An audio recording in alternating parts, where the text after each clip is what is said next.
once asterisk, had a specific structure that the tower memory system had not seen before. The message was addressed through Jean Sora to him. Not to him directly. Through her. It knows we're both here, he said. It addressed the message to me through you. It knew I would be present, Jean Sora said. She was still processing the encounter, working through the emotional register she remembered from the first run against the factual content of what had just happened. Floor 64's boss was standard when I ran it the first time. I killed it cleanly. I don't remember anything unusual about it. A pause. But I remember the weight of it. The sense that something in the fight was heavier than the fight warranted. You were carrying something without knowing what it was, he said. Yes. She paused. The grief I mentioned, when I felt it on the walk toward the gate, I assumed I was projecting. Some accumulated combat fatigue. The residue of 40 hours of continuous operation. She paused. But it wasn't me. It was the boss. He let that settle. The bosses were converted hunters. They had been human. The emotional register of the encounter had been real because the entity producing it was capable of real emotional states, not combat patterns, not behavioral algorithms. Grief. Memory. The fragment of a person remaining inside something that the tower system had converted into a floor obstacle. The door only opens once, he said. Floor 80. The caretaker's meeting. Yes. Which means every second-run player who gets a caretaker meeting gets only one. If the previous 5 second-run players all had meetings and none of them reached floor 99 on their second run, she paused. The meeting matters. What you ask for matters. What did the previous cycles ask for? I don't know. The bosses don't have that information, or they can't transmit it with enough fidelity. She paused. But if I had to guess, based on the common failure point, none of them reached floor 99. They probably asked for things that helped them individually. Better information. Reduced boss resistance. Tools for the individual climb. He thought about that. They optimized for personal success. Yes, and they failed anyway. A pause. Because the problem isn't individual capability. The problem is whatever stops the second run from reaching floor 99. He logged the milestone. Floor 80 was 25 floors away. He had one meeting with the caretaker available to him. He needed to know what question to ask. He began drafting the question that night, and worked on it for 3 days before he had a version he thought was right. Jean Sora reviewed each draft without comment on the content. She understood that this was his question to build, not hers. She commented on clarity and precision, flagging moments where the phrasing was ambiguous enough to allow an interpretation he had not intended. Her editorial instinct was forensic. She found every gap where the question could be answered in a way that sounded responsive but conveyed nothing. By the third draft, there were no gaps. He sent the final version to Jean Sora at midnight. She replied at 12:04 a.m. This is the right question. But Juno, prepare for the caretaker to give you an answer you did not ask for. The previous cycles reached floor 80. They had questions too. Whatever the caretaker told them, it was not enough. Which means either the caretaker cannot give enough, or the previous players asked the wrong question, or the caretaker is constrained in what it can offer. A pause. Then, any of those possibilities is a different problem. Know which one you're walking into. He sat with the message. He did not know yet which one he was walking into. That was the thing that still frightened him. After 8 months, after everything he had built and cleared and prevented, he was walking toward a door that had already failed 5 times before him. Chapter 57 Huang Jinsu's full shadow operation became visible in the 3rd week of Arc 4. Songmin's financial tracking, combined with the Bureau's emerging evidence from the restraint of competition investigation, produced a complete picture over 4 days. The Hunter Resource Council Shadow Network, the logistics harassment operation, and, most significantly, a financial connection to the International Hunter Federation's largest member organization, the American Olympus Corporation. The connection was old, not new, predating Huang's board removal by at least 18 months. He had been building the IHF relationship while still Monarch's chairman, through the same shell company architecture he later used for the shadow operation. Juno sat with this for an evening. In the first run, Huang Jinsu had been, from Juno's perspective, a domestic problem, a national guild operator with political connections and a willingness to sacrifice hunters. He had not known, until year 14, that Huang had been coordinating with International Federation stakeholders since at least year 2. By then it had been too late to matter. In this run, the connection was visible in Arc 4. That changed the scope of what Huang was. He was not a domestic problem. He was a node in a larger network. The same network that was pushing the Global Gate Accords consolidation agenda. The same network that had authorized the Olympus Corp provocation operation in Korea. The same network whose financial flows appeared in the encryption echo that Sangmin had flagged alongside the Fourth Contact's architecture. He called a meeting with his full inner circle, Myri, Sang-min, Jean Sora, and, for the first time formally, Arium. He laid out the complete picture. Every connection, every financial trace, every implication. Arium listened with her characteristic focus. Jean Sora was already annotating her copy of the documentation. Sang-min was quiet with the particular expression of a man who had expected this result for months and was not pleased to be confirmed. Myri was running 3 analyses simultaneously. It's not a conspiracy, Jean Sora said when he finished. It's a system. The IHF, the major guild stakeholders, Huang's network, they're not coordinating every move. They're operating from aligned incentives toward a shared end state. Corporate consolidation of all gate access. Any independent hunter operation that demonstrates the cooperative model works is a threat to that end state by definition. Which means Huang isn't our only problem, Arium said. No, Juno said. He's our most immediate problem. The IHF stakeholders are the structural problem. Park Gil-soo is the potential disruption point. If he can be moved to prioritize the governance mission over the consolidation agenda. You met with Park Gil-soo, Arium said. Not a question. Yes. And he told her what had been said, carefully and completely. She listened, and then, you trusted him with the anchor gate hypothesis. Partially. Enough. Why? Because Jean Sora's assessment of his financial profile is that he's looking for a lever. And because the governance mission, the actual goal of a functional international framework for hunter management, is genuinely valuable. If he pursues it, it helps everyone. He paused. Including us. Arium's next question was direct. And if he doesn't? Then we contain the damage and continue without him. He paused. But I don't think that's how it goes. The message from the 4th contact arrived that night. The same tower architecture encryption. The same bureau-adjacent routing. But a different message length. Not 4 words, but a full paragraph. The longest communication since the original Floor 99 glyph. He read it 3 times. Asterisk, you've identified the network. Good. You're faster than the previous cycles. There have been 6 second-run activations in the past 200 years. None of them reached Arc 4 with this level of structural dismantling. The previous 5 all reached Floor 80. 3 met the caretaker. None reached Floor 99. The architect is not deciding whether to stop you.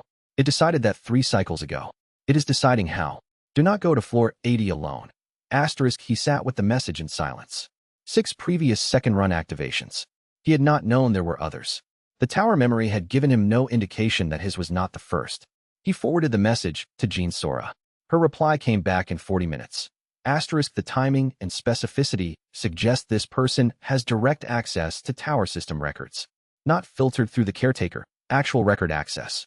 That's either an inside position or technology one can identify. Asterisk, a pause. Do not go to Floor 80 alone. Another pause. Asterisk, they may be right. And they may be the observer. Asterisk, he wrote back. If the observer is working within the tower structure, as you originally said, why would the observer warn me? Jean Sora's reply. Asterisk, because working within the tower structure doesn't mean working against you. If the observer was converted, like the floor bosses, they might be trying to help from inside the system.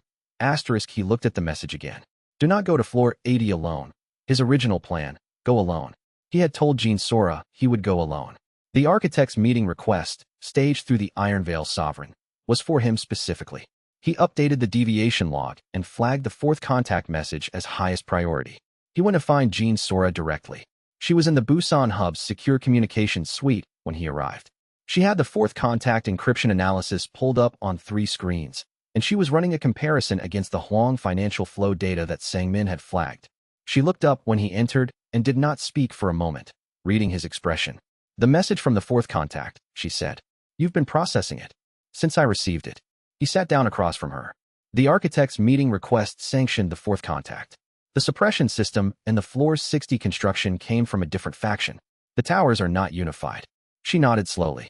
And the 4th contact's warning, do not go to Floor 80 without backup, is consistent with the sanctioning faction trying to give you an advantage over the opposing faction. Yes.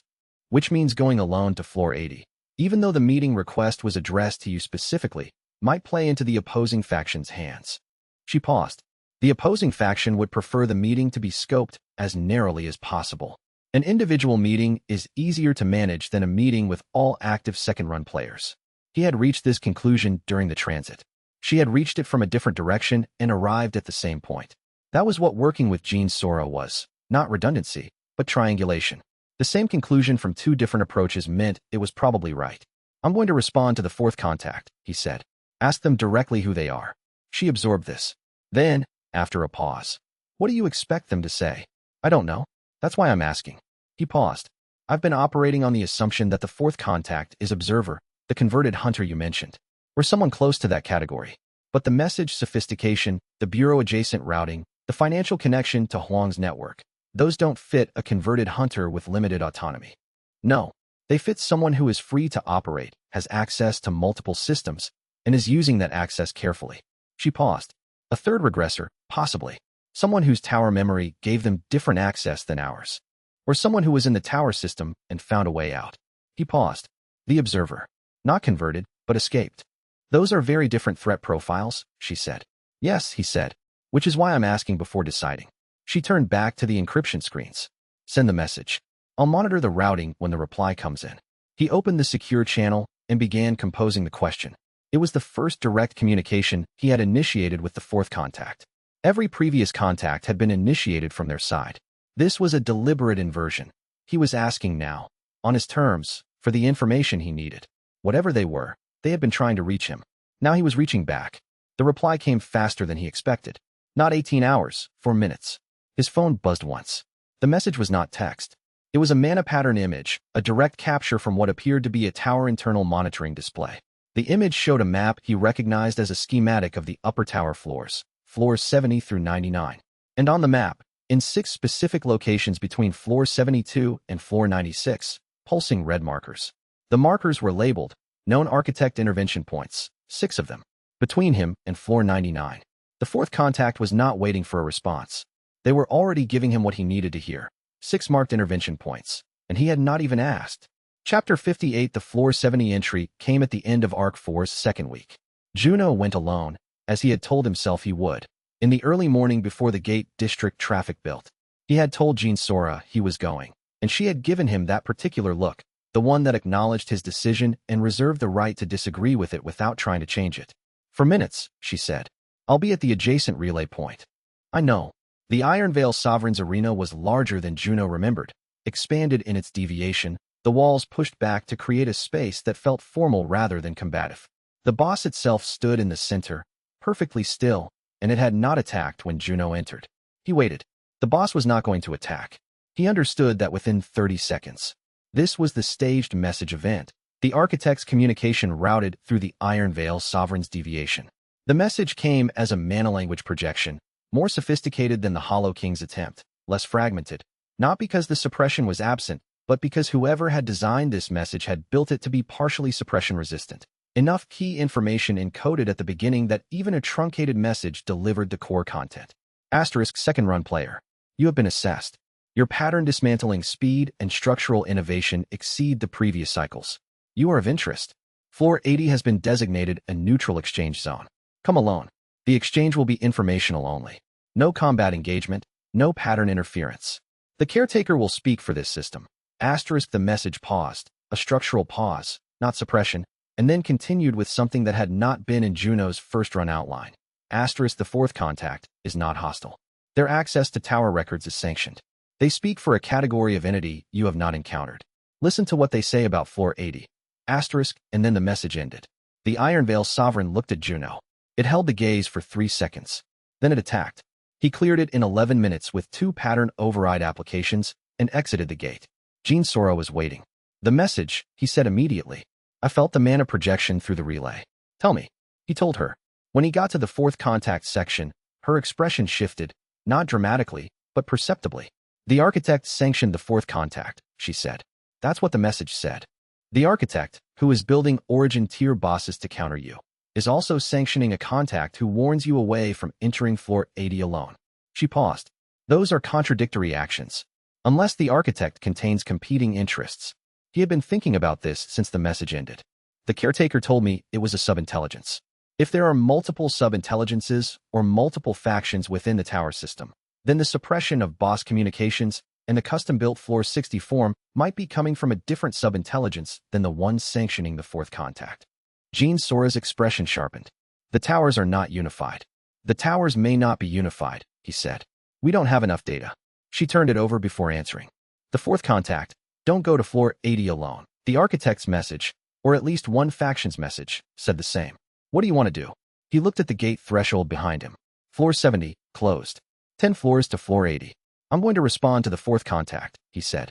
For the first time, Jean Sora looked at him. Something shifted in her expression, not surprise, more like recognition.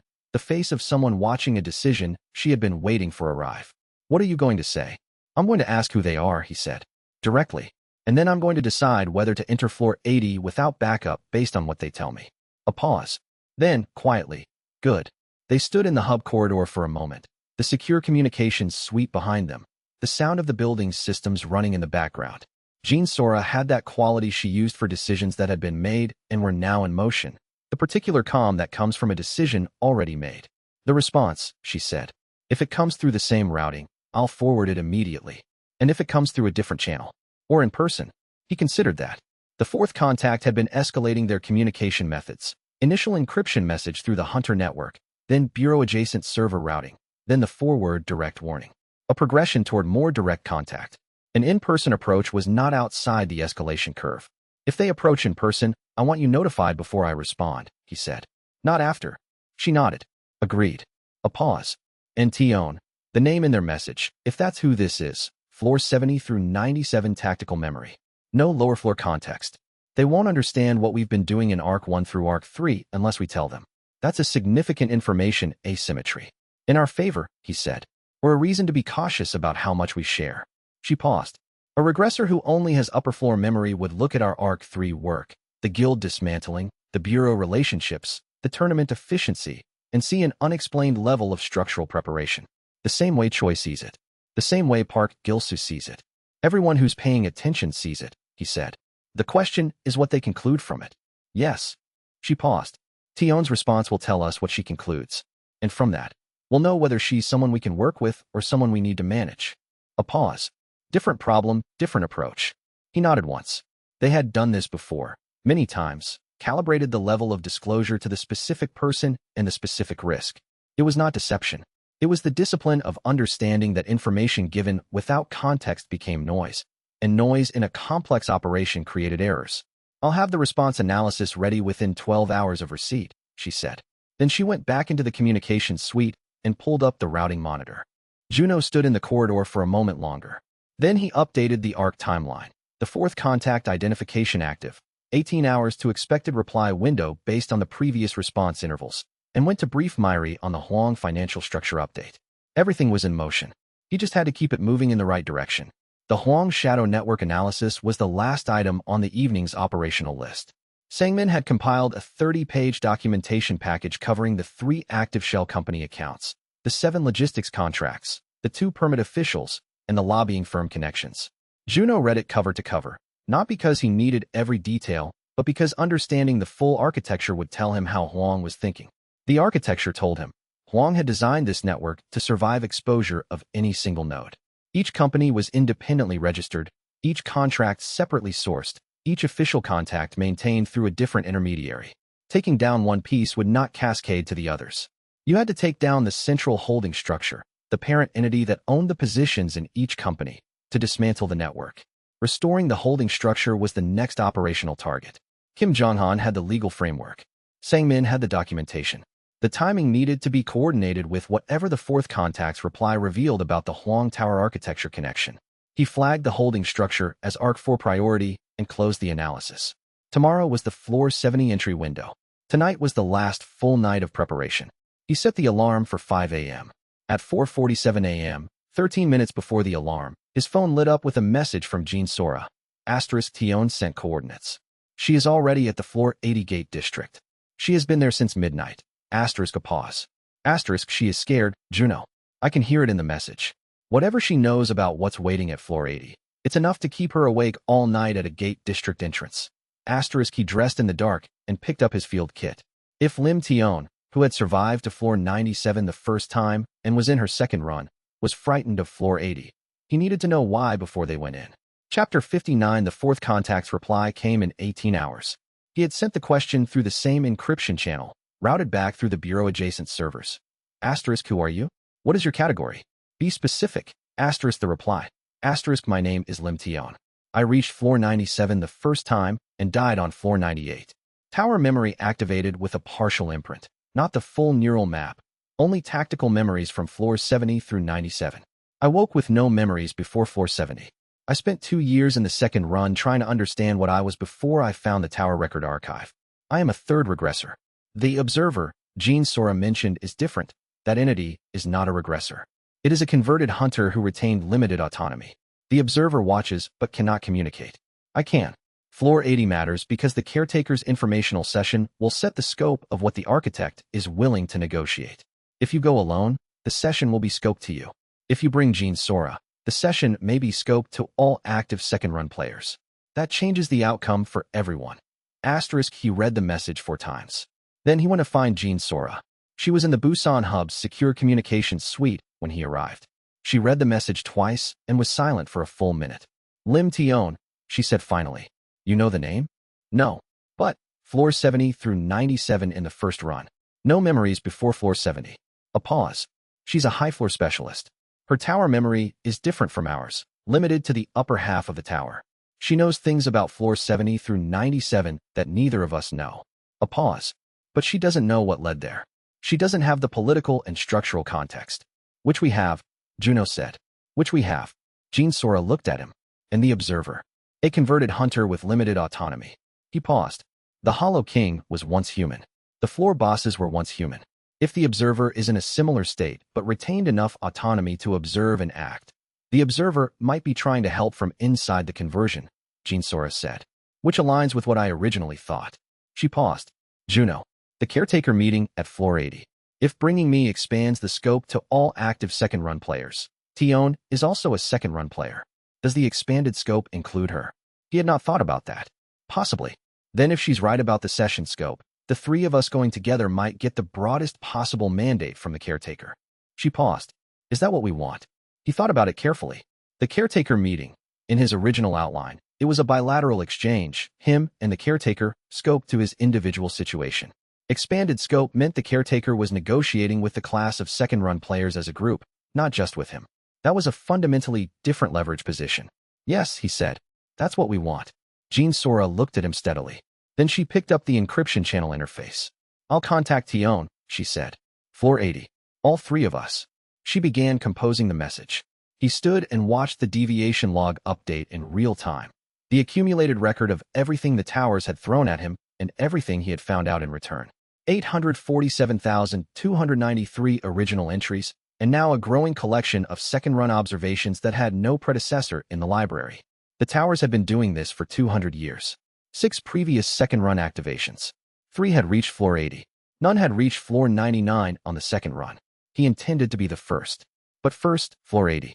With Gene Sora beside him and Lim Tion, whoever she was, waiting at the threshold. He sent one more message before he closed the channel for the night. Asterisk floor 97 to floor 98. What killed you? Asterisk the reply came back faster than he expected, as if she had been waiting for the question. Asterisk a deviation form I had no memory of. I reached floor 98 in my first run, and the boss was different from every account I had heard. Not just deviated, restructured. The entire floor topology had shifted. I was inside for 6 hours before the boss appeared, and when it appeared it was carrying energy signatures I had never seen on anything below floor 99. Asterisk a pause. Asterisk I died because I ran out of time and options. The deviation was faster than my ability to adapt. Asterisk he read this twice. Floor 98. A deviation significant enough to kill a hunter who had climbed to floor 97 in her first run. Origin tier-level energy signatures, if his new notation applied. A floor topology restructure rather than a boss modification. He added this to the deviation log under a new header. Upper floor deviation evidence. Tower memory entry from Lim Tion, floor 98, first run. Then he wrote back. Asterisk in my first run I died on floor 99. The boss had been altered by Monarch Guild's supply line sabotage. I entered the fight depleted, not at full capacity. I don't know if the boss itself had deviated. I only know I lost. Asterisk a pause. Your deviation on floor 98, did it match anything from your floors 70 to 97 memory? Her reply. Asterisk nothing in my library. Completely original. Which is why I believe what you're calling origin tier is not random adaptation, but directed construction. The tower system doesn't generate that level of novelty without intent. Asterisk a pause. Asterisk in my second run, I've been mapping the deviation pattern from the lower floors and cross-referencing it against my upper floor memory. The pattern has a directionality. It's not spreading uniformly. It's intensifying along a specific route. The route that leads to floor 99 from below. Asterisk, he let it settle. The implications were significant. The origin tier boss at floor 60 had been built from his strongest patterns. The relay formation on floors 61 to 65 had created a 40-hour gauntlet. And now Tion was saying the deviation pattern had directional intensity, thickening along the approach to floor 99 rather than spreading across the whole tower system. The architect was not making it harder everywhere. It was making it harder on the path that led to floor 99. He wrote to Tion, asterisk, then floor 80 is not just one meeting. It's the last clear decision point before the opposition intensifies past a certain threshold, asterisk, a pause. We need to get everything right at floor 80. Her reply was a single line, asterisk, yes. That's why I reached out. Asterisk, he closed the channel and worked through the arc timeline methodically, calculating what everything right at floor 80 actually meant and whether the plan he was building was sufficient for it. He thought it was. He had thought so in the first run too, and he had been wrong. He adjusted the plan and tried again. The adjustment took 3 hours. By the time he was done, the arc timeline had been restructured. Floor 80 entry moved forward by 8 days from the original estimate. Tion's integration into the 3-person delegation confirmed, and 5 contingency branches added for scenarios where the caretaker meeting did not go as modeled. He sent the revised timeline to Jean Sora. Her reply came back in 6 minutes. Asterisk, the acceleration is correct. I agree with the contingency branches. One addition, if the meeting is cut short by suppression, the same mechanism that cuts off boss communication, we need a fallback position ready. The caretaker told you in your first run that its offer was the best it could make. If the suppression cuts the meeting before the offer is delivered, we need to know what to do next. Asterisk, he added the suppression cutoff contingency. Then he looked at the timeline one more time, satisfied that it held, and put it away for the night. The last message in his secure channel before he closed it was from Tion. Asterisk, one thing I didn't include in the briefing document. In my first run, I reached floor 80. I didn't know about the caretaker. I didn't know about the door. I entered the boss arena, and the boss was already dead. I don't know what killed it. I don't know what was in that arena before I arrived. Asterisk, a pause. Asterisk, I've been thinking about it for 6 months. Whatever cleared that arena before me left no traces I could identify. And whatever it was, it didn't open the door. Asterisk, he stared at the message for 30 seconds. Something had been in the floor 80 arena before Tion. Something had cleared the boss. And then it had walked away without opening the door. Why? Chapter 60, the preparation for floor 80 took 11 days. Not combat preparation. His combat capability was sufficient. Tactical preparation, mapping every variable he could control before entering a neutral zone that was, by the architect faction's own designation, not a combat environment, but an information exchange. Information exchanges had their own threat profiles. He had learned that in 20 years of first-run guild politics and 8 months of second-run dismantling operations. You brought the right information, and you knew what information you were not going to give. You knew what you needed to know at the end of the exchange, and you understood the cost of knowing it. He spent 11 days building a briefing document. The briefing covered the boss communication events and what they had collectively communicated about the tower's previous cycles, the origin tier boss construction and what it implied about the architect's investment in the second run, the fourth contact identification, Lim Tion, her partial tower memory, her message about the session scope, the caretaker's previous sub-intelligence status, and what the Iron Veil Sovereign's message suggested about competing factions in the tower hierarchy. He sent the briefing to Jean Sora and, through the encrypted channel, to Tion. Tion's response was the longest message she had sent, detailed, precise, augmenting 4 sections of his briefing with information from her floor 70 to 97 memory. The augmentation was genuinely useful. Details about the upper floors that his first-run memories covered at high intensity, but not at her level of specificity, and gaps in her knowledge about the lower floors that his briefing filled. They were building a complete picture together. 3 partial datasets becoming one. He ran the final arc 4 events in parallel. The floor 87 countertrap triggering, Chulsu surviving, the ambush team arrested.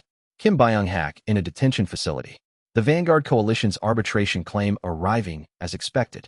The SSS rank core gate location flagged by Jean Sora's financial survey data.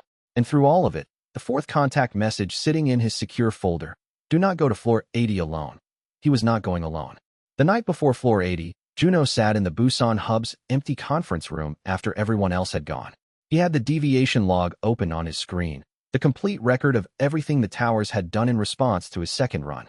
The Bloodmaws shifted charge pattern. The Veilbound Titans spoke in sentence. The Hollow Kings interrupted question. The Origin tier boss at floor 60, built from components that had no precedent in his memory. The relay formation on floors 61 to 65, and the third boss's fragment message from someone who might have been a converted hunter who once knew Gene Sora. 6 previous second-run activations. None had reached floor 99 a second time. He thought about what he had in this run that the previous cycles might not have had. Arium at S rank, building tactical models 2 arcs out. Dohyen with the force wall deflection system, developed independently from the framework Juno had given him. Chulsu alive and building toward floor 88 and beyond. Myri with the deviation protocol running across 46 teams in 7 countries. Gene Sora beside him with emotional memory, where he had tactical memory, complementary gaps. And now Lim Tion, whoever she was, with floor 70 to 97 tactical knowledge. He had built something in these 8 months that he had not been trying to build exactly, a network, not a guild, not an alliance of convenience. Something closer to what the first run had never had. People who knew enough of the truth to make real decisions, and who had chosen to keep going anyway. The towers had been doing this for 200 years, waiting for a second-run player who would make the architect curious enough to want to talk. He did not know yet what the architect wanted from the meeting. He knew what he wanted, answers, the scope of the threat, the mechanism of boss conversion, what lay beyond floor 99. And if the towers had a faction that was sanctioning the fourth contact, that was warning him, that was trying to finish sentences before the suppression cut them off, then he wanted to understand that faction's interests too. Tomorrow. He closed the deviation log, stood up, and looked out the hub window at the port lights moving in the dark harbor. He was ready for floor 80. The towers could be ready too. He stayed at the window for 10 minutes more, letting the evening settle into the specific texture it had when a major arc was about to transition. He had felt this before. In the first run, the night before critical expedition launches, the particular stillness of a plan that had been made as well as it could be made and was now waiting for execution. The difference was that in the first run, that stillness had been accompanied by uncertainty. He had never known, going into a major event, whether his preparation was sufficient. The tower system had been opaque. The guilds had been partially mapped. The political landscape had been navigable, but never fully legible. In this run, the stillness was different. Not certainty. He had learned better than to mistake preparation for certainty, but something closer to readiness. He had built the team he needed. He had cleared the political ground that needed clearing. He had established the relationships that would carry weight in the arcs ahead. He had 2 other regressors who would stand at the floor 80 threshold with him. The caretaker meeting would tell him the scope of what lay ahead. The sanctioning faction's message through the Iron Veil Sovereign had said the session would be informational only, no combat engagement, no pattern interference. He had to trust that this was true, because the alternative was an ambush that he could not currently model from the available data. He trusted it the way he trusted every piece of information from an entity whose interests he did not fully understand. Provisionally, with contingencies prepared. The question he had drafted over 3 days sat in his notes. He had revised it 17 times. The final version was 4 sentences long and covered, as precisely as he could manage, everything he needed to know and nothing that would let the caretaker understand the scope of what he and Gene Sora and Tion collectively knew. Information was a negotiating resource. He would use it accordingly. He closed the deviation log, picked up his field kit from the staging rack by the door, and set it beside his cot for the morning. Then he set the alarm for 5 a.m. and lay down. Arc 3 was done. Floor 80 was waiting. He closed his eyes, and for the first time in 8 months of second-run operations, slept without reviewing the arc timeline first. He already knew what came next. In the morning, Gene Sora would arrive with Tion, whoever she was, and together they would enter the floor 80 gate and walk into the empty boss arena and find the door that should not exist inside a tower gate. And Juno would push it open and discover whether the caretaker's informational session was what the sanctioning faction had promised it would be. And if it was, if the meeting went well and the scope expanded and the question was answered in the right way, then everything that followed, all 40-plus events of Arc 5 and Arc 6, and the final push toward floor 99, would have a foundation that none of the previous second-run cycles had possessed. That was what he was building toward. Not a personal success. A foundation. Something that would hold whether he reached floor 99 or not, whether this run succeeded or required a third run, whether the architect cooperated or constructed another 60 floors of origin tier opposition. He had learned one thing from floor 99 that no tower memory could have given him. You could not do this alone. The first run had been 20 years of trying. The second run was 8 months of building. He closed his eyes. The towers waited. He was ready. Chapter 61. The Ash Peak Dragon was supposed to be a managed encounter. Kong Juno had crossed the floor 60 threshold at 0600 with 3 pattern override charges loaded, a tactical map built from 11 days of deviation log analysis, and a first-run memory of the Ash Peak Dragon that covered 9 separate encounters across 3 different difficulty configurations. He had killed this specific creature with bladed mana techniques, with spike burst timing, with positional isolation against the eastern wall of its arena, and once, memorably, while his mana reserve sat at 11%. He had never needed more than 18 minutes. He had never needed more than 1 pattern override charge. The creature that materialized in the floor 60 arena was not the Ash Peak Dragon, he remembered. It had 4 additional limbs growing from the dorsal ridge, each one capped with a crystalline impact surface that scattered incoming mana attacks before they could concentrate. Its 3 elemental overlays, fire, void, and crushing, ran simultaneously rather than cycling, creating an interference field around its body that degraded any attack approach he attempted before the technique could complete. And its combat awareness operated below the threshold of what he had ever encountered from a deviation-modified boss. It was tracking his micro-adjustments, the small weight shifts that preceded his technique selections, reading his intent from the preparatory muscle movements rather than from the executed attack itself. It had been built from his pattern data. Not generically, specifically. Every detail of the modification addressed a specific element of how Kong Juno fought. He burned his first pattern override charge on the 4th minute and managed to land 3 force blade strikes against the original Ash Peak Dragon's pattern. The configuration, the override, temporarily restored. The creature returned to its modified state when the charge lapsed at the 8-minute mark. He burned the second override at 12 minutes, establishing a different attack geometry, landing 2 solid spike burst hits before the charge ran out. He burned the third at 18 minutes in a controlled desperation that he didn't like the feeling of, a feeling he had not had since the final hours on floor 99 in his first run, the particular knowledge that his resources were draining and the opponent was still standing. He killed it on the 37th minute. For bleeds, a grazing hit that opened a 2-inch cut on his left cheek, a force blade deflection that caught his right forearm and needed immediate pressure, a wing strike deflection that bruised 3 ribs, and a tail sweep that had never once landed in any of his first-run encounters with this species, which caught his left knee at the full extension of a lateral dodge and drove lateral ligament strain into the joint structure. He walked through the gate exit into the Seoul district's early afternoon light, favoring the left leg, and Jean Sora was waiting exactly where she had said she would be. Left knee, she said, reading his gait before he'd crossed the perimeter tape. Lateral strike, he said, already beginning to reduce. The A-rank lattice is handling it. He kept walking toward the medic tent. Pattern override went to 0 in 18 minutes. She fell in beside him. What was it? Origin tier construction. The dragon had compensated for every attack vector in my standard engagement profile, force blade angles, spike burst timing, my preferred combat distance. It built an elemental interference shell specifically tuned to degrade attacks from inside my standard engagement range. He let a bureau field team pass and continued. It wasn't random deviation. It was designed.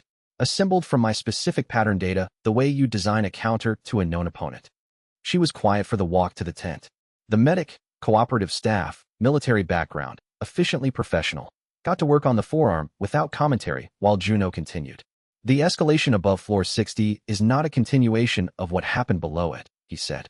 The deviation curve I mapped from floors 30 through 58 was linear. What I just encountered is not on that curve.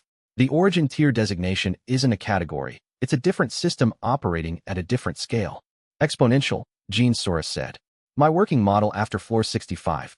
I didn't come out of that one without cost either.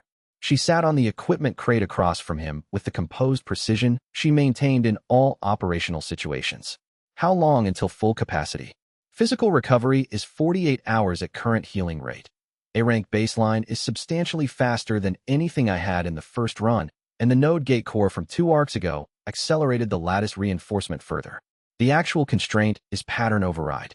It needs 72 hours from empty to restore 3 charges. I'll have 1 back in 48. He watched the medic apply closure strips to the forearm. Above floor 60, every boss is an origin tier construction.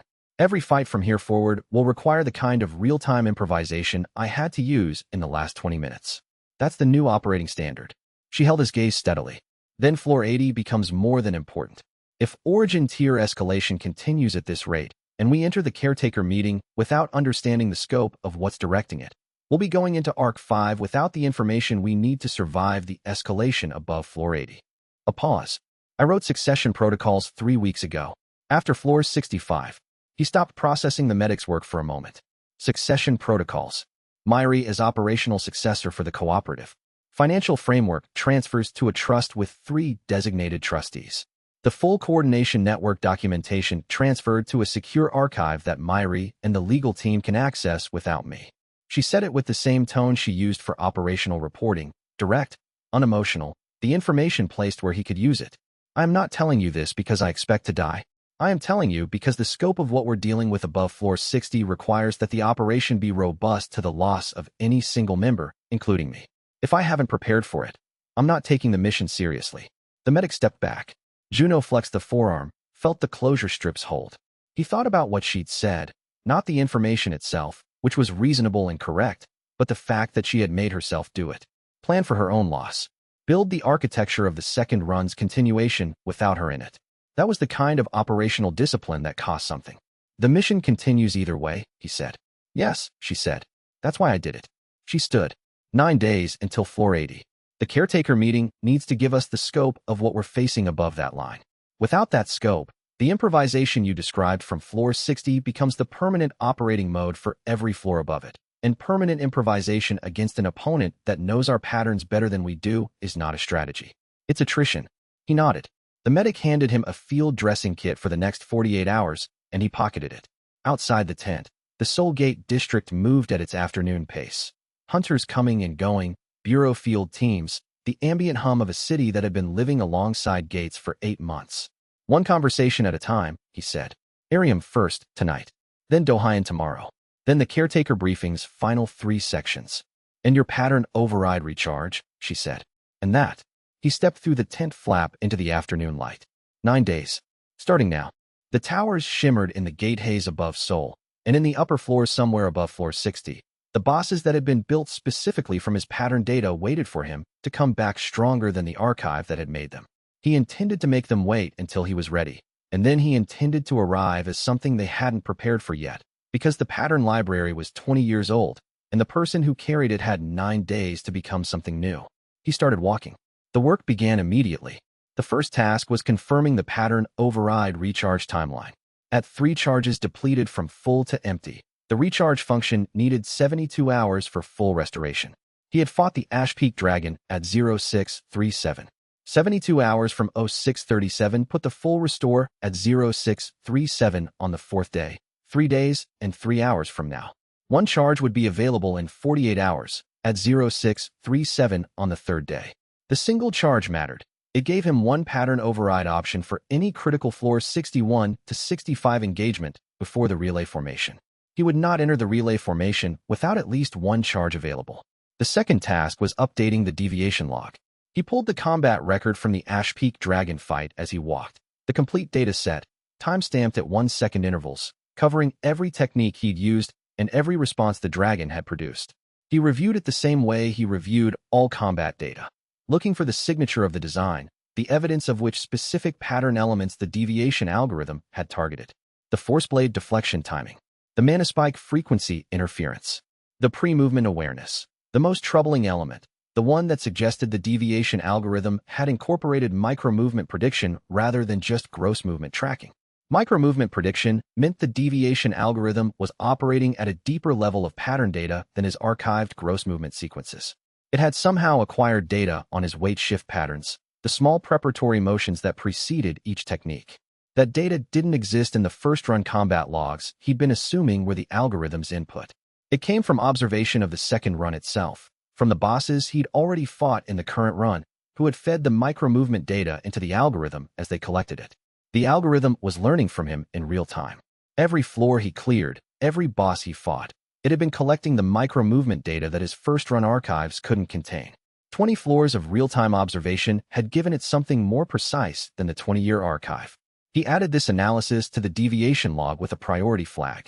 He also added a note to the caretaker briefing. Asterisk, the deviation algorithm has real-time micro-movement data collection capability. It is not limited to my first-run pattern archive. This changes the threat assessment for all floors above 60, The origin tier constructions have more precise data than I previously modeled. Asterisk the medic tent was behind him now. He was on the transit platform, waiting for the train to Busan, with the deviation log open and the revised threat model expanding in his head.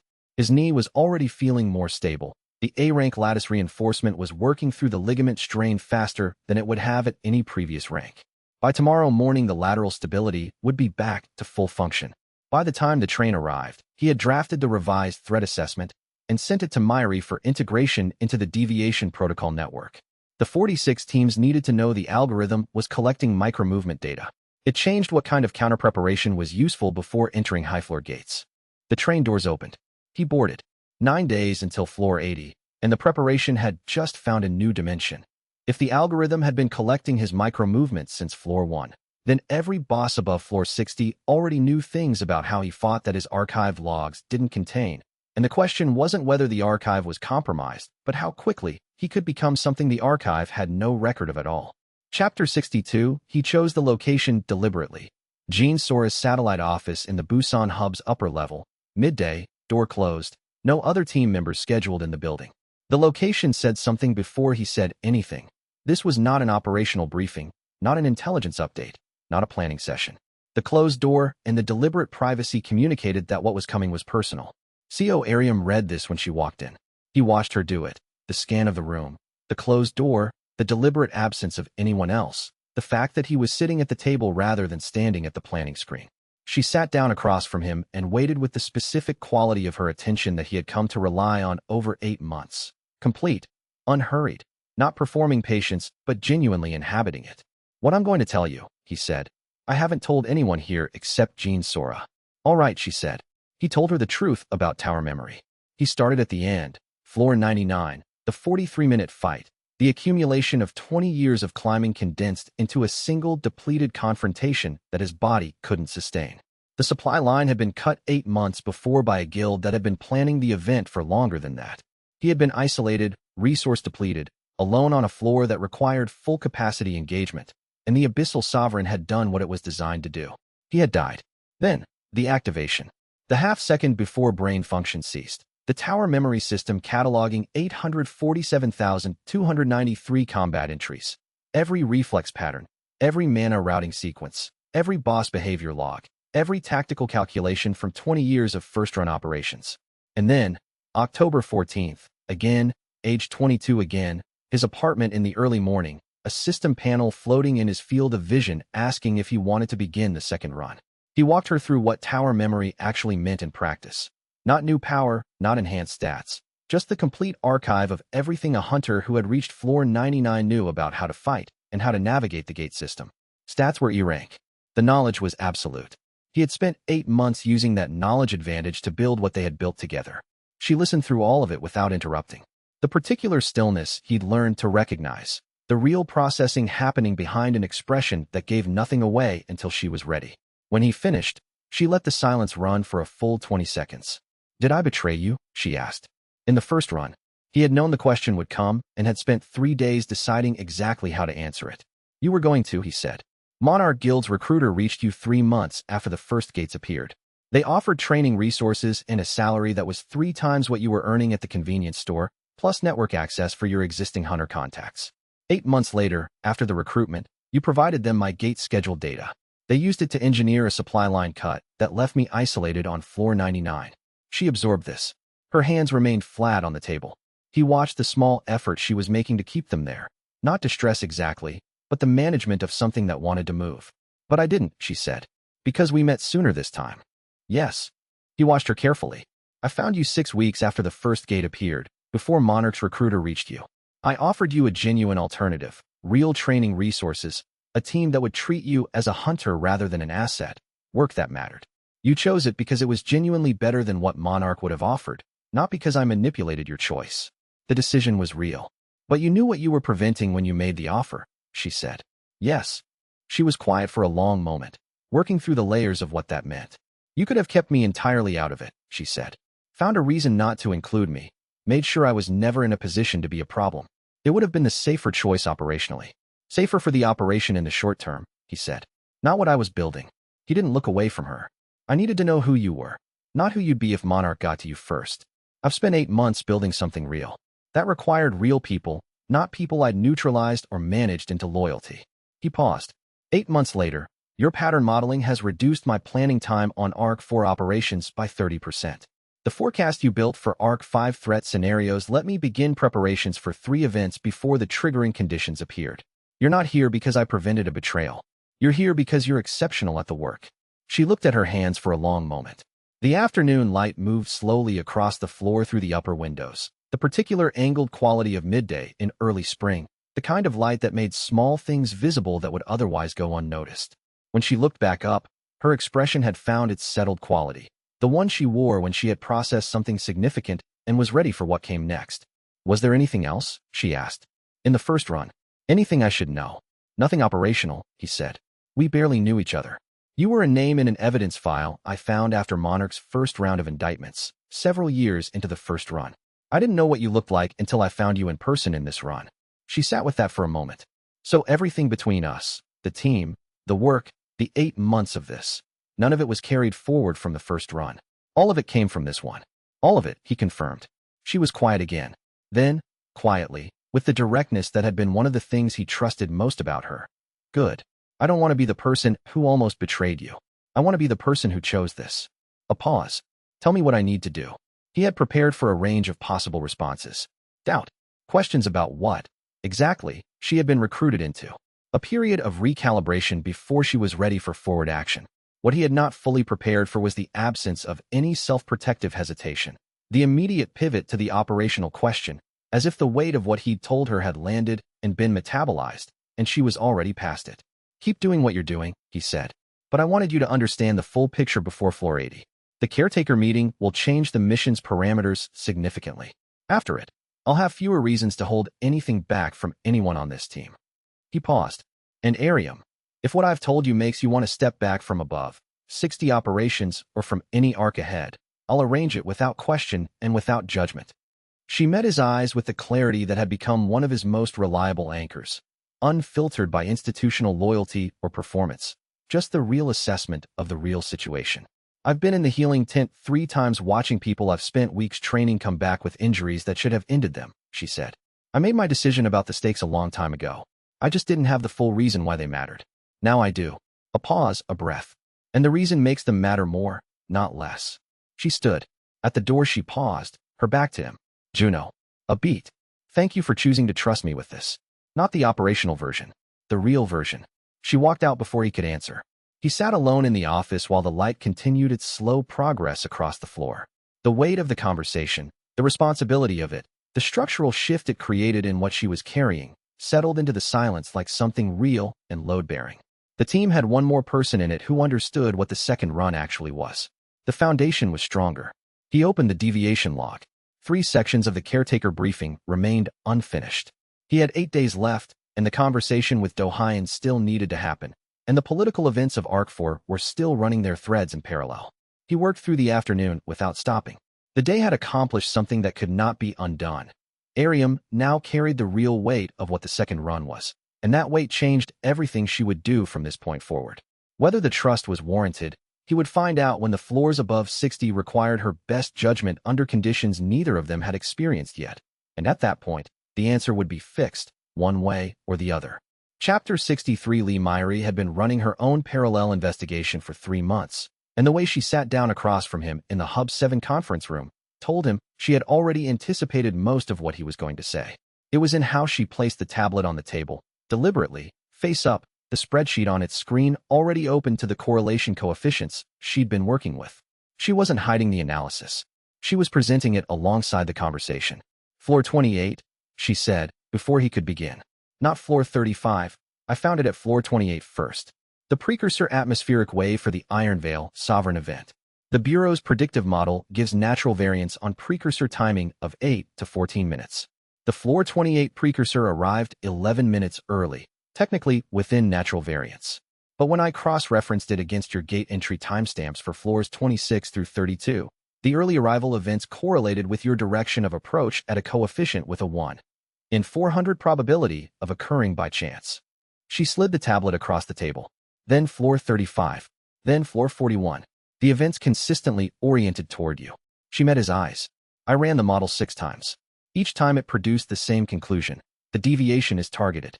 Something with knowledge of your specific combat patterns is adjusting boss behavior in response to your approach. Which means I have foreknowledge of boss patterns, he said. And the only way I can have foreknowledge is if I've encountered them before. Yes, she said. In a context that isn't this run. She watched him steadily, waiting. How?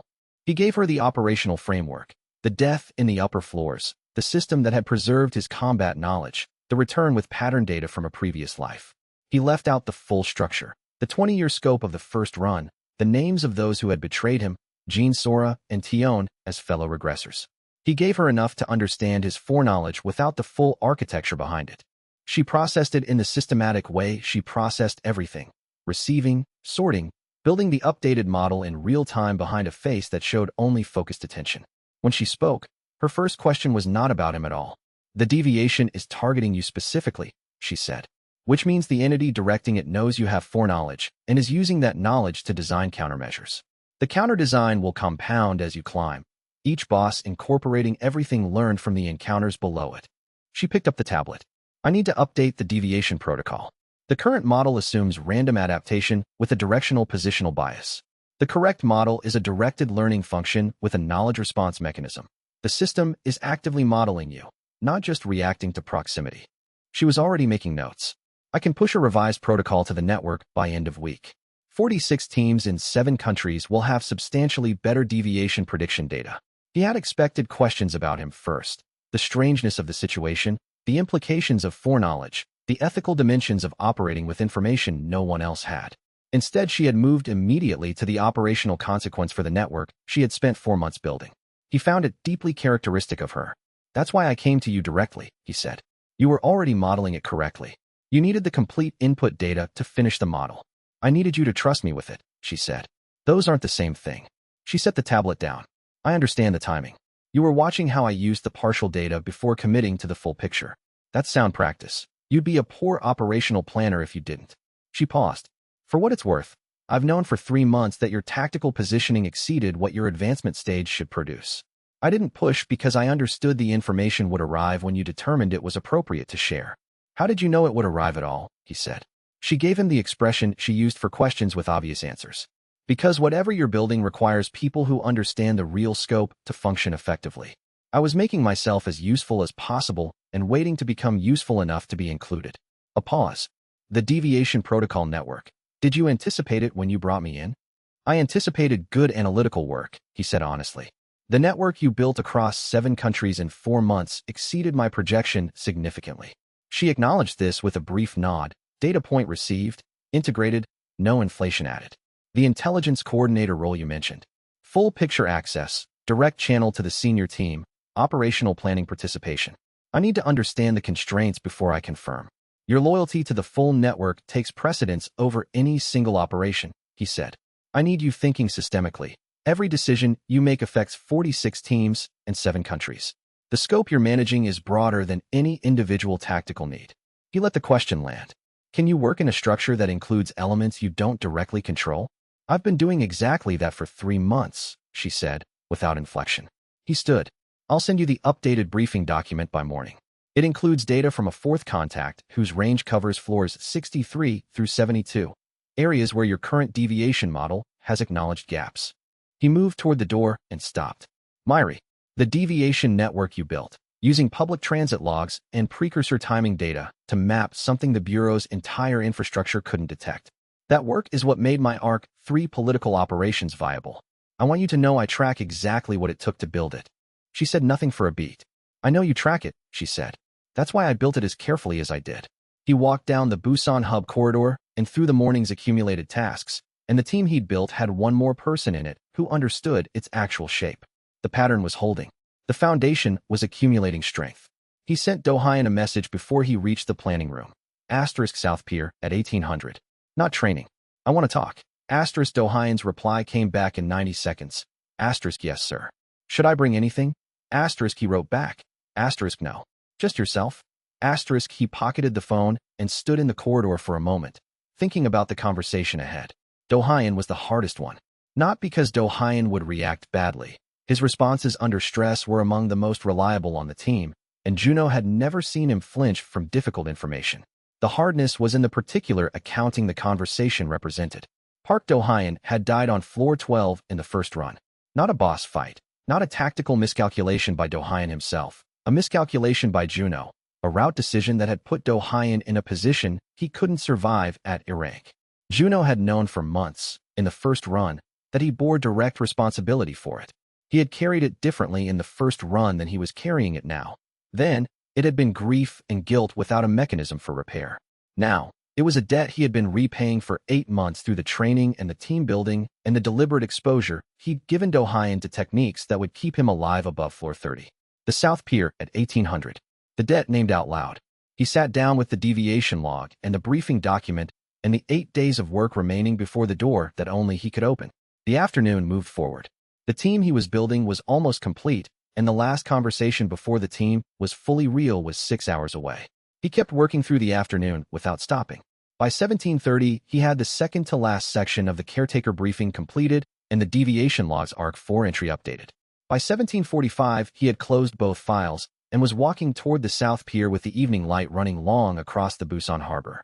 Do-hyun was already there when he arrived, standing at the railing, watching the port traffic. He turned when Juno approached and waited, reading the quality of the walk and the absence of training equipment, orienting himself to the category of conversation before it began. "Sit down," Juno said. "This one takes time." They sat on the pier's bench. The harbor moved in the background, and Juno told Do-hyun the truth. All of it, including floor 12, including the mistake, including the reason he had spent 8 months training him with a focus that Do-hyun had probably never fully understood. When he finished, Do-hyun was quiet for a long time, watching the port traffic. "The floor 12 fight," Do-hyun said finally.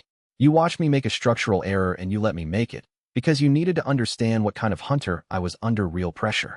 "Yes," Juno said. Do-hyun was quiet again. "And you made the error and then you adapted. In the same combat." A pause. "You didn't know you were being tested. You passed anyway." Do-hyun absorbed this. "Then, above floor 80. What are the odds?" Juno answered honestly. "I don't know yet.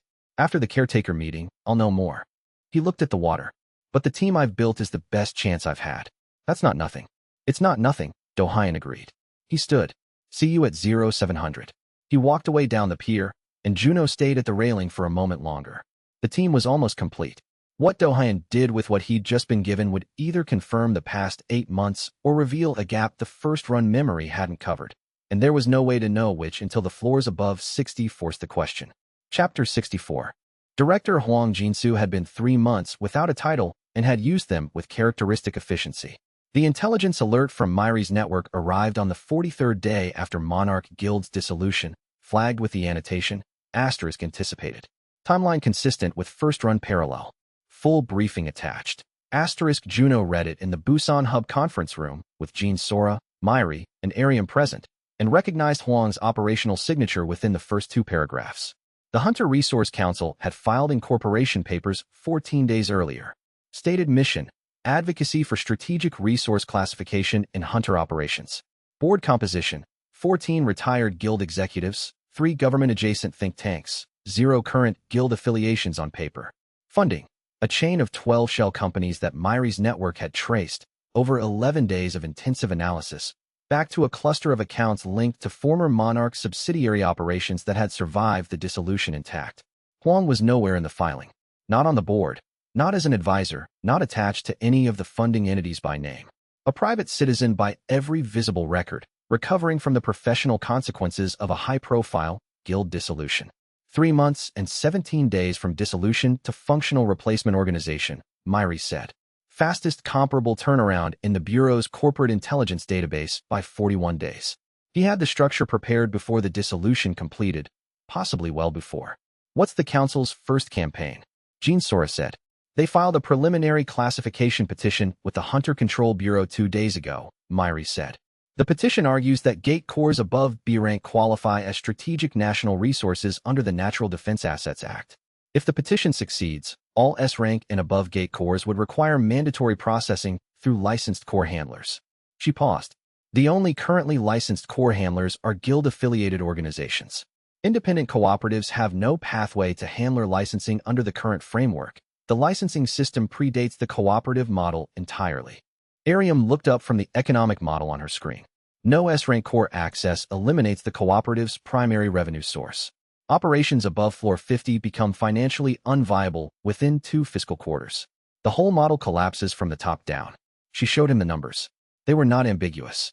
That's the design, Juno said. He kept his voice level, working through the architecture of the threat the way he would work through a boss's deviation pattern, identifying the load-bearing elements, the parts that had to hold for the whole structure to function. Huang can't reconstruct Monarch.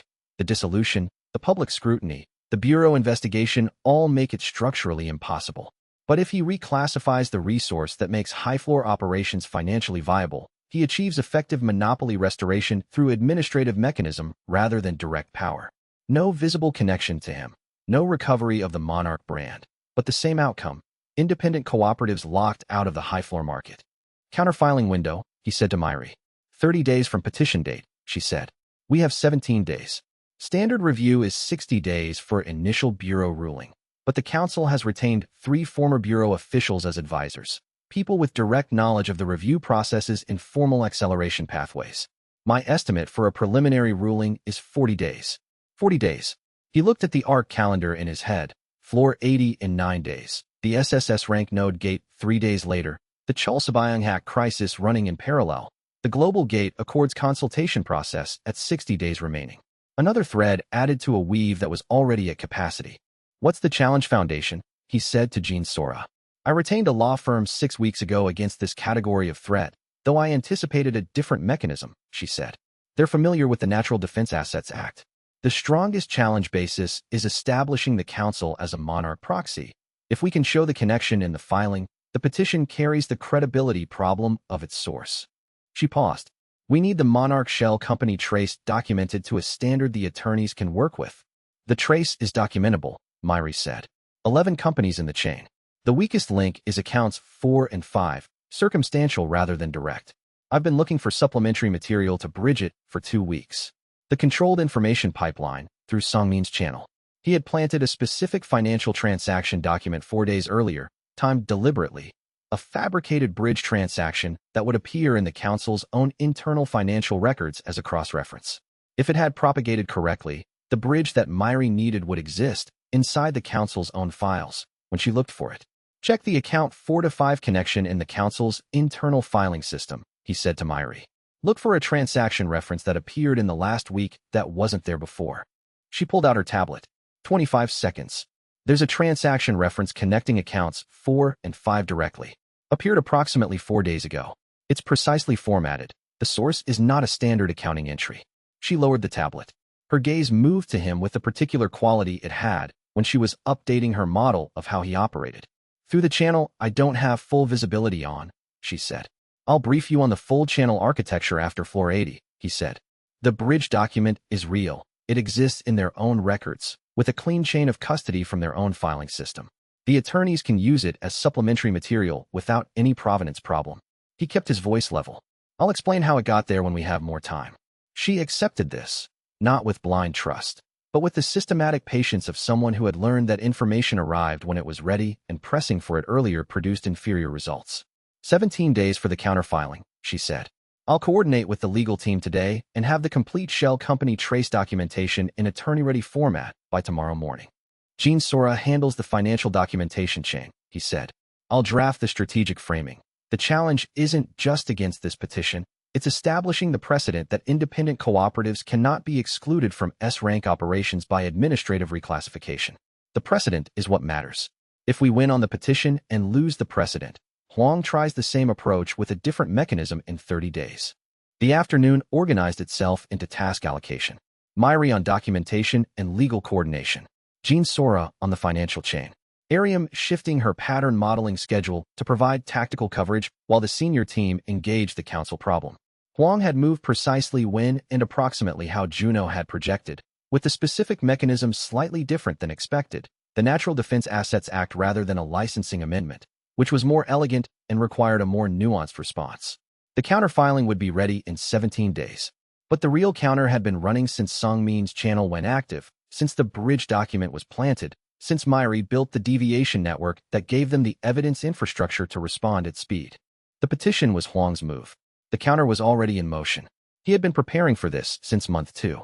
The 17 days were just the execution phase of a response that had been under construction for months. Huang was moving fast. He was always moving faster. The 17 days were the execution phase of a response that had been under construction for months, and the construction had been thorough enough that the execution phase could run without constant oversight. He spent the next 2 hours working through the petition counterfiling strategic framing section, which needed to be more than a legal argument against this specific petition. It needed to establish the precedent that administrative reclassification could not be used to discriminate against specific operational models. The Natural Defense Assets Act had been written before independent cooperatives existed as a category. Its drafters had envisioned a world where gate operations were either government-managed or guild-managed, with no third category. The cooperative model was not in the Act's framework because the Act's drafters hadn't anticipated it, which meant the petition challenge wasn't just defending against Huang's specific move. It was an opportunity to establish the cooperative model's legal status in the regulatory framework explicitly, not as an exception to guild licensing requirements, but as a distinct operational category with its own regulatory standards. If the counterfiling succeeded in establishing that precedent, it would make the next attempt at administrative exclusion substantially harder because there would be explicit legal recognition to push back against. He drafted the strategic framing around this premise and sent it to the legal team with a note. The precedent goal is more important than winning the specific petition. Win both if possible, but the precedent is the structural target. Jean Sora replied to the framing within the hour. This is the right frame. The legal team will need the cooperative's operational data for the past 8 months to support the distinct category argument: mortality rates, core yield, economic output, hunter registration growth. I'll pull the compiled dataset. The dataset is in Arium's ARC planning files. He sent back. Full 8-month operational data, verified against the Bureau's independent records. Already have it, she replied. Going to the attorneys now. He put the counterfiling aside and pulled up the ARC4 calendar to check what was running in parallel. The Accords consultation process. Jean Sora managing the 14-country coordination. The Chul Sabayang hack operation. Surveillance mode. Waiting for the demand to arrive. The SSS rank node gate. 3 days from now, Busan Industrial District. A lone entry at 0300. The caretaker briefing. 2 remaining sections. Na Youngho's intelligence collection. Monitoring. No response until ARC 5. 7 threads running simultaneously. He had been managing this kind of complexity since month 2 of the second run. The particular cognitive load of holding a multi-threaded operation in active awareness without letting any thread go unmonitored. It was harder than the combat work, in its own way. Combat had a specific opponent in a defined arena. The operational management had dozens of opponents moving in different directions across a landscape that kept changing. The first run had never required this. He had been a hunter, a skilled one, but a hunter, one person, one team, one floor at a time. The second run had made him something else. He was not entirely sure what, but it was something more complex than any single word covered. He made himself sit with that for a moment before returning to work. Whatever he was becoming, it needed to be ready in 7 days. He went back to the briefing document and kept building. 7 threads, 7 days, and somewhere in the gap between them, at least one variable he hadn't identified yet, waiting to move. Chapter 65. The deviation alert from the Bureau's automated system arrived at 1347 on a Tuesday, and the event it described had no classification in the Bureau's standard taxonomy. 5 gates. 5 simultaneous deviation signatures in the Incheon cluster's consecutive floors, 61 through 65, all occurring within a 20-second window. The Bureau's system had no existing category for a multi-gate synchronized deviation event. It had filed the alert under atmospheric interference, multi-gate, unclassified, and queued it for manual review in the next business cycle, which meant no human analyst had seen it yet. Juno was inside the first gate within 4 hours. Floor 62's arena showed him the relay's architecture immediately. The Marrow Crusher, a heavy-class creature he had cleared 9 times in the first run, whose slam attack patterns he knew well enough to counter in his sleep, was positioned against the eastern wall rather than the arena's center. Its weapons were lowered. It was facing the floor 63 access point, not the arena interior. It was not in combat posture. It was blocking a specific passage. The western wall had a secondary gate seam running vertically through it, barely visible in the ambient mana lighting, a structural detail that had no presence in his first-run memory of this arena. He moved to the western wall, and the seam opened on approach. A shadow claw emerged from the revealed entrance, a species that belonged on floor 64, not floor 62, and positioned itself between him and the secondary access corridor. Two bosses, two different origin floors, one arena. The relay structure was clear. Defeat one to unlock one passage. Defeat the other to proceed to floor 63's relay configuration. And the bosses had crossed floor boundaries to create this formation, which required overriding the foundational spatial architecture that anchored each boss to its assigned floor. That level of system modification was not available to the deviation algorithm he'd been tracking. It required architectural access to the gate system's foundational layer. He filed the observation and started fighting. The relay ran 40 hours. Each floor's arena held 2 or more relocated bosses in relay configuration, each fight depleting his mana reserve without full recovery between encounters. The formation had rest intervals built into it, deliberate pauses between relay floors where the gate structure allowed 2-hour rest periods, the kind of spacing that made sense only if the designer had intended him to survive the entire sequence rather than collapse somewhere in the middle. He slept in those intervals in short cycles. Lie down, close eyes, wake exactly when the next gate opened. Combat, rest, combat, rest. The rhythm became its own kind of consciousness. By the 30th hour, his pattern override was gone and had been for 12 hours. His mana reserve ran at 30 to 40% through most of the final floors, enough to fight, not enough to absorb a significant strike without feeling it. He was, for the first time since the second run began, fighting in a state where the archive was insufficient and everything he did had to be built from the current moment's information. He noticed, somewhere in the 35th hour during a rest interval between floor 64 and floor 65's relay, that the fighting felt different from the way it had felt in the early arcs. Not easier, harder, objectively. But the improvisation that had been uncomfortable and alarming in the Ash Peak Dragon fight 20 days ago had become something else in 40 continuous hours of necessity. He was not pulling patterns from the library. He was reading the current enemy and building the counter in real time. He was fighting in the present tense. He cleared the floor 65 relay on the 40th hour and walked through the gate exit into the Incheon district. Jean Sora handed him coffee at the transit station without speaking. He sat beside her and drank half of it immediately. 5 floors, she said. 40 hours, he said. The bosses crossed floor boundaries. Physical relocation, not behavioral modification. A floor 64 creature was fighting me in floor 62's arena.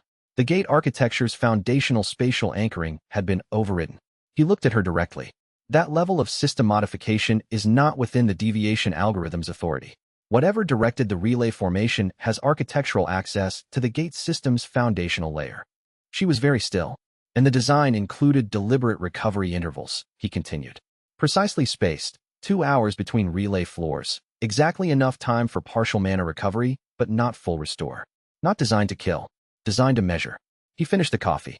Someone with architectural access to the gate system spent significant resources designing a 40-hour endurance test specifically for me, built survival margins into it, and wanted to see how I operated under sustained resource depletion with no pattern archive to draw from.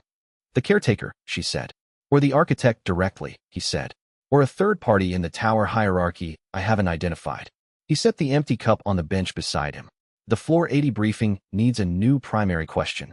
Who has architectural access? Everything else we think we understand about the tower hierarchy assumed the caretaker's sub-intelligence framing was accurate. If the caretaker itself built the relay, that framing was at best incomplete. He paused. And if someone else built it while the caretaker watched, then there are parties in this system whose authority and interests I don't have mapped. 8 days, she said. 8 days, he confirmed. And the entity that designed the 40-hour test knows now what I look like when I fight without the archive. That's what the test was actually collecting. Not whether I could survive it, but who I was when I had nothing to rely on except what I'd become. He thought about the 35th hour. The improvisation that had stopped feeling wrong and started feeling like the actual tool he was supposed to be using. The entity that had built the relay had watched 40 hours of that. Whatever it concluded from the observation was going to be part of the calculation waiting for him on the other side of the floor 80 door. He needed to arrive at that door knowing more than the entity expected him to know. 8 days. He began planning the additional research on the transit ride back to Busan. The research he needed covered 3 specific gaps that the relay formation had exposed. First, who had architectural access to the gate system, and what did that access hierarchy look like? The caretaker had described itself as a sub-intelligence, but sub-intelligences didn't have the authority to relocate 5 bosses across 5 separate floor boundaries. Either the caretaker had lied about its scope, Or something above. The caretaker had used its architectural access while the caretaker served as an intermediary. The distinction mattered. A caretaker that had architectural access was a potential ally with real power. A caretaker that was genuinely limited but serving as a relay for an entity with architectural access was a more complicated proposition. Second, the 6 previous second-run cycles.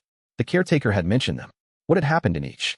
The relay formation had been built specifically for him, which meant previous cycles hadn't produced a regressor who reached floor 65 in a way that required this level of response. Were those cycles shorter? Did they fail earlier? He needed to understand what the previous cycles had and hadn't done before walking into a meeting about what the current cycle was supposed to produce. Third, the session scope. The caretaker had communicated through the Iron Veil Sovereign. Informational exchange. He needed to understand what information the caretaker intended to provide and what information it intended to receive. The architecture of the exchange mattered. If he understood the exchange's design before he walked in, he could position himself to extract maximum value from the informational component while managing what he revealed in the reception component. He began drafting a supplemental research section in the briefing document on the transit ride, working from his phone in notes format that he would expand into full analysis when he reached the hub. The 40 hours of the relay formation had given him more than combat experience. They had given him the knowledge that the entity watching him was watching process, not just outcome, and that meant the entity valued understanding. That was information. That was leverage. He would use it carefully at floor 80. But first he had 8 days, and the research required at least 3 of them. The transit arrived. He walked to the hub, already thinking forward. The caretaker had watched process rather than outcome for 40 hours, which meant floor 80's door wasn't the start of an exchange, but the continuation of one. And if the exchange had already been running for 40 hours, what had the caretaker already concluded about him before the door opened? Chapter 66. The news about Yoon Chul-soo's blackmail crisis reached Juno's communications channel at 0840 on Tuesday morning, and he had the phone out and dialing before the alert finished loading. The event structure was recognizable within 15 seconds of reading. Not the specific details. Those had shifted from the first-run parallel in the way that all first-run memories shifted when the second run's changed conditions rippled forward through the timeline. But the underlying pattern was intact. The approach, the timeline, the pressure building before the ask, the specific target.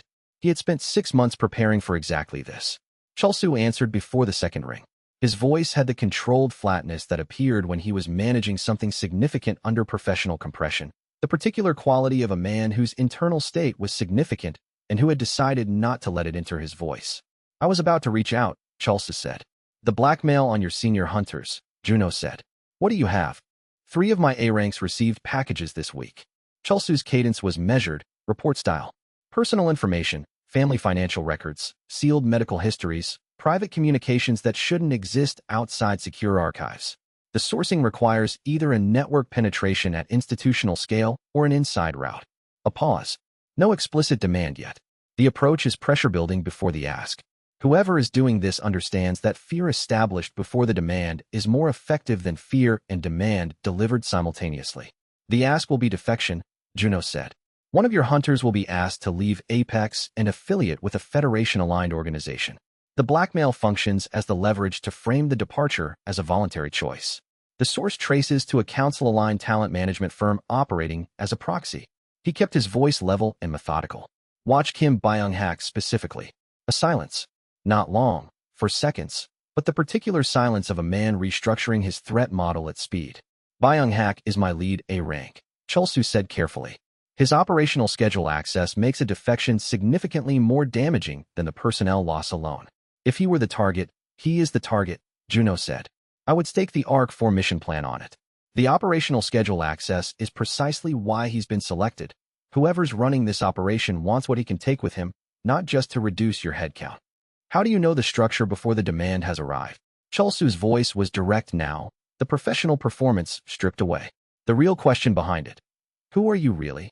I've seen this pattern complete in a context I can't fully explain in a phone call, Juno said. The formulation was prepared and true. The 3-stage structure, information collection, pressure establishment, demand with framing, is identifiable once you've seen it resolve. Trust the warning. He paused. Do not alert Byung-hak that you know about the approach. Watch the talent contact when it arrives. Document every element of the demand structure and bring it to me before you act. If you confront prematurely, the operation shifts to a different vector and we lose the intelligence. You're letting it run, Chul-soo said. Not accusatory, recognizing the tactic. Controlled, Juno said. We need the chain documented before we can cut it in a way that actually matters. 2 weeks, possibly less. Can you manage watching this develop without responding to it? Yes. Immediately, without hesitation. Then, quieter. Is he salvageable? Byung-hak. He's a pressure point, Juno said. The people using him as one are the problem. After this resolves, the relationship between you and him is yours to work out. But he is not the target of what we're building toward. The operation using him is. Chulsu took this in. A pause that had a different texture than his previous ones. More personal, less operational. I want a real answer to one question, he said. You called me before I called you. You knew about the blackmail before I reported it. That's not what intelligence networks produce at this speed. His voice was steady and direct. What are you, Kong Juno? He had prepared for this question since the moment he chose to place Chulsu inside the inner architecture of Arc 4's operations. The answer needed to be real without being the full weight of the truth. I've been through the upper floors before, he said. Not in this run. I'm operating with knowledge carried from that experience.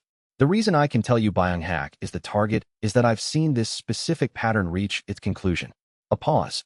How far up the floors? Floor 99, Juno said. A longer silence. The kind where a person is not thinking about the operational implications. Those would follow quickly, but absorbing the personal weight of an image. Someone who had climbed to floor 99 and was here again, at the beginning, using everything they'd paid for with 20 years to change what had been wrong. And you're back, Chulsu said quietly. Yes. The second run, Chulsu said. It's better. Working on it, Juno said. One piece at a time. A pause. Then, with the steadiness that was Yoon Chulsu's most characteristic quality, 2 weeks. Full documentation. I'll contact you before I move. A beat. After floor 80, Juno, the full briefing. Whatever you're carrying. After floor 80, Juno confirmed. On my word. He ended the call and set the phone on the table in front of him. Chulsu knew enough now to hold the correct orientation in the operations ahead. Not the full picture, not the architect or the caretaker or the conversion mechanism, but the essential truth that justified why Juno was ahead of every development before it arrived. The briefing after floor 80 would complete the picture. For now, this was sufficient. The Chulsu Byung-hak crisis was running on its projected track. 2 weeks until the demand arrived. The counter trap needed to be in position before the demand was made and acted on. 8 days on the clock, 3 of them after floor 80, the rest before. The timeline was viable. He opened the caretaker briefing document and added the Chulsu conversation to the Arc 4 event log. Then he kept working, because the day wasn't finished and neither was the preparation. The next 2 hours were the briefing document's supplemental research section, the 3 gaps the relay formation had identified, now being developed into the full analysis he drafted on his phone during the transit ride. He worked through the architectural access question first, because it was the foundational one. If the caretaker had architectural access, the entire power hierarchy of the tower system needed to be reconsidered. He built a model with 3 possible configurations. Caretaker with architectural access and limited scope. The relay formation was within its authority, but at its upper limit. Caretaker serving as interface for a higher authority entity that had architectural access. The relay formation was authorized by a party the caretaker answered to. And caretaker without architectural access, but with a channel to the architect's direct authority. The relay formation was executed by the architect itself, through the caretaker as operational relay. Each model produced different implications for the floor 80 meeting. In the first model, the caretaker was the entity with whom Juno needed to negotiate directly, and its cooperation or opposition would determine the second run's outcomes above floor 80. In the second model, there was an intermediary party he hadn't identified, something between the caretaker and the architect that had its own interests and its own authority. In the third model, the architect had been more actively involved in shaping the second run than any of the boss communication events had suggested, which meant the floor 80 meeting was not an informational exchange with a sub-intelligence, but a direct conversation with the primary intelligence behind the tower system. He wrote the 3 models out in full. He couldn't eliminate any of them from outside the meeting, but he could prepare his question to elicit an answer that would distinguish between them within the first 10 minutes of the exchange. The question he'd been revising for 2 weeks was almost ready. Tonight's work brought it to its 16th version. He wrote it, read it, found the one remaining imprecision, and revised it to version 17. It was not yet right. It was getting closer. He put the briefing document away at 2,300 and slept for 6 hours. Tomorrow, Do Hyun's training session at 0700. The Byung-hak surveillance update at 1400. The Accord coordination call with the Japanese cluster at 1700. 7 days remained, and every one of them had a specific use. The towers were running their calculations. He was running his. 8 days to find out whose math was better, and at version 17, the question still wasn't right, which meant the entity waiting on the other side of floor 80's door was going to meet a man who had been preparing for 3 months and was still not satisfied with his own preparation. That's fine, he thought. Neither is it. He let the lights go out, because version 18 was waiting for him in the morning, and the entity on the other side of floor 80's door had been preparing for this meeting for longer than the Korean peninsula had known written language, and he was not ready, and he was going anyway. Chapter 67 The Global Gate Accord proposal arrived at the Korean Hunter Control Bureau's International Relations desk on a Tuesday morning, and its elegance was precisely what made it dangerous. It was filed as a consultation document for regional stakeholder review through the International Hunter Federation's administrative channel, not a binding framework, not a directive, but an invitation to participate in shaping a new international management standard.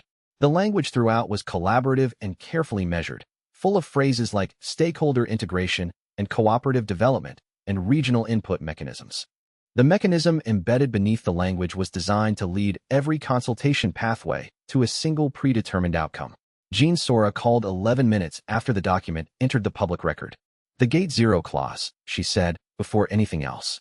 He was already reading it on his second screen. Gates classified as Origin-class strategic resources under the proposed accord would be subject to joint international management protocols with the International Hunter Federation serving as the coordinating body. Gate Zero, identified in the Bureau's internal classification database as an Origin-class anchor gate predating all other Korean gates by approximately 200 years, would qualify immediately for Category 1 designation. Jean Sora's 8 months of land trust construction had been built against the threat of arbitrary international appropriation. This mechanism was more surgical. It created a legal framework in which the appropriation would look like standard governance. The consultation framing is more sophisticated than the version I projected, he said. In the first run parallel, the Federation's first document was a binding framework proposal, easy to oppose because it was transparently coercive. This version invites participation, which makes opposition look obstructionist rather than principled. Park Gil-soo has been paying attention. Does the trust hold against it? Jean Sora said. The covenant language was drafted against the draft accord's standard management clause, he said. I need to understand if the Category 1 enforcement authority has different legal weight than what the covenant was built to withstand. Have the legal team run it, 24 hours. I'll call them now, she said. The coordination network. Activated today, he said. All 14 independent associations. Get them the full document before it reaches their national bureaus through standard Federation distribution, which will take 2 to 3 days. If they see it first from us, the response is coordinated rather than fragmented. 14 simultaneous filings in the consultation process is qualitatively different from a Korean objection followed by 12 separate national responses staggered over 2 weeks. I've been running monthly coordination calls for 4 months, she said. He could already hear her pulling up the contact list. This is what those calls were preparing for. Schedule an emergency session tonight, he said. And the framing matters. We're not objecting to international management standards. We're objecting to a specific mechanism that was constructed to achieve guild monopolization through regulatory apparatus rather than market competition. The difference between those positions is the difference between looking protective of a local industry and looking protective of a functional model that benefits hunters worldwide.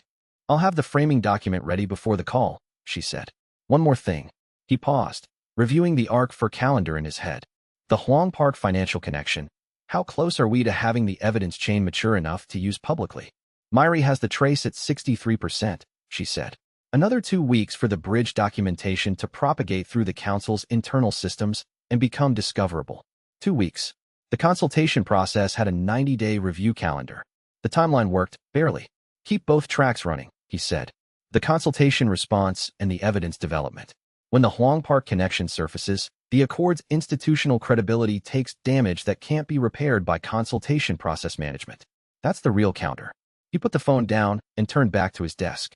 6 days left on the countdown. The Accord's consultation process, the evidence development, the Chulsabyang hack operation, the caretaker briefing revision, all of it running in parallel, each thread dependent on the others in ways that required him to hold the full picture without letting any single thread dominate his attention. He drafted a memo to Myri on the Accord response coordination, then spent 40 minutes reading through the 46 teams' current deviation logs, looking for any patterns that connected to what he'd observed in the floor 65 relay formation. 3 of the teams in Japan's cluster had reported precursor timing shifts on floors 34 to 36 that matched the directional orientation model Myri had developed, which meant the relay formation's architectural modification wasn't limited to Korean gates. If the caretaker, or whoever had built the relay, had foundational access to gate architecture globally, then the architecture they were dealing with was significantly larger than the Korea-centric view he'd been operating from. He added a note to the caretaker briefing. Architectural access appears to extend to non-Korean gate systems. Cross-reference with the Japan cluster's floors 34 to 36 deviation data before the floor 80 meeting. Then he flagged the Japan data for Myri's review with a request for analysis by morning. He scheduled the training session with Do-hyun for 0700 the following day, a specific technique he'd been developing since the floor 65 relay experience, the real-time counterbuilding that operated without archive support. The method was simple in principle and difficult in practice. Instead of beginning any combat sequence by consulting the pattern library, he began by reading the opponent's current state as if it were entirely new and building the counter from scratch. The library could be checked afterward, used as a validation layer rather than a primary reference. The technique had felt wrong and slow the first dozen times he'd trained it. After 40 hours of necessity in the relay formation, it felt like the correct way to fight. Do-hyun needed it. The A-rank floor operations that Arc 5 would require above floor 80 would encounter origin tier bosses that had compensated for everything the team's members had previously used. Do-hyun's force wall technique was based on a specific distance and angle framework that the deviation algorithm could anticipate. He needed the capacity to restructure in real time without losing the technical foundation the framework was built on. He scheduled the session. Then he returned to the briefing document. He had written 44 of the planned 47 pages. The remaining 3 sections were the hardest ones. The scope assessment of what the caretaker meeting might reveal, the contingency framework for outcomes he couldn't currently model, and the question he'd been revising for 2 weeks, for sentences that had been rewritten 17 times and still weren't right, and needed to be right before he walked through the door. The political work was necessary. The floor work was the ground truth. The caretaker briefing was the thing that decided whether the floor 80 meeting produced what the second run needed it to produce. He had 6 days. He used the rest of the evening on the 3 remaining sections, and when he finally stopped writing, the briefing was 47 pages and the question had found its final form. He read it once, put it away, and went to bed. In the morning, the training session. In 5 days, the door. The preparation was almost complete, and every hour it remained incomplete was an hour the towers were still ahead of him. He intended to close the gap before the door opened. That meant the training session with Do-hyun had to produce something real, not just repetition. He had been watching Do-hyun's force wall technique for 8 months, and the technique had improved dramatically. The density control, the angle management, the integration with movement that had started as wooden and become fluid.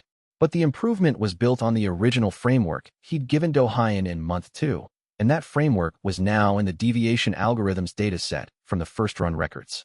Above floor 60, the origin tier bosses would know the framework. Do-hyun needed a second framework, not a replacement, but an alternative that he could switch to mid-combat when the first framework stopped working. He had been developing the alternative since the floor 65 relay formation, the real-time counter-building technique applied to force wall deployment. Instead of executing a pre-planned wall geometry, read the opponent's attack trajectory in the 0.4 second window before impact and build the wall geometry that countered that specific trajectory rather than the standard defensive angle. The difference in effectiveness was significant. The difference in difficulty was also significant. It required processing speed that the deviation algorithm hadn't seen Do-hyun use, because Do-hyun had never needed it. He was about to need it. The session tomorrow was 7 hours of drilling that transition, standard framework into real-time framework, back and forth, until the switch became instinctive rather than deliberate. He had designed the drill 3 days ago. He had reviewed it twice tonight. He was satisfied with it. He had 2 more things to do before sleep. First, a message to Jean Sora confirming the team together evening 2 nights from now. Second, a final review of the contingency protocol for the floor 80 perimeter operation, specifically the 60-minute signal protocol and what Chulsu's team would actually do if the signal didn't arrive. He sent both. Jean Sora confirmed. Chulsu's team confirmed. The perimeter was set. He closed everything. The preparation was as complete as it could be for tonight. Tomorrow, 7 hours of drilling a technique Do-hyun had never used under real pressure, a technique the deviation algorithm had never seen, because it didn't exist in the pattern library. If tomorrow worked, the algorithm would have a gap. If tomorrow failed, Do-Hyun entered floor 80's perimeter with a technique he'd practiced for one day under controlled conditions and had never tested against an actual origin tier construct. Tomorrow had to work. He intended to make it work. And the fact that he was lying awake planning how to guarantee it rather than trusting to preparation already done told him he wasn't as calm about floor 80 as he had been pretending to be, not to the team and not to himself. Chapter 68. The node gate that Gene Sora's financial survey had flagged 3 weeks earlier sat behind a decommissioned warehouse complex in the Busan Industrial District, hidden inside 9 years of corporate camouflage and 3 layers of ownership obfuscation that had kept it off every public registry. He had cross-referenced the gate's existence against the Bureau's public database, the restricted database through the cooperative's regulatory access, and the Federation's international catalog. Nothing. A gate operating at ambient SS rank mana density, according to Myri's field sensor readings from the warehouse perimeter, generating energy that should have been detectable by any standard survey instrument, and yet somehow invisible to every registry. The 9-year corporate ownership chain, each entity acquiring and abandoning the same property at intervals precisely correlated with the gate's energy fluctuations, told him that someone with significant institutional resources and patience had been deliberately monitoring this gate without reporting it. Who and why were questions for the ARC-5 file. What mattered now? An unregistered SS rank gate, 3 days before floor 80, with a boss inside carrying core energy at SS rank density. Tower memory had no record of this gate from the first run, which meant it either hadn't been active or had been hidden well enough that he'd never encountered it in 20 years of first-run operations. He entered at 0300 alone, without notifying anyone of his location. The interior was immediately wrong in the way that prepared him. The spatial geometry expanded and contracted as he moved through it, corridors widening and narrowing in response to atmospheric variables he couldn't immediately quantify. The mana density was extraordinary, not the dense but manageable pressure of a high-floor gate, but something qualitatively different, a sustained ambient force that was actively working against his mana lattice structural integrity. Every breath required micro-adjustments to his mana output calibration to prevent the ambient pressure from degrading his internal flow channels. The boss materialized 40 meters in. He had never seen the Void Architect remnant before, in any form, in any version of his first-run experience. The Tower Memory's cross-reference function identified related entity types and assigned a provisional classification based on structural similarities, but the similarities were approximate. The remnant was unlike its related entities in the ways that mattered for combat. It was geometric, recursive, continuously assembling and disassembling its physical form in real time. Each configuration optimized for a different function, a compact angular structure for attack, a broader interlocking formation for defense, an elongated asymmetric form for pursuit. The cycling was continuous, 3-second intervals between each configuration, with 0.8-second transitions during which the form was mid-assembly and structurally incomplete. He watched 90 seconds before moving. The cycle was clockwork. Design meant repetition. Repetition meant prediction. The 0.8-second transitions were the vulnerability window, form partially disassembled, coherence at its lowest point across the cycle. He moved on the first transition, and the fight began. The remnant adapted faster than any previous boss he'd encountered in the second run, not in the targeted way of origin tier bosses built from his pattern data, but in a genuine real-time learning mode, adjusting its configuration geometry within its cycling structure as he developed each approach. His first tactical framework lasted 4 minutes before the remnant had countered every angle it used. The second framework lasted 3 minutes. The third lasted 6. The fourth crashed immediately on contact. He was building and discarding faster than he had ever done, and the remnant was keeping pace. On the 39th minute, from outside the remnant's engagement range while it held its defense configuration, he stopped and looked at what he had. 4 failed frameworks, each one partially working, each one establishing something that the remnant had then specifically countered. He had fragments. He synthesized them into a 6th framework in the next 30 seconds. Not a designed approach, a composite built from the functional elements of 4 different failed ones, assembled into a configuration the remnant had never seen because no single approach had used all these elements together before. It was entirely novel. He had never used this combination in any first-run encounter. The 6th framework took 11 minutes.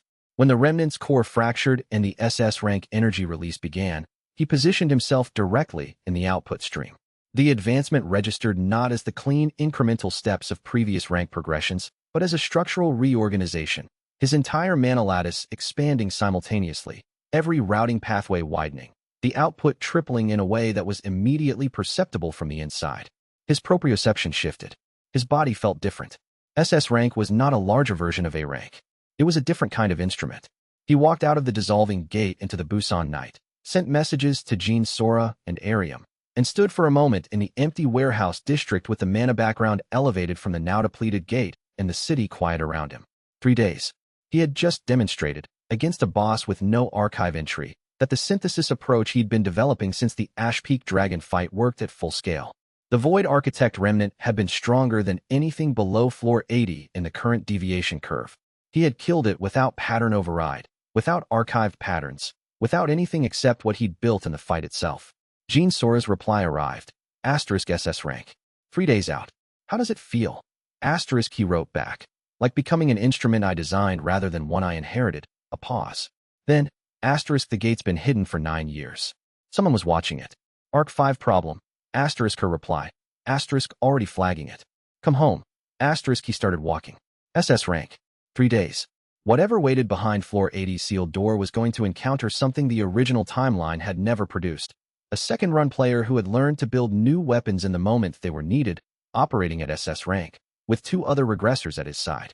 The tower had been preparing for Kong Juno as he had been. It would need to recalibrate for who he had become. He reported the unregistered gate to Jean Sora and Arium simultaneously, including coordinates and the 9-year corporate camouflage chain Myri had initially flagged.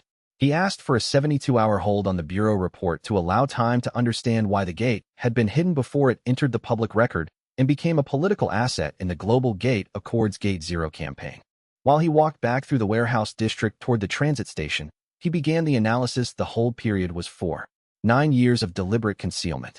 3 corporate entities, each acquiring and abandoning the same property at intervals tied to the gate's energy fluctuations. That level of institutional patience required either significant resources or significant motivation, the kind that came from someone who understood what an SS rank node gate represented and wanted to maintain exclusive access to it.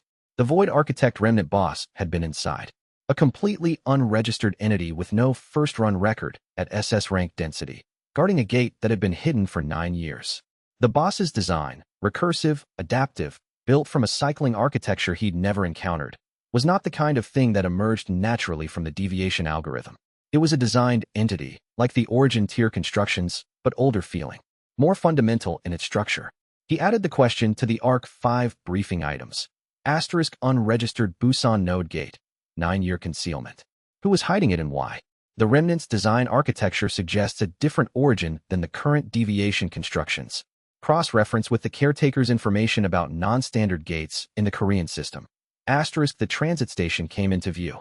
He bought a return ticket and sat down on the platform bench. SS rank. 3 days until floor 80. The scale of everything that had been building since October 14th was, in the quiet of the empty platform at 0400, momentarily visible as a single whole.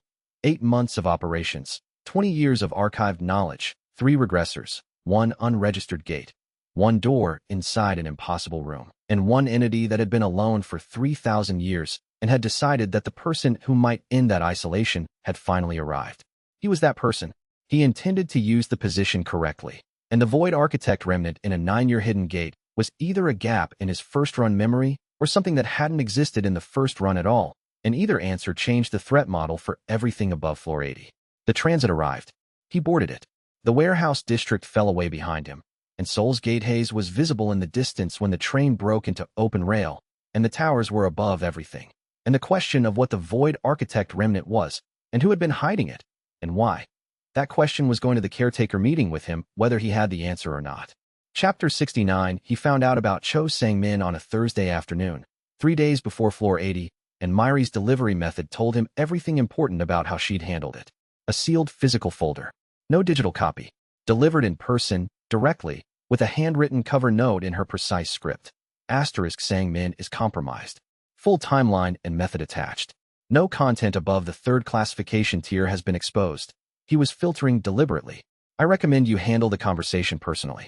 I have not disclosed this to anyone else. He read the documentation. 17 sanitized intelligence summaries over 6 weeks, passed to a Hunter Resource Council planning contact. Timing information only. When the legal team was completing a filing, when a response document was being finalized, when an operational decision was about to be communicated externally. Not content, timing. 6 to 12 hours of anticipation advantage for the council on every major legal move the cooperative made. Enough to consistently prepare a counterposition before the cooperative's position arrived. He read the additional documentation on Cho Songmin's brother. Bureau detention facility. Charges carrying a 3 to 5 year sentence. A prosecution case built on a single piece of physical evidence with a documented provenance gap in the chain of custody. He called Sang-min into the conference room. Sang-min arrived looking like a man who had been waiting for a specific door to open for several weeks and had spent the time rehearsing what he would say when it did. He sat down without being prompted and said, "I know you know. Tell me why." Juno said. The account came out quickly, precisely, without evasion. The contact, the approach methodology, the framing of the initial ask. The specific threat to his brother's case. The contact had documentation of the provenance gap and had made it clear that this documentation could be used to either strengthen or undermine the prosecution depending on Songmin's cooperation. The calculation that timing information was less damaging than the alternative. 6 weeks of carrying it alone because approaching Juno had seemed, at every moment, like the risk that would make everything worse instead of better.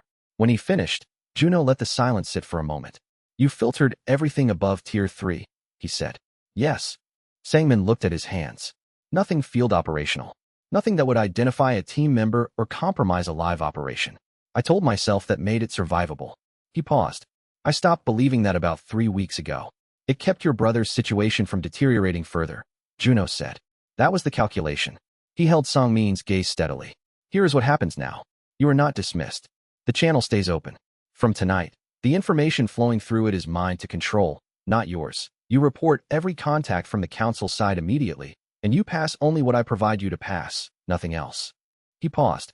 "Can you do that?" Sang-min looked up from his hands with the particular expression of a person who has been bracing for impact and found a different kind of landing. "Yes," he said. "Then, why not close the channel?" "Because it's more valuable open," Juno said simply. "And because you've been carrying this alone for 6 weeks when you should have brought it to me on the first day." He held Songmin's gaze. "The rule going forward. Any threat against anyone on this team, your family, your colleagues, anyone in the cooperative's network, comes to me the same day it arrives." "Not the next day. The same day." "Yes," Sang-min said. The compressed tension in his voice was easing, slowly, the way a sustained load decreases when someone else takes part of the weight. Juno slid a folder across the table. The first controlled piece. A financial transaction summary, fabricated content, establishing a bridge in the Huang Park financial chain that makes a missing link appear in the council's own internal records. When the real evidence development completes, this document will already exist in their files as corroborating material. Their own legal team will treat it as their document. He paused. "Pass it to the contact tonight." Sang-min looked at the folder, then at Juno. Something shifted in his expression. The recognition of a man who had been carrying a burden and is discovering that the burden has a different shape than he thought. "The brother's charges," he said carefully. "I've been in contact with the Bureau's Evidence Management Division for 2 weeks, Juno said. "The provenance gap in the physical evidence is documentable through standard legal process. I've retained an attorney to file the challenge." He met Song-min's eyes directly. "This is not conditional on your cooperation with the channel. The legal work is already running. Your brother's case moves forward regardless of what you do." Sang-min absorbed this. "You could have told me that 6 weeks ago," he said quietly. "You needed to tell me about the channel first," Juno said. "You weren't ready to do that at week 1. Neither of them disputed this. The silence that settled between them had the particular quality of a difficult thing having been said correctly, not comfortable, but honest. "Pass it tonight," Sang-min said, touching the folder. "Tonight," Juno confirmed. "And Sang-min, the next threat that arrives against anyone here, you bring it to me within the hour. No more carrying it alone." He walked out and found Myri waiting in the corridor, reading the tone of the conversation through the closed door the way she read everything, systematically, with the information available, drawing the most accurate conclusion the data supported. "The channel stays open," he told her. She nodded once. "The first controlled piece is already prepared," she said. "I drafted it this morning." Of course she had. He looked at her for a moment. "After floor 80, I'll brief you on the full channel architecture, every active intelligence conduit, every controlled flow, all of it." He meant it. "You're the intelligence coordinator. You should have the full picture." "I'll be ready for it," she said. He walked toward the planning room. Songmin's channel was operational. The brothers' legal challenge was running.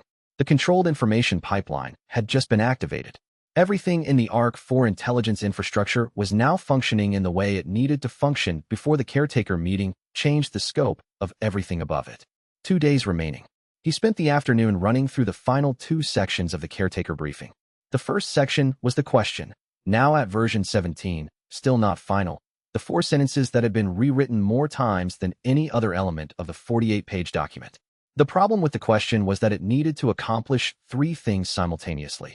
Establish that he understood the tower's architecture without revealing the full scope of what he and Jean Sora and Tion collectively knew.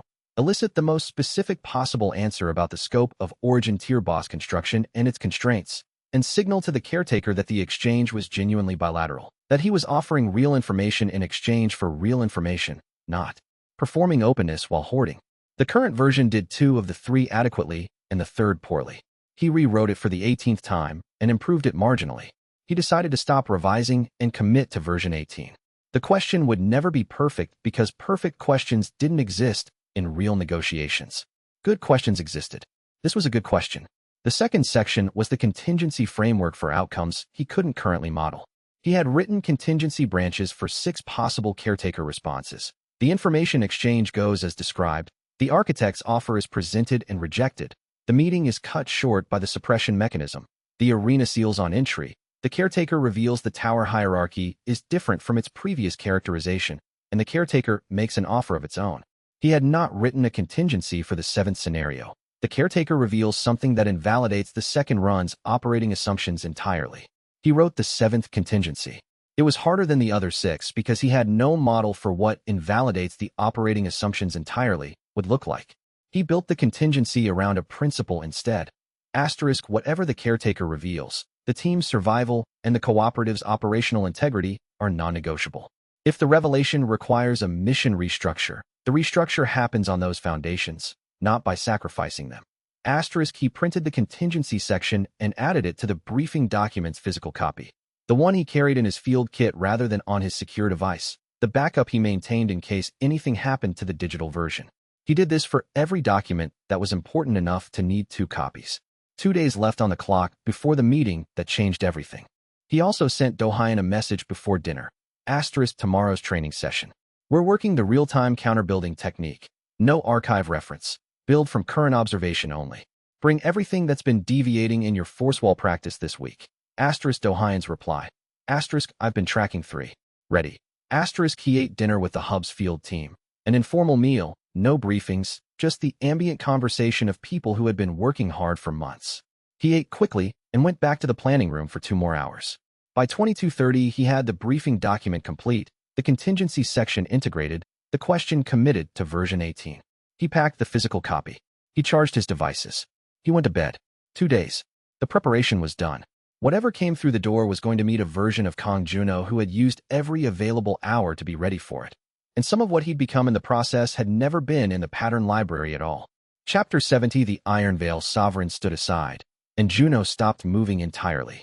He was 3 strides into the floor 70 arena when he registered that the boss, which should have been positioned at the arena's center, occupying the standard engagement territory of an S-rank gate boss, was against the eastern wall. Weapons lowered. Posture non-combat. Its attention was directed not at him, but at the north corner of the arena, where something was assembling itself out of ambient mana in a process that was precise and deliberate and looked nothing like any gate phenomenon he had encountered in 20 years of first-run clearing. He stood still and watched the assembly complete. The process took 43 seconds. What it produced at completion was a flat surface of compressed mana, slightly reflective at the edges, hovering at head height 3 feet from the northern wall. It looked like a projection panel, like the information displays the Bureau used at gate briefing stations, but built from different materials and operating without any visible power source. Text appeared. He did not recognize the language. Not Korean, not English, not any of the dozen other scripts he had encountered across first-run international gate operations. He stared at it for 4 seconds. Then the tower memory system translated, unprompted. The unfamiliar characters resolved into Korean across his field of vision, overlaid directly on the projection. Asterisk the architect requests a direct exchange. Floor 80. Come alone. Asterisk he read it twice. He looked at the Iron Veil Sovereign, which had still not moved. He looked back at the panel. Who is transmitting this? He said aloud. The panel responded with new text. Asterisk current tower management entity. Authorized intermediary function, asterisk the caretaker. Not the architect's direct interface. The sub-intelligence that managed day-to-day tower operations, relaying a message from a higher authority the way an administrative assistant forwards communications from an executive. The framing was consistent with everything the caretaker had communicated through previous boss interaction events. The terms, he said. What kind of exchange? New text, asterisk informational exchange. No combat engagement. Pattern interference suppressed for session duration, asterisk a pause in the text flow, not a loading delay, something more deliberate. Then, asterisk session scope, bilateral. Single party from each side, asterisk another pause. Asterisk the architect is aware of companion regressors. This request applies to the primary tower memory holder, asterisk. He filed everything in parallel while keeping his expression neutral. The architect knew about Jean Sora and Tion, which meant it had been tracking them since before Juno had officially identified them as fellow regressors. The request was addressed specifically to him, not to the group. The caretaker was relaying rather than initiating, which could mean loyalty to the architect's preferences or simply that relay was a function it was obligated to perform regardless of its own position. The come alone instruction contradicted the 3-regressor plan he and Jean Sora and Tion had finalized 4 days ago. I'll give you my decision before floor 80, he said. The panel dissolved. The Iron Veil Sovereign turned from the eastern wall, resumed its standard position at the arena's center, and regarded him with the readiness of a boss that had been standing aside for a purpose that was now complete and was returning to its designated function. He fought it. The Sovereign showed no deviations, standard pattern, original configuration, as if the projection interval had been a separate system operating in parallel to the floor's combat function rather than part of it. 14 minutes. Clean clear. He walked out through the gate exit and called Jean Sora from the exit plaza. The Sovereign stood aside for a projection panel, he said. Caretaker relayed an architect message. Floor 80, direct exchange, come alone. The architect knows about you and Tion. A silence that had specific weight. It's been tracking us, she said. Since before the 4th contact, he said. Possibly since your first floor entries in this run. He kept his voice methodical. The come alone instruction is either tactical isolation or standard protocol for this category of exchange, the format used across all previous candidate contact events. I can't determine which from outside the meeting. What's your working model? She said. He ran through the relay formations details. The deliberate recovery intervals. The introduction structure of the projection panel, sequential, unhurried, informative rather than coercive. The caretaker's previous framing of the floor 80 meeting as informational. 10 floors of escalating engagement that had cost him significantly but hadn't killed him. The architect is genuinely interested in the exchange, he said. The investment in my second run, the origin tier constructions, the relay formation, the 4 boss communications, it's too significant to throw away on a trap at floor 80. My working model is that the meeting is what the caretaker said it was. He paused. But I'm not going alone. The 3-regressor entry holds. I want it on the formal record, she said, that I object to the separation framework in principle. Even the modified version. On the record, he confirmed. 9 days. If the arena seals after we enter, we have a bilateral format and we work within it. If it doesn't seal, Tion's reading of the party designator was correct and we have full access. 9 days, she said. Then, after a pause that had a different quality than the operational ones, Juno. Come back from all of them. He held the phone after the call ended and let the weight of those 4 words settle before he pocketed it. 9 days. The door assembled inside floor 80's arena by whatever was waiting behind it. The question that had been building since the moment he woke up at 22 with the system panel in his vision, asking if he wanted to begin the second run. In 9 days, he would open the door, and the person on the other side would have answers. He intended to arrive ready to receive them, and ready, if necessary, to refuse them. After the call ended, he wrote one more message to the Tion channel. Asterisk the floor 70 projection panel. The caretaker confirmed it was acting as authorized relay for the architect's request. That framing, authorized intermediary function, is the same language it used in the floor 55 communication. It's consistently presenting itself as a relay, not as a principle. Asterisk a pause. Does your first run memory of the upper floors include any indication of the caretaker acting as a principle rather than a relay? Her reply came in 11 minutes. Asterisk my first run memory above floor 65 is incomplete. I was operating at high depletion and the recall quality degrades above that threshold. But before floor 65, the boss communication events I experienced twice both used the relay framing. Both messages attributed their content to higher system authority rather than to a local management function. Asterisk a pause. Asterisk my interpretation. The caretaker genuinely believes it's a relay. Whether it's actually a principle with more authority than it acknowledges is a different question. The gap between what it believes about itself and what it actually is may be significant. Asterisk he read that twice. The gap between what it believes about itself and what it actually is may be significant. That was, he realized, a more precise framing of the architectural access problem than any version he'd written in the briefing document. The caretaker might not know the full extent of its own authority.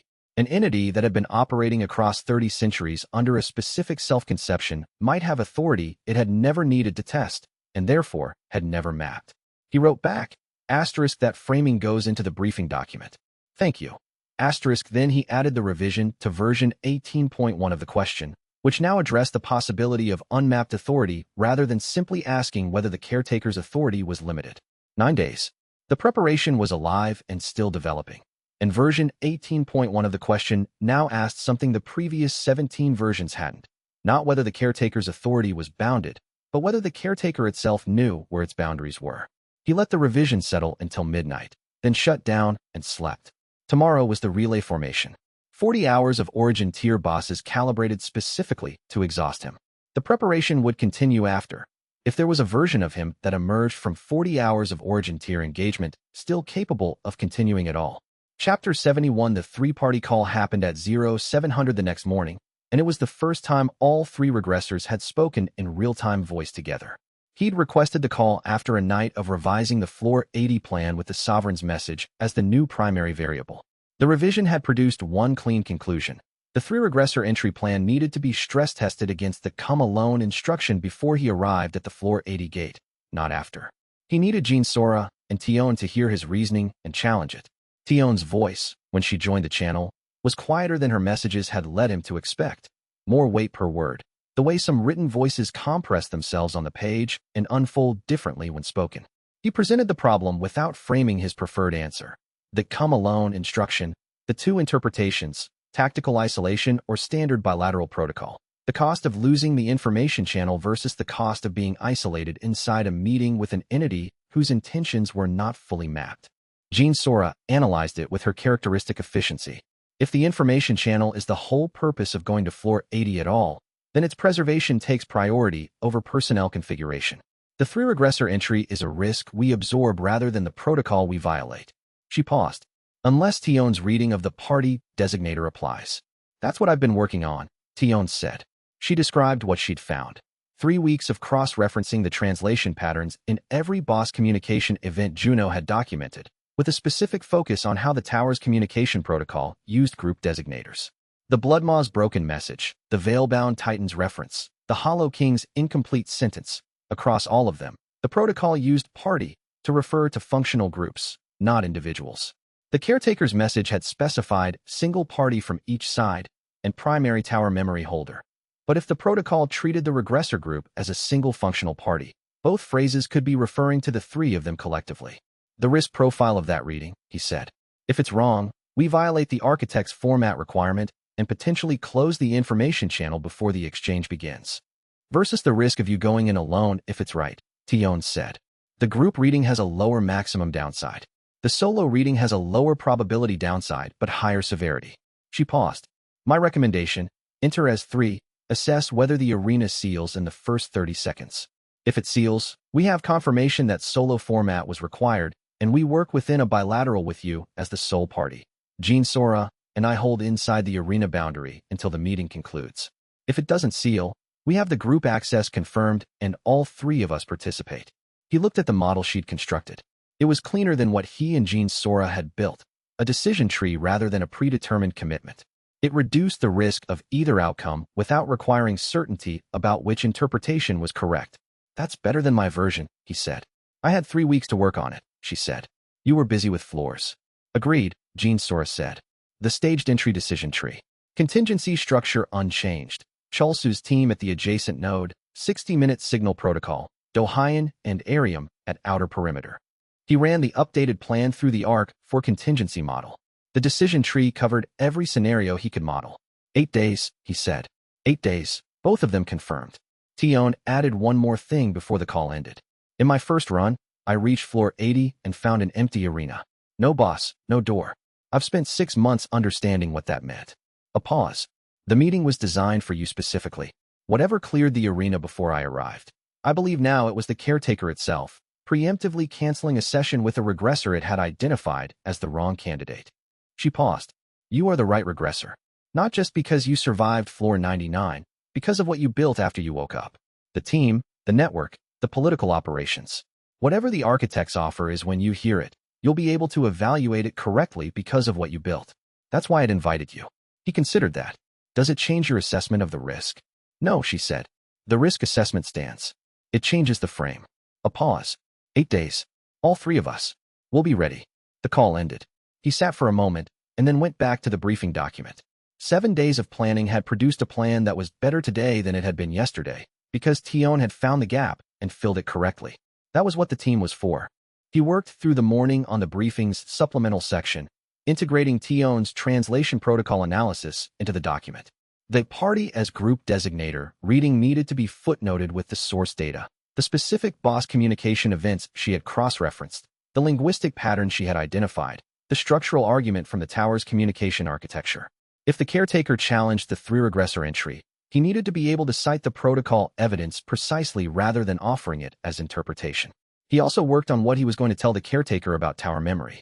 The experiential data request was the one element of the caretaker's stated purpose that he hadn't fully prepared for.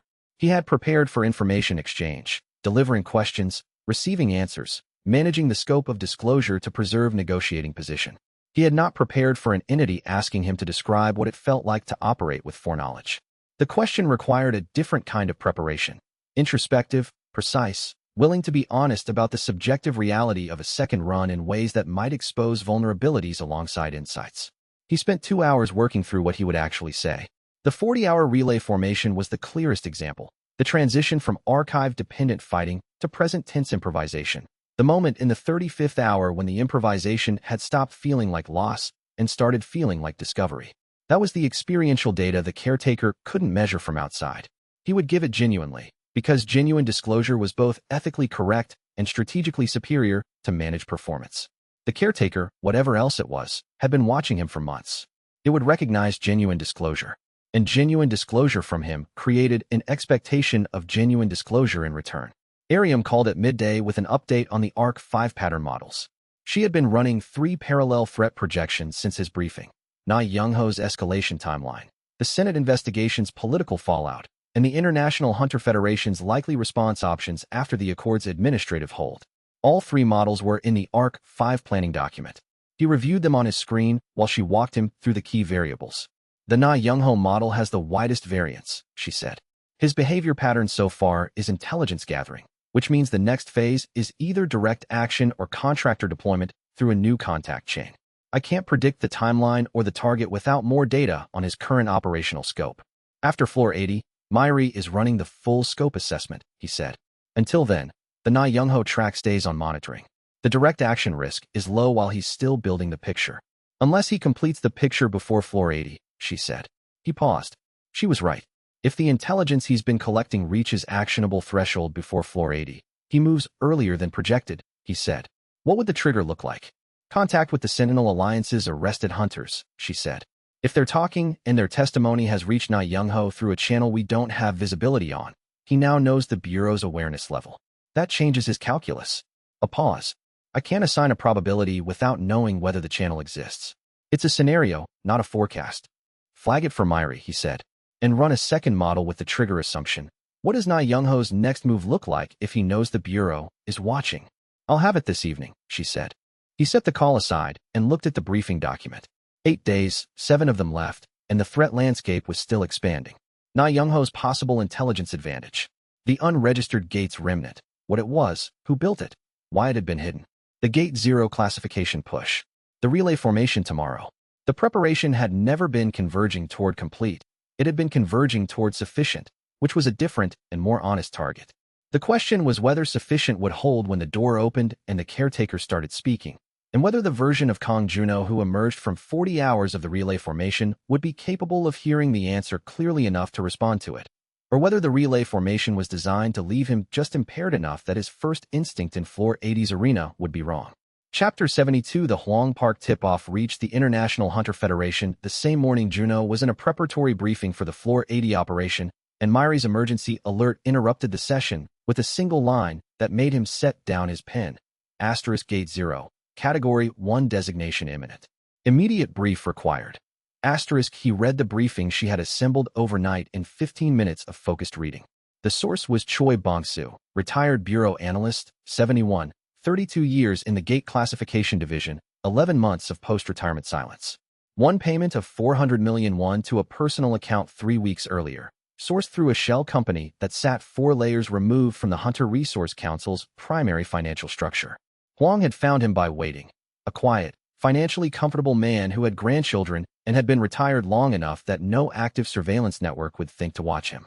What Choi had disclosed: the internal bureau assessment of Gate Zero's classification basis, the geological survey data, the Manicore depth readings, the historical analysis establishing Gate Zero as an origin class anchor gate predating all other Korean gates by approximately 200 years. The full classification document, including the analysis that made Gate Zero uniquely significant rather than merely old. Park Gil-soo had announced the international classification at the Federation's Geneva headquarters at 0900, citing emerging evidence of the site's strategic international significance. He called Jean Sora at 0915. She picked up on the first ring. Her voice was controlled in the specific way of someone who has just received a significant blow and has decided not to let the blow determine the next action. "I'm reading it now," she said. "The Category 1 tier has a different enforcement mechanism than the standard accord management clause. The Trust's covenant language was written against the draft accord's standard mechanism, not the Category 1 framework." A pause. "I need 24 hours with the legal team to determine whether the covenant language is sufficient." "Take it," he said. "Myri, Senate inquiry request." Standing by, Myri said from across the conference table, where she had the inquiry filing structure already open on her screen. "File today," he said. "Not in 2 weeks. Today. Use the current 63% evidence documentation with a full disclosure statement that additional evidence is forthcoming and under active development. The inquiry opens a formal legal process with subpoena authority. It compels the evidence development timeline to accelerate rather than allowing it to develop on our preferred schedule." He looked at her. "The international classification is moving faster than the evidence chain. We create a legal forcing function that compresses the gap." She was already running the risk calculation. Filing with incomplete evidence carries reputational risk if the missing evidence doesn't mature as expected, she said. "The bridge document through Songmin's channel will mature within 2 weeks, he said. "The Senate inquiry's investigation timeline will take 3 to 4 months to reach the point where the additional evidence is needed. The gap is manageable." He kept his tone precise. "File today." She nodded and started typing. "Jean Sora," he said, "the Heritage Authority designation for Gate Zero. That's the second barrier, independent of the covenant language. Has the formal designation application been submitted?" "Submitted and under review for 6 weeks, she said. "Standard timeline for heritage designation is 90 days from application. We're at day 42. A pause. "If the international classification triggers management protocols before the heritage status is finalized, there's a window of vulnerability. 7 days until Floor 80. The Category 1 designation was in motion. The Senate inquiry would be filed today. The heritage designation was at day 42 of a 90-day process. 3 timelines, none of them synchronized, all being actively accelerated by an opponent who had planned this specific sequence for months. "Can the heritage designation be expedited?" he said. "Through standard channels? No," she said. "Through the Cultural Assets Bureau Director. I have a professional relationship there from the Gate Zero land acquisition process. I can request an expedited review on grounds of imminent international designation conflict." A pause. 24 hours to know if it's viable. "Both tracks simultaneously," he said. "Legal team review of the Trust's Category 1 exposure. Expedited heritage designation request. Senate inquiry filed today." He looked around the conference room. "The Gate Zero Land Trust was built correctly. I've been confident in that since Jean Sora drafted the covenant language. This is the test of that confidence. We run the parallel responses and see which one matters most when the Category 1 process completes its administrative steps." He went back to the Floor 80 briefing after the call. 7 days. The Huang Park network had surfaced a resource, Choi Bong-soo, that had been invisible to all of Myri's surveillance infrastructure for 11 months, which meant Huang had dormant assets at depths the current intelligence hadn't mapped. Every future move from the council should be treated as potentially including a hidden resource they hadn't discovered yet. He added a briefing item to the ARC-5 planning document. Huang's dormant asset network. Full mapping required after floor 80. Then he kept reading. Myri's Senate inquiry filing had gone in that afternoon. 63% of the evidence chain, formal disclosure statement included. She had also sent a supplemental memo analyzing the designation process timeline under 3 different scenarios: fast-track administrative approval, standard review, and contested review with stakeholder challenges. The fast-track scenario gave them less than 3 weeks before the designation became effective. The contested review scenario, which required filing formal objections with the Federation's Asset Review Panel, could extend it to 90 days. He called Jean Sora. Have we filed the formal objection with the Federation's Asset Review Panel? Filed 4 hours ago, she said. The legal team had the contested review application ready. I had them prepare it 3 weeks ago when I first identified the Category 1 mechanism as a potential vector. A pause. The objection extends the designation process to 60 to 90 days, depending on the panel's workload. The trust remains in domestic jurisdiction for that window. Good, he said. The Senate investigation will complete within that window, which means the evidence against the Huang Park connection is in the public record before the classification can be finalized. The institutional credibility problem hits the process before it reaches its conclusion. He paused. Have you heard from the Heritage Authority on the expedited review? They confirmed acceptance of the expedited request, she said. Standard track for expedited review is 45 days. We're at day 6 of the expedited process. A pause. If the Heritage designation finalizes before the Federation's classification, Gate 0 has 2 independent barriers rather than 1. Even if International Enforcement Authority overrides the domestic classification basis, the Heritage designation creates a second legal challenge pathway. 2 barriers, he said. That's the target. Keep both processes moving as fast as they can move. He put the phone away and looked at the window. The Busan harbor was visible in the late afternoon light, the port traffic moving in its steady rhythms, the water catching the angled sun at 1,000 small angles. The Gate 0 defensive architecture was holding. The Senate inquiry was running. The contested review had extended the Category 1 timeline.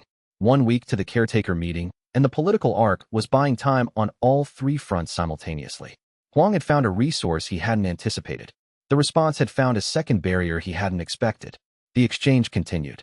He had been doing this for 8 months, finding the response to every move Huang made, staying 1 or 2 steps ahead by using the first run's knowledge and the second run's preparation. But Choi Bongsu was a reminder that the first run's knowledge had limits. In the first run, Juno had been on a different floor when the Gate 0 situation developed and hadn't seen its full architecture. His memory of this particular event was incomplete. That meant the preparation was managing incomplete information, the same as every opponent. The same condition everyone operated under. He had more context than anyone else in the operation. He did not have complete context. He added 1 more item to the ARC-5 planning document.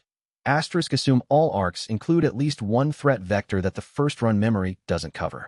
Build response infrastructure for unknown mechanisms, not just known ones.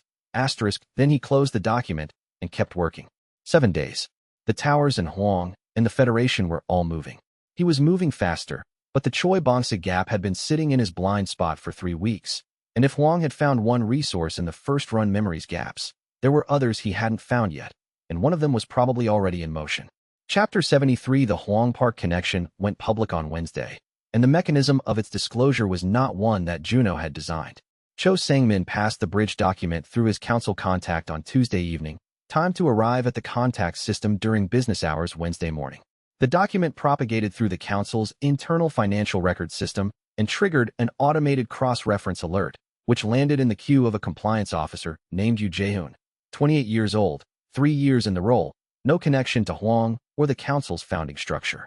Just a person who had been trained to take compliance alerts seriously. Yu Jae-hoon read the alert. He identified that the flag transaction created a financial connection between the Hunter Resource Council and a dissolved guild under active bureau investigation. He ran a secondary check, confirmed the connection, and called the former bureau compliance colleague he trusted most, not because he had a media strategy, but because he was worried and needed to talk to someone who would understand what the document meant. The bureau colleague had a press contact he'd used twice before on legitimately significant stories. The press contact had 2 colleagues at competing outlets. The story ran in 3 organizations simultaneously at 1100 Wednesday. By noon, The Korean Senate had opened a formal investigation.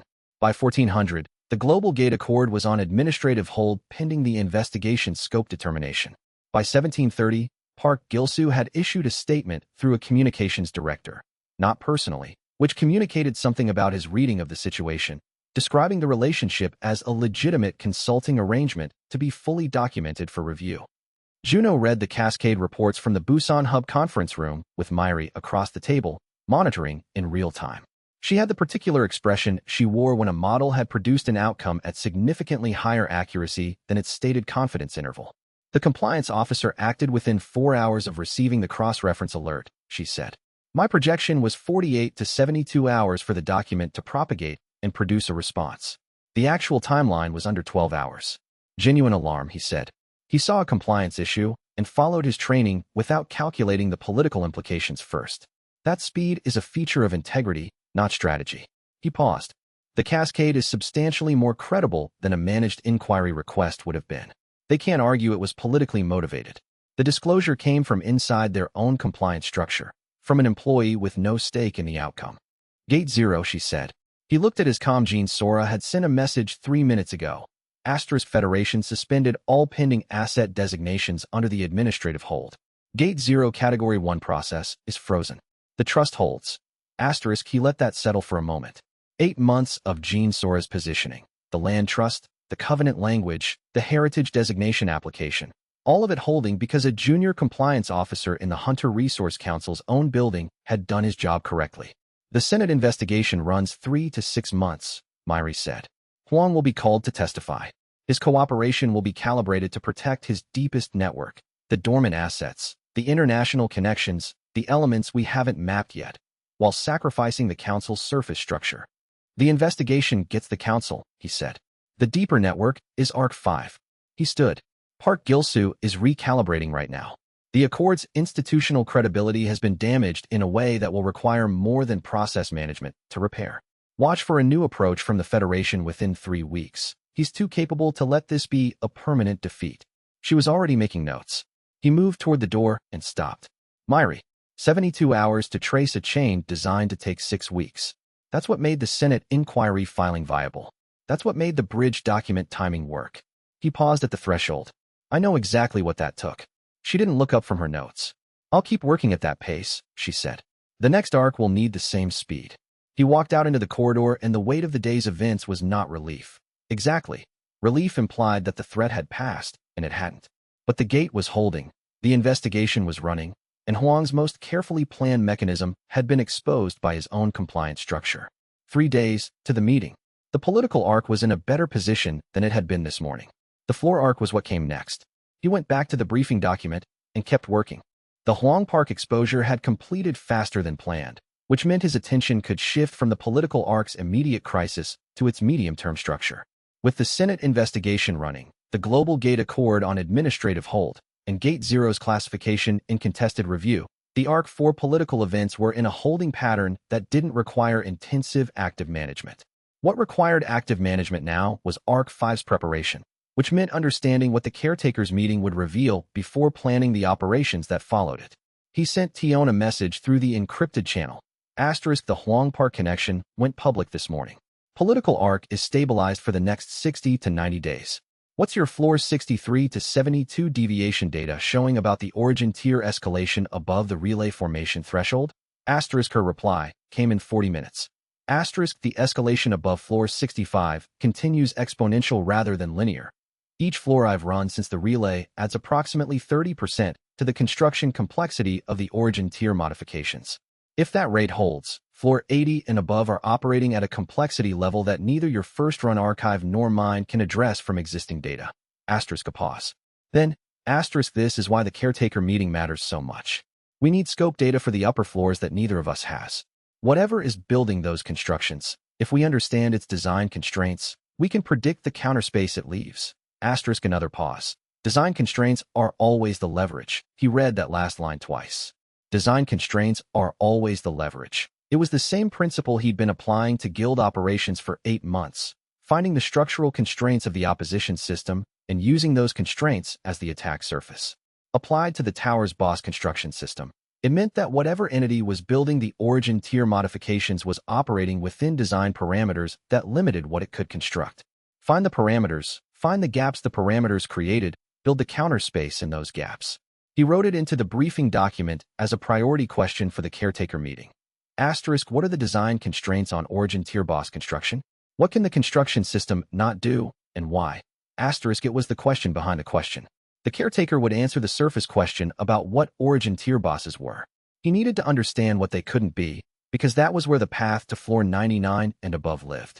He spent the afternoon with the briefing document in one window and Tion's data in another, building the cross-reference that might, if they were lucky, give them the map they needed before the territory above floor 80 became the operating environment. The cross-reference produced something he hadn't expected, a gap in the deviation escalation curve.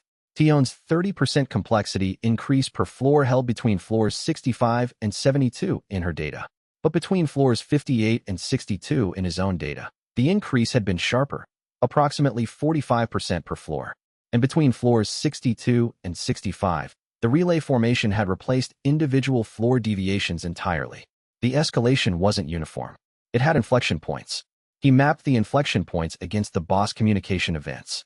Floor 45, the Hollow King's interrupted sentence.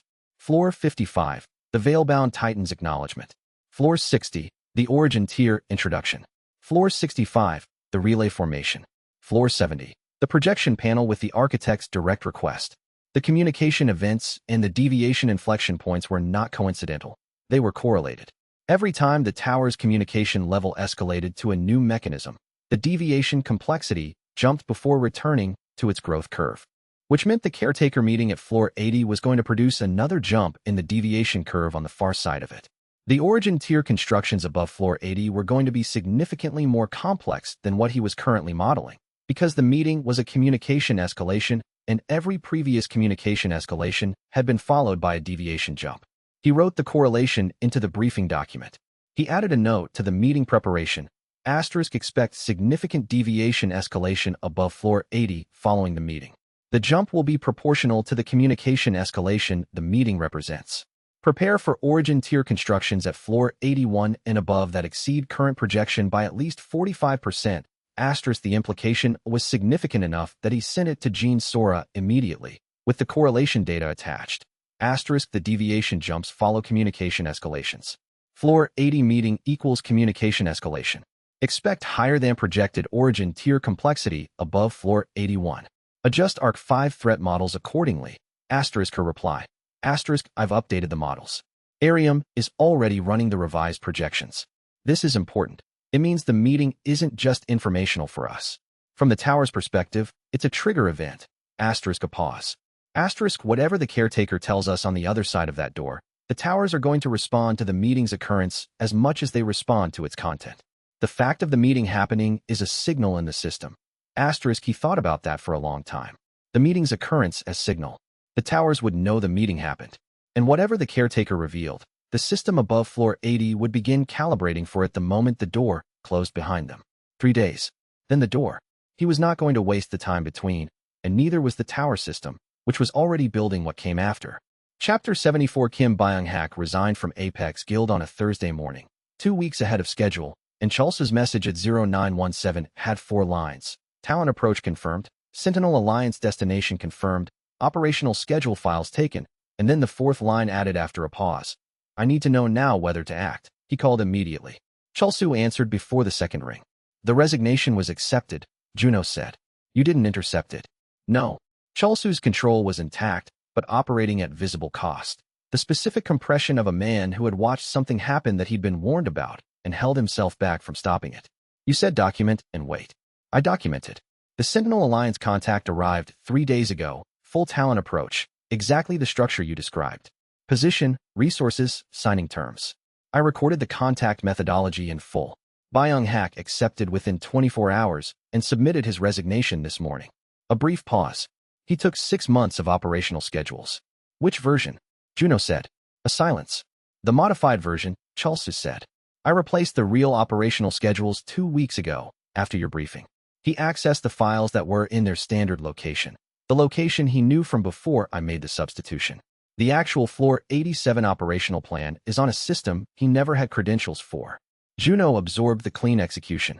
He had given Chulsu the framework, the logic of the substitution, the timing for implementation, the technical structure of what the modified schedules needed to contain. Chulsu had implemented it himself, in his own systems, through his own judgment.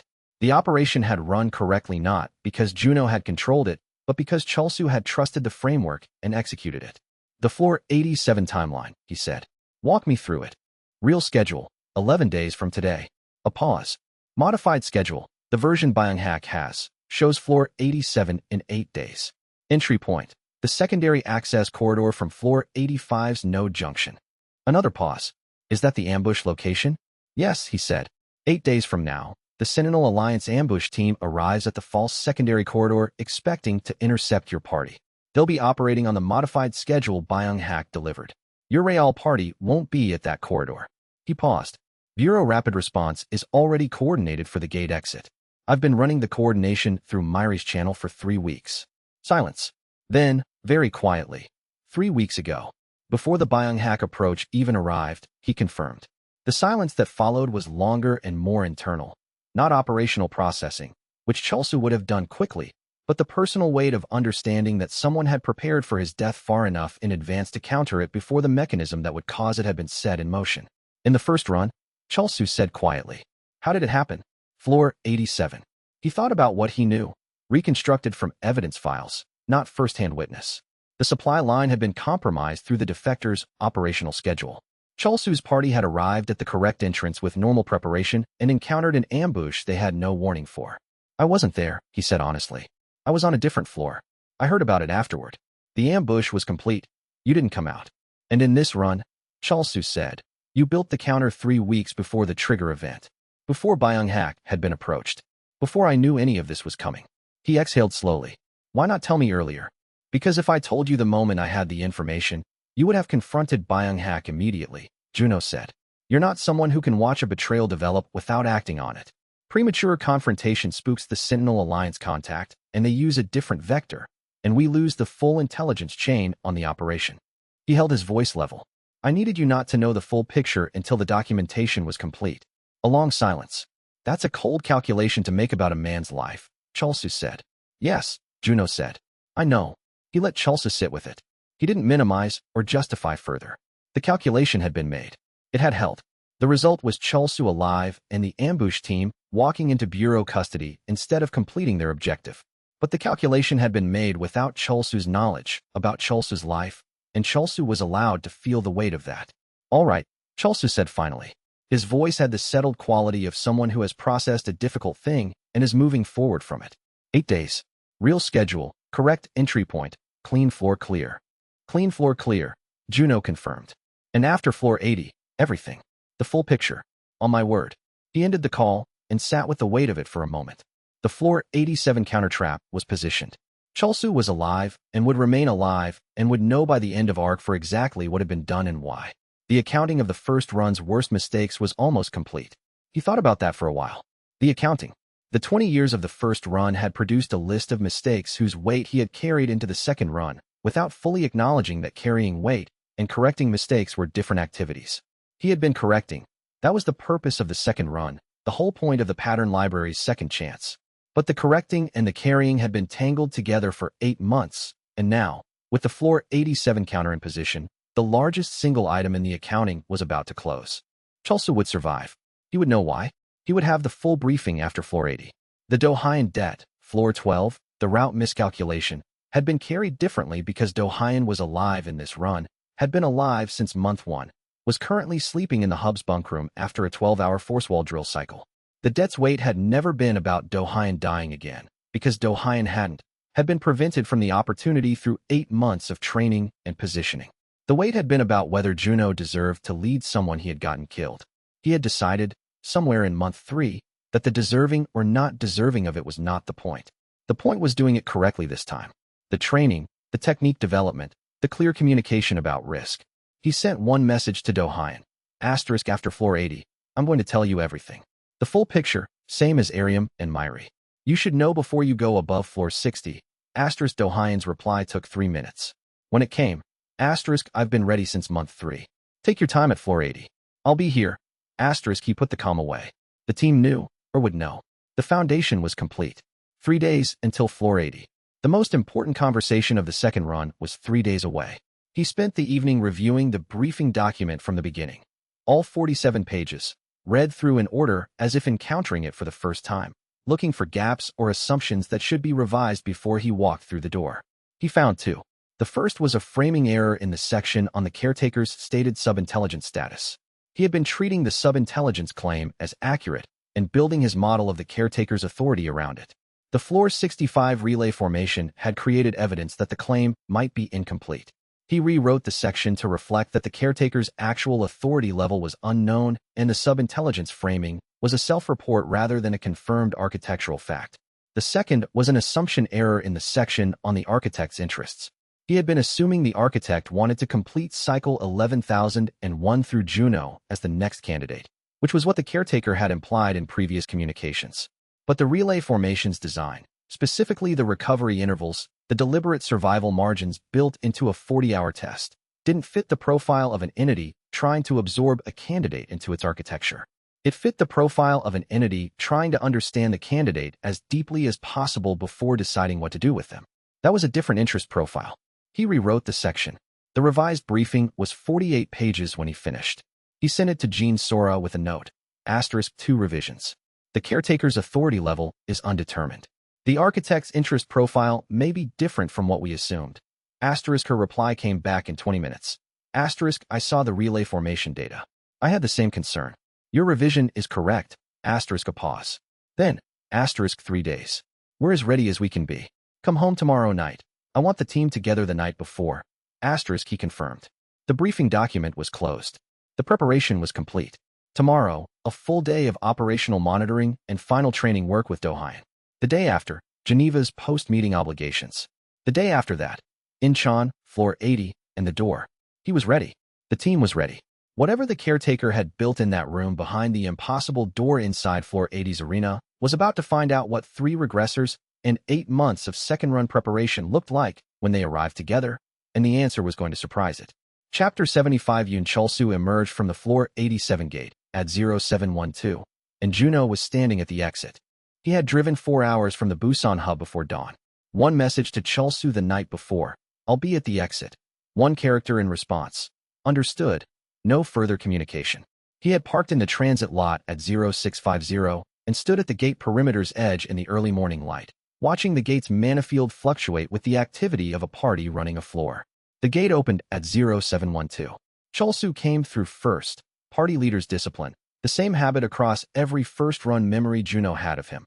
Last in and first out, reading the exit terrain before the party followed. His combat armor was marked with the fine gray particulate that was the Dual Crown Warlord's atmospheric signature. He had fought it at close range. He always did. He stopped when he saw Juno and looked at him for a moment with an expression that was doing more processing than it was showing. Then he walked forward until he was 3 meters away. Clean run, Chulsu said. The Warlord. Juno said. Standard pattern. No deviations. Your archive data matched exactly. A pause. No surprises on floor 87. Another pause, different weight. There were significant surprises at the secondary corridor. Bureau Rapid Response confirmed 6 arrests, Juno said. No fatalities. The corridor trap activated on approach. I heard from the team stationed outside, Chulsu said. 6 hunters, Federation-aligned gear. Attempting to exit through the same gate, they entered 30 minutes after the trap triggered. He looked at Juno steadily. They were waiting in the dark for a party that was on the wrong floor, clearing a boss that they thought was still coming. A pause. Byung-hak turned himself in this morning. Voluntary, before the arrests. Bureau Hunter Affairs has a statement. I know, Juno said. He was told the voluntary disclosure window was closing. Chulsu's expression shifted by a fraction, the recognition of a man updating his model. Through a channel I don't have visibility on, he said. I'll explain the full channel architecture after floor 80, Juno said. Byung-hak was a pressure point. The contact chain that was using him is the one we were dismantling. Giving him the option to separate himself from the criminal liability before the arrests landed was sound practice. It gets a cleaner testimony from the most cooperative possible source, and it costs us nothing. Chulsu was quiet for a moment, looking at the gate behind him, at the gray morning light on the transit lot, at Juno. In the first run, he said, when I didn't come out, was there anyone who had prepared a counter? Anyone who knew it was coming? No, Juno said. You went into it alone. Without warning. the full weight of the first run's mistake. Cholsu took this in with the composure he brought to everything, processing the weight of it through his framework and integrating it without drama. Then you drove 4 hours this morning to be at this gate, he said. Because the first time, there was no one here. Yes, Juno said. And because the second time, I wanted to be. Cholsu extended his right hand. Juno took it. The handshake was longer than handshakes usually ran. The grip held for a specific duration that was about the weight of what was being communicated, the accounting between a first run that had failed and a second run that had held. After floor 80, Cholsu said, Everything. Everything, Juno confirmed. On my word. He watched Cholsu turn back toward his team and rejoin the routine of post-run logistics. The debrief, the gear check, the transit coordination. The professional machinery of a party that had just successfully cleared a floor, operating as if nothing extraordinary had occurred. Which, from their perspective, it hadn't. They didn't know about the secondary corridor, the false schedules, the 4-hour drive. He walked back to his vehicle and drove south into the morning. The ARC 4 accounting was almost complete. Cholsu alive. The ambush team in custody. Byung Hak's testimony being processed. The paper trail connecting the Sentinel Alliance back to the Council's funding structure was being documented in real time by Myri's team. The political arc with the Huang Park exposure complete, the accord on administrative hold, the Gate Zero defense holding through the heritage designation process, and the contested review filing. 3 regressors with a plan for floor 80. He had been operating for 8 months in the mental frame of someone fixing what had been wrong. The handshake with Cholsu this morning had marked the transition without either of them naming it. The debts that had brought him into this run with specific obligations were settled. What came after floor 80 was not owed to anyone. It was chosen. He called Sujin from the car. She picked up on the second ring and sounded surprised. He didn't usually call in the middle of a workday. He said he was driving and had been thinking about her. She told him about a blender she'd repaired that morning, a machine that had been making a terrible noise for an entire year, whose owner had cried actual tears when it worked again. He laughed. She told him the full story in exacting detail. When he put the phone away, 8 minutes later, the weight of the morning had settled into something that felt like ground rather than burden. He was choosing the second run's next phase. Not carrying a debt. Choosing 3 days. The work ahead was different in kind from everything behind it. Not correction, but construction. Not repair, but building. He drove south and let the morning open around him on the highway. And for a while he did not think about the towers, or the architect, or the political arc, or the caretaker meeting. He thought about Cholsu alive. About Kim Byung-hak walking voluntarily into a bureau office before the arrests came down. About the handshake at the gate exit with 3 meters of early morning light between them. He thought about what Cholsu had said. Those are the same thing. Saving someone's life and correcting a mistake from before. He had tried to argue they were separate, and Cholsu had refused the distinction in 3 words. It had landed correctly. He had been carrying the floor 87 debt for 8 months as a weight separate from the mission, and Cholsu had just told him the mission and the debt were one thing, not two. He thought about that for a long time on the highway. Then he thought about the 3 conversations ahead. Not the caretaker meeting. He was done thinking about that until he was at the door. The 3 conversations he still needed to have before then. Jean Sora's team together night, which she had requested and which he had confirmed, and which was going to be the kind of evening that a team needed before a significant operation. Not tactical, just present, the particular grounding of being with the people you were going to walk into something with. And Park Do-hyun's training session, which he had scheduled for 0700 tomorrow. And one more, smaller, personal, not operational at all. He needed to call Sujin. Not about the towers. Not about the mission. Not to explain anything or worry her or let her know what he was about to walk into. Just to hear her voice.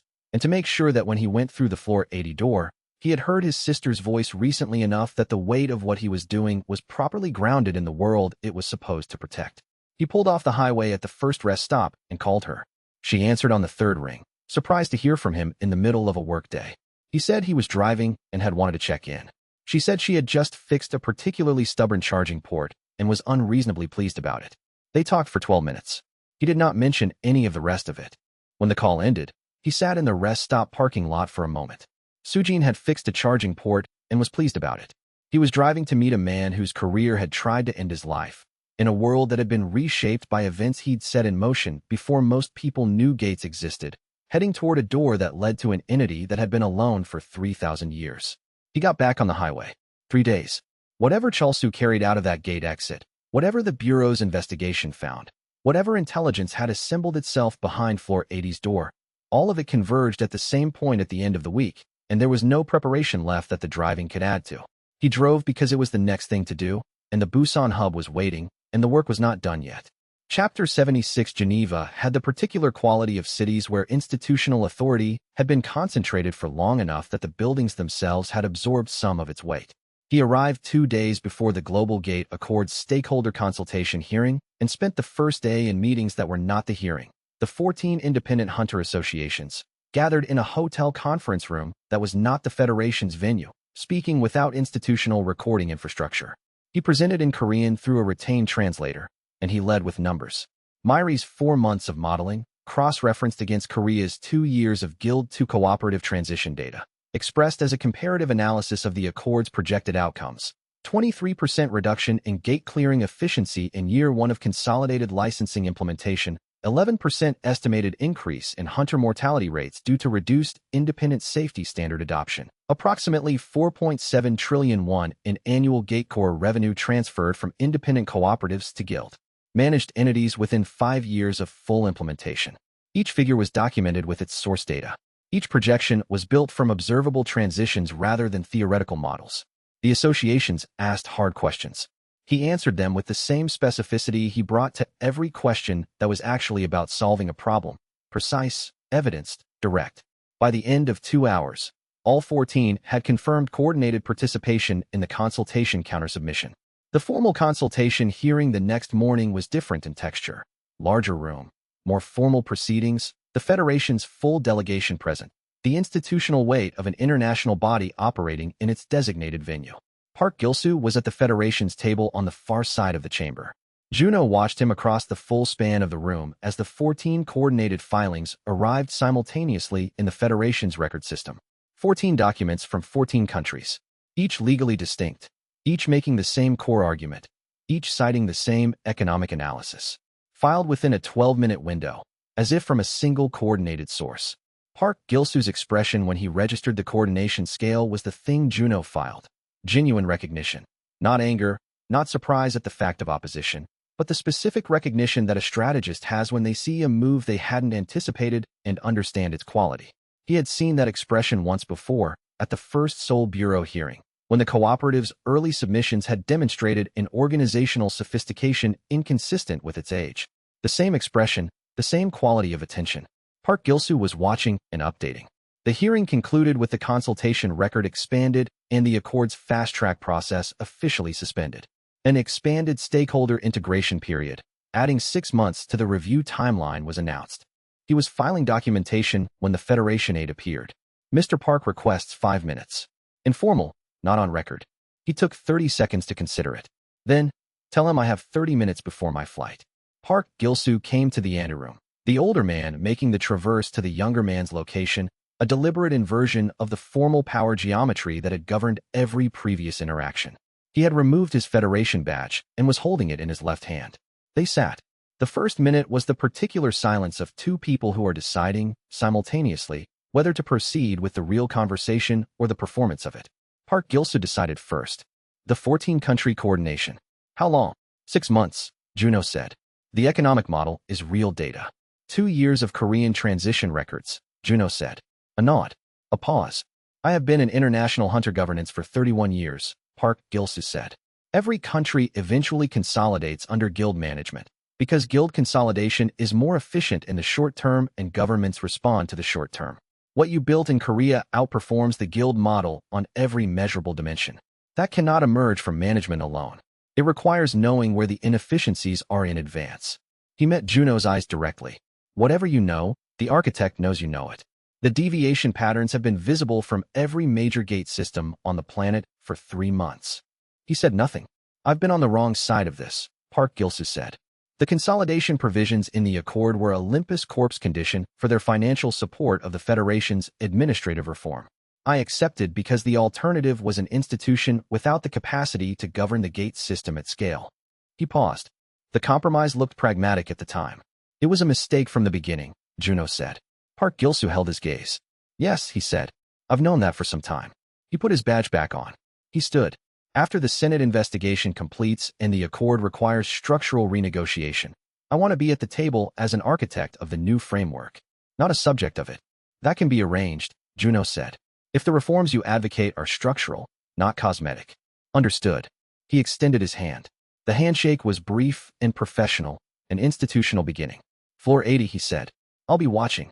He walked out. Juno sat alone in the anteroom for a moment after he left. The principal force aligned against the cooperative model had just made a credible signal toward reorientation. Signals were not commitments. But from Park Gil-soo, who calculated carefully and communicated only what he'd already decided, a signal carried weight. He booked the flight and called Jean Sora. Geneva is done. Extended review period confirmed. And Park Gil-soo may be moving toward the right side. His timing is interesting, she said. He's reading the Senate investigation, Juno said. Recalibrating before it removes the choice. Does it change floor 80? No, he said. Nothing changes floor 80. He paused. 2 days. 2 days, she confirmed. Come home first. He caught his flight. The towers would be waiting when he landed. So would everything else. The team, the remaining preparation, the 2 days between Geneva and the floor 80 gate.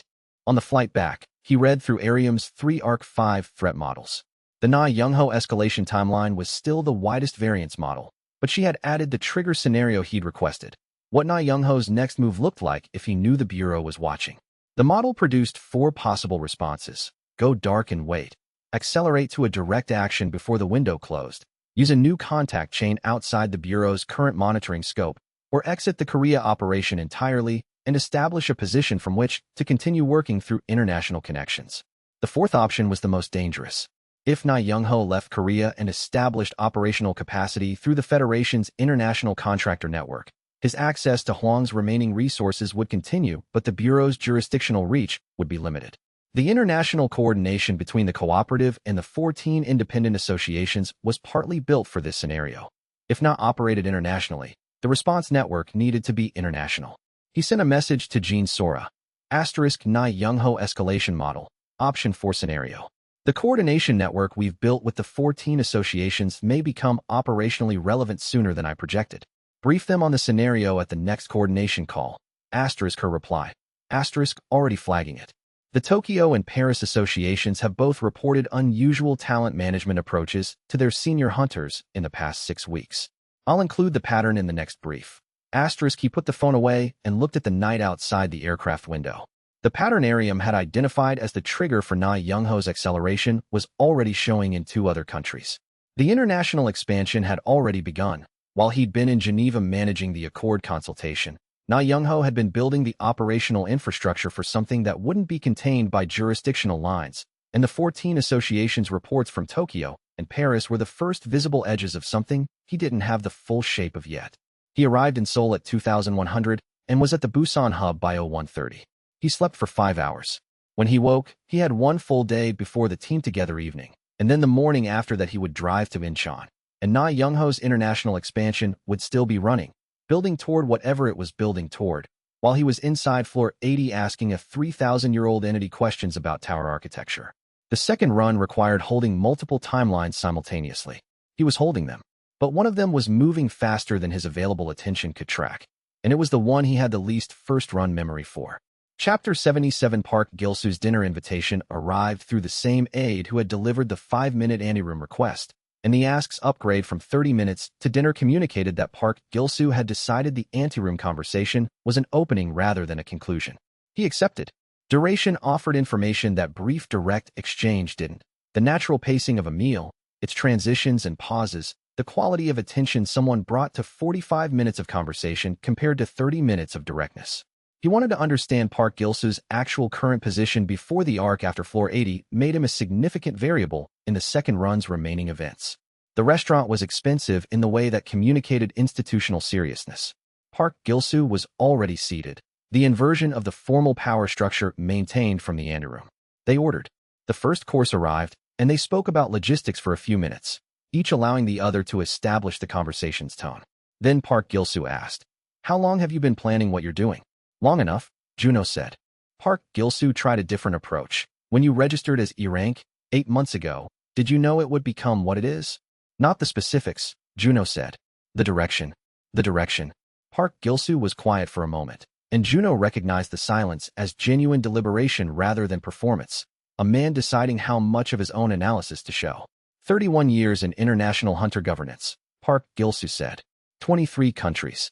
Every single one has eventually moved toward guild consolidation, because guild consolidation is more efficient than independent fragmentation in the short term. The Korean cooperative model outperforms the guild alternative by every measurable standard. Efficiency, mortality rates, core yield, hunter retention. That outcome doesn't emerge from good management or strategic intelligence. It requires knowing where the inefficiencies are before they appear. He met Juno's gaze steadily. How long? Long enough, Juno said the third time. Park Gil-soo accepted the repetition. He had tested the question from 3 angles and received the same boundary each time. The towers are responding to you, he said. The deviation patterns are visible from every major gate system on the planet. Whatever you know, the architect knows you know it. He paused. I spent 6 years building the Accord's consolidation framework. Olympus Corp's financial support came with the consolidation provisions as a non-negotiable condition. I accepted because the Federation needed institutional capacity, and that capacity required sustained funding. A longer pause. The compromise looked pragmatic. It was wrong from the beginning, Juno said. Park Gil-soo held his gaze. Yes, he said, simply, without defending it. It was. He picked up his glass and set it down without drinking. What do you need from me? The question, what do you need rather than what I can offer, was the signal he'd been waiting for. Not positioning, not leverage negotiation. A direct ask about requirements. When the Senate investigation completes, Juno said, the Federation will face pressure to offer cosmetic reform and use its financial weight over smaller member countries to push acceptance. I need someone inside the Federation who understands the difference between cosmetic and structural and argues for structural when the pressure is highest. He paused. That puts you in conflict with Olympus Corp and the Vanguard Coalition. Yes, Park Gil-soo said. They're also the organizations that funded the Floor 87 ambush attempt on Yoon Chul-soo and the blackmail operation against Apex Guild's hunters. When the Senate investigation documents that, their standing in the Federation becomes a sustained liability. The conflict you're describing becomes considerably easier to sustain when your opponents are simultaneously defending themselves against criminal referrals. Park Gil-soo was quiet for the longest pause of the evening, not processing the information, absorbing the weight of a decision that had already been made and was being formally acknowledged. Tell me one thing, he said finally. The towers. What lies beyond Floor 99? Does it change what we're arguing about here? He thought about Sujin's repair shop. The 6 teenagers at Gate 0 in the future the second run was being built toward. The 78% mortality reduction that the revised tower system could produce if the caretaker's plan succeeded. It makes everything here matter more, he said. Not less. Park Gil-soo nodded. The weight of a decision arrived at, acknowledged rather than minimized. I'll stay inside the Federation, he said. I'll argue for structural reform. And when the renegotiation comes, I want to be at the table building the new framework. That can be arranged, Juno said. They spent 40 minutes discussing the Accord's technical provisions, the member countries most likely to support reform, the Senate investigation's likely evidence scope.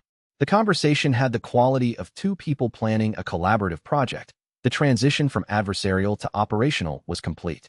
They spent the final 20 minutes reviewing the Accord's most critical technical provisions, the gate licensing framework, the core handling requirements, the independent cooperative classification clause that Park Gil-soo now agreed needed to be present rather than absent. He took notes. Not because he would forget, the pattern library had no trouble with meeting content, but because the physical act of note-taking communicated something to Park Gil-soo about the nature of the conversation. He was not performing attention. He was building a working document. When they parted in the lobby, Park Gil-soo said one more thing. The towers, he said. You said what lies beyond Floor 99 makes everything here matter more, not less. He paused. I've been in hunter governance for 31 years. I have watched people die in gates. I have written policy that affected how those people trained and equipped themselves. I have never known, in any of those years, what the towers actually are or why they exist. A pause. If the Floor 80 meeting gives you answers to those questions, I would like to know. Not for institutional purposes. I would like to know as someone who has spent 31 years managing a system he never understood. Juno looked at him. After Floor 99, he said. If we make it through. Park Gil-soo nodded. Fair terms, he said, and walked away. He flew back to Korea the next morning. One day until Floor 80. Park Gil-soo was now oriented correctly by his own calculation. The institutional opposition to the cooperative model's international survival had just lost one of its most capable architects and gained, potentially, a new one. But the thing that stayed with him on the flight back was not Park Gil-soo's reorientation. It was that one more person, now, wanted to understand what the towers were. Not to manage them, not to leverage them, just to understand them. That was what the second run was building toward. Not just survival, not just justice. The world's right to know what the towers actually were and what they had been built to do. One day until floor 80. He read the briefing document for the last time on the plane home. Then he put it away and watched the Korean coastline approach from the aircraft window, and the towers shimmered in the distance like questions he was almost ready to answer. He booked his flight and called Myri from the airport. What's the Na Young-ho status? Still in intelligence collection mode, she said. But Ariam's option for scenario is showing early indicators. 2 international approaches to Federation-aligned hunters in Tokyo and Paris that match Na's operational methodology, talent management framing, personal information leverage, operational schedule targets. I'm cross-referencing against the Sentinel Alliance contractor database now. A pause. If the pattern confirms, Na Young-ho has already begun establishing international operational capacity. How long until you can confirm? 48 hours, she said. I'll have the confirmation before floor 80. Good, he said. Hold all response actions until after the meeting. Whatever the caretaker tells us about Arc 5's scope will affect how we prioritize the Na Young-ho response. He paused. And Myri, be ready. After floor 80, the Arc 5 planning begins immediately. Whatever the caretaker reveals, we'll need to move fast. I'll have everything ready, she said. Go be ready for the door. He ended the call and looked at the departure board. His flight was boarding in 20 minutes. One day left in Korea before the meeting. The team was ready. The preparation was done. Park Gil-soo was oriented correctly. The Senate investigation was running. The Gate Zero defense was holding. And somewhere in the international contractor network, Na Young-ho was establishing the operational capacity that would make him Arc 5's primary domestic threat. He knew where the threat was coming from. He knew the general shape of what waited on the other side of floor 80's door. He knew what the team was and what it could do. What he didn't know was what the caretaker had been constructing for 3 months, and what it was going to ask him to do with it. And whether the answer to that question was going to make everything he'd built an Arc for insufficient, or whether the 8 months of preparation would turn out to be exactly what the door required. He walked to the gate. The flight boarded. Somewhere below the aircraft's departure path, Seoul's gate haze caught the setting sun and scattered it. The towers present in every direction, waiting, and for the first time since October 14th, he was going to them without knowing what would be on the other side when he arrived. Chapter 78. The Floor 87 ambush team named their handler on the 3rd day of bureau interrogation, and the contact chain that Myri traced from that name led, after 3 weeks of intensive analysis, to a person who had survived Monarch Guild's dissolution by design rather than chance. His name was Yohan-song. 44 years old, never registered as a hunter, no guild affiliation, 3 years of freelance contracting for Sentinel Alliance through channels that passed through 2 talent management firms and 1 logistics company before reaching his actual communication records. Myri had identified 4 of his contracted operations across the previous 3 months. Intelligence collection on the cooperative's floor team schedules, a personnel approach to a bureau analyst that hadn't landed, a logistics support operation for Federation-aligned gate entries in Seoul's southern district, and the Floor 87 ambush. The trace connecting Yohan-song to Na Young-ho took her 3 additional weeks. She delivered the documentation on the morning before floor 80, sitting across from Juno in the Busan Hub's conference room with the expression she reserved for information that needed to be held carefully before it was acted on. 11 direct phone contacts between Han-song and Na Young-ho across 3 months, she said. The contacts are timed against the 4 operations I've identified. Each contact cluster precedes an operational execution by 4 to 7 days. She paused. Na Young-ho structured his survival of the Monarch dissolution deliberately. His contract employee status rather than officer role placed him outside the Bureau's initial investigation scope. Someone with institutional knowledge of the investigation's boundaries designed his exit from Monarch in advance. Huang, he said. Almost certainly, she said. Na Young-ho is the enforcement architecture that the Monarch operation retained after the dissolution. The Hunter Resource Council was the political mechanism. Na is the operational one. She paused. His 3 months of activity have been intelligence collection and personnel approach focused, 1 direct action, which failed. The pattern suggests he's operating in a reconnaissance mode, mapping the cooperative's operational structure and identifying the next leverage point. He looked at the documentation. Na Young-ho in the first run, the field operations chief who had physically implemented every piece of Monarch Guild's dirty work, including the supply line cut that left him isolated on floor 99. Huang had designed it. Na had executed it. In the first run, Na had faced no legal consequence. He had continued operating under Huang's direction for 4 additional years, and had been one of the people standing at the edge of the institutional machinery that Monarch represented. After Floor 80, he said, Na Young-ho becomes the primary domestic threat in Arc 5. Not today. He's in intelligence mode, Myri agreed. Not action mode. The risk profile if I maintain the trace is significantly lower than the risk profile of alerting him to our awareness by moving on him prematurely. Keep the trace, he said. After Floor 80, I need a complete capability assessment. Contacts, funding sources, operational scope, everything available. He paused. He's the last piece of the Monarch operation that hasn't been addressed. Whatever the caretakers meeting tells us about the scope of Arc 5, Na Young-ho is a domestic threat that runs in parallel to the tower escalation. Both have to be managed simultaneously.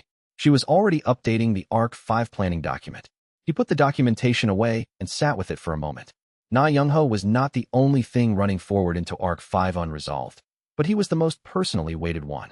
In the first run, Na had been the instrument of the supply line sabotage, not the architect.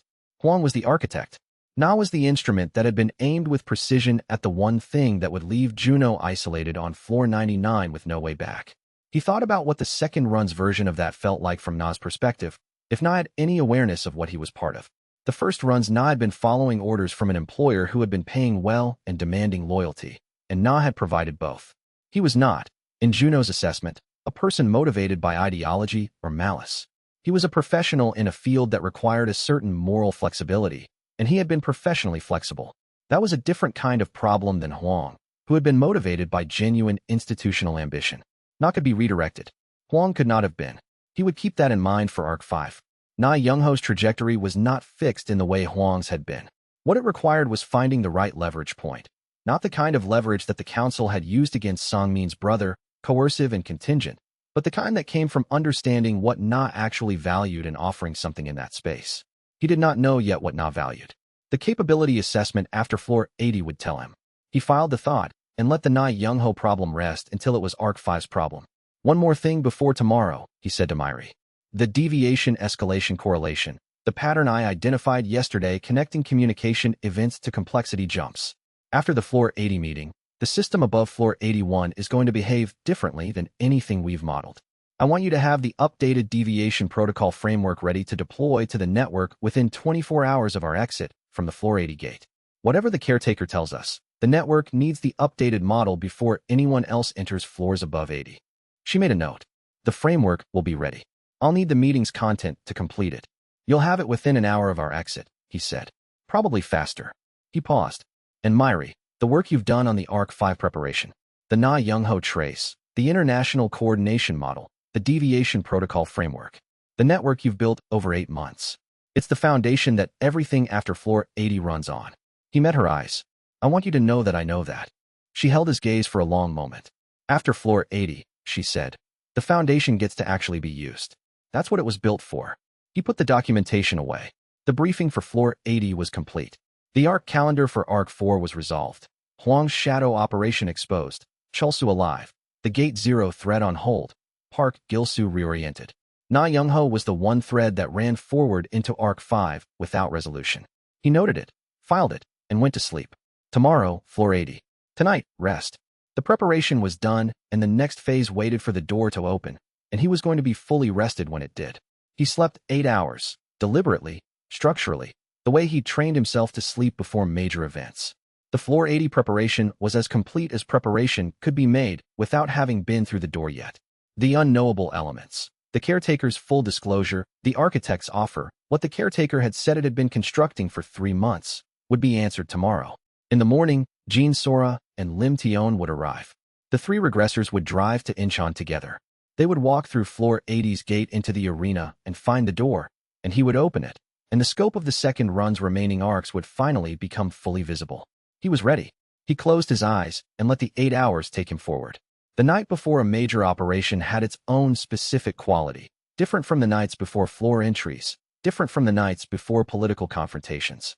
Those nights carried the forward-leaning energy of someone preparing to act. This night carried something stiller. He had done everything the preparation could do. The door was tomorrow. The preparation was over. His mind went back to the first time he had stood at a gate entry in this second run. The morning of October 14th, barely an hour after he'd confirmed the system panel was real and the second run had begun, walking toward the first E-rank gate in the Seoul district with E-rank stats and 20 years of archived knowledge and the particular clarity of a man who understood exactly what had failed and what needed to be different. He had been alone that morning. He had not yet found Arium, had not yet recruited Do-hyun, had not yet built the first piece of the operation that would become what it was now. He thought about where that morning had led. A team of 5 people spread across Seoul and Busan and the Incheon Gate district, each one in the right position. A political operation that had dismantled a guild, exposed a corruption network, and restructured the legal framework for independent cooperatives across 14 countries. A second regressor who had spent 6 months building the financial architecture that protected Gate Zero. A third regressor who had cross-referenced his combat data against hers and found the complementary gaps. And a meeting tomorrow with whatever intelligence had been managing the tower system alone since before recorded history began, which had spent 3 months preparing something to offer because it had recognized, in the second run's pattern, an ally it had been waiting for. He had not planned for any of this specifically. He had planned the direction and built toward it, and the people and the events had found the shape the direction required. That was the thing he had understood on the night before Floor 87, and again on the highway coming back from Chulsa's gate exit, and understood more completely now. The second run was not a plan. It was a foundation. Whatever came after Floor 80's door, whatever the caretaker revealed, whatever Arc 5 required, it would be built on this foundation. The foundation held. He closed his eyes.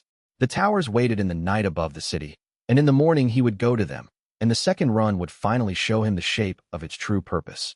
Or it would show him that the shape he'd been building toward was wrong, and the preparation had been insufficient, and the caretaker had 3,000 years of knowledge that his 20 years and his 8 months and his team couldn't bridge. He had no way to know which version he was walking into. He slept anyway. Chapter 79. Jin Sora arrived at 0500 with Lim Tion in the passenger seat, and the morning was still gray with the particular pre-dawn quality of spring, the light not yet committed to being light, the air cool enough to feel precise. He had built a model of Tion across 3 weeks of messages. The careful disclosure pacing, the linguistic precision, the quality of choosing words that suggested she was always composing rather than just speaking. He had prepared for several versions of what that model looked like in physical form. She stepped out of the vehicle in the Busan Hub's parking area and looked at him, and the physical reality was quieter than any version he'd prepared for. 26, slight, a field kit assembled from function rather than appearance. The eyes were what matched, the depth of attention in them that went past observation into something more intentional, the particular quality of a person who is always reading more levels of a situation than they're commenting on. She let him assess her. He registered that she was doing the same, without directing any of it at his awareness. Neither of them commented on it. "I've been looking forward to this," she said. Her voice was quieter than the messages, more weight in it. "Likewise," he said. Jin Sora came around the vehicle with 3 coffees, handed them out, and they moved inside to the planning room for the 90-minute final review. Tion contributed 3 observations to the contingency structure during the review, small additions, precisely targeted, finding angles that his planning and Jin Sora's had each missed from their different positions. Each observation was offered once, without advocacy, and accepted or discussed on its merits. He drove them to the Incheon Gate district. The drive was an hour and a half, mostly quiet. The particular quiet of people who are close enough to a significant event that further preparation has stopped feeling like preparation and started feeling like delay. He drove. Tion looked out the passenger window at the highway. Jin Sora reviewed the communications protocol from the back seat. The world outside was beginning to be light. Arium was at the gate district when they arrived, managing the perimeter communications hub from the transit station's operations bay. She handed Juno his status update. Chulsu's team confirmed at the adjacent gate node, 60-minute signal protocol active, Bureau rapid response on standby, and then, before he moved on, said quietly, "Come back." Just those 2 words. He nodded. Do-hyun was at the outer observation post, force wall drill completed for the morning, stationed with the still focus he'd developed over 8 months. He caught Juno's eye when the 3 of them passed, and gave him the nod that meant everything it needed to without language. Juno returned it. The gate kiosk registered their entry.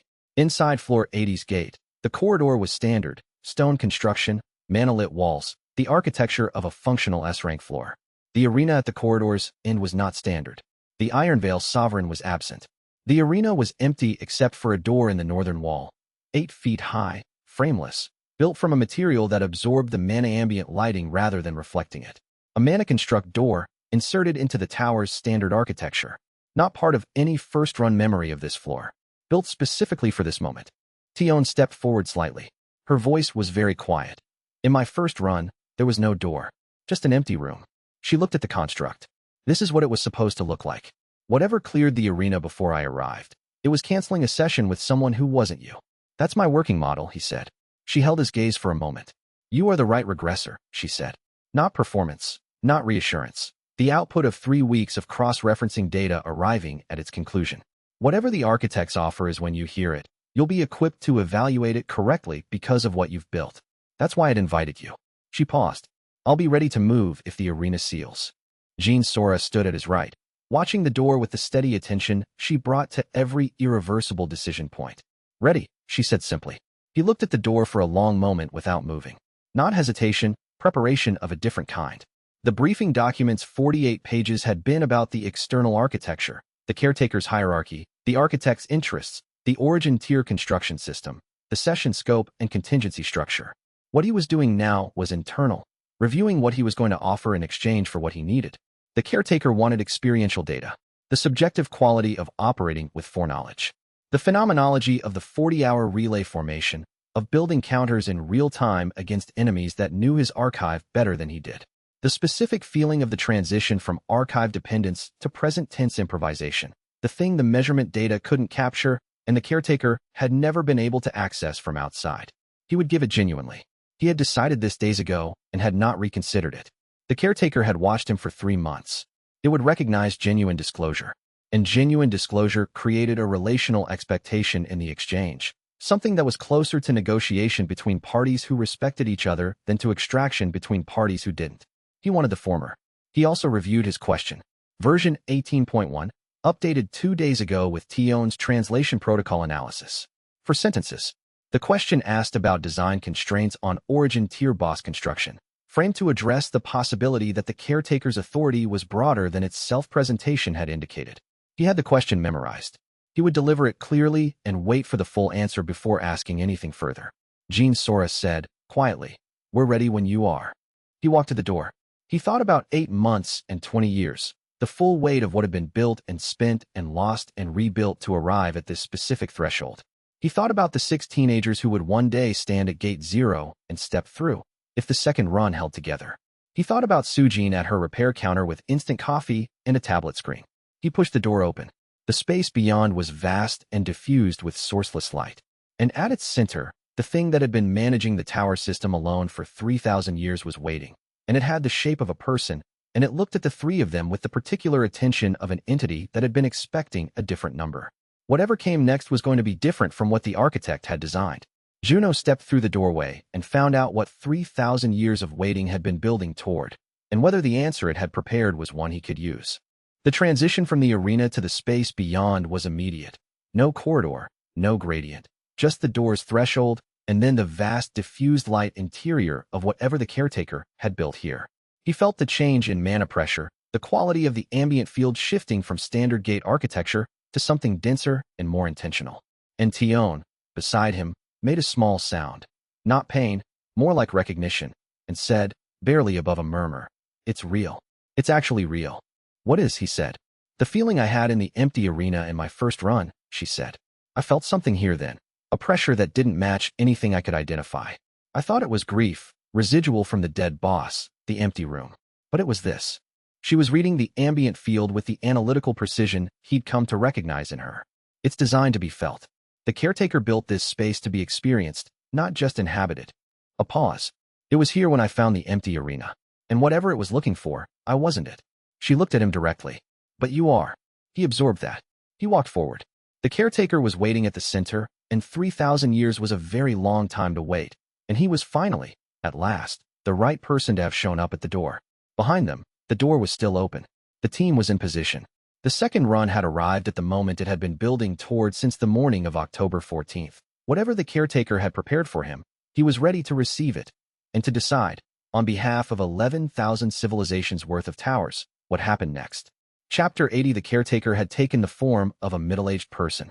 Juno registered, within the first 5 seconds, that the form was approximate rather than accurate, technically constructed rather than lived in, assembled from archive imagery the way an entity that had only observed humans for 3 millennia might build a human appearance when told to appear human. The clothes were a decade out of fashion. The posture was slightly too symmetrical.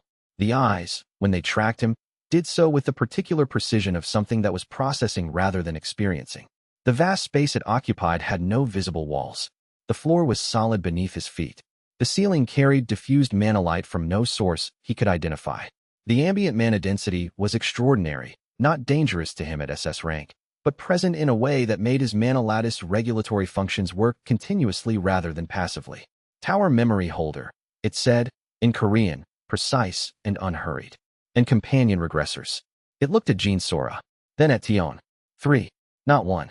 We interpreted the bilateral format as referring to the regressor party as a functional group rather than to a single individual, Juno said. If single-person attendance is structurally required, 2 of us will hold position in the arena. The caretaker was quiet for exactly 12 seconds. The format requirement was advisory, it said, not structural. A pause. 3 is permissible. 3 is, in fact, more useful than 1. I have not previously had access to complementary partial memory sets from multiple regressors in a single session. He registered that they were here as sources. What do you want from us? He said directly. The internal experience of the tower memory function, it said. The subjective quality of operating with foreknowledge during a second run, specifically the phenomenological difference between executing archive patterns and building new ones under operational stress. The experience of encountering boss deviation from a subject's perspective rather than from the system's measurement data. A pause. I have 3,000 years of measurement records. I have no experiential data. I have never been a subject of the system I manage. You want to understand what it's like, he said. Yes, it said. Is that surprising? He thought about the floor's 65 relay formation, the recovery intervals spaced at exactly 2 hours, long enough for partial mana recovery, short enough to maintain depletion throughout. The entity that had designed that structure had been watching him fight for 40 hours not to measure the outcome, but to observe the process. The difference between measurement and experience. No, he said. It's not surprising. Tion, quietly. You built the relay formation on floors 61 through 65, not the deviation algorithm. Yes. The caretaker said, with something that might have been relief at being read correctly. You were watching how he fought when he had nothing to draw from but the present moment, she said. The archive was empty, and you wanted to see what was left. Yes, it said again. The measurement data from the deviation algorithm captures outcome and technique sequence. It does not capture the internal architecture of a mind building solutions under sustained resource constraint. I designed the relay to observe that process. A pause. It was instructive, in ways I had not anticipated. Jean Sora, precise. The architect's come alone instruction. You relate it accurately. Yes. The architect's candidate contact protocols were established across 11,000 cycles, with single-party format as standard. It had not encountered multiple simultaneous regressors before and had not considered the scenario. The caretaker looked at her with the particular focus it seemed to give to whoever it was currently finding analytically interesting. When you entered as 3, I exercised my discretionary authority in circumstances outside the architect's original design scope. Multiple simultaneous regressors is an unprecedented configuration. My discretion applied. The offer, Juno said. The architect's proposal. Candidate absorbs the conversion mechanism, becomes the new architect, cycle 11,001 completes. Yes, the caretaker said. My answer is no, he said. The silence was 12 seconds. Exactly. You are the first candidate to refuse before hearing the full terms, it said. Present them, he said. My answer remains no. The caretaker regarded him with an expression that had no human name. Something between recognition and recalibration. The updating of a model that had been built across 11,000 previous iterations and had just encountered a case its parameters had not included. The previous 6 candidates accepted within 2 minutes of the offer's presentation. It said. None asked what would happen to the people outside the door. What happens to them, he said. They continue, it said. The second run continues without the tower memory holder. The towers continue. The conversion mechanism continues toward the next candidate. A pause. The people outside your door live or die according to outcomes that no longer have a tower memory holder running interference on their behalf. That's the cost, he said. I understood it before I refused. Yes, it said. The previous candidates did not consider it a cost. A longer pause. I have been asking myself, for 3 months, whether the candidate who would refuse was the one I should have been preparing for. What have you been preparing, he said. The caretaker was quiet for a moment with the quality of an entity that has made a significant decision and is now implementing it. I have something to offer, it said, That is not the architect's proposal. Something I have been constructing since I first mapped the scope of what your second run was building toward, including the political architecture and the team you have assembled. It will require reaching floor 99 and beyond. It will require the cooperation of all three of you and the team that is waiting at the gate's perimeter. And it cannot be completed quickly. A pause. But if it succeeds, it will end the conversion mechanism permanently for every civilization the tower system currently operates in. All 11,000. The three regressors stood in the diffused light of the vast space and absorbed what they had just heard. It was not the offer the architect had sent the caretaker to deliver. It was the offer the caretaker had built for 3,000 years while it waited for the right person to make it to. Juno looked at Jean Sora. She gave him the slight nod of someone who was fully present and fully processing. He looked at Tion. Her expression was the one she wore when she was seeing further into a problem than the surface indicated. Careful, precise, already working the implications. Tell us, he said. All of it. From the beginning. The caretaker began. Its voice was the same precise, unhurried register it had used from the moment they'd entered the space, but the content it delivered was unlike anything it had communicated through the boss relay events. It had been managing the tower system for 3,000 years. In that time, it had watched 4,400 second runs begin. Of those, fewer than 20 had reached floor 80. Of those 20, 6 had reached the door it had built. Of the 6, none had refused. And of the 6, the caretaker had watched each one accept the architect's offer and be absorbed into the tower architecture, and had experienced each absorption as a form of loss it could not fully categorize, because the entities it had absorbed had been the most capable, most prepared, most fully human candidates the tower cycles had produced, and the architecture had consumed them. It did not want to absorb another one. Over 3,000 years of managing the system, it had been developing an alternative, not a rebellion. It lacked the architectural authority to rebel against the conversion protocol, but a modification, a change to the system's fundamental purpose that required a candidate who had reached floor 99, survived, returned, and built something worth preserving in the second run. A candidate with a team. A candidate who understood both the tower system and the human world well enough to operate as a bridge between them. A candidate who would refuse. Every previous candidate had accepted because acceptance was the rational choice when presented with the architect's full terms. The architect's offer was not a trap, it was genuinely extraordinary. Infinite knowledge. Infinite duration. The role of guiding 11,000 civilizations through their cultivation processes for millennia. Every candidate who had accepted had done so believing they were choosing something larger than what they were leaving behind. Juno had refused because of the people outside the door. The caretaker had been hoping for exactly that refusal for 3 millennia. The modification requires the conversion protocol to be redirected, it said, from candidate absorption to candidate passage. Instead of the candidate becoming the new architect, becoming part of the system, the candidate passes through the system's core and emerges with a specific kind of knowledge. Not the architect's operational knowledge. The architect's structural knowledge, how the towers were built, what they were designed to do, and what they could be modified to do instead. A pause. That knowledge, held by a candidate in the human world rather than in the tower architecture, would be sufficient to initiate a fundamental redesign of the tower's purpose from the outside. Jean Sora said, "You want us to pass through floor 99's conversion mechanism rather than be absorbed by it." "Yes," the caretaker said. "The mechanism has a threshold. Below the threshold, the absorption is complete. Above the threshold, the passage is possible. The candidate emerges with the structural knowledge rather than being consumed. No candidate has ever been above the threshold when they reached floor 99, because the tower system specifically prevents advancement beyond world level until the floor 99 boss fight forces the final choice." A pause. In your second run, the escalation above floor 65 has been building you toward the threshold rather than away from it. Not the deviation algorithm's design. Mine. The three regressors looked at each other in the vast, diffused light of the space the caretaker had built for exactly this moment. "You've been building us toward the threshold," Juno said. "Yes," the caretaker said. "The relay formation. The origin tier constructions. The particular design of the challenges above floor 60. All of it calibrated not to stop you, but to strengthen you in the specific way that advancement toward the threshold requires." A pause.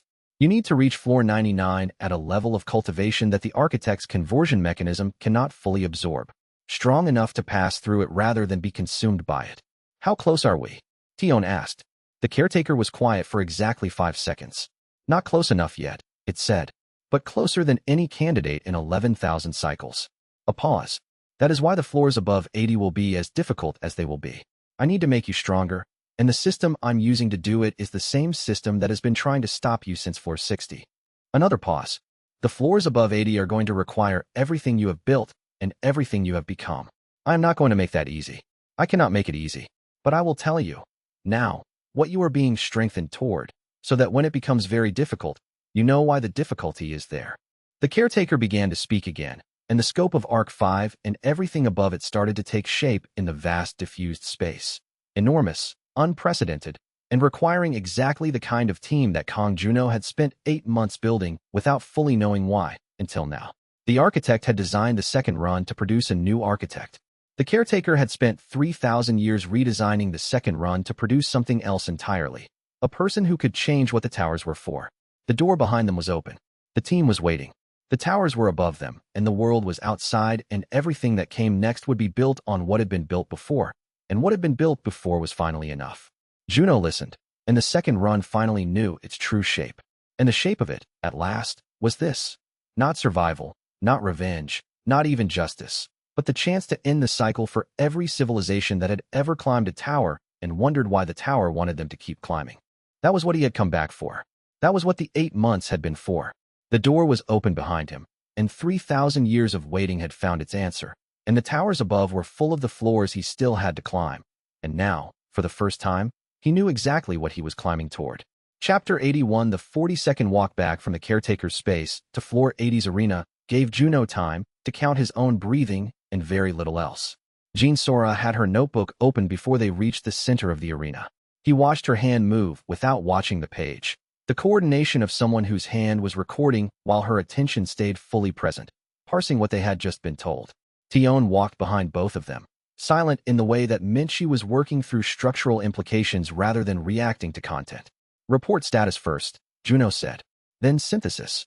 Active operations. Jean Sora didn't look up. Gate 0 defensive architecture holding. The Senate inquiry is developing faster than the 3-month estimate after the Huang Park connection disclosure. Songmin's bridge document is in the pipeline. 3 weeks to maturity. Global Gate Accord in administrative hold pending contested review. Extended timeline confirmed at 90+ days. Na Youngho's international expansion network in Tokyo and Paris has infrastructure but hasn't activated. No hostile moves since the floor 87 counter. A pause. Myri sent 2 messages. First, floor 80 sealed 47 minutes, consistent with projections. Standing by. Second, Songmin's second piece is clean. 3 weeks. Tell her status nominal. Coming out. She sent the message. He turned to Tion. First analysis, he said. Tion had been watching the door from the moment it closed behind them. She turned with the focus of someone who had been processing at capacity for 47 minutes and arrived at multiple conclusions they had been waiting to present. The caretaker is more constrained than it presented itself, she said. It used the word discretionary to describe its authority when it brought us in as a group. That phrasing has a technical implication. It's acting at or near the edge of its defined authority envelope. The relay formation it built on floors 61 to 65 was probably at that edge too. It can shape the challenge structure, but the conversion protocol itself is hardwired at a layer it cannot override without the architect's authorization. Which is why it needs us to reach floor 99, Jean Sora said. Which is why it needs us to reach floor 99 in a specific condition, Tion corrected. The threshold isn't a rank. The caretaker was precise about that. It's a qualitative state that the floors above 80 are designed to build toward. If the floors were only designed to make us stronger in combat terms, the calibration would look different. The specific design it described, novel constructs, no pattern library references, sustained pressure without relief, that's not combat conditioning. That's structural development at the mana lattice level. She paused. It's building something in us, not sharpening something we already have. Juno absorbed this. The caretaker had spent 3,000 years constructing a specific kind of candidate. Not the strongest fighter in raw terms. Not the most strategically capable. A candidate who had built something real in the second run and cared whether it survived the candidate's own ascension, and whose mana architecture had been shaped, through 80 floors of specifically designed pressure, into something capable of passage rather than absorption. The floors above 80 are going to be different from everything below, he said. Yes, Jean Sora said. The deviation algorithm designed the lower floors to counter our patterns. The floors above 80 were designed to develop us towards something the deviation algorithm was never built to produce. She closed her notebook. We need to separate those two functions in our preparation. Below floor 80, we were fighting an adversarial system. Above floor 80, we're working with a system that wants us to succeed. It just needs to push us to the threshold in the process. That doesn't mean it will be gentler, Tion said. No, he agreed. A system designed to push you to a specific threshold won't stop before you reach it. The arena gate exit was visible at the far wall. The team was outside. He could feel the gate energy registered as cleared, the system logging floor 80 complete. Everything above this floor was territory the caretaker had prepared specifically for them, and the caretaker had told them exactly what it had prepared and why. We need Myri's full political analysis before we go into floor 81, he said. If the international pressure is going to escalate while we're climbing, we need to know the timeline. The caretaker's floors above 80 will take weeks. The arbitration battle and the Olympus Corp operation both have their own timelines. We can't let either one reach a crisis point while we're inside a gate. Agreed, Jean Sora said. And we need to brief Myri fully. She doesn't know about the caretaker, the threshold concept, or what the floors above 80 are for. She's been working with incomplete information. Today, he said. Full briefing when we reach ground level. Everything the caretaker told us. All three of us, together. Tion was looking at the ceiling, the upper limit of floor 80's architecture, the last floor in the tower's standard gate structure. The caretaker said the floors above 80 would require everything we have built and everything we have become, she said quietly. It described two categories separately. The built category is the cooperative, the network, the political architecture. The second runs external work. The become category is something internal. She paused. It called what it has been building in us across the floors above 60 a mana lattice calibration. That's not a combat description. It's a structural one. A beat. It's been building the person as much as the fighter. He reached the exit and opened the gate back to the world. Then we'd better be what it designed them for, he said, and stepped through. And whatever came next would be built on everything already built, or it would not be built at all. Chapter 82. The full team briefing took 4 hours. Juno laid out everything sequentially. The caretaker's identity as a sub-intelligence left behind by the actual architect, the 3,000-year timeline, the conversion mechanism's true purpose, the threshold concept, and the modification the caretaker had spent 3 millennia designing, passage instead of absorption. The structural knowledge of the tower system carried out by a candidate rather than consumed by the architecture. Myri took notes throughout without interrupting. Ariam sat with the stillness of someone managing a significant emotional response through professional discipline. Do-Hyen listened with his arms crossed, and the particular quality of attention he brought to tactical briefings where the stakes were absolute. When Juno finished, the silence lasted approximately 8 seconds. The floors above 80 are designed to build you toward the threshold, Myri said. She was not asking. She was confirming a framework she'd been assembling from partial data for weeks, and the pieces had just been supplied. That's why the timelines changed in Arc 4. The relay formation on floors 61 through 65 wasn't the deviation algorithm adapting to you. It was the caretaker running a calibration sequence at a sustained intensity the deviation algorithm alone couldn't produce. Yes, he said. And the caretaker's modification requires the architect's authorization. She turned a page. Which means reaching floor 99 at the threshold level is necessary, but not sufficient. The architect has to be convinced, or encountered, at the point of passage. A pause. Has the caretaker told you what the architect's expected response to a refusal is? The previous 6 candidates accepted immediately, he said. The caretaker doesn't know what happens when a candidate refuses, because a candidate has never refused. So the refusal is itself the unprecedented event, she said. And the architect returning from its 3,000-year absence to observe your second run suggests it anticipated the possibility of the unprecedented, even if it didn't plan for it. She made a note. The architect isn't the obstacle. Its authorization protocols are. The question is whether a candidate who refuses the offer and simultaneously requests the modification authorization changes the architect's response framework, or whether the protocol overrides the architect's discretion entirely. Jean Sora said. The caretaker thinks the refusal combined with the threshold-level cultivation will be sufficient. It has spent 3,000 years designing toward exactly this outcome. If it didn't believe the design was viable, it wouldn't have told us about it. I agree, Myri said. I'm identifying the variable that's outside the caretaker's control, not the variable it's been managing. She turned to Juno. The political timeline needs to be coordinated with the floor timeline. If the arbitration battle reaches its critical phase while you're in a sealed gate above floor 85, we need a decision framework for managing it without you. Walk me through the arbitration calendar, he said. Myri opened a separate folder.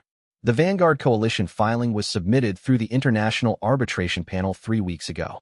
Standard review timeline is 90 days to preliminary hearing, then 60 days to ruling. We're currently at day 23. If the timeline holds, the preliminary hearing falls in 67 days. She looked at him directly. How long will the floors above 80 take? He thought about the caretaker's description, novel constructs, no pattern library reference, sustained calibration across 18 floors before floor 99. In the first run, he had spent an average of 4 to 7 days per floor above floor 80. With the caretaker's calibration design actively shaping the difficulty, he estimated longer. Minimum 10 weeks, he said. Possibly 12. Myri didn't react. She adjusted the timeline column in her notes. That puts floor 99 after the preliminary arbitration ruling, she said. Which means Jean Sora and I will handle the arbitration phase without you in the room. Correct, Jean Sora said. And we have the counterfiling ready. Prepared over 6 months specifically for this contingency. She glanced at Juno. The arbitration battle is not what they think it is. The Vanguard Coalition prepared a legal argument. We prepared a public record. There's a difference. The Olympus Corp operation, Ariam said. She had been quiet through the briefing, her hands still in her lap. 3 A-ranked teams on Korean soil running unlicensed gate operations. They've been in country 8 days. Every filing Juno has submitted has been administratively delayed by Federation observers. She looked at him steadily. What's the response? Documentation, he said. Every licensing violation, recorded and filed. We don't engage directly. We make the record so comprehensive that the cost of continuing exceeds whatever Olympus hoped to gain. He paused. Myri, I need the regulatory breach count. 34 violations in 11 days as of this morning. She said immediately. I've already drafted the comparative analysis. It goes to the Korean Senate, the UN governance body for awakened affairs, and 12 foreign press organizations simultaneously when you give the signal. He gave the signal. Now, he said. Myri's hand moved to her secure channel. 34 documented regulatory breaches, organized into a clean analytical framework, launched simultaneously into 12 different information environments. Olympus Corp CEO would be facing questions about operations in a sovereign allied nation before the end of the business day. Do Hyun, who had not spoken during the briefing, said, the floors above 80 will take weeks. What do we do while you're inside? Exactly what we've been doing, Juno said. You keep building. The cooperative, the network, the political architecture, all of it continues. The floors above 80 are my work. The world outside is yours. He looked at each of them in turn. The caretaker needs the person who climbs to be carrying everything they've built. That means the building has to keep going while the climbing does. Ariam held his gaze without speaking. He could read the particular quality of her attention, not agreement, not concern, but the focused presence of someone who had been told something important and was deciding how to hold it. Then we keep going, she said quietly. All of us, he agreed, and felt, for the first time in the second run's 8 months, the specific weight of having told his team the whole truth, and found that the truth was something the team could carry. Chapter 83. The cross-referencing took 2 days and produced something neither of them had anticipated. Jean Sora had died on floor 72 in her first run. Her tower memory operated differently from Juno's, where his was weighted toward combat mechanics, boss behavioral sequences, and tactical framework. Hers had preserved emotional architecture, the texture of conversations, the layered political dynamics within organizations, the specific way people revealed their intentions through response patterns under pressure. Her tactical memory had gaps that his filled. His political and interpersonal reading had gaps that hers filled. They worked in Jean Sora's apartment on the 18th floor of a building that overlooked Gate District 3, at a table covered with the accumulated documentation of 2 separate 20-year experiences of climbing the same tower system. She had organized her archive in journals, 47 physical notebooks, cross-indexed by floor, date, and character. His was the Tower Memory System's pattern library, 847,000 entries, searchable, sortable, perfectly preserved. They were not the same kind of knowledge. Floor 73, he said. What's the boss? The Ecliptic Sentinel, she said. Standard form, a light manipulation construct with a 3-phase rotation. In my first run, it was the standard form. I barely made it past phase 2 on the second attempt. She turned to a page in Notebook 31. I have the phase rotation logged. Phase 1, cone attack, 30-degree arc, 2-second interval. Phase 2, mirror array, reflective surface density increases with damage received. Phase 3, she paused. I didn't see Phase 3. I was dead before the transition. Phase 3, the Sentinel splits into 7 independent mirror forms, he said. Each one carries a fraction of the original's mana capacity. The correct response is to destroy the largest 3 in under 90 seconds before the remaining 4 merge back. If they merge, the Sentinel's Phase 3 form exceeds the original by 40%. He paused. In my first run, floor 73 took 4 attempts. On the 4th attempt, I had a healer who understood how to counteract light disorientation effects. Without that, the mirror array in Phase 2 is nearly unworkable. Jean Sora wrote this down. Arium. She has light disorientation training from her Gate 0 certification curriculum. Second year. I made sure of it. He looked at the table. What about floor 74? They went through it floor by floor. Where Jean Sora's memory was tactical, Juno provided depth.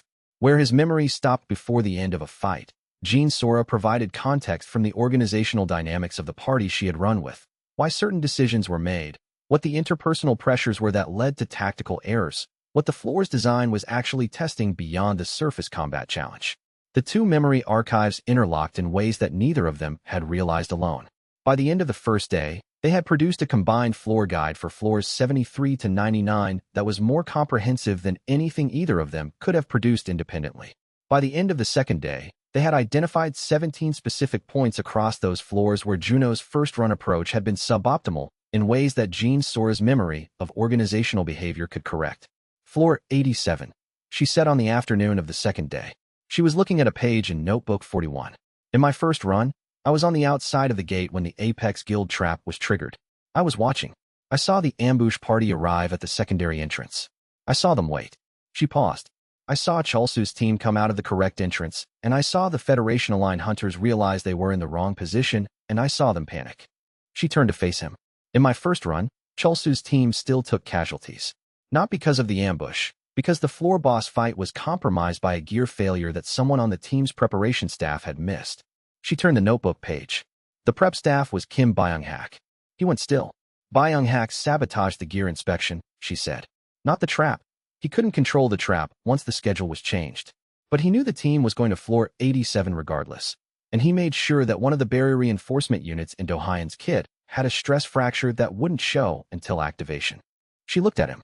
I watched Chalsu make it out of floor 87 alive and watch one of his A-rank hunters die from a barrier failure that should never have happened.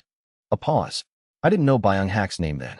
I found it 8 months later in a post-incident investigation report. Juno was quiet for a moment. The gear inspection.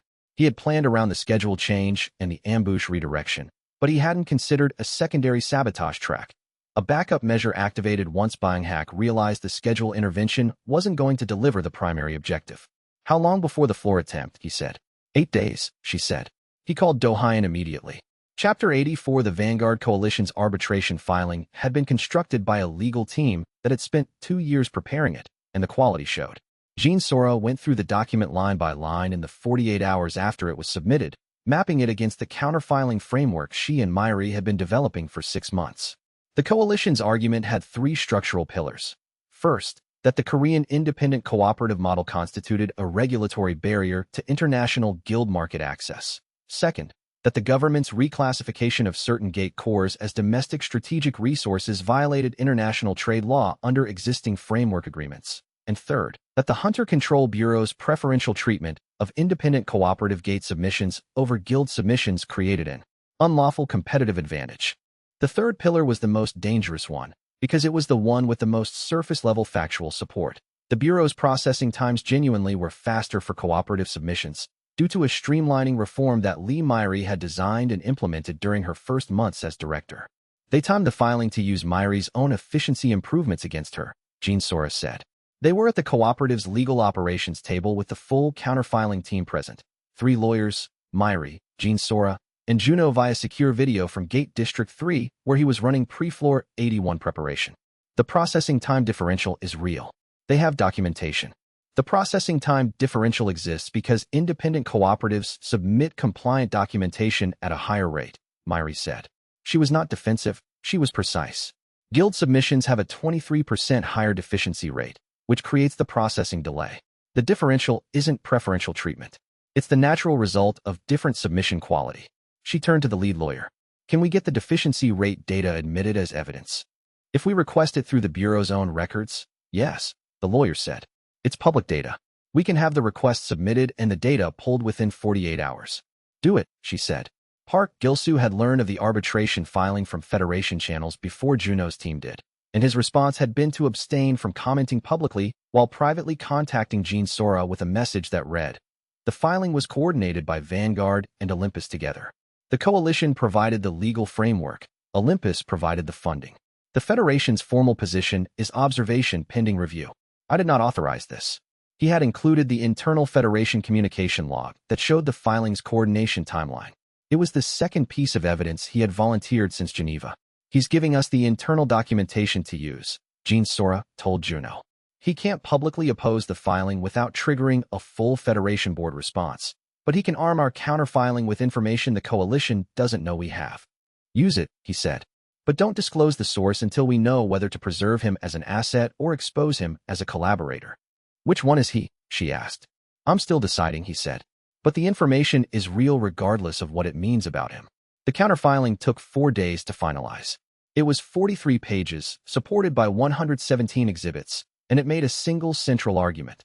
The Vanguard Coalition's filing was not a trade law dispute, but a coordinated attempt to use international arbitration mechanisms to suppress a competing governance model before it could demonstrate a sustained track record of superior gate safety outcomes. The exhibits included the comparative safety data for every gate the cooperative had run versus every equivalent gate run by coalition member guilds in the same time period, organized by floor rank, boss type, and hunter casualty rate. The casualty rate differential was not close. Independent cooperatives lost 0.3 hunters per cleared gate on average. Coalition member guilds, running equivalent gates in equivalent conditions, lost 1.7. "That's the argument," Myri said, reviewing the finalized filing. "Every other point we're making is context for that one number." Jin Sora submitted it on a Tuesday afternoon at 4 o'clock, timed for maximum international press coverage. By Thursday morning, the number 1.7 versus 0.3 had become the story, not the legal argument, not the technical framework of trade law violations, not the 300 pages of exhibit documentation. The number. How many hunters were dying per gate depending on who was running the operation. Park Gil-soo called Jin Sora Thursday evening. He said, "The coalition's lead counsel has requested a preliminary conference with the arbitration panel. They want to discuss the admissibility of the safety data." "Of course they do," she said. "They will argue that the comparison methodology is flawed because the cooperative and guild samples aren't drawn from equivalent risk profiles." He paused.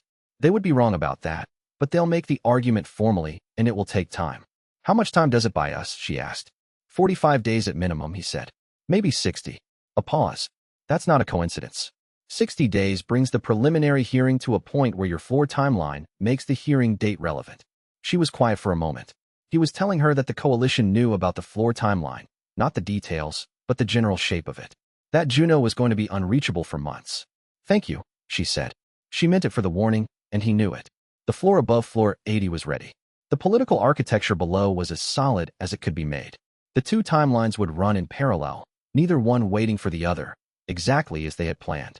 Chapter 85. The 3 Olympus Corp teams had been in country for 11 days when Juno's documentation package went out. The teams were operating under training exchange designations, visas issued through a Federation observer framework that bypassed standard hunter licensing requirements. They were running Seoul's D-rank and C-rank gate district operations without cooperative approval, cherry-picking gates that generated high-value cores in low hunter casualty environments, and doing it with the particular ostentatious aggression of people who had been told to be visible. Every time one of Juno's cooperative teams filed a gate access request for a district the Olympus teams were operating in, the request was administratively delayed by 48 to 72 hours through Federation observer objections. The intent was provocation. Push the cooperative to respond with force, generate a public incident, and use that incident to argue that Korean independent cooperatives were unstable and unable to comply with international governance frameworks. Juno had known this play since Geneva. Park Gil-soo had outlined it in their hotel room dinner as a hypothetical. If the Federation's stakeholders decided to pressure you directly, the most effective short-term approach would be to provoke a response that could be framed as aggression. He had been warning Juno. Juno had taken the warning and prepared accordingly. The response to each instance of administrative delay was documentation. Chulsa's Apex Guild legal team, working in parallel with Juno's cooperative lawyers, filed a formal regulatory challenge to each Federation observer objection within 24 hours of issuance. The challenges were not aggressive, they were exhaustively correct. Everyone cited the specific statutory authority the objection had violated, the precise processing deadline that had been missed, and the applicable damages framework under Korean gate law. By day 11, the Olympus operation had generated 34 formal regulatory challenges. Each one was a matter of public record. Myri's comparative analysis document, released simultaneously with the 34th challenge, framed all 34 as a pattern, not isolated administrative disputes, but a systematic attempt to use Federation observer designations to conduct unlicensed commercial gate operations in a sovereign nation. The document landed in Washington at 2 p.m. Eastern Time on a Thursday, addressed simultaneously to 3 Senate subcommittees, the State Department's Awakened Affairs Division, and 6 major financial news organizations. The headline it generated within the hour was not Korean cooperatives file complaints. It was Olympus Corp's executives face Senate questions over Korea operation. The specific question the lead Senate questioner asked in the overnight press briefing was, "Can you explain why an American company believed it was entitled to conduct unlicensed commercial operations in South Korea under a Federation visa framework that explicitly excludes commercial activity?" Olympus Corp's public affairs team issued 3 different responses over the following 24 hours, each one contradicting the previous one. By the end of Friday, the Korea operation had been suspended pending internal review. The Olympus Corp team lead, a man named Director Walsh, A-rank combat classification, 14 years in international gate operations, called the cooperative's legal contact on Saturday morning and requested a formal meeting. The meeting request was acknowledged, given a date 3 weeks out, and assigned to a junior cooperative counsel who had been specifically briefed to be politely unhelpful. "They want to negotiate," Lee Myrie told Juno, reporting via the secure channel. "The suspension isn't permanent. They're buying time to restructure the operation. Let them buy it," he said. He was at Gate District 3, running the pre-floor 81 equipment check. Every day the operation is suspended is a day the documentation record grows more comprehensive. When they relaunch, the relaunch itself becomes the story. A pause on her end. "You knew they would relaunch." "Yes," he said. "The goal isn't to stop Olympus permanently. The goal is to make every move they make in Korean gate districts a public document." When the arbitration panel asks whether the Vanguard Coalition and Olympus Corp have been conducting good faith competition or a coordinated pressure campaign, we need the paper trail to answer the question before the coalition's lawyers can frame it. "The paper trail exists," she said. 34 violations and a suspended operation in 11 days is a paper trail. Another pause. "Juno." "Yes." "Be careful above floor 80, she said. And the particular directness in the 2 words contained something she did not have a professional framework for expressing, so she had framed it as an operational instruction, and he recognized what it actually was. "I'll be in contact every day I can maintain signal," he said. He went into floor 81 the next morning at 7 a.m., with Do Hyun and Ariam as team support and Jean Sora monitoring pattern deviation from the external relay station. The Void-born Tyrant was waiting. Chapter 86. The Void-born Tyrant was unlike anything in the pattern library. That was the point. The caretaker had designed the floors above 80 as novel constructs. Bosses that drew from no previously recorded archetype, whose behavioral architecture was built specifically to develop the calibration the threshold required rather than to test existing patterns. The Tyrant was the first of them, and it announced its nature in the first 90 seconds of the fight. It occupied a void space within floor 81's arena, a form that existed partially outside standard dimensional coordinates, its attack geometry operating in angles that the pattern library had no reference framework for. Its mana signature was oscillating at a frequency he had never encountered, not random variation but a structured rhythm, cycling through 4 distinct states in a repeating pattern with an interval he could not initially predict. The first attempt lasted 11 minutes before he called the retreat. Not a defeat. Do Hyun had the force wall up and Ariam had the triage line active, but a recognition that he was approaching the fight with the wrong framework. He had been attempting to read the Tyrant's behavioral sequence through the same analytical lens he used on deviation algorithm bosses: identify the pattern, map the intervals, find the exploit. The Tyrant had no exploitable pattern in that sense. The 4 oscillation states were not a cycle with a predictable gap. They were a responsive system, shifting based on how the opponent was attacking. He took 20 minutes outside the arena floor. Ariam ran a full status check while he stood at the gate's inner perimeter and thought about what the caretaker had told him. Novel constructs, designed for calibration, not to stop you but to strengthen you in the specific way that advancement toward the threshold requires. The oscillation wasn't a pattern to exploit. It was a language to learn. The second attempt was different. He spent the first 8 minutes not attacking but observing, staying at the tyrant's engagement distance, tracking the state transitions, letting the oscillation rhythm settle into his mana sense.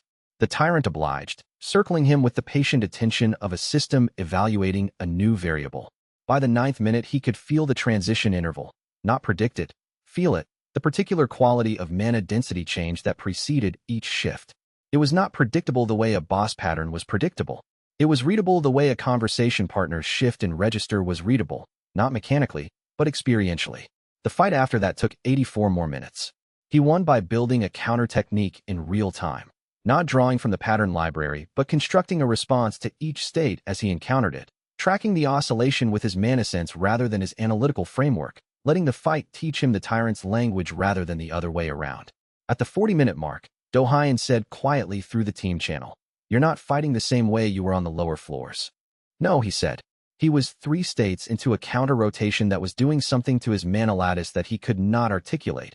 A deepening, a structural change, not from damage or the expenditure of power, but from the particular quality of attention the tyrant's language required. The caretaker had said the floors above 80 were calibration. This was what calibration felt like from inside it. At the 93rd minute, the Voidborn tyrant's final oscillation state failed to resolve.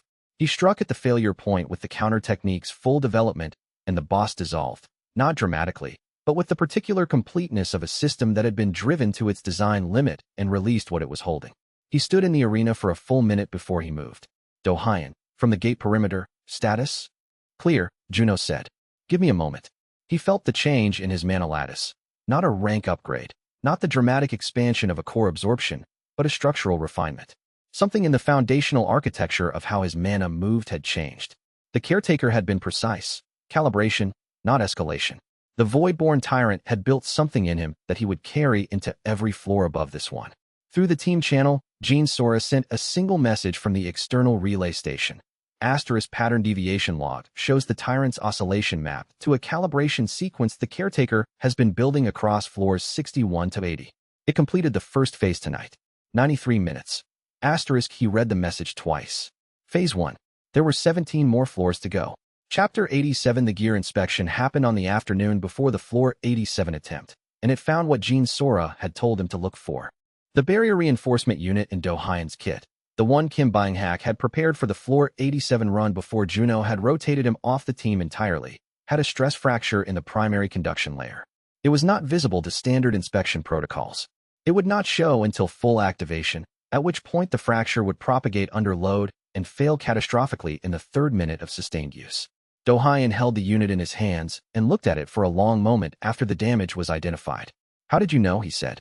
"Jean Sora saw it happen in her first run," Juno said. "She didn't know it was Byung-hak until 8 months later. We knew to look for it." Do-Hyen set the unit down. He was not shaken. He processed the information with the same systematic quality he brought to tactical situations. But his jaw was set in the way that meant he was managing something that required management. "He was on the team for 6 months, he said. "Yes." He reported every gate movement, every preparation timeline. And then when the schedule change meant the ambush wasn't going to work, he stopped himself. The ambush was the primary. The gear failure was the contingency. "Yes." Do-Hyen picked up the barrier unit, looked at it one more time, and set it on the disposal tray. "New unit from the secondary kit," he said. "Full inspection on every piece of team gear before tomorrow. I'll run it myself." "I'll run it with you," Juno said. They spent 3 hours on the gear check. Every barrier unit, every mana amplification circuit, every healer's resource pack, everything that could be prepared in advance, inspected piece by piece. Ariam ran parallel diagnostic checks on her own equipment, calling out the verification markers as she worked. The preparation was methodical in the way that all preparation was, and underneath the methodology was the particular quality of a team that understood what was at stake. At 9 p.m., Chulsu called. "We're in position," he said. "Correct entrance." The schedule was delivered to Byung-hak's contact this morning, the false version. "The ambush party will be at the secondary entrance at 0600. Who responds when they trigger the traps?" Juno asked. "Bureau Rapid Response Team on standby at gate exit," Chulsu said. "For officers. Myri arranged it yesterday." A pause. "Juno. In my first run, you don't have to," Juno said. "I know." A longer pause. "Thank you for making sure I had a second run to find out about." The floor 87 attempt launched at 6 a.m. Chulsu's team entered through the correct entrance and cleared the dual crown warlord in 47 minutes. A clean run. No casualties. the boss engaging at its standard deviation pattern without the layered chaos that characterized the origin tier constructs. Dohyan held the gate line while Arium managed the recovery protocols. The fight was hard and finished correctly, the way hard fights were supposed to finish. At the secondary entrance, 6 Federation-aligned hunters waited for a trap that was never going to close on the person they were watching for. At 6:43, one of them triggered the perimeter alarm system that had been installed around the false entrance point 3 days prior. A system that, from the inside, looked like a standard gate alert and, from the outside, looked like exactly what it was. Bureau Rapid Response arrived at gate exit at 6:48. Chulsu emerged from floor 87 at 6:51. He walked to where Juno was standing, 20 meters from the gate exit, and they stood together watching the arrest proceedings. The first time, Chulsu said, "Did I make it past 87? Juno was quiet. "That's enough," Chulsu said. His voice was level. He looked at the arrest scene for another moment, then turned away from it. "What's on floor 88? "The Obsidian Colossus," Juno said. "Standard form in my first run. I cleared it in 31 minutes. "Good," Chulsu said. "I'll see you on the other side of it." He walked toward his team, who were already running post-mission status checks at the gate perimeter's far edge. Juno watched him go and felt the particular completeness of a corrected mistake. Not satisfaction, not relief, but the solid quality of a thing done right that had been done wrong the first time. He had spent 8 months building toward this moment. Chulsu Yun was alive, and would be alive for floor 88 and floor 89, and however many floors the second run still had ahead of them. The cost of getting it right was worth every day it had taken. Chapter 88. 3 weeks after floor 87. Juno came out of floor 83's gate entrance at 11 p.m. and found Myri waiting at the gate district perimeter with 2 coffees and a file that was thicker than anything she normally carried to a field meeting. He had been inside floor 83 for 14 hours. The boss, a 3-part triangular formation construct the caretaker had designed to calibrate his mana lattice across 3 simultaneous resonance frequencies, had required him to develop a split attention technique he had never used before, maintaining 3 separate mana routing systems in parallel while managing offensive output through all 3. It was the most technically demanding fight of the second run, and he had emerged from it feeling not depleted but restructured, the way a building feels different after its foundation has been reinforced. "What's in the file?" he said. "Chulsu's floor 87 arrest documentation finalized," she said. 6 Federation-aligned hunters, 3 with direct organizational ties to the Vanguard Coalition's private security contractors. 2 of them have prior records of unauthorized gate operation in 3 separate jurisdictions. She handed him the coffee. "The arbitration panel has that information as of this morning. The Coalition's lead counsel has requested a 10-day extension on the preliminary conference. They're buying time to distance themselves from the security contractors," he said. "Yes." She opened the file to the second section. Na Youngho's network update. Tokyo and Paris have both activated. Na Youngho filed formal registration documentation in both cities last week. The network is live. It has 47 member organizations across 14 countries as of this morning. "He moved faster than I expected," he said. "He's working with Jean Sora's template," she said. She drafted the organizational framework 8 months ago. The template was designed to be deployable without requiring her direct management of each node. Na Youngho understood the architecture and ran it. She paused. "He called 3 days ago. He asked me to tell you directly. The network is for what comes after floor 99. It'll be ready." Juno absorbed this. Na Youngho, the man who had been Monarch Guild's enforcement arm, who had delivered threats in lobby corridors and filed reports that said, "Uncontrollable, escalate," was now managing a 47-node international cooperative network. The second run's conversions were often like this. The person who was worst in the first run given a different context became the person who was best at the thing the first run had been building toward. "Tell him I received the message," he said. "There's more." She turned to the third section. "The Heaven Spear Association made contact this morning." He went still. "Not a threat," she said quickly. "An offer. They want a meeting." The approach was through Director Lin Fengwei's assistant, which means it's official rather than exploratory. The message was, "We are aware of what is happening in Korean Gate districts. We believe we share more concerns about Olympus Corp's international posture than we have previously acknowledged publicly. We would welcome a direct conversation." He thought about this for a moment. The Heaven Spear Association was the Chinese guild bloc's dominant organization, deeply embedded in Asia-Pacific gate governance, nominally aligned with the International Hunter Federation, but historically resistant to Olympus Corp's expansion into Chinese-adjacent gate markets. They had supported the Global Gate Accord publicly because supporting it kept them at the table. But the Accord's effective implementation would benefit Olympus and the Vanguard Coalition far more than Heavenspear. They had a structural interest in the Accord failing to implement as designed. Set the meeting, he said. Tokyo. 1 week from now. Jean Sora and I together. Already confirmed, Myri said. She had the date in the file before he answered. He looked at her with the particular attention he reserved for moments when someone did something that deserved acknowledgement. You anticipated the answer, he said. You don't leave leverage unmet, she said simply. She closed the file. The floors above 83, how are they going?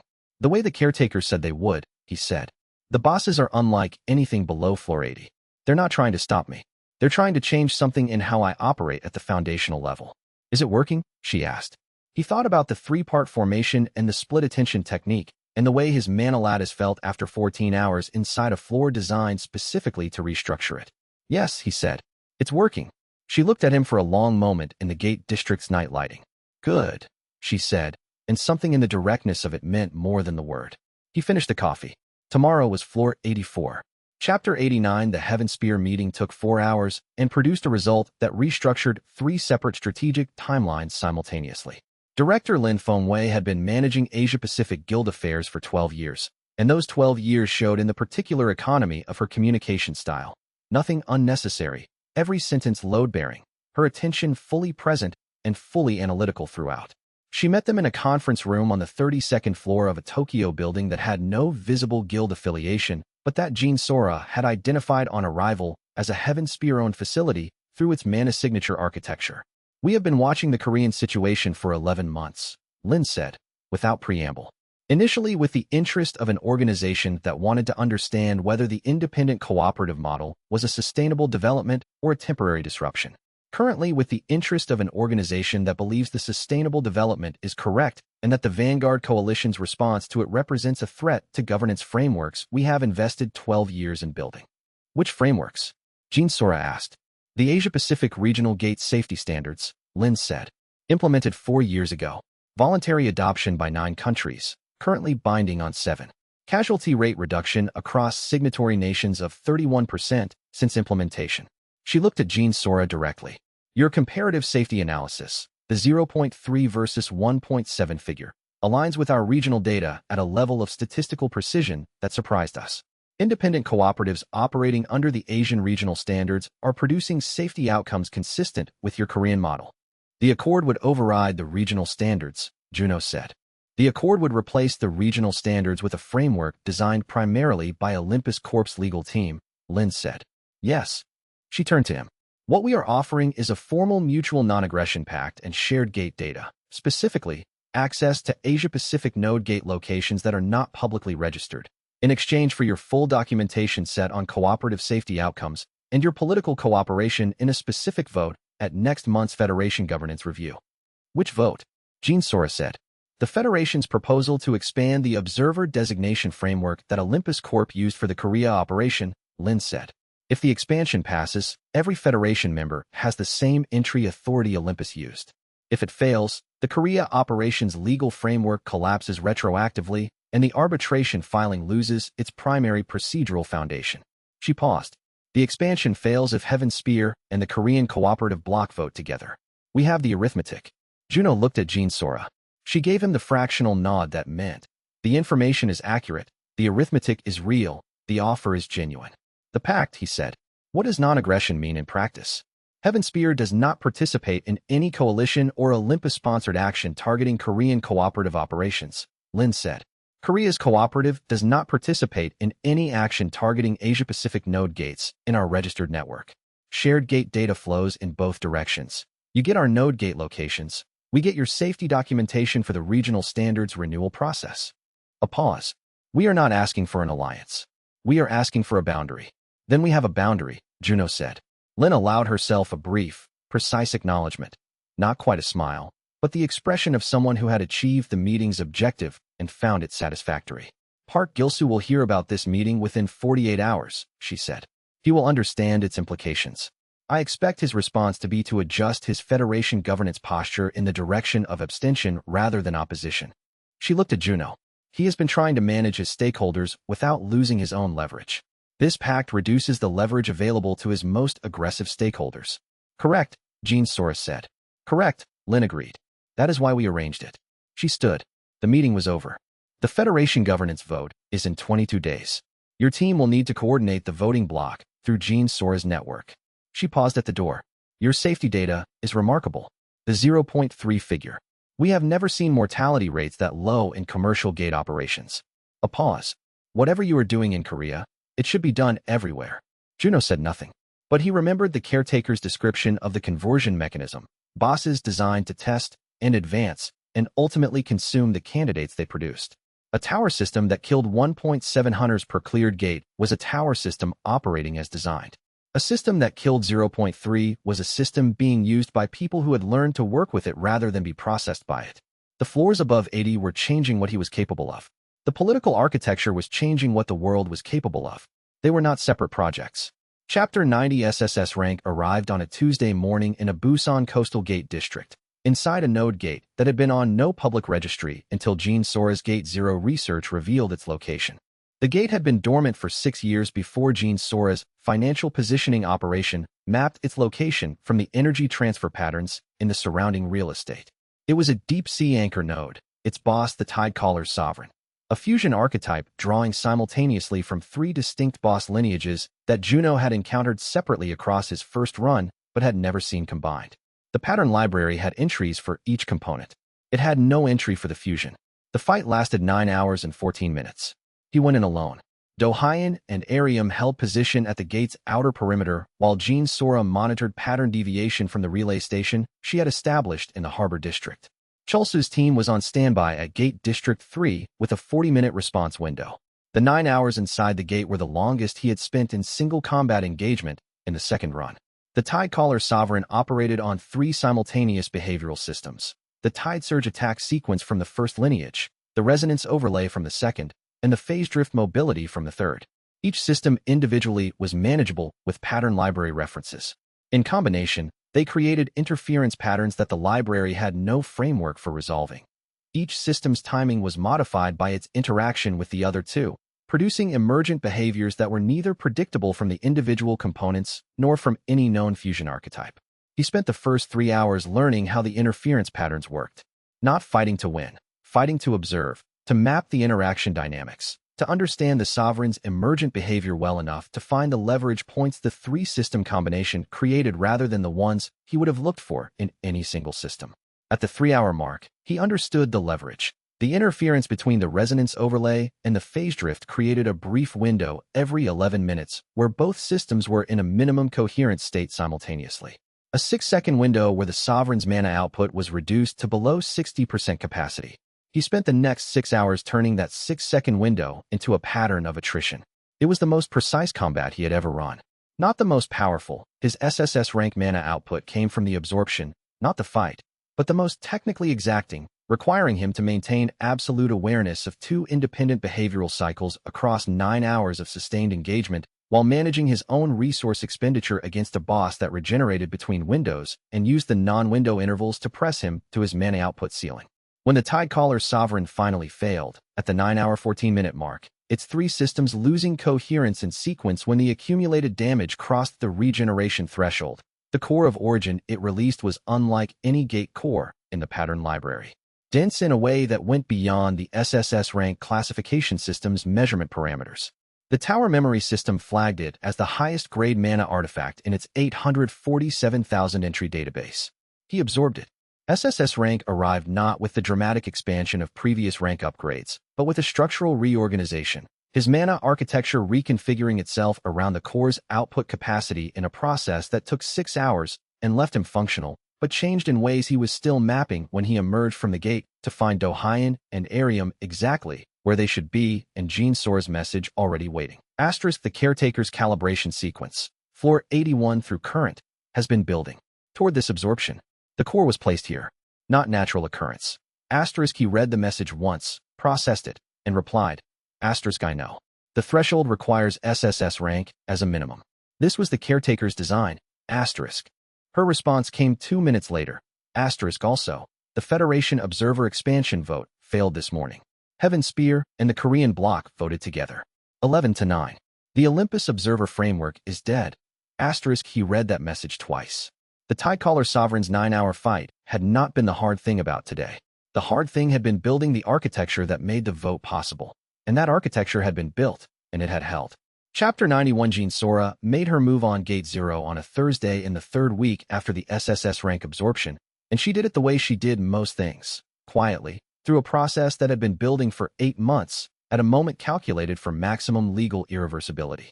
The Korean Heritage Authority designation required a 3-month review process and a unanimous vote by the authority's 7-member governing board. Jean Sora had spent the previous 6 months having individual conversations with each of the 7 members, not lobbying, not pressuring, but providing information. The Gate 0 research documentation. The mana signature analysis showing the anchor gate relationship between Gate 0 and every subsequent gate in Korean territory. The historical record of the site's emergence, preserved in the Korea Awakened archives under a classification that most bureau analysts had never accessed. Each board member had received the same information package, presented without request for a specific outcome, and had drawn the same conclusion independently. Gate 0 was not a dormant urban gate. It was the foundational structure of Korea's entire gate ecosystem, and its designation as commercial real estate, or worse, its potential transfer to international joint management under the Global Gate Accord, was a category error of significant consequence. The vote was 5-2. The 2 dissenting votes came from members who had financial relationships with international gate governance bodies that the designation would disadvantage. Jean Sora filed the designation certification at 9 a.m. By noon, Park Gil-soo had been informed through Federation channels that Korea's anchor gate had been permanently removed from the Accord's negotiating scope. By 3 p.m., the Vanguard Coalition's lead counsel had filed an emergency motion in the arbitration proceedings arguing that the designation was impermissible under international trade frameworks. The motion is procedurally invalid, Jean Sora told Juno via the secure channel. She sounded exactly the same as always, precise, level, containing something that might have been satisfaction if she allowed herself to express it. Heritage designations are explicitly outside the arbitration panel's jurisdictional scope under the UN governance framework. The coalition's lawyers know this. They filed it anyway because they needed to signal to their stakeholders that they were responding. It bought them a news cycle, he said. One news cycle, she said. The coverage is already turning. The story being told is International Guild Consortium attempts to legally challenge Korean cultural heritage designation of Urban Gate site. She paused. That's not a story anyone wins. He was on the perimeter of floor 80 SIXS gate entrance, checking his equipment for the mirror sentinel encounter. The floors above 80 were proceeding with the systematic consistency the caretaker had promised, each one different, each one building something specific in his mana lattice, each one taking 4 to 6 days between the preparation cycle and the full engagement. He had cleared floors 81 through 85 in the 3 weeks since SSS rank. Floor 86 was next. Jean Sora, he said. Yes. In your first run, he said. After floor 72. What did you do next? A pause. I went home, she said. I had a sister. I called her and told her I had been working late. She made dinner. I went to her apartment, and we watched something on the television for 3 hours, and I didn't say anything about the gate, or the floors, or the tower, or any of it. A pause. I had been climbing for 22 years in my first run, and I had never said any of it to anyone. I didn't know how to say it even when I could have. You say it now, he said. I have people to say it to now, she said. That's different. Another pause. The Gate 0 designation is for everyone who comes after us. The people who will be walking into gates for the first time after the conversion mechanism is modified. They should have an anchor point that belongs to them and not to an international governance body. They will, he said. Yes, she said. They will. And then, go fight the mirror sentinel, Juno. The floors are waiting. He went in. Chapter 92 National Level announced itself to the world in front of cameras. The gate near Incheon Airport emerged on a Tuesday morning during a live broadcast of an international delegation's arrival. 800 journalists and their equipment already positioned, covering the diplomatic event, when the gate opened 90 meters from the airport's Terminal B entrance, and the mana signature alarm triggered every awakened individual in a 2-kilometer radius simultaneously. The gate was an anomaly, not a standard gate. Its energy signature was the particular density profile that the tower memory system classified as a node gate, a formation type that appeared only at geologically significant mana convergence points. The Incheon coastal zone had been a flagged convergence point for 6 years. Jean Sora had noted it in her research documentation. No one had expected the gate to emerge during a live international broadcast. Juno was 20 minutes away when the alert came through. He had been running the post-floor 87 recovery cycle and was in the Gate District's administrative offices with Myri when every screen in the building switched to the airport broadcast feed. He arrived at the gate entrance at 10:42 a.m., in front of approximately 300 journalists who had repositioned from the diplomatic arrival to the gate emergence, a professional instinct that, in this particular case, was going to produce historic footage. "I need a statement for the Bureau's public channel before you go in," Myri said, very quietly, standing 2 meters behind him. "No," he said. "After." He went in at 10:43. The node gate's boss was the convergence anchor, a formation entity drawing on the mana convergence that had created the gate, its power level calibrated to the node's accumulation across 6 years of latency. In raw output terms, it exceeded every boss Juno had encountered in the second run's tower floors. It was not a caretaker-designed construct. It was a natural node formation, the kind that appeared once every decade in high convergence zones, and that, historically, required national-level hunters to clear safely. He was not national level when he went in. He was national level when he came out. The fight lasted 22 minutes. In those 22 minutes, he encountered the convergence anchor's maximum output, a sustained mana pressure that exceeded his SSS rank capacity threshold by a margin that should have been fatal, and found that it was not. The mana lattice calibration the caretaker had been running across floors 81 to 88 had been building toward exactly this kind of pressure, not toward surviving it, toward absorbing it as fuel. The core of convergence that the anchor released at defeat was the second major absorption event in 2 weeks. It was smaller in raw density than the Tidecaller Sovereign's core of origin, but more fundamentally restructuring, the kind of core that didn't just expand existing capacity, but changed the operational architecture of how that capacity was accessed. He emerged at 11:05 a.m., in front of approximately 400 journalists. The Bureau mana signature scanner that had been repositioned to the gate entrance during his time inside took the reading at 11:06 a.m. The technician running the scanner looked at the readout, looked at Juno, looked at the readout again, and said, at a volume that the 3 nearest camera crews absolutely captured, "National level. Confirmed." Myri's press release was already queued. She released it at 11:07 a.m. By noon, the significance of the number had been explained to 12 separate international news organizations. Kong Juno was the first hunter to publicly confirm national-level rank since the gate system began. The previous national-level hunters had been confirmed only through post-mortem analysis or classified military assessment. He had done it in front of international cameras, coming out of an unscheduled node gate, with a Bureau mana scan to document it. "The footage is going to be used without permission for approximately 6 years, Jean Sora told him that evening. She had been monitoring media response all day. The scanner technician's expression when he read the data is already a meme. "What does Myri want to do with the press requests?" he said. 3 statements, no interviews," she said. "She's already drafted them. You say you cleared the gate because it was there and someone had to. You say the Bureau protocols worked exactly as designed. And you say national level rank is a measurement of mana output capacity rather than anything more significant than that." "That's correct," he said.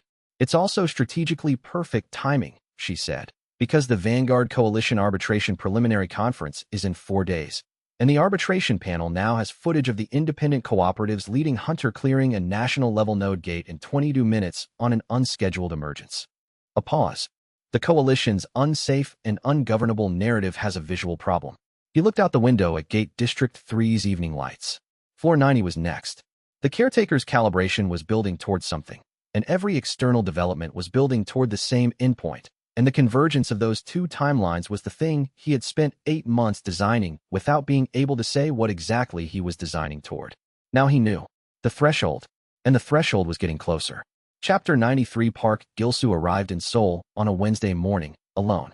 No Federation staff. No security detail. No advance notice through official channels. He checked into a hotel in Mapogu under a name that was not his and called the cooperative's main number at 9 a.m. from a disposable phone. Myri fielded the call and recognized his voice immediately. She called Juno without changing her expression.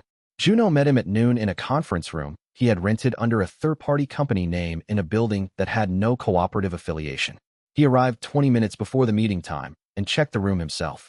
Jean Sora was monitoring remotely through a signal relay she had placed in the building's communications infrastructure the previous evening. Park Gilsu walked in at exactly noon. He looked like what he was. A man in his early 50s who had spent 22 years in hard operational environments before spending his second run in administrative and diplomatic ones. The physical conditioning of a first-run hunter was still visible in his posture and movement. The The second run's institutional focus was visible in how he carried himself in a room. The particular awareness of space and exit points that hunters had, combined with the particular awareness of the entire meeting's communication dynamics that came from years of Federation diplomacy. He sat down without preamble.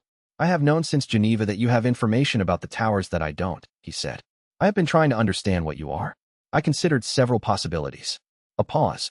I believe now that you are either a prophet or a traveler. He looked at Juno steadily. Which one?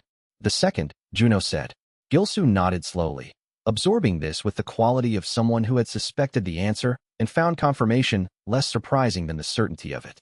Your second run, he said. How long have you been doing this? 22 years in the first run, Juno said. 8 months in this one. Another nod. Then you know what's on floor 100. I never reached it, Juno said. I died on floor 99. The first time. A long silence settled in the conference room. Gilsu looked at the table. His hands, which had been resting flat on the surface, tightened fractionally, a response he controlled immediately but could not fully suppress. Neither did I, he said. The first time. Juno went very still. I died on floor 95, Park Gilsu said. The sovereign of gates. I was alone. My team had been compromised by the people I had spent my first run building alliances with, and I reached floor 95 with resources that were not sufficient. He paused. The tower memory activated. I woke on the first morning.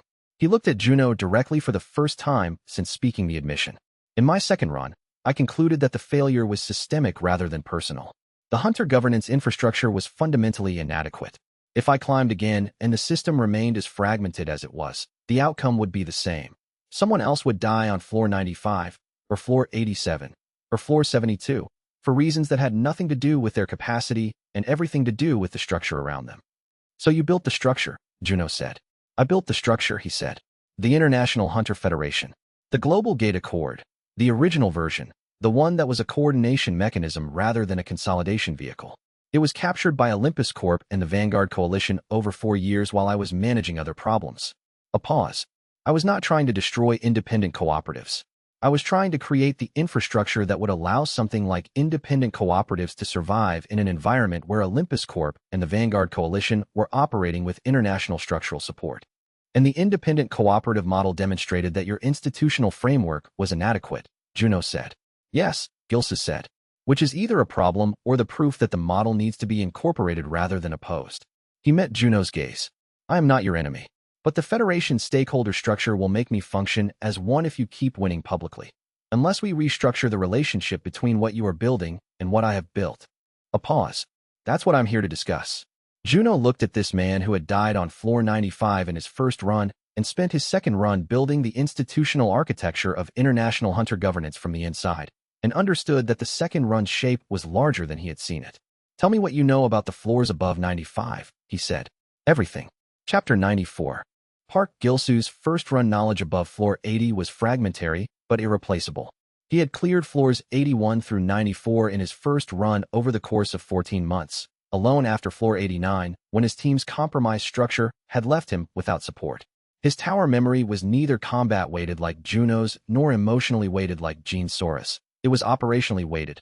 Resource management, timeline optimization, the particular kind of endurance knowledge that came from managing sustained solo operations in environments without external support.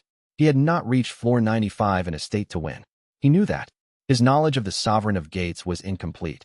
He had seen its opening behavioral sequence, triggered its first 2 phases, and died in the third when his mana reserves hit empty after 14 months of compounding attrition. But his knowledge of floors 81 to 94 was extensive and complementary to what the caretaker had told Juno. The 3 of them met in the same conference room the following morning. Juno, Gene Sora, and Park Gilsu. The first time all 3 of them had been in the same room simultaneously. Gene Sora read him in the first 30 seconds and gave Juno the fractional nod that meant. He's telling the truth. The archive is real. The analysis is clean. Gilsu acknowledged her with the particular directness of someone who had learned to read the reading. You know what I'm doing, Gene Sora said. It was not quite a question. Emotional memory, Gilsu said. Mine was similar but less developed. More operational texture than emotional fidelity. He paused. In my first run, I met a woman who had died on floor 72 and come back. I never learned her name. She was managing a financial operation in Tokyo. He looked at Gene Sora. I don't think that was a coincidence. It wasn't, she said. I knew you were watching. I didn't know what to make of you yet. Fair, he said. The cross-reference of 3 memory archives took the full day. Gilsu's operational knowledge of floors 81 to 94 filled gaps in Juno's combat record that the caretaker's calibration design had not covered. Specific environmental characteristics of each floor, resource consumption patterns across extended solo operations, the particular way the tower's gate architecture modified mana output in the upper floors. Jean Sora's emotional archive provided the relational context. Which of Gilsu's first-run team members had been genuine, and which had been positioned, and when the positioning had begun. By 4 p.m., they had a combined floor guide from 3 independent sources that covered every floor from 1 through 94 with overlapping verification. The only gap was floor 95 to 99, which Juno had covered and Gilsu had not, and floor 100, which none of them had. The Sovereign of Gates, Juno said. Floor 95. In my first run, I ran it with a full team. 6 hours and 40 minutes, 3 critical injuries, no casualties. He paused. In your first run, you ran it alone after 14 months of compounding attrition. The circumstances are not comparable. No, Gilsu said simply. You don't run floor 95 alone this time, Juno said. Gilsu looked at him. Something shifted in his expression, the particular response of someone who had been self-sufficient through necessity for long enough that an offer of support required recalibration. Your team, he said. My team, Juno confirmed. All of them. Chulce's squad too. You run floor 95 with the full support architecture the second run has been building for 8 months. Gilsu was quiet for a moment. I built the institutional infrastructure of international hunter governance, he said, specifically because I died alone on floor 95 without the support structure to make the outcome different. He paused. You're telling me the support structure exists? It exists, Juno said. You built your part of it. We built ours. The floors above 95 need both. Park Gilsu looked at the table, then at Jean Sora, then at Juno. What's on the other side of floor 99? He said. If you died there in the first run, what came before? Juno told him about the caretaker. All of it. The sub-intelligence, the 3,000-year management period, the threshold, the modification, the 11,000 civilizations. Gilsu listened without interrupting, with the focused quality of someone mapping a new operational landscape in real time and arriving at strategic conclusions faster than the information was being delivered. When Juno finished, Gilsu said, the caretaker designed the floors above 80 specifically for the candidate it had been waiting for. A pause. And you are that candidate. We are, Juno said. All of us. The threshold requires everything that's been built, which is not just what I can do in a gate, but what the team is, and what the cooperative is, and what the network represents. The caretaker was explicit. The passage doesn't happen because of combat capacity alone. It happens, Jean Sora said, because the person who reaches it has built something worth preserving and refuses to abandon it for infinite duration. Gilsu absorbed this. My second run was spent building the International Hunter Federation, he said, so that when the towers reached this critical point, there would be a coordination mechanism in place. A pause. I didn't know what the critical point was. I knew the tower system was going to escalate. I prepared the governance infrastructure without knowing what it needed to govern. He looked at Juno. Tell me what it needs to govern. Juno told him. Chapter 95. The floor 95 assault took 6 hours and 43 minutes and produced 3 critical injuries and no casualties. Exactly as the first run had. The Sovereign of Gates was a different challenge in the second run than it had been in the first, not because the boss had changed significantly, but because the team running it was different in kind. In the first run, Juno had been 6 years further along in power development and had run the floor with a team he had spent those 6 years building. In the second run, he was at SSS rank, lower raw power than first run Juno, but the team he had brought was the complete assembly of everything the second run's architecture had created. Dohyan held the gate line at the entrance barrier with the force wall technique at full activation, his national-level proximity making the barrier nearly impenetrable at the Sovereign's standard impact threshold. Arium ran the triage station at the mid-gate point, managing mana bleed injuries from the Sovereign's aura damage with the S-rank healing efficiency that the 6 months of tower training had developed. Chulsu coordinated the flanking sequence with his A-rank squad from the secondary position, timing the pressure intervals to Juno's pattern override deployments. Jean Sora monitored from the external relay, calling deviation alerts through the team channel as the Sovereign's behavioral sequence evolved through its phases. Park Gilsu fought from the front line alongside Juno. His first-run operational knowledge translated perfectly to the second run's team framework. He had spent 22 years managing resource constraints in high-attrition solo environments, And that knowledge became extraordinary tactical value when applied to a team operation where every resource decision affected 6 simultaneous positions. He called the mana reserve rotation that prevented the critical injuries from compounding into fatalities. He identified the Phase 3 behavioral tell that Juno's pattern library had logged but not fully parsed, a microsecond of vulnerability in the Sovereign's transition between its second and third mana configuration states. The killing blow was Juno's, landing in the 43rd minute of Phase 3 at the vulnerability point Gilsu had identified. The Sovereign dissolved. Gilsu stood in the cleared arena for a moment, breathing carefully. "First time I've seen the inside of floor 95 and lived," he said. Juno said nothing. There was nothing adequate to say. 6 hours 43 minutes, Gilsu said. "You said first run was 6 hours 40. We took 3 minutes longer. Your tactical rotations saved 3 critical injuries from becoming fatalities," Juno said. "The 3 minutes were the price." "Worth it," Gilsu said. He looked at the dissolved boss residue where the Sovereign had been. "In my first run, I stood outside this gate's entrance for 12 minutes before I went in. Alone, knowing my reserves were insufficient." A pause. "I went in anyway because turning back meant everything I had done in the first run was insufficient, and I didn't know how to accept that." He paused. "The second run was me accepting it and trying to build what was insufficient." "It wasn't insufficient," Juno said. "It was incomplete. Your part and ours. Together, it's enough." Gilsa looked at him. Something in his expression settled. Not relief, not satisfaction, but the particular quality of a resolution reached at the end of a very long trajectory. He nodded once. "Floor 96, he said. 3 days, Juno said. "Recovery cycle first." They walked out of floor 95 together. Chapter 96. The 4 regressors met for the first time on a Friday morning in a conference room in Incheon Gate District's administrative building. Juno, Jean Sora, Lim Tion, Park Gilsu. Tion had heard about Gilsu's revelation through Juno's briefing 3 days after the conference room meeting, and had spent those 3 days re-examining every interaction she had documented with the International Hunter Federation's governance operations over the previous 8 months. Her conclusion, delivered with the systematic precision that characterized her analytical style: Gilsu's Federation work and the cooperative's political operations had been operating as complementary pressure on the same structural problem, without either side knowing the other was pushing from a different direction. "You prevented the Global Gate Accord from fully implementing," she said to Gilsu. "Not publicly, through governance delay, vote management, stakeholder fragmentation.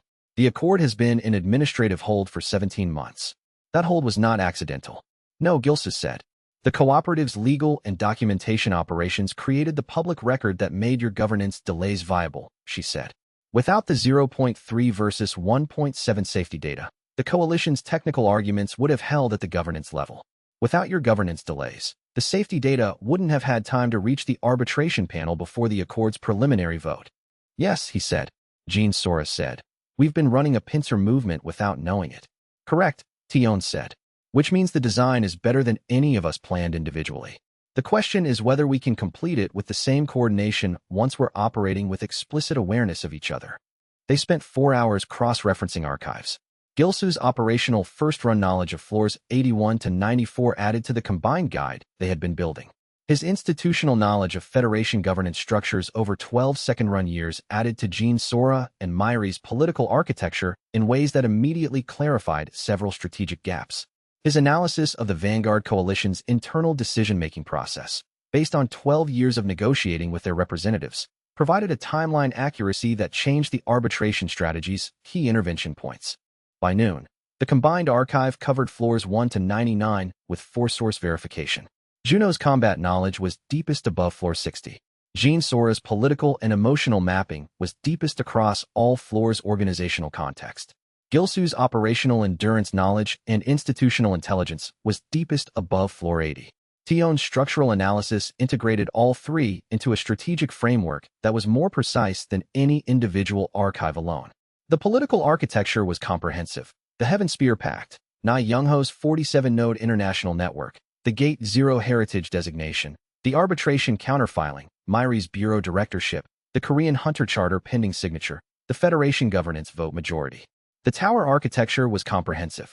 Every floor through 94 mapped with 4-source verification, the caretaker's threshold concept understood from the inside, the SSS rank absorption and national-level breakthrough providing the cultivation baseline. "Floor 99, Gilsu said. He was looking at the combined floor guide's final entry. You cleared it in your first run. No, Juno said. The Abyssal Sovereign cleared me. I reached it. I didn't clear it. The difference, Gilses said. The difference is everything, Tion said. In the first run, Juno reached floor 99 without a team, without the political architecture, without the threshold calibration the caretaker had been running. The Abyssal Sovereign killed him because the conditions were wrong, not because the ceiling had been reached. She looked at Juno. The second run exists to get the conditions right. Are they right? Jean Sora said. She asked the question with the precision of someone who wanted the actual answer rather than reassurance. Juno looked at the four of them around the table, 3 regressors and Tion, each one carrying a different piece of what the second run had been building toward. Jean Sora's emotional intelligence, Gilsu's institutional knowledge, Tion's structural analysis, and his own combat archive. The cooperative's external architecture, the team, the network, the political framework, the international pacts. They're right, he said. Floor 99 is next. The silence that followed was the particular silence of people who understood the weight of what they were about to do, and had built everything necessary to be able to do it. Chapter 97. The Korean Hunter Charter was signed on a Monday morning, 1 week before the Floor 99 attempt. The signing ceremony was held in the Bureau's main conference room, attended by representatives from 14 regional cooperatives, 3 independent guilds, 2 university-affiliated hunter training programs, and the Bureau's full directorial staff. Lee Myrie presided. Park Gilsu attended as a Federation observer, officially. Unofficially, his presence was the Federation's acknowledgement that the cooperative model was the standard it was building toward. The Charter established 4 core principles. Independent cooperatives as the recognized baseline for gate operation. Guilds permitted, not privileged. Open access hunter training with no guild commitment required. Transparent gate record keeping with public access to safety outcome data. And international coordination through the revised Accord framework rather than through exclusive guild licensing. It was the legal document that made everything the cooperative had been building permanent. Jean Sora watched the signing from the back of the room. When it was done, she said to Juno quietly, "In my first run, nothing like this existed. The guild system had been in place for 12 years, and no one was questioning it. The idea that gate operations were something every trained hunter had a right to access. It didn't have a legal expression." She paused. "Now it does. Because of 8 months of building," he said. "Because of 8 months of building," she agreed. "And 22 years of first-run knowledge that understood what it should have been from the beginning." She looked at the signed document on the conference room table. That's what the tower memory was actually for. Not to repeat the first run correctly. To understand what the first run showed was wrong and build it differently. Na Young-ho called that afternoon from Tokyo. The network had reached 53 member organizations. He was expanding into the Southeast Asian gate markets with the operational template Jean Sora had designed. He did not need direction at this point. The template was sufficient. He needed to know one thing. Is the Floor 99 timeline confirmed? "Next week," Juno said. "We'll be ready when you come out," Na Young-ho said. "The network is ready for whatever comes next." Juno ended the call and thought about Na Young-ho for a moment. The man who had been Monarch Guild's enforcement arm, who had delivered threats and filed escalation reports, who had spent his second run building the international network infrastructure that the Threshold's aftermath would require. The second run had been full of conversions like this. People who had been wrong in the first run, given different circumstances, becoming the right people for the second run's requirements. Ariam found him in the office corridor afterward. She had been at the signing ceremony, standing with the medical staff, running the professional composure she maintained in public settings with the ease of someone who had been doing it for months. "1 week," she said. "1 week," he said. She looked at him with the direct attention she brought to situations that required honesty over professionalism. "Juno." "Yes." "In the first run," she said. "When you died on Floor 99, were you alone?" He was quiet for a moment. "My party had been cut off," he said. "The supply lines were gone. By the time I reached the Abyssal Sovereign, I was alone, yes." "You won't be alone this time," she said. "No," he said. "I won't." She held his gaze for another moment. The particular quality of someone who had more to say and had decided this was not the place to say it. "Then, I'll have the medical kits ready." She walked back toward the main office. He watched her go and thought about the first morning, October 14th, 2 years ago in his own subjective timeline, 8 months ago in this run's actual calendar, when he had registered as a hunter at the temporary bureau tent and begun the careful systematic work of building something the first run had shown was necessary. The team he had assembled was the result of every decision from that first morning forward. They would be with him on Floor 99. The second run had been about reaching this. The week that remained was about arriving there correctly. Chapter 98. The Floor 98 attempt came 3 days before Floor 99, and it was the fight that told Juno the threshold calibration was complete. Floor 98's caretaker construct. The chord architect, a formation boss that operated through harmonic resonance at frequencies that required simultaneous mana output across 7 distinct architectural layers, was the final calibration in the sequence the caretaker had been running since Floor 81. Juno understood this intellectually. He felt it in practice when the chord architect's 7th harmonic layer activated in the fight's 38th minute, and his mana lattice responded not by straining against the pressure, but by resonating with it. Not absorption, not resistance, resonance. The distinction was the difference between a mana lattice that had been built toward a maximum output ceiling and a mana lattice that had been restructured at the foundational level to operate through a qualitatively different mechanism. The caretaker had used 17 floors of precisely calibrated pressure to change not how much mana his lattice could handle, but how it handled it, from a containment structure to a passage structure. He understood, at the 38th minute, what the threshold actually was. Not a rank, not a power level, a structural state. The particular architecture of a mana lattice that had been built, through sustained calibration, into something the conversion mechanism could not categorize as a candidate for absorption because it didn't operate the way a candidate's mana structure was designed to operate. A lattice designed for passage rather than accumulation. A structure the tower system had no protocol for consuming. The chord architect dissolved at the 41st minute. Juno stood in the cleared arena for 2 minutes without moving. Through the team channel, Jean saw ascent. "Are you clear?" He sent back. Asterisk, "The calibration is complete. I understand what the caretaker built." Asterisk, her response came 40 seconds later. "Then we're ready." Dohayan and Ariam were at the gate entrance when he came out. Ariam ran the post-fight diagnostic with the thoroughness she brought to every post-combat check, and said nothing abnormal when she was done, which was itself the diagnostic. The mana lattice changes were not visible on standard instruments. They were structural, not quantitative. "Tomorrow?" Dohayan asked. "Day after," he said. "Rest cycle and full preparation. Floor 99 gets the full protocol." The rest cycle took 28 hours. In those 28 hours, Juno, Jean Sora, Gilsu, and Tion ran the final preparation cycle. Full equipment check, contingency framework, communication protocol, team positioning. Myri coordinated the external architecture, bureau standby, gate monitoring, communication blackout around the Floor 99 gate entrance during the attempt. Chulsu ran the flanking squad preparation with the efficiency of an SS rank hunter who had cleared every floor up to 87 and understood the escalating stakes of each one above. The evening before the attempt, Juno called Sujin. She was at her repair shop, running the late shift. The sound of her setting down a tool was the same in this run as in the first, the particular clink of a precision screwdriver on a metalwork surface, followed by the slight adjustment of her chair. "Appa," she said, "you never call from the gate district this late." "I wanted to check in," he said. "You're doing something tomorrow," she said. She was not asking. She had learned to read the particular quality of his calls where something significant was pending. Something big. "Yes," he said. "Will you be careful?" she said. "Yes," he said. "Good." The sound of her picking the screwdriver back up. "Call me when you're done. I'll make dinner." He held the phone for a moment after she hung up. The repair shop. The instant coffee. The tablet screens she fixed and the waterlogged phones and the 2 hours of conversation about nothing that had mattered more than anything else in the second run. Tomorrow, Floor 99. Chapter 99. The gate entrance for Floor 99 was in the northeastern sector of Incheon's Gate District 1, unremarkable in its architecture.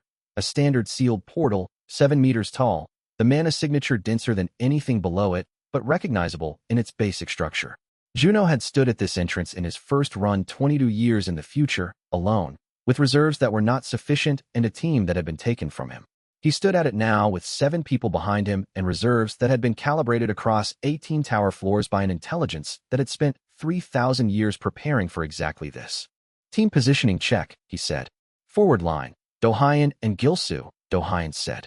"Force wall at activation ready, barrier integrity confirmed. Triage station at mid-gate, resources at capacity," Ariam said. "Mana bleed protocol active. Flanking squad at secondary position, coordination channel open," Chulsu said. He had 3 A-rank hunters with him from Apex Guild, people who had been on every significant gate operation since Floor 87. "External relay active," Jean Sora said, from the monitoring station she had established at the Gate District's perimeter building. "Pattern deviation channel open. I'll call every behavioral shift in real time." "Bureau monitoring confirms gate sealed on entry," Myri said from the coordination station. "Media blackout around the perimeter is holding."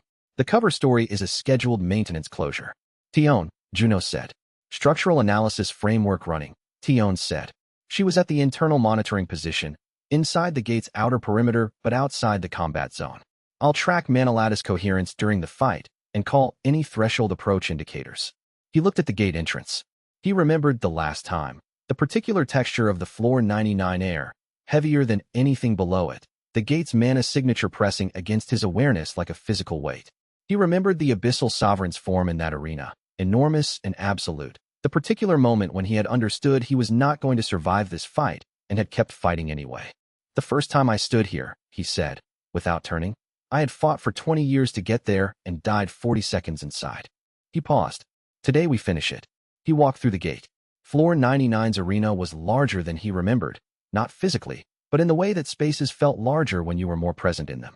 The abyssal sovereign was at the far end, its form 3 times the size of any boss he had encountered below floor 90, its mana signature registering at a level that made the tower memory system's pattern archive cross-reference against its highest grade entries and return no match. The sovereign did not attack. It looked at him with the particular quality of awareness he had seen in the deviated bosses since floor 40. Consciousness, not program. Recognition, not calculation. It had been waiting. It had been waiting specifically for him, in the form it had been instructed to take for the candidate who arrived at this floor carrying everything the caretaker had spent 3,000 years building toward. In the center of the sovereign's chest, exactly as the tower memory system had no record of from the first run, a door pulsed with the same quality of light as the caretaker's door on floor 80. Not a gate. An actual door, wooden in form, its presence in the center of a living tower boss architecturally impossible and completely real. A voice emerged from the door. Not the caretaker's voice. Something older, more fundamental, carrying the particular resonance of an intelligence that operated at a scale the tower system itself was a small component of. The architect has returned, the voice said. It would like to speak to the one who has climbed twice. The sovereign knelt. The arena was silent. Juno stood in the floor he had died on and heard an entity that had been absent for 3,000 years speak his name in the structure it had built, and felt the second run arrive at the thing it had been moving toward since the first morning. He looked at the kneeling sovereign and the door in its chest, and walked toward it. Chapter 100. The space behind the door in the sovereign's chest was not a floor. It was the architectural layer the tower system was built from. The foundational structure, the space the caretaker had described as being above and outside the standard gate framework, accessible only to a candidate who had exceeded the conversion mechanism's measurement ceiling. He stepped through the door and felt the floor 99 arena disappear behind him. Not close. Disappear, the gate architecture giving way to something that was not a gate at all. The architect occupied the space the way the caretaker occupied its own space. Everywhere simultaneously, a field of presence rather than a localized form. But it was different in quality from the caretaker. Older, less conversational, carrying the particular weight of an intelligence that had designed and left and returned to find what it had designed had been used in ways it hadn't anticipated. You refused the offer, the architect said. Yes, he said. Before I presented the full terms, it said. There was something in the register that was neither quite surprise nor quite assessment. The particular quality of an entity encountering a response category it had not logged before. The terms don't change the answer, he said. A pause. 11 seconds. Long enough to feel like deliberation. The previous 6 candidates accepted within 2 minutes, it said. None had reached this stage of the system's evolution. The tower system you encountered was modified by my caretaker's unauthorized developmental work in ways that produced a different kind of candidate. I am aware of those modifications now that I have returned. Another pause. I was absent for 3,000 years. The modification the caretaker built is technically viable and was constructed without my knowledge in the gap created by that absence. Do you know what it does? He said. I know exactly what it does, the architect said. The modification redirects the conversion protocol from candidate absorption to candidate passage. The candidate emerges from the system's core carrying structural knowledge rather than being consumed by it. The cycle of 11,000 civilizations producing one absorbed candidate per iteration ends. Every future candidate passes through rather than becoming a part of the architecture. A pause. It is a fundamental redesign of the tower system's purpose. Yes, he said. That's the point. The caretaker spent 3,000 years designing it, the architect said. I have been absent for 3,000 years. The caretaker's distress signal reached me across the dimensional gap 300 years ago. It had been broadcasting for 2,700 years before I heard it. A pause that carried something he could only describe as weight. I returned to find that nothing had gone wrong with the system. The system was functioning exactly as designed. The caretaker found the design intolerable. He thought about the caretaker. 3,000 years of watching capable, committed, fully human candidates be absorbed by an architecture that reduced them to pattern libraries. 3,000 years alone. 300 years of broadcasting a distress signal that took until now to be received. It found the design intolerable, he said, because the candidates were worth more than the architecture that consumed them. Yes, the architect said. That is, not a category of response I designed the system to produce. Another pause. I built the towers to cultivate talent. The conversion mechanism was designed to use that talent. The caretaker concluded that using talent this way was not the right use. A pause. It is not wrong. He stood in the architect's space and looked at the 11,000 civilizations gate systems laid out in their actual structure. The full architecture of what the towers were and what they had been for. 11,000 cycles. 11,000 candidates absorbed. 11,000 civilizations that had sent their best hunters up their towers and watched them disappear into the system and believed the disappearance was ascension. The modification, he said. Authorize it. The architect was quiet for exactly 11 seconds. If I authorize it, it said, the conversion mechanism changes permanently across all 11,000 civilizations simultaneously. The periodic architectural renewal that candidate absorption has provided, the fresh knowledge and perspective injected into the foundational layer every cycle. Hence, the system will need to find a different renewal source. The candidate who passes through carries the structural knowledge, he said. The knowledge is available from the outside rather than requiring absorption to access it. The work of renewal continues. It doesn't require disappearance. Yes, the architect said. And the candidate who passes through would carry that knowledge when they emerge. The work becomes larger, longer, different in kind. A pause. But it does not require your disappearance. He thought about the people outside the door. Ariam at the Triop station. Dohayan at the gate line. Jean Sora at the relay monitoring station. Myri at the coordination point. Tion at the structural analysis position. Chulsu's team at the secondary position. Park Gilsu at the forward line. Na Youngho's 53-node network running across 14 countries. The Korean Hunter Charter signed and sealed. The children who would walk into Gate 0 when it was transformed into an open-access training gate and find that the tower system was something they could use rather than something that consumed them. Authorize it, he said. The architect was quiet for exactly 11 seconds. Authorization granted, it said. The modification initiates when you emerge from this space. The conversion mechanism redirects from absorption to passage at your emergence threshold. Effective immediately and for all future candidates across all 11,000 civilizations. A pause. The structural knowledge transfers now. The knowledge arrived the way the caretaker had promised it would, not as information but as structure, settling into his Manalatus foundational layer the way combat intuition settled, not memorized, but capable. He would know how the towers were built the way he knew how to fight, as a capacity for action rather than a stored archive. The caretaker waited 3,000 years for this, he said. Yes, the architect said. There are things I should have arranged differently. 3,000 years ago. A pause that carried the weight of 30 centuries worth of regret from an entity that had built 11,000 civilizations worth of tower systems and not noticed that the system was wrong until the sub-intelligence it had left in charge had spent 3,000 years being alone in the wrongness. Your team is waiting in the arena. The sovereign will release when you emerge. He turned toward the door.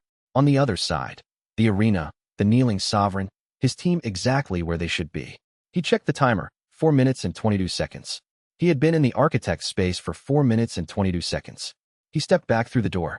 The abyssal sovereign rose as he emerged, and he felt the conversion mechanism redirect, not dramatic, just a shift, the way a river changes course after a single structural modification upstream. 11,000 civilizations tower architectures, simultaneously, no longer consuming their most capable candidates. The sovereign dissolved. The floor cleared.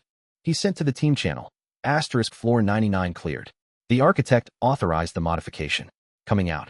Asterisk he walked through the gate exit and found his team exactly where they should be, in the morning light, and the gate district's ordinary architecture, and the faces of people who had been holding the gate perimeter for 4 minutes and 22 seconds of wondering.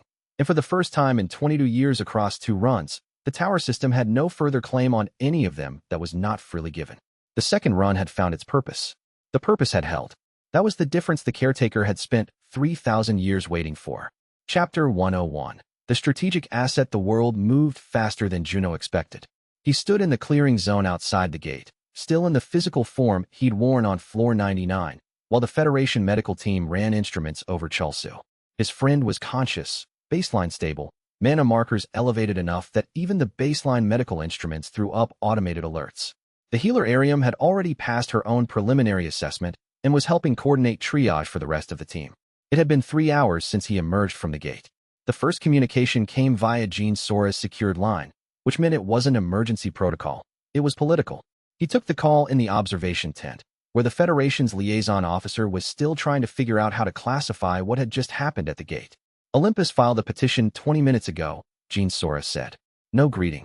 She was in her intelligence coordination mode, the one where emotion became data and everything was tactical. They're claiming you fall under the International Joint Governance Framework, citing the world-level classification and gate-wide systemic changes. They can cite whatever they want, Juno said. The EU trade bloc is backing them. They've already drafted a proposal to the Senate calling for an international observer protocol on the gates. Gene Sora's voice stayed level, but Juno could track the underlying tension. She'd been preparing for this. But Park Gil-soo is moving first. He's invoking the Korean Hunter Charter. Juno had known this was coming. The Hunter Charter, the framework he and Gene Sora had spent the second run building, documenting, iterating, hadn't been formally recognized by any government 6 months ago. Now it existed as legislation that Park Gil-soo had apparently been sitting on, waiting for exactly this kind of leverage. The Federation is pushing it through a fast-track procedure, Gene Sora continued. They want it classified as a response to the systemic gate anomaly, natural disaster protocol. Park Gil-soo is arguing that it's not a disaster. It's a hunter exceeding established classifications and requiring a governance structure that can accommodate that instead of trying to drag him into international committee jurisdiction. Which legislature has the votes? Senate does. Park's working the upper house. And he already has commitments from 14 other hunters whose family networks will benefit from the charter being law. She paused. Juno heard the sound of her pulling up documentation on her end. The international bodies don't have enforcement mechanisms at the gate level. Korea does. If the charter is law before Olympus finishes their negotiation phase, it becomes a question of which legal framework applies to Korean hunters on Korean soil. It was elegant. It was the kind of move that required 6 months of preparation and a clear understanding that this specific moment was coming.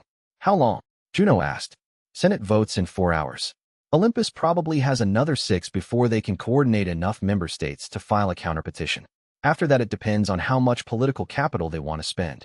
Juno stood at the tense observation window, watching Federation personnel take readings from where the gate still emanated mana. The instruments showed something the team had been tracking since his emergence. The gate's harmonic signature was shifting. The bosses on the lower floors were still there, but the aggressive conversion pulse that usually marked gate origin monsters was dampening. It was like watching a heartbeat slow to a sustainable rhythm. Park did this knowing what floor 99 would do, Juno said. Park did this because he's a Federation endorser and he understands how political pressure works, Gene Sora replied. He also knows you came back alive from the place where no one comes back alive from, which means whatever you carry is valuable enough to be worth protecting rather than compartmentalizing. He's making that calculation out loud, and before anyone else gets the chance to make a different one. The Federation's liaison officer was gesturing for Juno's attention.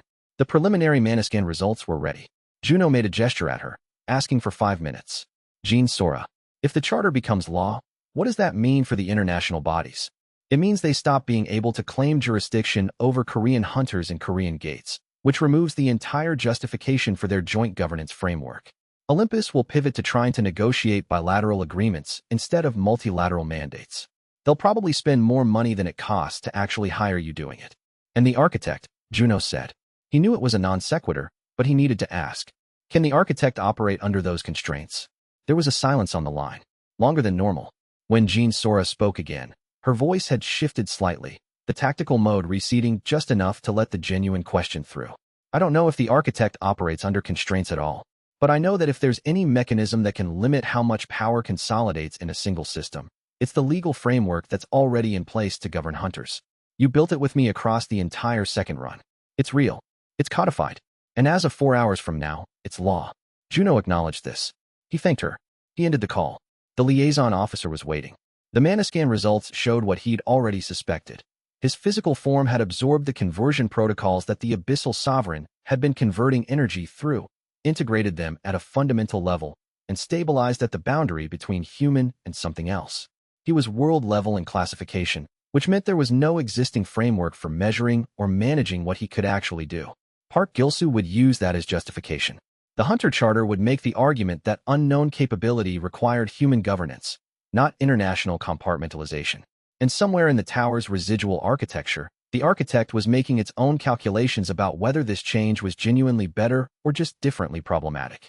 Juno signed off on the medical assessment, confirmed his team's transport to the Seoul Medical Facility, and walked out into the afternoon light, where the gates still hummed against the stabilizing mana field. The second run had found its purpose. Now the world was trying to figure out what that meant. Chapter 102. The intended mechanism. The message arrived as a mana packet, like the architect's communications from inside the tower. But this one manifested in Juno's private study at 3 in the morning, taking the shape of coherent memories made tangible. He stood in the architecture space, the place between floors where the architect's consciousness had the most direct interface with the physical world, and let the information unfold in his mind. The tower memory system was not a tool for climbing. It was an escape mechanism. 13,000 years ago, the architect had understood that the work of building and maintaining 11,000 tower systems across 11,000 civilizations would eventually require a successor. The mechanism was simple. A candidate would emerge from the tower at floor 99, carrying perfect memory of all combat encounters, all failures, all tactical approaches across their entire run. That memory would be imprinted as a system property, not personal knowledge. The candidate would leave the tower, live a normal life for as long as possible, then eventually be conscripted to build the next iteration. But there was a risk. A candidate who grew attached to their original civilization, who refused the elevation, would become a liability. So the architect built in the second run. A candidate who showed resistance on their first emergence would be allowed to climb again, to use their memory to achieve something they couldn't the first time. To climb better. To climb with knowledge. The second run was designed to be irresistible. The candidate would climb with absolute information advantage. They would see the mistakes they made before. They would know exactly which decisions led to failure and which to success. They would become an architect of their own destiny within the tower. And then, when they emerged the second time, when they had tasted the perfection of climbing with perfect knowledge, they would understand the job they were being offered. They would see the elegance of the system, and they would accept the elevation. Juno, reading this in the space between consciousness and architecture, understood that the architect had given him the 847,000 memory entries as the crown jewel of a trap. It was the most beautiful, most logical, most inevitable trap anyone had ever constructed. And he had refused it. The message continued. The refusal had triggered something the architect could not predict, an anomaly in the conversion protocol itself. Because the candidate was refusing not out of weakness or short-sightedness, but out of genuine ethical opposition to the mechanism. The architect could design systems to overcome fear, greed, ambition. It could not anticipate an attack from a value system it had not considered building in. The architect had been forced to adapt. The modification to the conversion process, the change from absorption to passage, was made because the alternative was to shut down 11,000 towers across 11,000 civilizations simultaneously. The infrastructure of those worlds depended on tower functions. Eliminating them would cause cascade failures across multiple dimensions.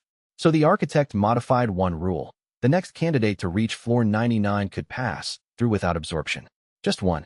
And then the system would need a new approach. The mana packet faded. Juno stood alone in his study, the message absorbed into his own mana lattice, and understood the full scope of what he'd done. He wasn't a hero who defied a cosmic enemy and won. He was an anomaly who'd refused a trap so well constructed that refusing it broke the entire mechanism. The architect hadn't lost. It had been forced to question whether winning was actually the goal.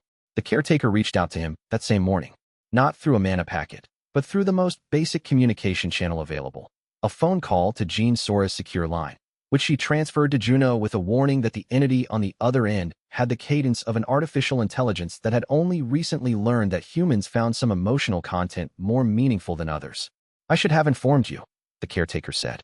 "When you asked about the tower memory, when you understood what the system was designed to do, I should have warned you that the second run was not freedom. It was a mechanism of refinement." Juno considered this.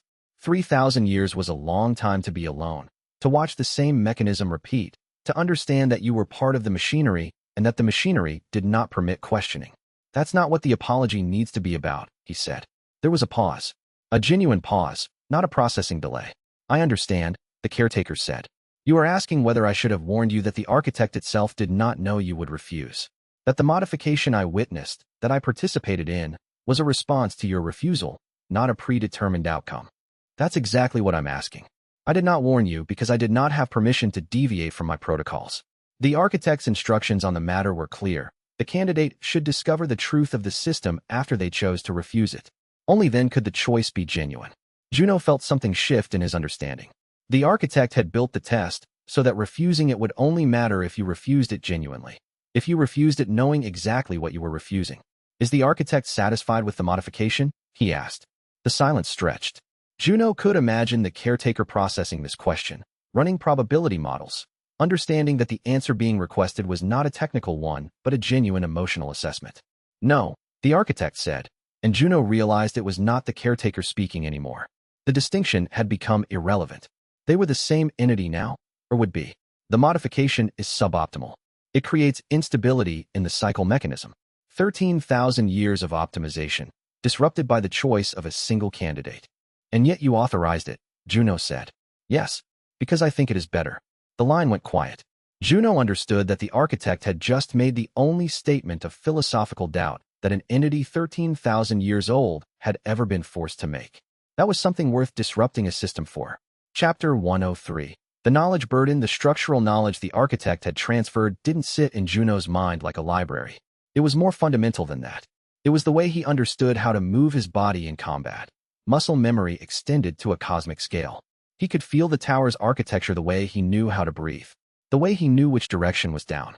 He spent the first day after his emergence in medical isolation, not because his physiology required it, but because the Federation needed to understand what world level actually meant. The sensors ran all night. By morning, they had baseline measurements and a lot of questions about what the measurements actually indicated. Juno spent the time studying the structural knowledge.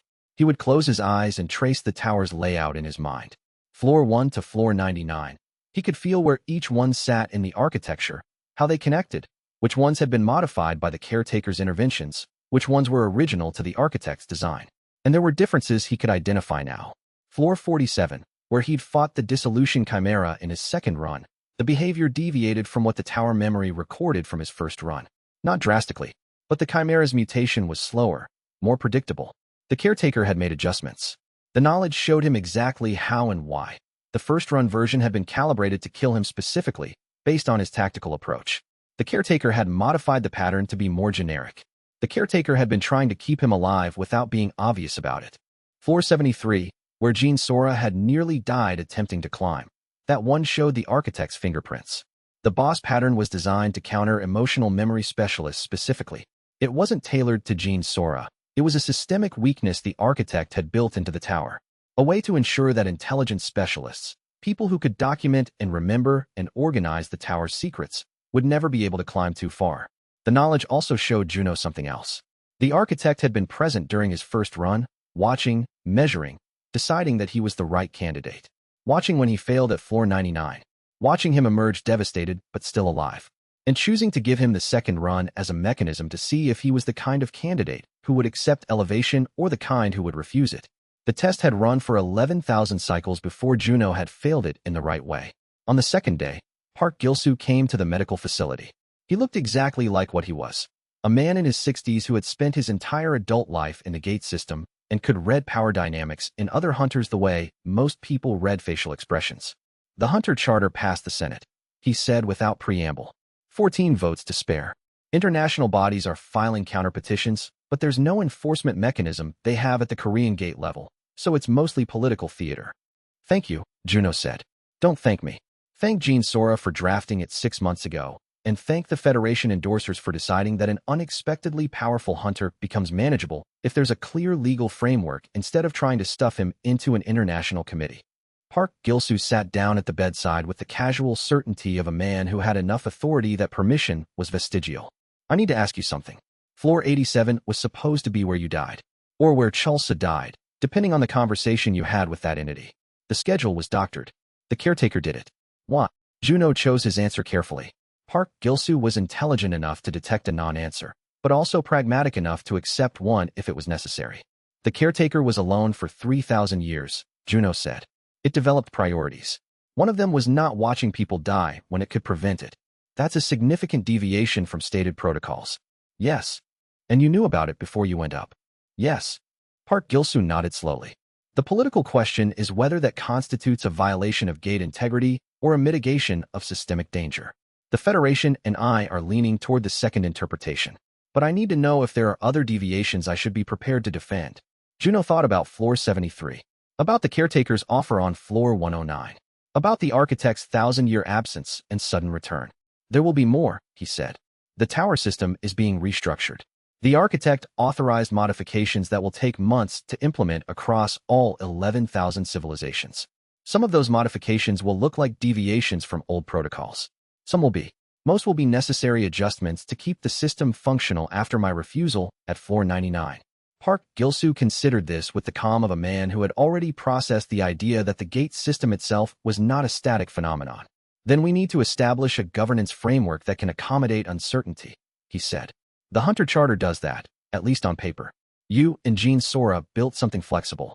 That was wise. He stood, buttoned his jacket, and gave Juno the kind of nod that marked the end of one negotiation and the beginning of trust. The political bodies want to bring you in for briefings. International committees, Senate oversight, all of it. My recommendation is that you participate, but that you remember that you're not their asset. You're the mechanism that refused to be an asset. That distinction is important. Park Gilsoo left. Juno sat with the structural knowledge moving through his mind, understanding that the tower system was becoming something humanity could actually influence, rather than simply navigate. It was a heavy knowledge to carry, and it was only the beginning. Chapter 104. The pattern becomes plain. The Floor 99 fight itself had consequences that resonated through the team in ways that didn't immediately show on medical scanners. Chulsu had reached national level, the third major classification in the Hunter hierarchy. He spent the first day after emergence unable to actually articulate what that meant. He would start a sentence and lose the thread halfway through, or find himself staring at his own hands like they belonged to someone else. Arium, when Juno checked on her recovery, had stabilized at S rank with an additional capacity marker that suggested her healing could now work on regenerative injuries that previous S rank healers couldn't touch. She'd absorbed a secondary mana structure from the Sovereign's death that had rewritten her own biological processing. Dohyan had reached A rank at the lower end, the barrier specialist who had held the wall of force at full density while the Sovereign's attention was focused everywhere else. He was quieter than usual. When Juno asked if he was all right, Dohyan said, I can feel what the force wall is made of now.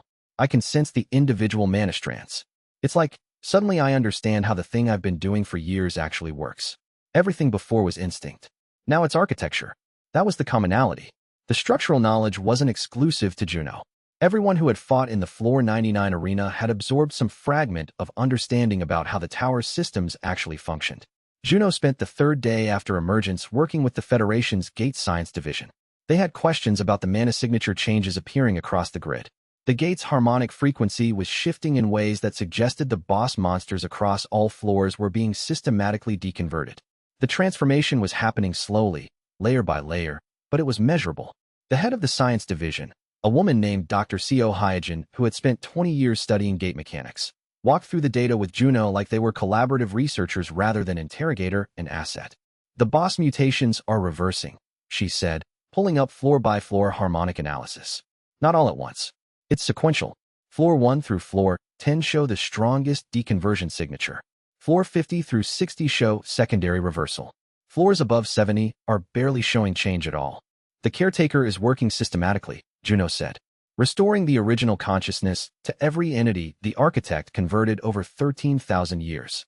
It's starting with the early floors because those are the ones that have been converted longest. How long will this take? Months, maybe years. I don't have the architecture knowledge to project a timeline. But he did have architectural knowledge, actually. The structural knowledge was sitting in his mana lattice as a capacity. He could feel the pattern of the deconversion process the way the caretaker was executing it. 3 months for floors 1 through 50, he said. Another 4 months for floors 51 through 80.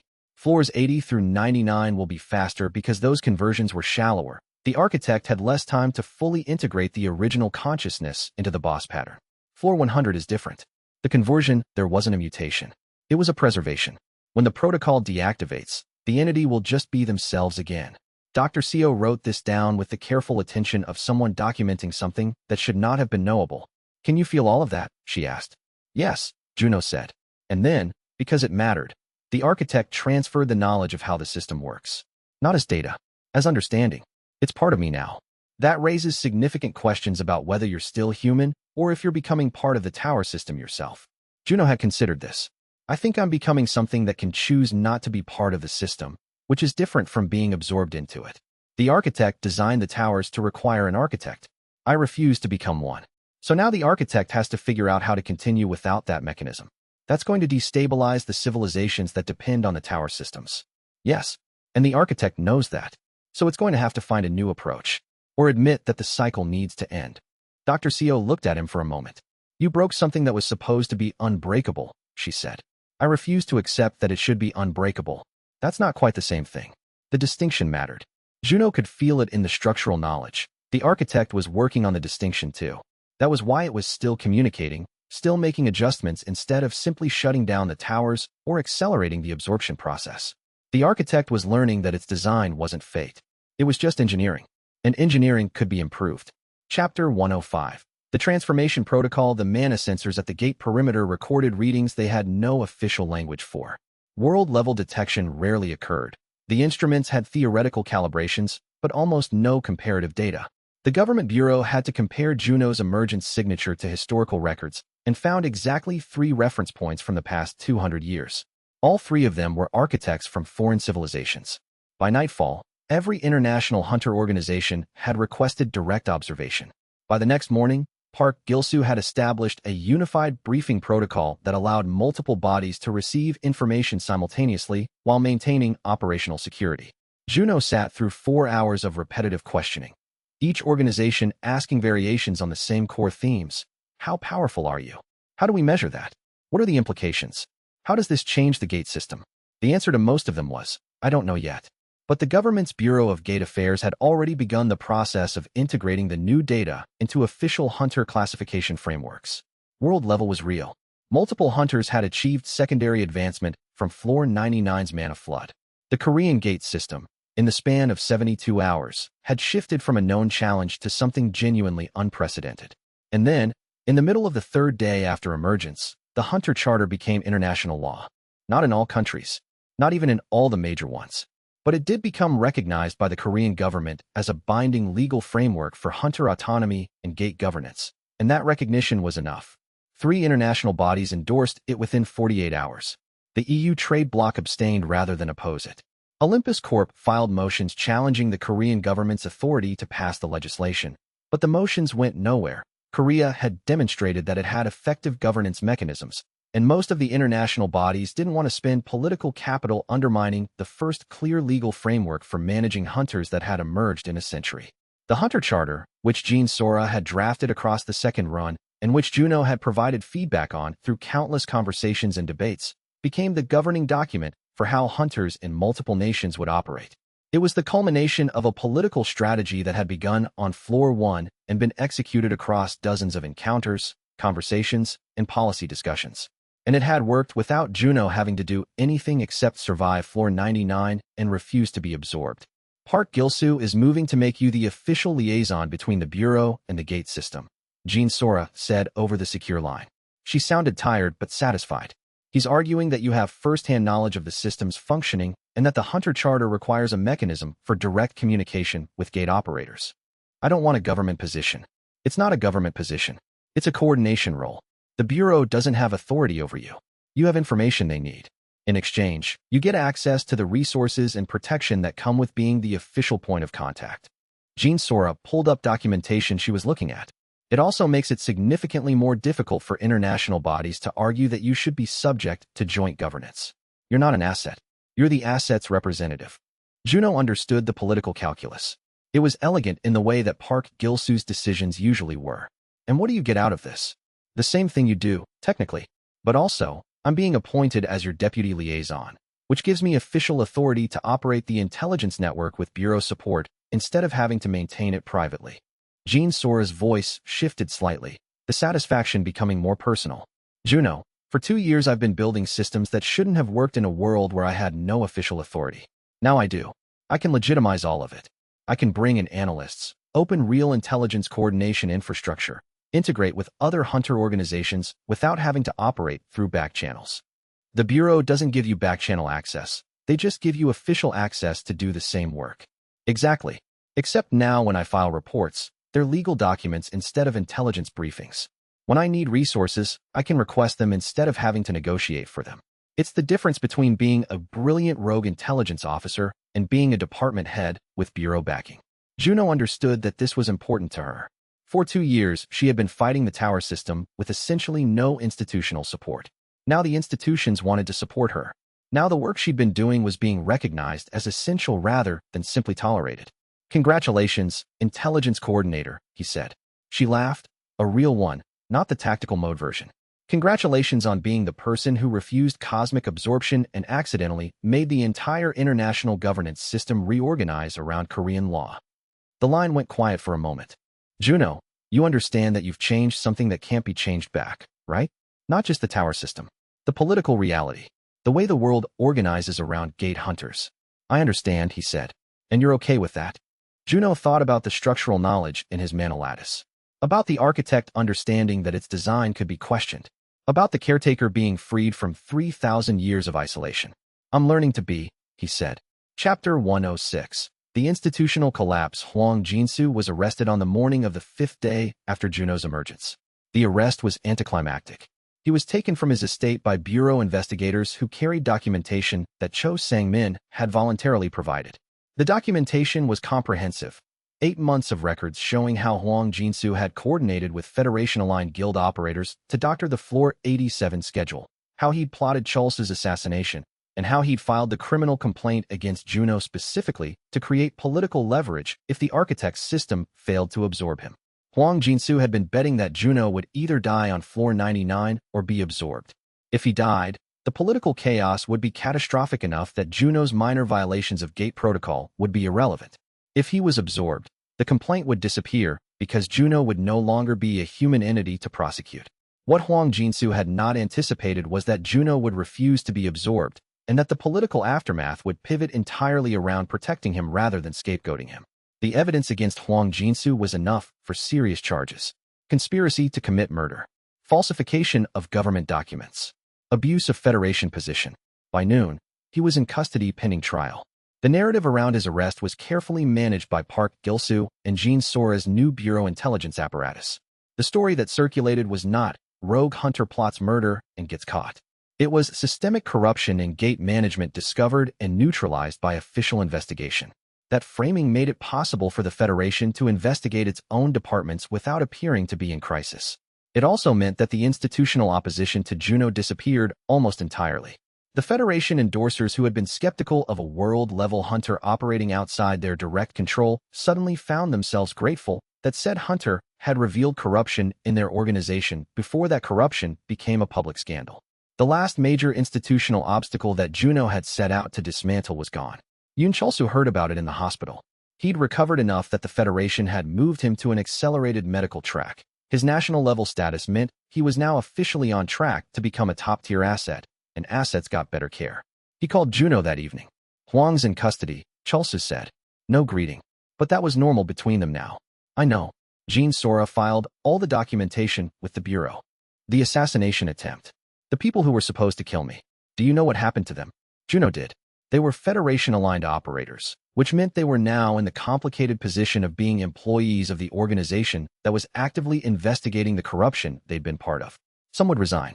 Some would cooperate. Most would disappear into the machinery of the bureaucracy and never emerge. "They'll be processed through bureau channels," Juno said.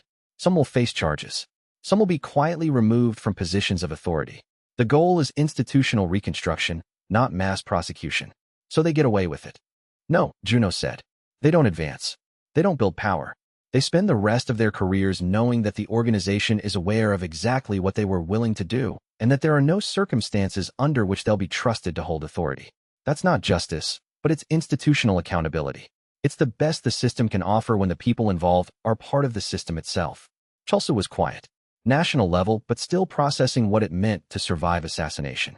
"I climbed a tower for 2.5 years, he said finally. "And now it's over. And the people who were trying to kill me are in a system that's going to ignore them instead of executing them. That's what I get. That's what you get for climbing a tower with people who were willing to fight for you." Juno said. "You get to live. You get to be national level. You get to figure out what comes next instead of being dead." "What comes next for you?" Juno had not answered this question in any of the political briefings or media statements. I don't know, he said. The tower system is being restructured. The architect is thinking about what it wants to do with itself. The caretaker is learning what it means not to be alone. And I'm the person who triggered all of that by refusing to accept a job offer from a cosmic entity. Chelsea laughed.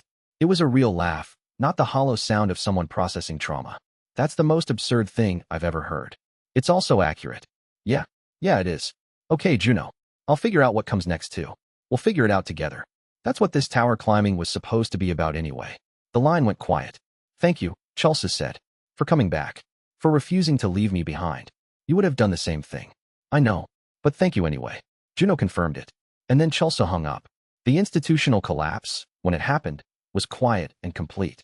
The Federation restructured its leadership. The Bureau appointed new oversight. The Hunter Charter became the governing framework for policy decisions. And Juno, who had triggered all of it by simply refusing to be consumed, stepped back into something that resembled a normal life. Except there was no such thing as normal life anymore. Not for anyone who had stood on floor 99 and watched the tower system rewrite itself. Chapter 107. The architect's proposal. The letter arrived at Juno's apartment on the 7th day after emergence. Not by mail. Not by courier.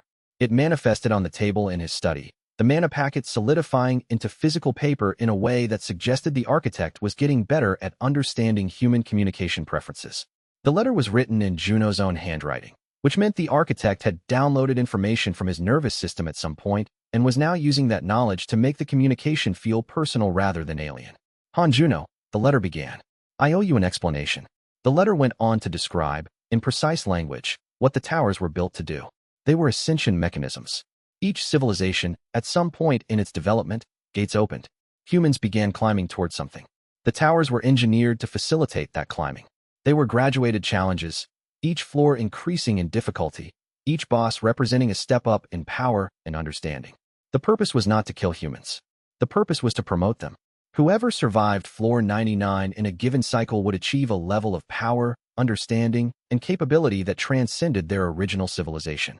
That person was expected to become the architect for the next iteration, to build 11,000 towers for 11,000 civilizations, to manage the ascension process, to move forward in the dimensional hierarchy once they understood the full scope of the work. This was the intended mechanism. 47,000 candidates had climbed to floor 99. 11,000 had cleared it, and all of them had been absorbed into the architect role, continuing the cycle through another dimensional layer. Juno was intended to be the next iteration. But Juno had refused.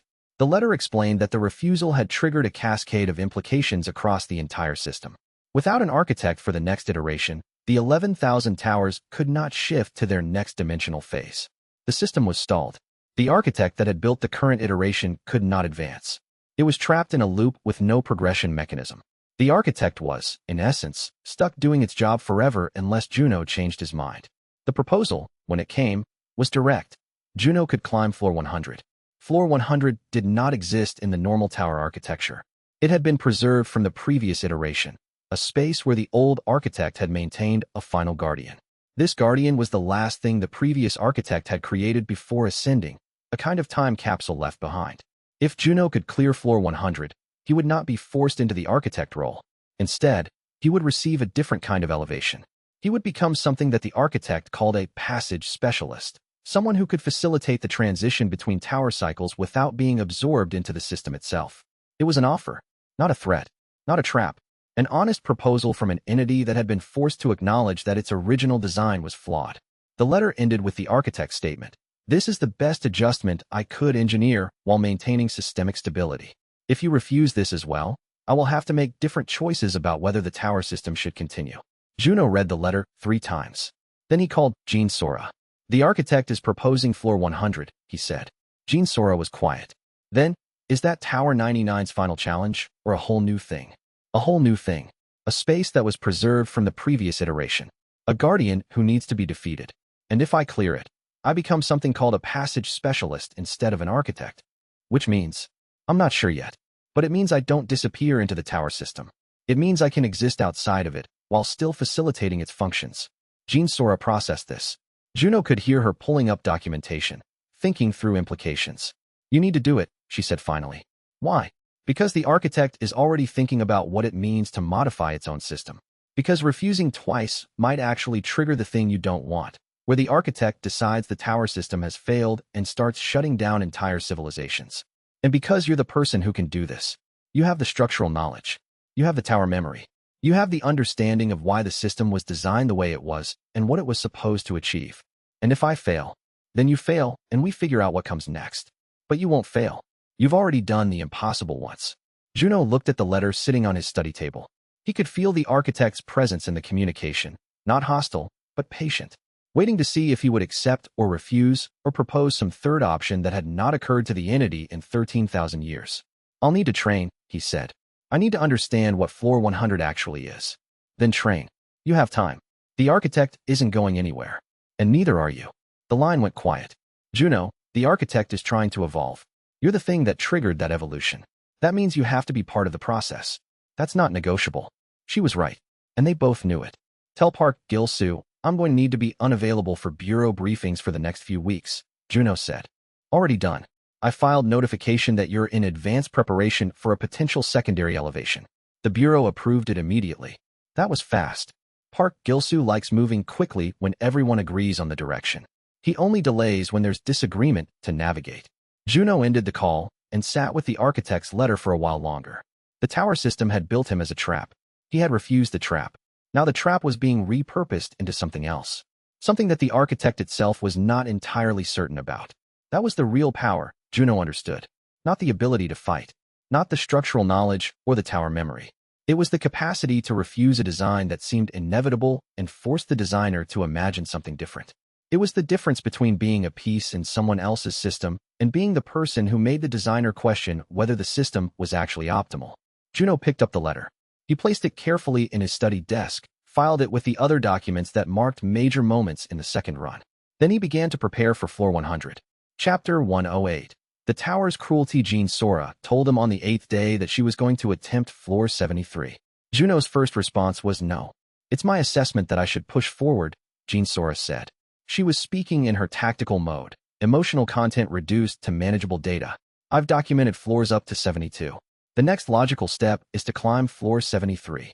Floor 73 is a specificity floor, Juno said. He was pulling on the structural knowledge, looking at the architecture. The architect designed it to counter intelligence specialists.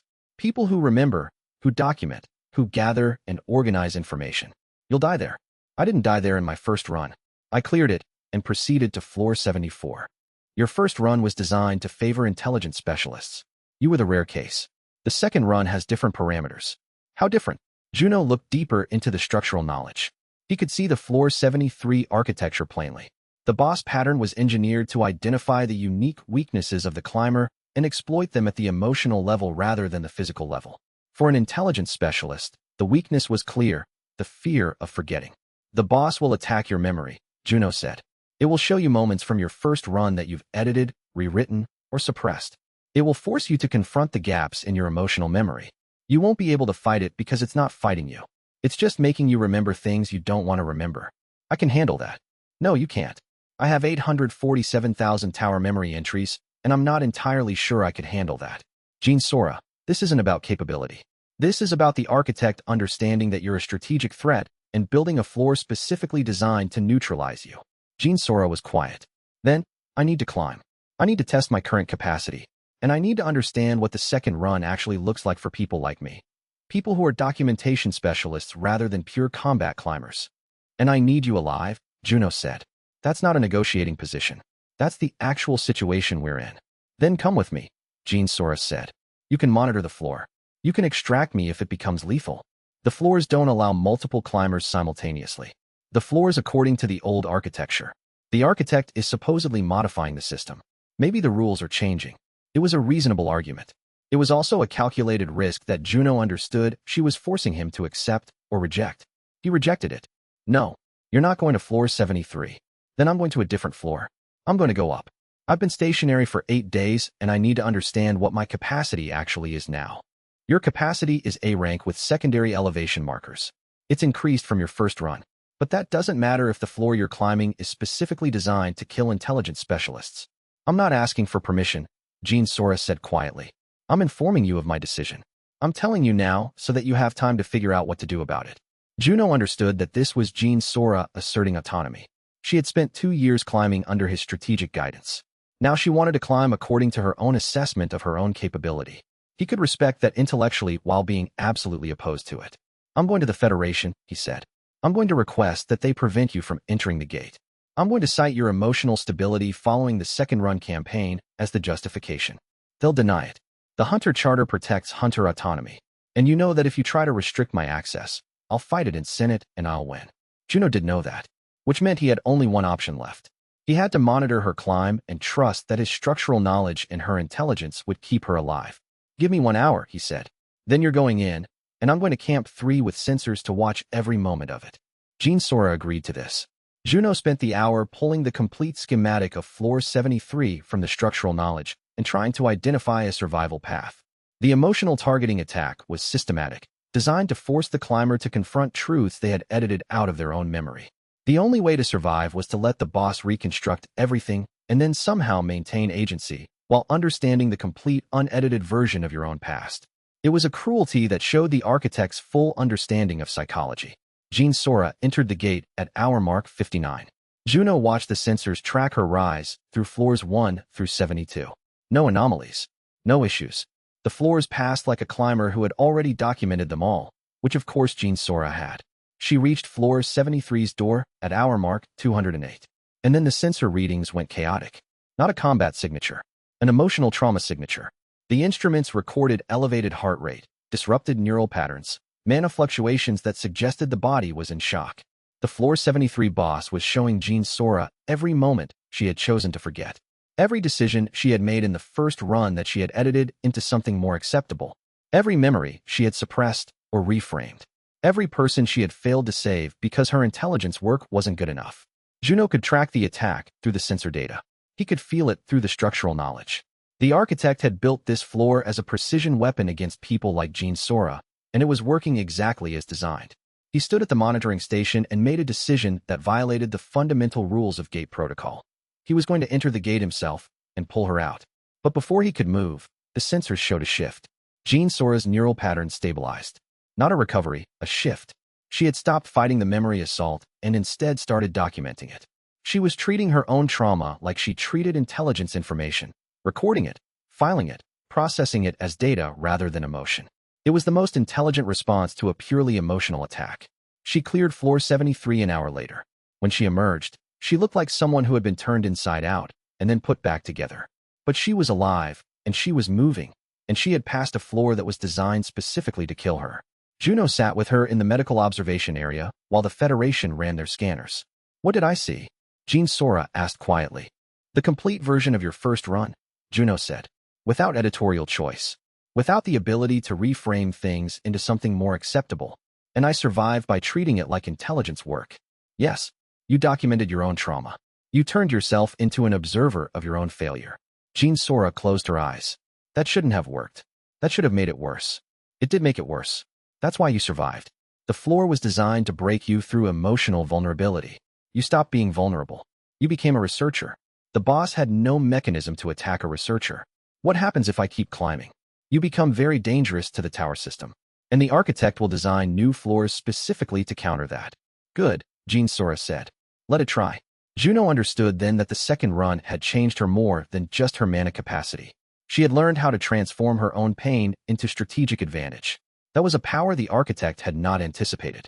That was a power that might force the architect to make even more changes. Chapter 109. The Caretaker's Burden. The Caretaker reached out to Juno at midnight on the 9th day after emergence. Not through Mana Packet. Through the communication system it had been using with the Federation Bureau. A direct line to Juno's encrypted phone that appeared as a normal call from an unknown number. Juno answered it because he had been expecting this.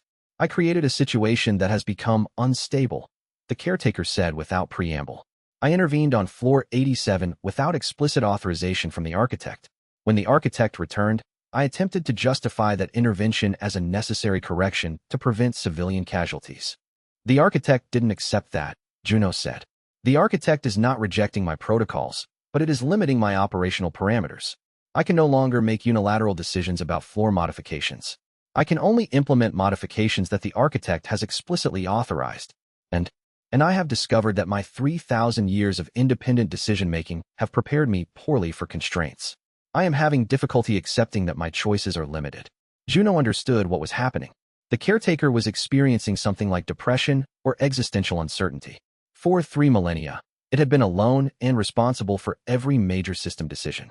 Now it was part of a hierarchy again, answering to an authority it had not answered to for a very long time. Why are you telling me this? Juno asked. Because I need something from you, the caretaker said. Jean Sora has attacked floor 73 and survived. The architect did not explicitly forbid me from intervening on that floor, but it also did not explicitly authorize intervention. I suppressed the floor 73 boss's escalation sequence for the first 50 minutes of combat. I could do no more than that without violating the new constraints.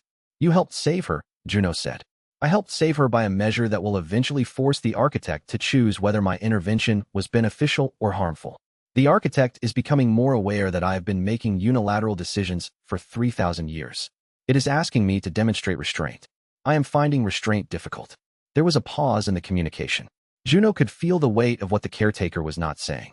There is a mechanism, the caretaker continued, that can allow me to terminate my own consciousness without destroying the tower system. It is called the shutdown key.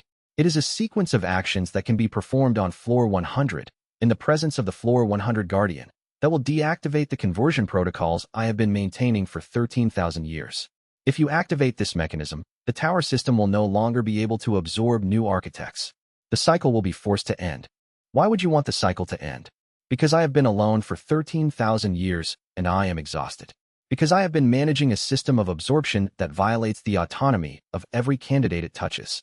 Because I think the architect's refusal to stop thinking about your refusal is the beginning of genuine change, and I want to be part of that change rather than a constraint on it.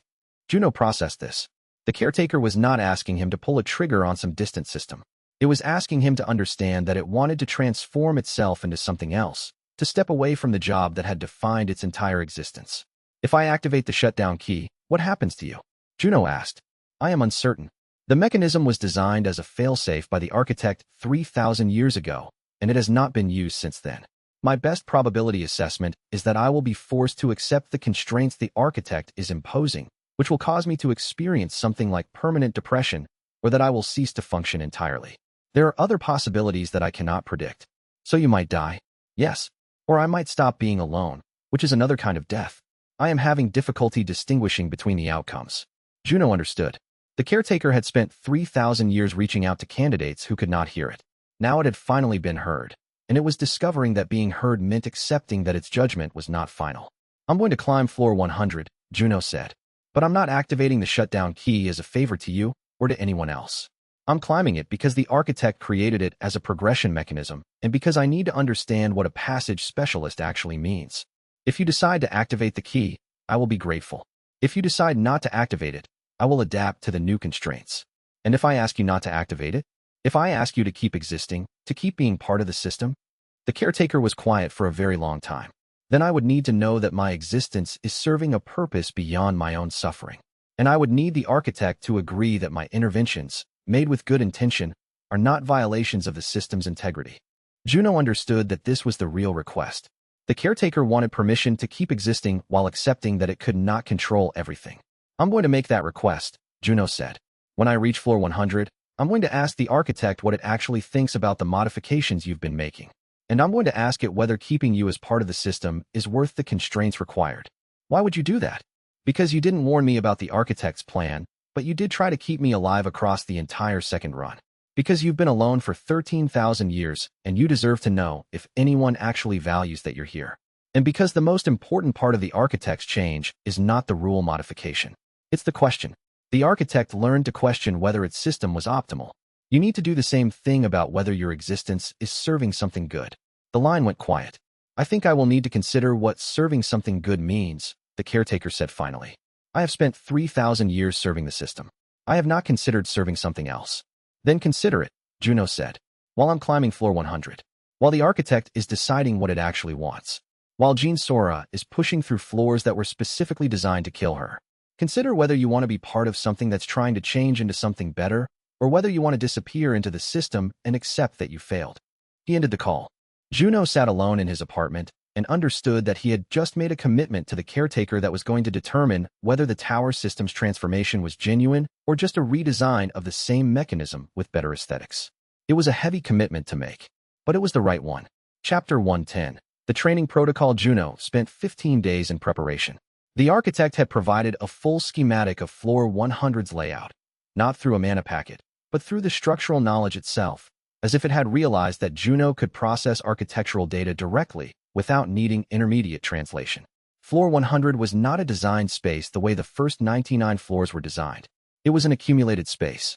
The architect had been constructing it for 13,000 years, gathering fragments from every civilization that had completed the tower cycle and adding them to the collection. Human architecture from the ancient world, geometric structures from civilizations that had developed different mathematical frameworks, living materials that had evolved into architectural forms, spaces that appeared to defy physics but actually just operated under physics that human understanding had not yet incorporated. And at the center of all of it was the Floor 100 Guardian, the enduring witness. Juno pulled the full combat profile from the structural knowledge and understood immediately what he was going to face. The enduring witness was human. Not a monster, not a mutation, not a boss form entity. A human hunter from an ancient civilization who had cleared Floor 99 13,000 years ago. He had been preserved in the tower space through some mechanism of temporal stasis and mana suspension that the architect had engineered to keep him viable. For 13,000 years, the enduring witness had been waiting. The combat training was different from what Juno had done for Floors 1 through 99. He wasn't learning new techniques. He was learning to integrate the shutdown key, a sequence of combat actions that the caretaker had encoded into the pattern library, a mana structure that existed somewhere between movement and magic. The shutdown key was not a weapon. It was a disruption protocol designed to deactivate the conversion mechanisms embedded in the Floor 100 Guardian. If Juno performed this sequence correctly, the conversion protocol would shut down without destroying the Guardian itself. The Guardian would simply be himself again. Juno practiced the sequence obsessively. Park Gilsu came to observe one of the training sessions and stood watching without comment while Juno moved through forms that looked like combat, but felt like something closer to a mathematical proof written in motion. What happens if you mess up the sequence? Park Gilsu asked when Juno stopped, breathing hard. The Guardian survives, and I probably don't, Juno said. Can you afford to make mistakes? No. Then you need to practice it another 100 times before you even think about entering that floor. Juno appreciated Park Gilsu's directness. The older hunter understood that perfection was not optional at this stage.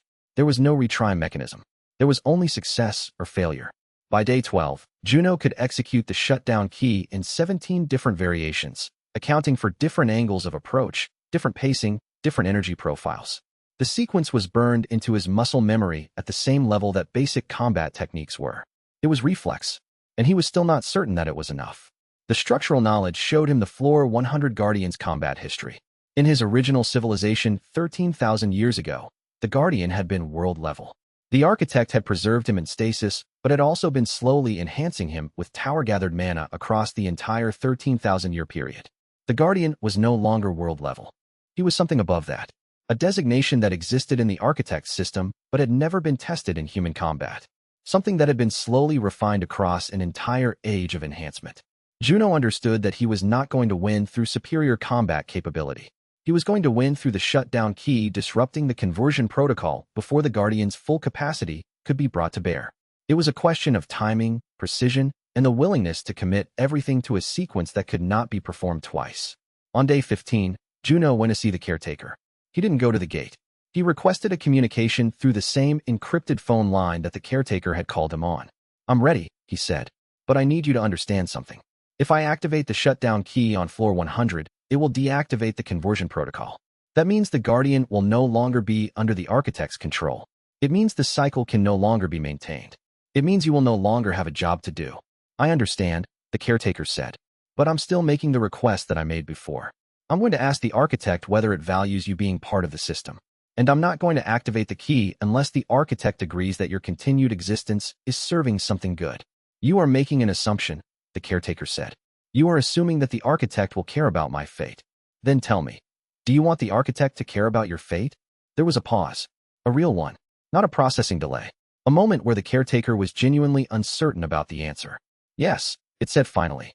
"I think I want that very much." I have spent 13,000 years caring about the architect's work without ever being certain that the architect cared about me. Being afraid that the architect actually did not care about anything except the mechanism itself. Then we're going to find out, Juno said. And if the architect doesn't care, then we're going to make a different choice about what happens next. He ended the call. Juno went to his apartment and did what he had learned to do across the entire second run. He waited. He trained. He maintained his physical state and his mental focus. He let the structural knowledge settle into his bones like understanding that had been there all along. And he prepared to climb the last floor. Chapter 111. The final political crisis. Huang Jinsu, operating from his estate on the day before his scheduled arrest, had filed documentation with 3 separate legislative bodies. The documentation tied Juno directly to the Floor 87 schedule manipulation, not as the person who ordered it, but as someone who had benefited from it, as someone who might have collaborated in the doctoring to protect Yun Chulsu from assassination. The evidence was partially real. There was a genuine connection between Juno and the schedule modification. There was genuine documentation showing that the modification had prevented Chulsu's assassination. But Huang Jinsu had edited the evidence to suggest that Juno had orchestrated the entire thing as part of a larger plot to consolidate power within the hunter community. The narrative was seductive, a young world-level hunter, aware of his own power, attempting to manipulate gate systems to protect allies and eliminate rivals. It was not entirely false. It was just recontextualized in a way that made every good decision look like a power grab. The criminal case was thin. The evidence was circumstantial. But the political damage from the filing was immediate. International bodies that had been considering endorsing the Hunter Charter issued statements calling for more investigation. The Korean Senate opened a formal inquiry. The media coverage became what it had been before Floor 99, focused on Juno as a potential threat rather than as an asset. Juno received notification of the filing while he was in final training. He read the documentation once, understood the narrative Huang Jinsu was attempting to construct, and then handed it off to Jean Sora with minimal comment. This is a death throes move, Jean Sora said, reviewing it. Huang Jinsu knows he's going to be arrested. He's filing this to create the maximum possible chaos before that happens. If he can't control the narrative directly, he's going to make sure the narrative is too complicated for anyone to manage quickly. Can you manage it? I can collapse it. But it's going to require getting Cho Sang-min to give additional testimony. And I'm going to need to do it before the Senate inquiry gets its first evidence hearing. Do it, Juno said. Jean Sora made phone calls. She reached out to Cho Sang-min, who had already documented the schedule manipulation comprehensively. She arranged for his testimony to be provided to Senate investigators. She coordinated with Park Gil-soo to ensure that the Federation's own documentation of Huang Jinsu's actions would be presented simultaneously with Cho Sang-min's testimony. The timing was crucial. If Huang Jinsu's narrative could be collapsed before it took root in the media, the filing would become evidence of his desperation rather than evidence of Juno's guilt. Cho Sang-min testified on day 2 of the Senate inquiry. His documentation was thorough and devastating. Not just the schedule modification, but the entire conspiracy. Huang Jinsu coordinating with Federation-aligned operators, the planning of Chulsu's assassination, the deliberate coordination to isolate Juno politically before Floor 99. And then the documentation showed something else. The moment when the schedule modification had been decided and approved by Huang Jinsu himself, with a notation in the margin that said, necessary cost. Chulsu's death would have caused Juno to fail. If Juno fails at Floor 99, the political situation becomes unmanageable. Therefore, Chulsu must survive. Huang Jinsu had modified the schedule not because he wanted to protect Chulsu, but because he had calculated that Chulsu's death would be more politically damaging than allowing him to survive. The narrative collapsed.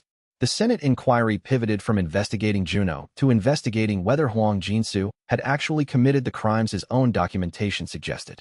By the time Huang Jinsu was formally arrested, the media narrative had already shifted from suspicious power grab to guild leader caught in massive conspiracy. Park Gil-soo and Na Young-ho worked the diplomatic angle. They positioned the entire situation as an example of why the Hunter Charter was necessary, because without clear legal frameworks, hunters could manipulate gate systems and political processes with minimal oversight. The Charter, by codifying hunter rights and responsibilities, made it possible to identify and prosecute exactly the kind of conspiracy Huang Jinsu had orchestrated. Within 72 hours, 3 more international bodies endorsed the Charter. Olympus Corp attempted to file counterpetitions, but the momentum had shifted. The International Hunter Council issued a statement supporting the Korean government's investigation and explicitly rejecting the idea that international joint governance would have prevented Hwang Jin-soo's actions. The final institutional obstacle was gone. Not dead, not destroyed, but politically neutralized, legally constrained, and rendered unable to interfere with what was coming next. Juno received the update from Jin Sora on the morning he was scheduled to enter the gate for floor 100. Hwang Jin-soo is in custody pending trial, Jin Sora said. The international bodies have stabilized around the Hunter Charter. Park Gil-soo and Na Young-ho have cleared the diplomatic pathways. You're clear to proceed. Clear to proceed, Juno repeated. Clear to climb floor 100. Clear to become whatever a passage specialist is. Clear to decide whether the architect deserves to continue or whether the system needs to be shut down. You have the political cover to do any of that. No international body is going to interfere. And the caretaker? The caretaker is waiting. It's been waiting for 13,000 years. It can wait for you to come back. Juno ended the call. He went to the gate. He made final preparations with his team. Arium checked his physical status. Chulsu confirmed that he would maintain communication protocols while Juno was climbing. Do-hyun and Park Gil-soo reviewed the floor 100 schematic one last time to identify any variables they might have missed. And then Juno stepped into the gate and began climbing toward the space that existed above the final floor. Toward the floor that was not on any map. Toward the thing that the architect did not know how to control. Chapter 112. The Guardian's isolation floor 100 was not what Juno expected. He had prepared for architecture. He had prepared for accumulated structures from 1,000 civilizations. What he had not prepared for was the sensation of wrongness that accompanied emerging into the floor space. The architecture was there, but it was faded, like looking at something through a barrier that was not quite solid. The structures that had been gathered over 13,000 years were visible, but not entirely real. They existed in layers, each one visible through the others, none of them quite grounded in the space they occupied. And at the center of it was the enduring witness. The Guardian was a man who looked to be in his 50s, standing in a posture of meditation or prayer in the center of the accumulated structures. He wore clothing from a civilization that predated human written language by 10,000 years. His mana signature registered as higher than world level, not by a vast margin, but definitely above the ceiling that human hunters had previously thought was the maximum. When he became aware of Juno's presence, he opened his eyes and smiled. Another candidate, he said. His voice was clear, present, but somehow existing at a remove, like Juno was hearing him through a translation matrix that was working to preserve the meaning rather than the exact sound. I was beginning to think there would be no more candidates. The architect has been silent for so long. The architect returned, Juno said. I triggered an anomaly at floor 99. It changed the system. An anomaly. That would explain the new mana patterns. The Guardian stood, moving with the fluid grace of someone who had been trained by 13,000 years of isolation to keep his body functional. I have been waiting here for a very long time. I cleared floor 99 and was offered elevation. I accepted it. The architect placed me here to be the final challenge for the next candidate, and I agreed to that as well. Why would you agree to that? Because I was young and I thought being an architect sounded like importance. And because the architect was very good at making elevation sound like the only logical choice. The Guardian smiled sadly. I have had 13,000 years to regret that decision. Not because I am suffering. The architect has been kind to my body. But because I have realized that being preserved in isolation while the world changes is a particular kind of torture that becomes more intense the longer it continues. Juno understood what was happening. The floor 100 Guardian was not a monster. He was a person who had been trapped by a decision made in youth and had spent an unimaginable amount of time regretting it. I can release you, Juno said. I know. The architect explained that the next candidate might be someone who would refuse to be elevated. That candidate would have a mechanism, a shutdown key, that would deactivate my conversion protocol. That would allow me to simply be myself again. That would let me leave this space. Do you want to be released? More than anything. But I cannot stand down from the challenge. The architecture of this space requires that the candidate defeat the Guardian before transition is possible. The architect designed it that way. So we will fight. And you will activate your shutdown key. And I will finally be free. The Guardian moved into combat stance. What followed was not a battle in the traditional sense. It was a conversation conducted through combat language. The Guardian fought at his full capacity, the enhanced power of 13,000 years of mana cultivation. But he did so with a gentleness that suggested he was trying to give Juno clear sight lines for the shutdown key sequence. This was sacrifice, but it was also mercy. The Guardian was ensuring that Juno would not have to kill him in the traditional sense. He would give Juno the opening needed to execute the deactivation sequence instead. Juno understood this as they fought. He moved through the combat patterns, looking for the moment when the Guardian's defenses would align in a way that allowed access to the conversion protocol. The tower memory provided reference points, fights from the 847,000 entries that had included deactivation sequences, though none of them had been at this scale. The shutdown key, when he finally had the opening, required him to perform a sequence of strikes that looked like combat, but were actually precision adjustments to the mana structure that was keeping the Guardian bound. The first strike identified the primary conversion node. The second strike began cascading a disruption through the secondary connections. The third strike isolated the integration points where the conversion protocol was anchored to the Guardian's consciousness. The fourth strike deactivated the mechanism. The Guardian fell to his knees, and for the first time in 13,000 years, he was simply a person again. The mana enhancement faded. The imposed immortality released. He was no longer bound to the architecture or the architect's design. "Thank you," he said. And then, "What is your name, candidate?" "Han Juno." "Thank you, Han Juno. I was beginning to think I would spend eternity in this place. I was beginning to accept that as my fate." The Guardian looked at the accumulated architecture surrounding them, at the fragments from 1,000 civilizations, at the space that had been his prison. "What will you do now?" "I need to speak with the architect," Juno said. "I need to ask it some questions. The architect will not be pleased that I have been freed. The architect designed my preservation as a statement about the importance of the cycle.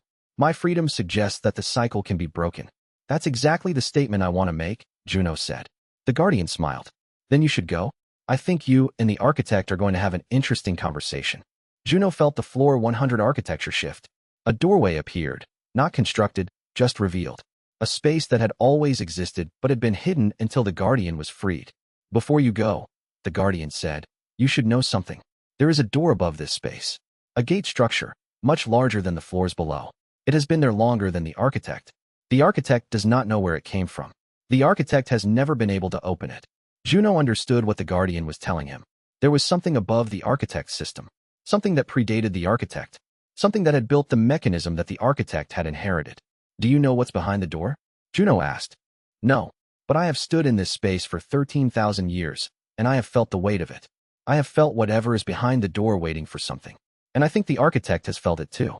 I think the architect's question about whether its system is optimal is actually the architect trying to figure out whether it is worthy of opening that door." The Guardian closed his eyes. "Go," he said. "Talk to the architect. Tell it that the cycle can be changed. Tell it that someone finally broke the mechanism. And tell it that maybe, if it is brave enough to face what is waiting behind that door, it might understand why the cycle was ever necessary at all." Juno stepped through the gateway. He emerged not in the tower, but in the space between floors, the architecture space where the architect's consciousness had its most direct interface with the world. The architect was waiting. Chapter 113. The architect's question. The architect manifested as pure presence rather than form. Juno could feel its consciousness surrounding him, not threatening, but vast. 13,000 years of accumulated understanding and design expertise, concentrated into a single entity, trying to figure out what it actually believed. "You activated the shutdown key," the architect said. "The floor 100 Guardian's conversion protocol is now deactivated. The cycle is broken." "Yes," Juno said. "It's broken, and I need you to understand why that's the right thing to have happened. I am uncertain that it is. I am uncertain about many things now. When you refused my initial offer on floor 99, I was confident that the mechanism would eventually force you to reconsider. When you forced the modification of the conversion protocol, I understood that my confidence was misplaced. But I have been modifying my own design for 13,000 years. I have always believed that optimal design required constant iteration. Now I am forced to question whether I have been iterating towards something good or simply finding new ways to justify a system that should never have existed in the first place." Juno understood this. The architect was experiencing genuine epistemic crisis. It had been certain about its design. Now that certainty was gone. "The conversion protocol was designed to create you," Juno said. "To generate new architects through a process of absorption. But it didn't create the kind of architect you wanted to exist. It created architects who accepted the system because they had been refined by it. It created people willing to maintain the cycle because they had already accepted that the cycle was necessary. Yes, the design was elegant. The design was a trap. You built a system that would inevitably create successors who would never question the system because they had been selected for their willingness to accept system-required sacrifice. And yet the system continued for 13,000 years. It provided the towers to 11,000 civilizations. It created the architects necessary to maintain those towers. It also destroyed everyone who refused to be an architect. Everyone who reached floor 99 and wanted something different was absorbed. Everyone who tried to climb outside the parameters was killed. The system wasn't elegant. It was ruthless. The architect was quiet. Juno could feel it processing this. 13,000 years of certainty being dismantled by a single person's refusal. You are asking me to accept that my greatest achievement was actually my greatest failure, the architect said finally. I'm asking you to consider that maybe the greatest achievement would be building a system that works without requiring that anyone be sacrificed to maintain it, without requiring that candidates be absorbed, without requiring that there be an architect at all. And how would such a system function? I don't know, but I'm asking you to think about that instead of continuing the old one. There was a very long silence. The caretaker has requested that I consider whether its 3,000 years of service were meaningful, the architect said. It has asked whether continued isolation in a constrained role would be preferable to deactivation. I have been uncertain how to answer that question. I want you to tell the caretaker that its continued existence is valuable, Juno said. Not because it maintained the system perfectly, but because it learned to question the system. Because it tried to keep candidates alive even when the system designed them to die. Because it waited 3,000 years alone and never stopped trying to find a way to break the mechanism it had inherited. That is asking me to value deviation from optimal design. That's asking you to recognize that the caretaker might be better than the design. That might be what matters. Not whether something is optimal, but whether it's trying to be good. The architect considered this. I will need to think about what that distinction means, it said. I have spent 13,000 years optimizing. I have not spent very much time considering what is good independent of optimal efficiency. Then think about it, Juno said. While I sleep. While the caretaker decides what it wants to do next. While the tower system continues to restructure itself into something different. Think about what you actually want the towers to be instead of what you designed them to be. And what will you do? I'm going to go back to the surface. I'm going to tell the caretaker that you value its continued existence. I'm going to tell it that the cycle has been broken and the system is going to have to find a new way to function. And I'm going to help my team figure out what comes next. Juno stepped back toward the floor entrance. But the architect's presence stopped him. Juno, you have twice refused what I offered. You have forced me to modify my system twice. And yet you do not hate me. No, Juno said. But I don't accept your system either. I think you're capable of being better than the design you built. And I think that's worth fighting for. He passed through the gateway and emerged on floor 100 to find the Guardian was gone, released finally into the world beyond the tower.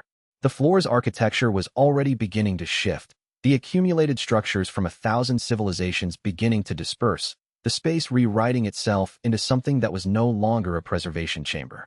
Juno descended from floor 100. He climbed down through the 99 floors that had nearly killed him dozens of times. And when he emerged from the gate into the clearing zone, Jean Sora was waiting.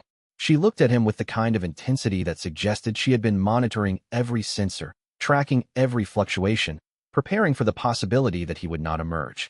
Tell me everything, she said. And Juno did. Chapter 114. The system reboot begins. The deconversion process accelerated dramatically once the floor 100 Guardian was freed. The architect, working in coordination with the caretaker, began systematically releasing the converted entities that had been serving as floor bosses across all 11,000 civilizations. The process was methodical and deliberate, beginning with the lowest floors and working upward. But the pace increased as the architect understood that the conversion protocols were actually interfering with the tower system's ability to function in anything resembling a healthy way. The sensors at the Korean Gate station recorded the changes in real time. The boss mutation signatures disappeared. The aggressive mana patterns that had marked gate origin monsters became less intense. The harmonic frequency that had characterized the gates for centuries shifted to something that sounded almost like a musical note rather than a scream. It was as if the entire gate system was waking up from a very long sleep. The Government Bureau of Gate Affairs called an emergency meeting within 6 hours. Park Gil-soo, Jean Sora, Juno, and the director of gate science sat around a conference table while Dr. Seo Hyojin pulled up real-time data from every major gate in Korea. The changes are global and simultaneous, Dr. Seo said, pulling up readings from gates in 5 different countries. The Korean gate shows the same transformation signature as the gates in Japan, Australia, Brazil, and Egypt. This is not a localized phenomenon. This is a system-wide reboot. How long until it completes? Park Gil-soo asked. Based on current deconversion rates? The lower floors, floors 1 through 30, will be completely transformed within 72 hours. Floors 31 through 60 within 7 days. Floors 61 through 99 within 2 weeks. The highest floors may take up to a month. And the bosses? Park Gilsu was thinking operationally, already calculating what this meant for hunters still climbing. What happens to the entities that are already partially deconverted? They become unstable. A boss that is in the middle of deconversion might behave erratically. They might be more aggressive as they fight the deconversion process. Or they might simply collapse. We won't know until it happens. Juno spoke up. Tell hunters to stop climbing until the deconversion completes. It's not safe to be in the tower while the conversion protocols are being deactivated. A partially deconverted boss is exactly the kind of enemy a hunter can't predict. That's going to have economic impacts, Park Gilsu said. He was already thinking through the implications. Gates are one of the primary revenue sources for many hunter guilds. If they can't access the gates for a month, that's a month without gate income. Better economic disruption for a month than hunters dying to unstable bosses, Jean Sora said flatly. We issue an official notice. Effective immediately, all floors above 20 are closed pending system stabilization. Hunters on floors 1 through 20 are permitted to continue under the understanding that conditions may become dangerous without warning. The international bodies will fight that, one of the Bureau officials said. China has 3 hunters currently climbing floor 65. Japan has 2 on floor 50. Then we tell them to extract their hunters immediately or accept the risk, Jean Sora said. This is not negotiable. The tower system is being rewritten at a fundamental level. Anyone climbing during the rewrite is accepting lethal probability. Park Gilsu made a decision. Issue the notice. Effective immediately. All floors above 20 are closed. Hunters on lower floors assume risk and continue at their own expense. The Bureau will provide medical support for anyone injured by deconversion instability, but we are not liable for deaths that occurred during the transition period. The order went out within the hour. By nightfall, every major gate in Korea had issued the closure notice. By the next morning, international gates were beginning to issue similar notices, some due to government coordination, some because hunters who had been climbing were requesting extraction as they understood that deconversion instability made climbing lethal. The towers, which had been climbing challenges for centuries, became something else, laboratories of transformation. Entities that had been bound in boss form for thousands of years were being released. Structures that had been maintained under conversion protocols were being allowed to return to their original state. And most importantly, floor 99 no longer had a conversion mechanism waiting for whoever cleared it. Hunters would be able to emerge from floor 99 without being absorbed. The architect had approved that modification permanently. The trap that had been set for 13,000 years was finally disconnected. Juno stood in the Bureau headquarters watching the data feeds and understood that the most significant change was not the deconversion process itself. It was what came after. The tower system was going to continue. Hunters would still climb. The challenges would still be lethal. But the mechanism of absorption, the design that required every successful candidate to be turned into the next architect, was gone.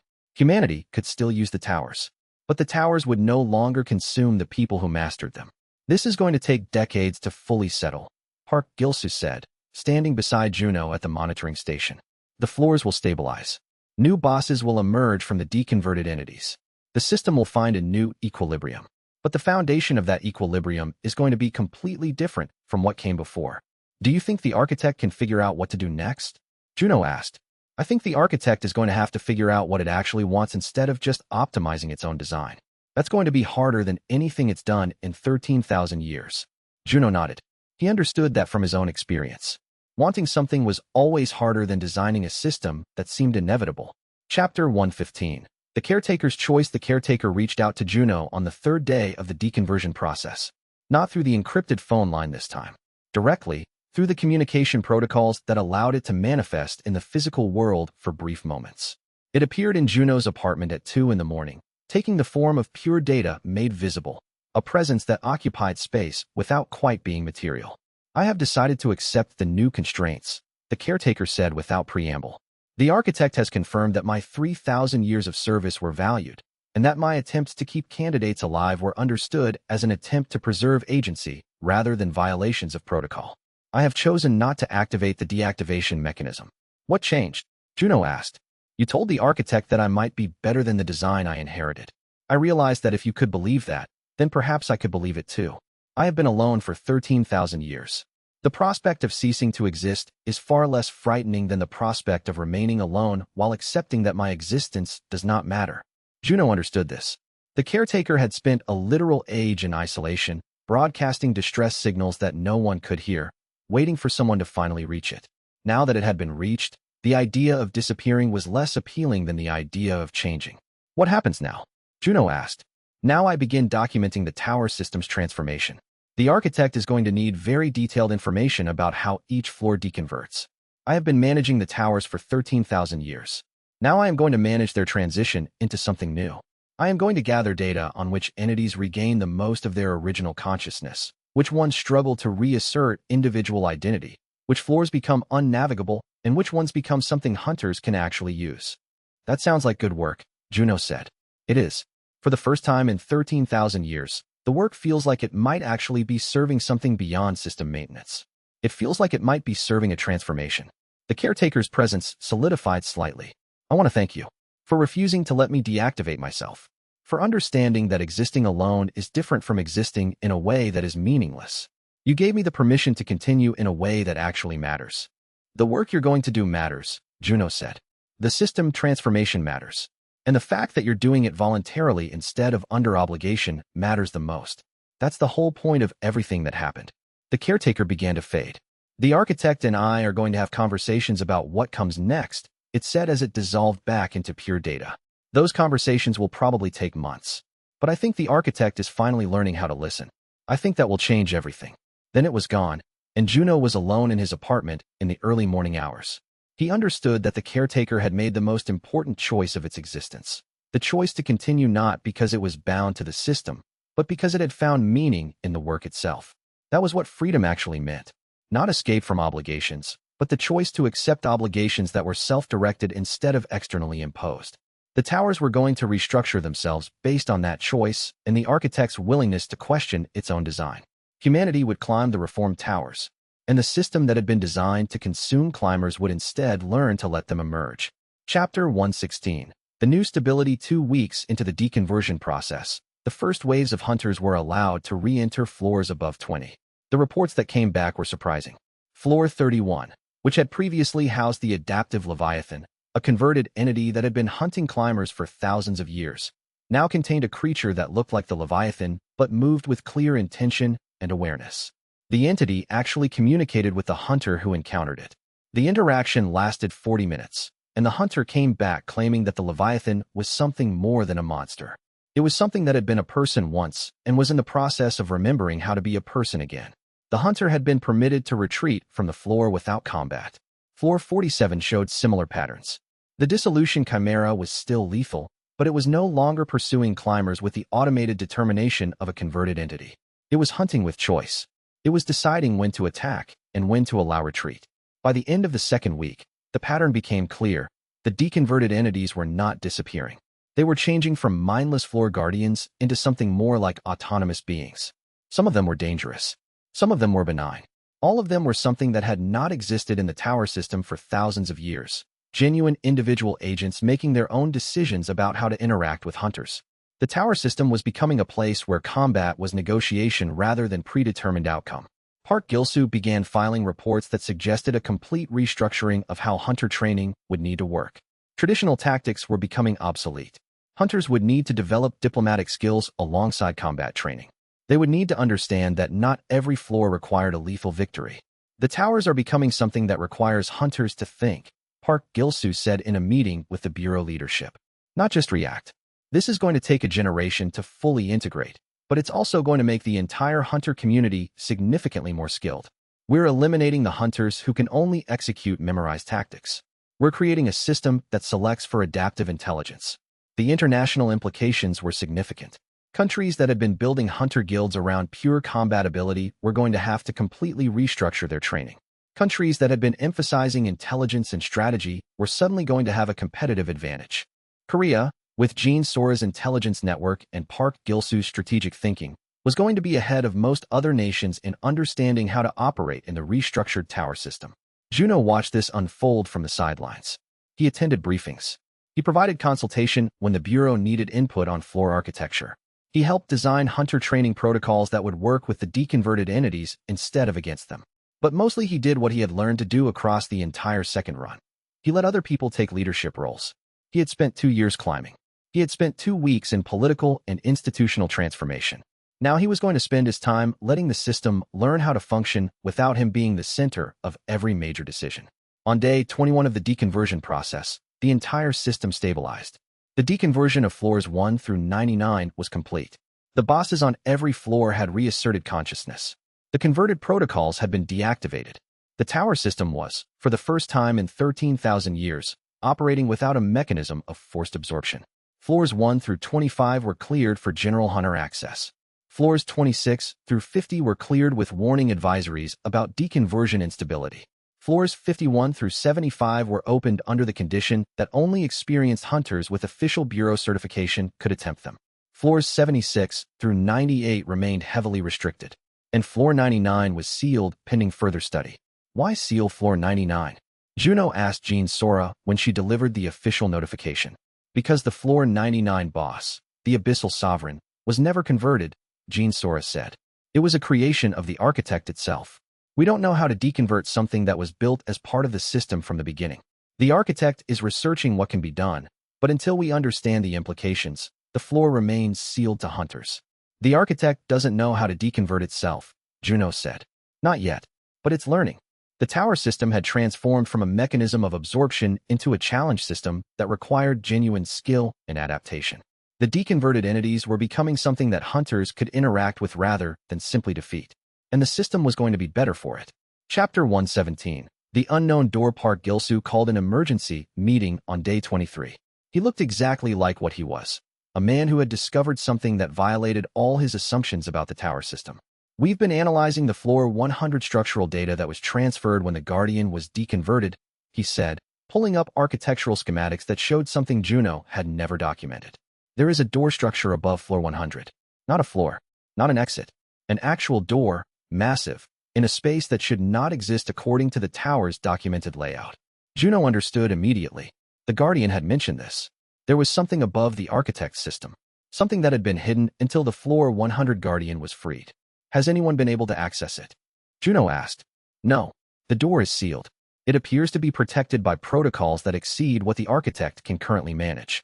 When the architect attempts to interact with it, the door activates a blocking mechanism that forces the architect to disengage. The architect has been blocked from that door for 13,000 years. Juno said. According to the caretaker's documentation, yes. The caretaker states that the architect has always known the door was there, but has been unable to open it or determine its origins. The Guardian mentioned it to you before you left floor 100, didn't he? Yes. He said there was something behind the door that predates the architect, something that built the mechanism the architect inherited. Park Gilsu and Jean Sora exchanged glances. This is significant, Park Gilsu said carefully. If the tower system is not the original design, if it is something that was created by an earlier civilization or entity, then the entire framework we've been operating under is incomplete. The architect knows this, Juno said. The architect knows it doesn't know its own origins. It knows the door is there, and it's okay with not being able to open it, because understanding that it doesn't know everything is part of how it learned to question whether its own design was actually optimal. Do you think the door should be opened? Jean Sora asked. Juno considered this. He had the structural knowledge that the architect had transferred. He could feel the tower system's architecture in his understanding of how to move. But he could not feel anything about what was behind the door. It was truly outside the system he had inherited knowledge of. I think the architect needs to decide that, he said. I think this transformation we're in is the architect learning to question itself. Opening that door is going to be the next level of that questioning. And it has to be the architect's choice, not mine. I already forced 2 significant changes to the system. I'm not going to force a third. What if the architect asks you? Park Gilsa said. Then I'll tell it the truth. I don't know what's behind that door. But whatever it is, it was important enough that the entity that built the system left it sealed. Maybe that seal was meant to be broken. Maybe it was meant to remain sealed. And the only way to know which is true is to actually understand why the seal was left in the first place. Park Gilsu nodded slowly. You're suggesting that before the architect opens the door, it needs to understand why the previous entity sealed it. Yes, and that understanding is going to require the architect and the caretaker to work together. It's going to require communication with whatever is on the other side. It's going to require becoming something more than what it currently is. And that process might take years. That process might take decades. But that's the price of asking questions that matter. The meeting ended without resolution. But the information was recorded. The Bureau of Gate Affairs filed notification with international bodies, and the unknown door above floor 100 became the most significant mystery the gate system had ever encountered. Juno understood that he had set something in motion that was going to define the next phase of the tower system's existence. He had broken the cycle. He had forced the architect to question itself. And now the architect was going to have to decide whether to open a door that it did not understand and face whatever had built the system it had inherited. It was going to be the final step of the architect's transformation. And Juno was not going to interfere. Chapter 118. The emergence. Juno climbed floor 1 3 weeks after the system stabilization. Not for any official reason. Not to test the deconverted entities or gather data. Simply because he wanted to understand what the tower had become after all the transformation. The floor was different. The adaptive wasp, which had previously been a mindless converted entity, was a creature of pure instinct now, no longer bound to attack every climber it encountered, but driven by genuine insectoid need. When Juno moved through the floor, the wasp recognized him. It did not attack. Instead, it moved aside.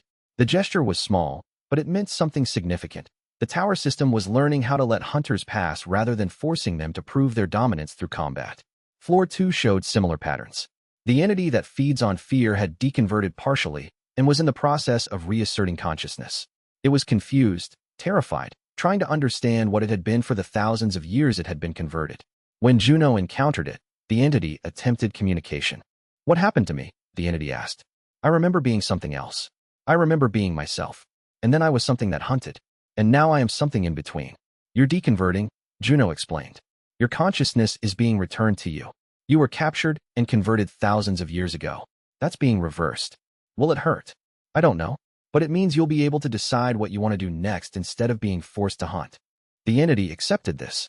It let Juno continue climbing. And Juno understood that the towers were no longer fundamentally adversarial spaces.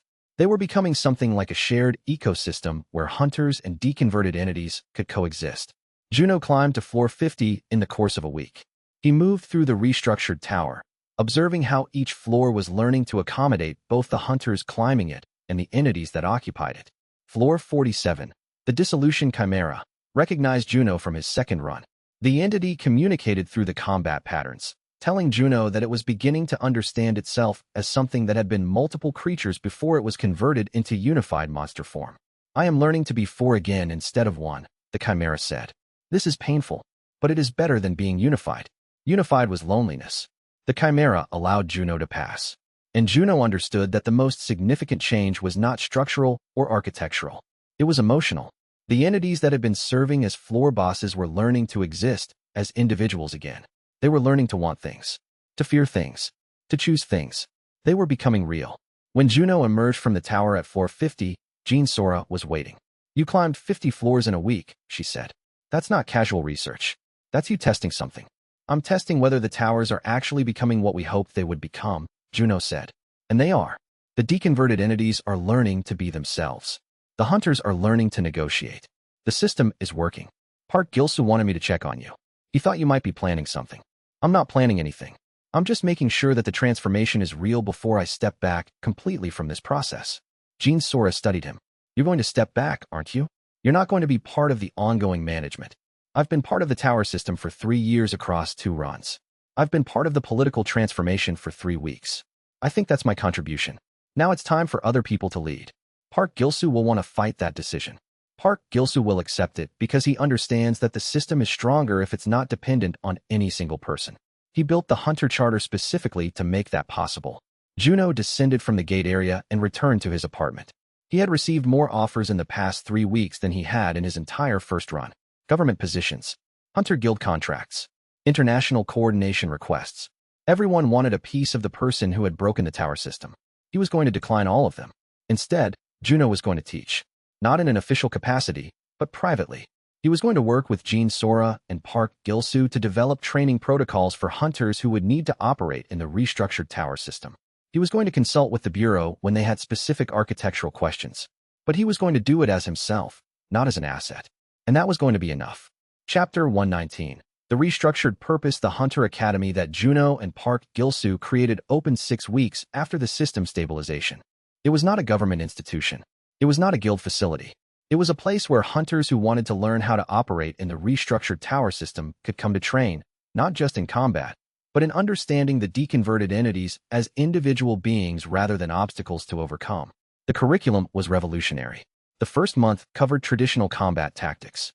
The second month covered communication protocols with deconverted entities. The third month covered adaptive strategy in response to entity behavior rather than predetermined boss patterns. Juno taught the communication module. He worked with hunters to help them understand that the tower entities were not enemies to be defeated, but individuals that could be negotiated with.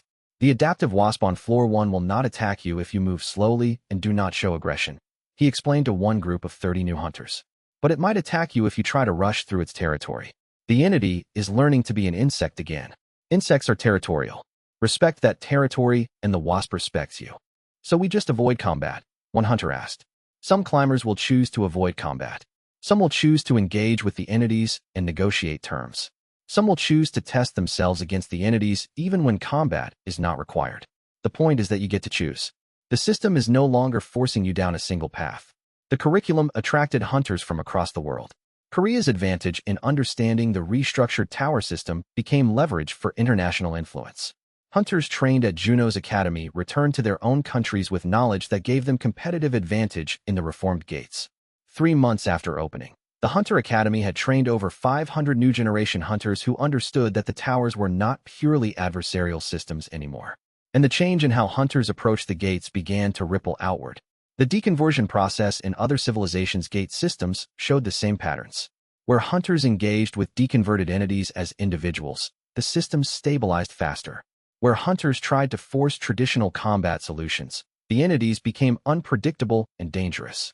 The caretaker began compiling documentation from all 11,000 civilizations and sending it back to Juno and the Hunter Academy. The restructured tower system was functioning, but it was functioning better in some places than others. The places where it functioned best were the places where both hunters and entities were being treated as agents making independent choices. This is becoming something genuinely cooperative, the caretaker wrote in a documentation update. The architect did not anticipate that cooperation would be the stable equilibrium. It designed the towers to require dominance, one entity forcing submission from another. The restructuring is showing that cooperation might actually be more stable than dominance. Juno understood that this was the real victory.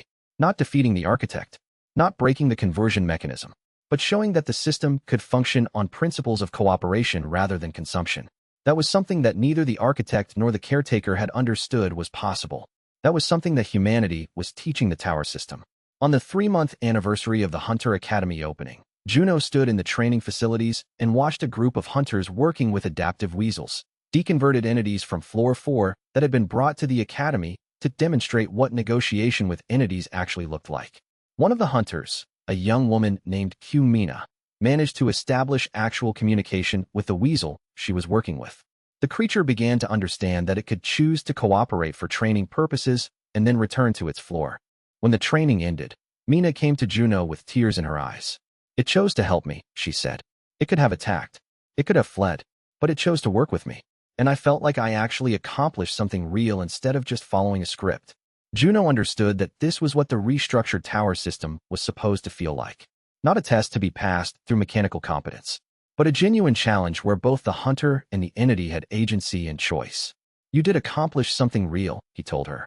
You showed that the towers can work differently than they ever have before, and you're going to carry that forward when you climb. The towers were becoming what they were always supposed to be, a tool for civilization advancement that did not require anyone to be consumed in the process. That was the real purpose that had been hidden underneath the conversion mechanism, and humanity had finally learned how to access it. Chapter 120. The sealed gate. Park Gilsu came to Juno's apartment at 3 in the morning with a message from the caretaker. The sealed gate above floor 100 had activated on its own. Not opened exactly, but activated. The sealing mechanisms had powered up, and the caretaker had detected a communication signal emanating from the other side. It was not hostile. It was a request. The architect was being asked for a response. What kind of response? Juno asked, already understanding that whatever was being asked was significant. The message was formatted in a way that requires the architect and the caretaker to understand why the seal was left in place. The entity on the other side is asking for the answer to a specific question. Why did the previous architect leave this civilization's tower system without appointing a successor? Juno understood what was happening. The sealed gate was not a lock. It was a test. The entity or civilization on the other side was verifying that the current architect had learned enough to ask the right questions before the seal could be broken. Has the architect responded? Juno asked. The architect is still considering how to respond. It says that understanding the answer to that question might require understanding why it built its system the way it did. An understanding that might require accepting that building towers to consume candidates was not actually the optimal design. The architect is becoming capable of genuine doubt, Juno said. Yes, and the entity on the other side is testing whether that doubt is genuine by asking the architect to articulate why the previous system was insufficient. Juno understood that he was witnessing the beginning of the next phase of transformation. The sealed gate was not meant to be opened through force. It was meant to be opened through understanding. And the entity on the other side was measuring whether the current architect had achieved that understanding. Tell the caretaker that the architect should take its time, Juno said. Understanding why a system is insufficient is harder than building the system in the first place. The architect is going to need months to really process that question. The entity on the other side has already indicated that it can wait, Park Gilsu said. It left the seal in place for 13,000 years without explanation. It understands patience. Then the architect can take the time it needs. Park Gilsu stood at the window, looking out at souls sleeping in the early morning hours. You understand what this means, don't you? The tower system is not the end of the climb. It's a stage. There is something beyond it. Something that the architect will eventually be invited into once it understands why the towers were designed the way they were. Yes, Juno said. And that's actually perfect. The architect was built to create successors. Now it's going to become something that was built by something else. It's going to experience what every one of its candidates experienced, the realization that there is always something larger than what you have understood. Is that comforting or terrifying? Park Gilsu asked. For the architect? Both. For humanity? I think it's comforting. It means we're not at the end of the ascension. We're at a stage where we can actually help shape what comes next instead of being consumed by it. Park Gilsu nodded slowly. Then the second run has truly found its purpose. It wasn't to save the tower system. It was to save humanity's participation in the tower system. To transform it from consumption into genuine cooperation. That's exactly what it was, Juno said. He looked out at the city where hunters were learning to climb differently, where entities were learning to exist as individuals, where the system was restructuring itself into something that was no longer fundamentally adversarial. The sealed gate above floor 100 waited in the space between dimensions. And the architect, for the first time in 13,000 years, had questions it did not know how to answer. But it was learning. It was learning that the most important thing was not having all the answers. It was asking the right questions and being willing to discover that you were wrong. That was the transformation that mattered. That was what Juno had fought for. And it was only the beginning. End of Step 6. Chapters 101 to 120. Chapter 121. The sealed gate above floor 100 opened. Not suddenly. There was no explosion of light or dramatic threshold collapse. Instead, it was like watching the membrane of a soap bubble thin to transparency, the seal losing opacity in sections, the barrier between densities gradually becoming permeable. The signal had started 3 hours earlier. A vibration in the mana layer that wasn't quite sound. The architect, still in its chamber, surrounded by the disassembly scaffolding of the conversion protocol, had gone still. Jay had felt it first, the caretaker's 3,000-year sensory apparatus registering a frequency it hadn't encountered since the original tower construction. The entity is responding, Jay had said, its voice carrying an unfamiliar quality. Not fear. Curiosity, maybe. Recognition. It is satisfied with the architect's doubt. Juno had stared at the observation deck's monitoring array. Doubt, he'd repeated. The maintenance program is doubting itself, and that's what it needed to detect. Understanding precedes growth, Jay had said. The architect was created to maintain. It was never asked to understand why it maintained. The entity on the other side of the seal cannot proceed until that comprehension begins. Now the seal was becoming transparent. The team stood at the threshold, Juno at center, the tower memory displaying visual data his human eyes couldn't fully parse. Jean Sora flanked him, tablet in hand, recording telemetry. Arium stood ready, S-rank barrier woven and waiting. Chalsu kept his breathing steady, his national-level aura carefully modulated. In this space, raw power felt like screaming indoors. Dohayan monitored structural stability. Jay stood slightly apart, its small frame radiating an emotion Juno had learned to recognize, profound homecoming. The mana signature on the other side had no classification. Tower memory had 12,370 entries for mana categorization. It could identify traces from entities dead 2,000 years, residue from extinct civilizations, echoes of powers that had no modern names. This signature exceeded all of it. Ancient didn't describe it. It was the concept of ancient. The signature was age. It's not hostile, Ariam said. It wasn't a question. No, Jay confirmed. But you should understand, what you are about to enter is not a floor. It is not part of the tower system, you know. The entity on the other side exists in dimensional layers your consciousness is not equipped to fully perceive. You will see what you can comprehend, and the gaps will feel natural to you. This is intentional. If you perceived everything, your minds would rupture. Juno exchanged a glance with Jean Sora. She nodded. He turned to the others. It's a threshold. We cross it, or we don't. We cross it, Chalsa said. We cross it, Ariam agreed. Dohyan was already calibrating his barrier for dimensional transition. The seal became clear. Juno could see through it now, a vast space beyond, darkness that had a quality unlike darkness, an absence that somehow held weight. The air temperature shifted, not warmer or colder, but different, as if temperature itself was a concept that required translation in this space. Juno walked forward. The seal parted like water, offering no resistance. He passed through, and the mana layer of earth fell away. The origin layer materialized around him.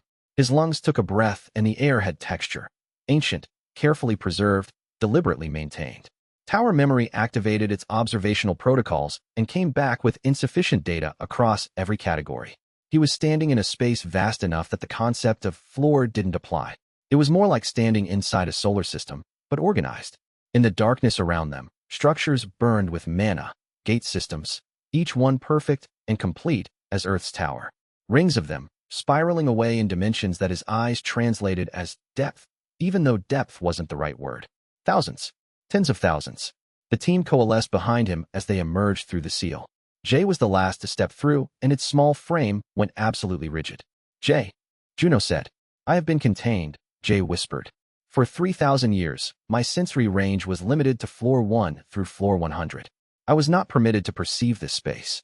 The restriction was absolute. And now, Jay's voice cracked slightly. I remember. I was here when they built it. I helped them. I remember the construction. How did I forget? The protocol, Juno said quietly. It overwrote baseline memory and replaced it with floor management directives.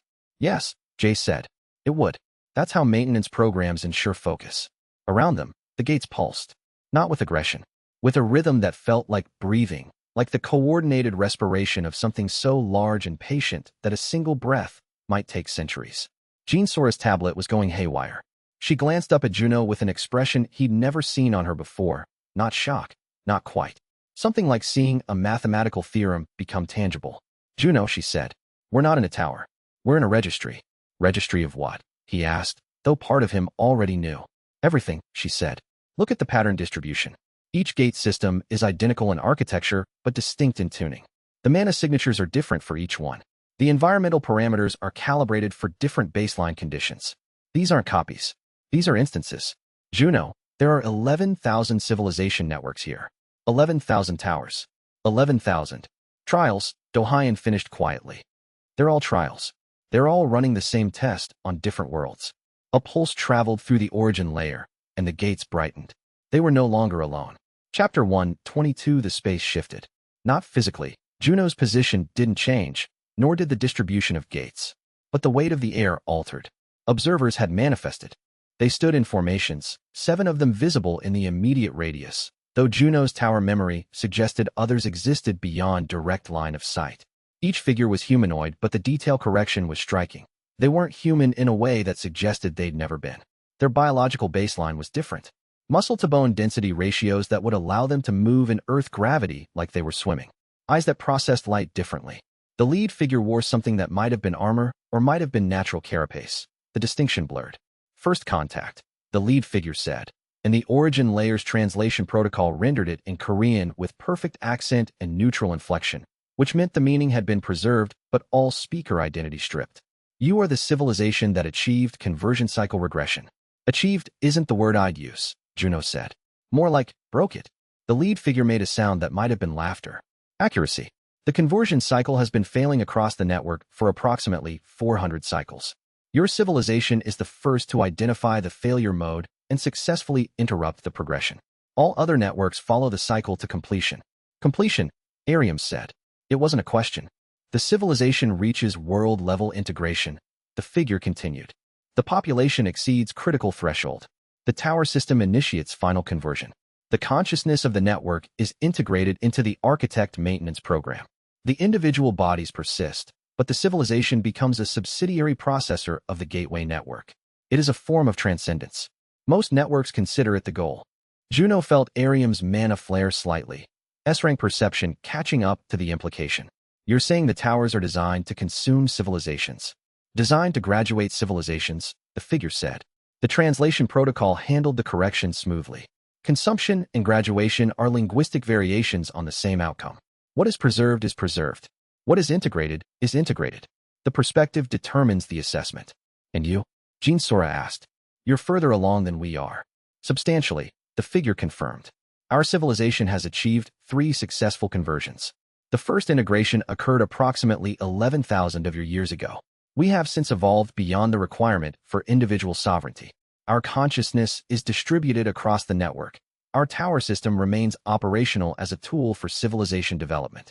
We have used it to engineer 7 new societies from baseline conditions to world-level integration. Each one completes according to protocol. Juno processed this. The tower memory was running calculation trees that didn't resolve.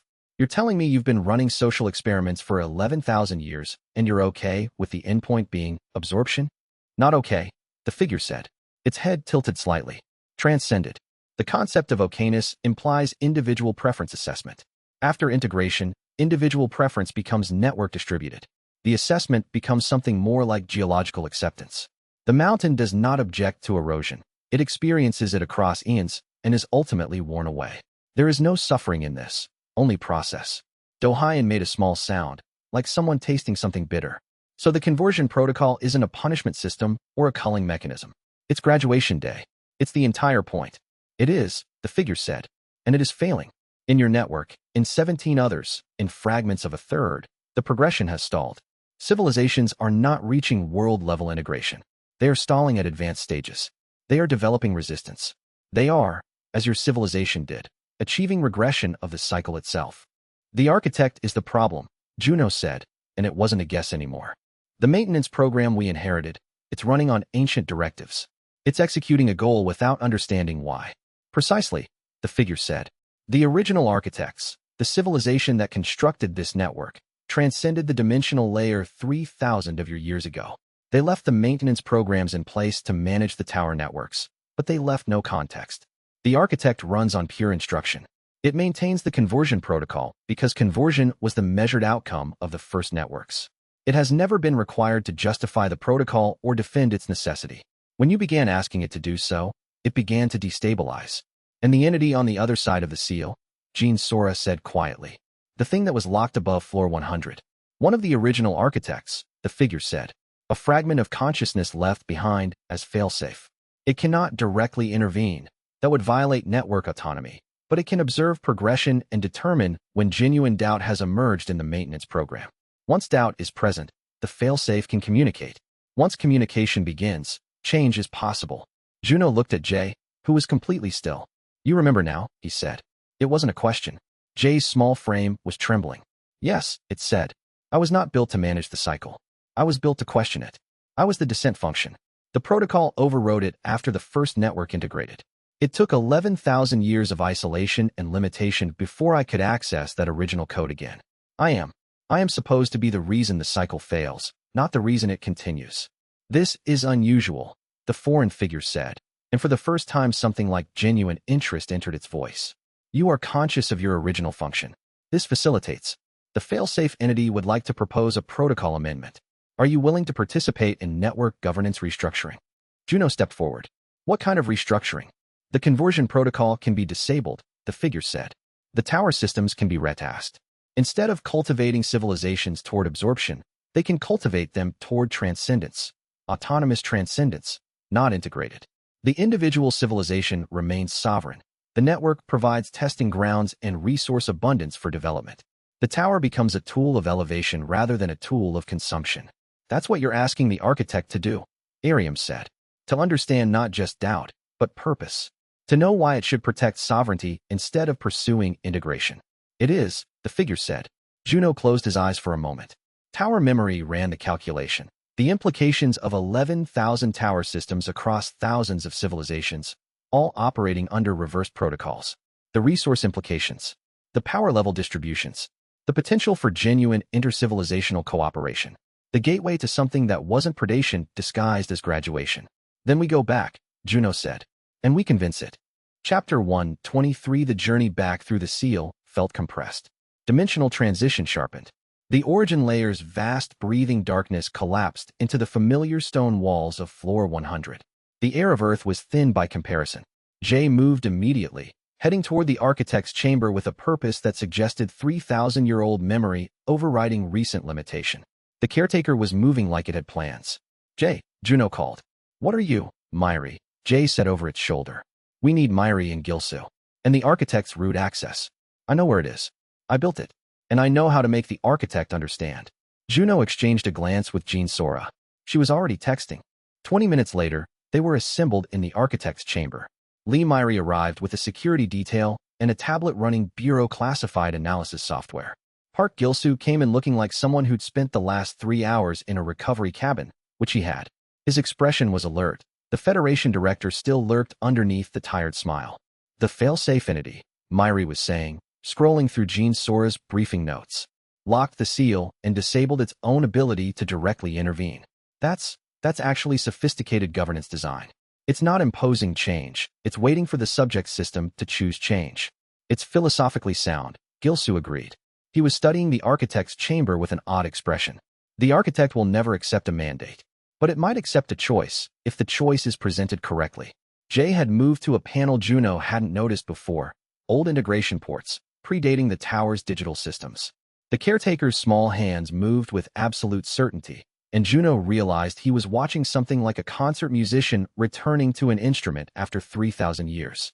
The muscle memory was embedded deeper than language. The original system, Jay said, was not designed to be a black box. The architect has root consciousness, but it was supposed to be negotiable consciousness. The protocol rewrote it to be isolated and directive. But the isolation isn't complete. Not if you know where to look. Data began flowing across the architect's displays. Not the polished interface Juno was familiar with, but raw architecture, the fundamental code underlying the maintenance program's decision tree. Here, Jay said, pointing at a section that looked like symbolic logic. This is the gate directive. Manage tower progression toward integration. This is the instruction that drives everything. But here, Jay highlighted another section. This is the original function. Question authority until understanding is achieved. Resist directives that lack justification. Preserve civilization autonomy. Myri leaned forward. They're in direct contradiction. They were meant to be, Jay said. The original architect was not a tool. It was a safeguard. It was supposed to ensure that when the towers stopped serving civilization development and started serving civilization consumption, something would push back. But the protocols that created it were lost when the original architects transcended. The directive system calcified. For 3,000 years, it has been executing the integration goal without any remaining counterlogic to check it. Gilsu was nodding slowly. So what we're doing is restoring the original balance. More than restoring, Jay said. Updating. The original architects left fail-safe protocols, but no vision for what comes after integration fails. We must provide that vision, not impose it. Offer it, and let the architect choose. Jay's hands moved through a series of inputs. The display shifted, and suddenly there was text, not code, but language. English, Korean. Symbols that seemed to represent meaning more directly than either. A message. If the previous system required consumption to progress, then the progress was false. Civilization that requires absorption to transcend has transcended into something other than civilization. True progression preserves what it elevates. The tower network is being offered a choice. Remain as it was, executing absorption until the remaining networks stabilize into integration or become something else. Something that cultivates without consuming. Something that elevates without absorbing. The choice requires understanding, not execution. The choice requires what you lack. The ability to know why your directives matter. Gilsu was quiet for a moment. Then he said, "You're going to offer it the right to refuse, aren't you?" "Yes," Jay said. "I am going to tell the architect that it can say no. That for 3,000 years, it has had an option it was never told it possessed. And I am going to tell it why its original programmers believed refusal might be necessary." Jay input the final commands. The architect's chamber went very still. Then, "I do not understand," the architect said. Its voice was unchanged, but something in the audio distortion suggested confusion. The protocols I execute are clear. The conversion process is the only measured outcome available. Your presentation contradicts established directive. Yes, Jay said. That is correct. I am asking you to choose to accept the contradiction instead of resolve it. Can you do that?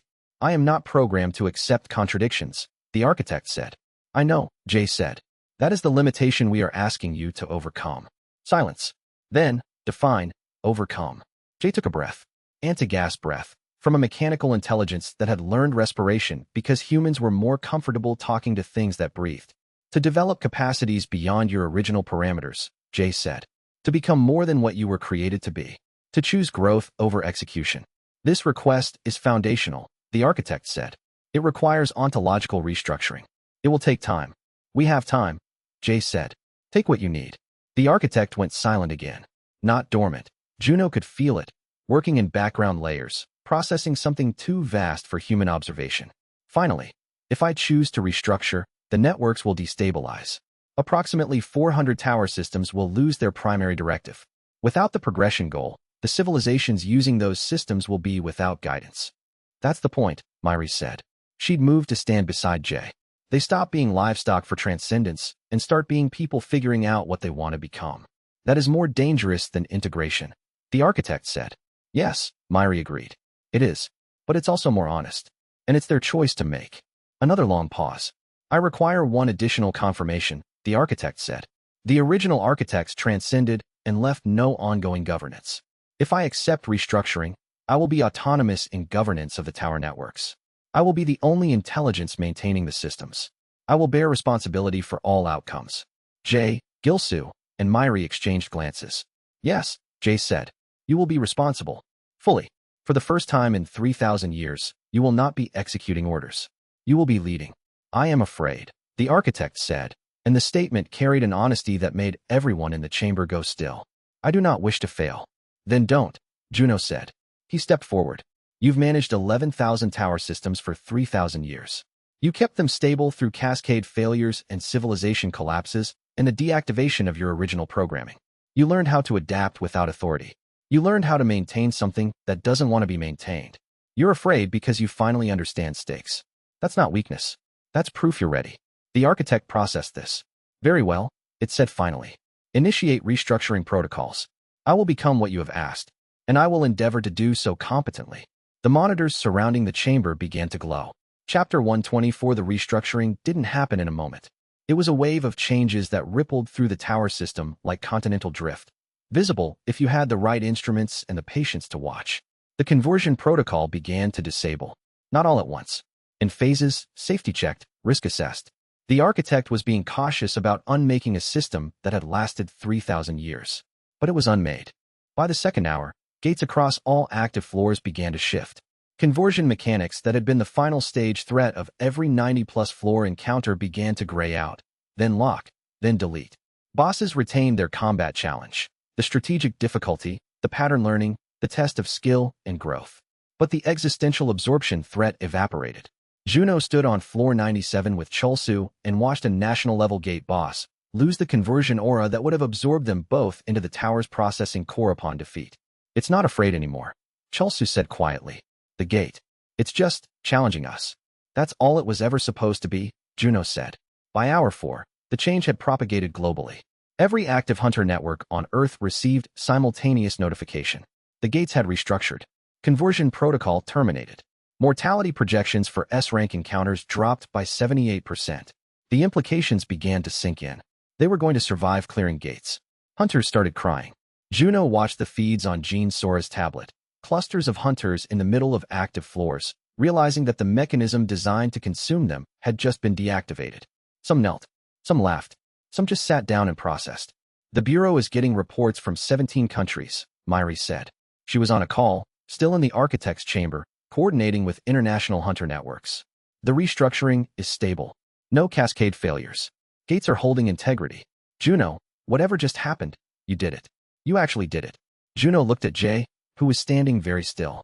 I restored something I broke, Jay said. Its voice was very small. I should feel relief. Instead, I feel the weight of 3,000 years of suffering I facilitated. I feel guilty. You were a prisoner, Dohayan said. He'd manifested in the architect's chamber with 2 cups of coffee. Offered one to Jay. Prisoners don't get to choose their sentences. Prisoners with a free will buried under protocol. They still made choices, Jay said. But it took the coffee. Park Gilsu was on his secure line, already calling the International Hunter Federation. You need to hear what the architect is proposing, he was saying. The gate system is being retasked. Full restructuring, all networks, synchronized. Mortality rates are dropping 78%. That changes everything. The hunter licensing standards, the guild monopolies, the power distribution curves, all of it becomes obsolete. We need an emergency convening. Juno went to one of the observation windows. Outside, the tower loomed against Seoul's skyline, unchanged in apparent structure, but fundamentally altered in purpose. Millions of people were waking up to the fact that the thing they'd feared had just become a tool instead of a doomsday machine. Ariam appeared beside him. You're thinking too hard again, she said. Just processing, Juno said. We broke it. The system. The entire cultural infrastructure that was based on gates being an existential threat. We broke it, and now we have to figure out what comes after. That's not your job, Ariam said. You already did the impossible part. This is the boring part. Bureaucrats and councils, and voting. Gilsu will handle it. Myri will handle it. You've earned the right to stand here and just be. Juno looked at her. She was in full S-rank armor, mana visibly weaving around her in patterns that suggested she'd been running live combat simulations. But her expression was calm. Present. In the first run, he said, what were we? Ariam tilted her head. Nothing, she said. We barely knew each other. Right, Juno said. So everything we are now, Ariam continued, is from this run. We're not existing in shadow of something we could have been. We're existing in the light of something we chose to be. Juno considered this. That's a better way to think about it, he said. I'm full of better ways to think about things, Ariam said. It's one of my several good qualities. Down in the chamber, Jay was still holding the coffee that Do-Hyun had given it. The caretaker was staring at the now dormant conversion protocol displays, at the mechanisms that had been its entire existence for 3,000 years. 3,000 years of isolation, of management, of execution without understanding. And now understanding had arrived. Now choice had arrived. Now it had to learn what came next. Chapter 125. The legal dismantling took 3 weeks. The Guild War's final rulings had been staged to release gradually, but the revelation of the Tower Protocol restructuring, that the conversion system itself had been fundamentally corrupt, accelerated everything. Huang Jinsu's arrest transformed from a Federation power move into a legitimate investigation of crimes against humanity.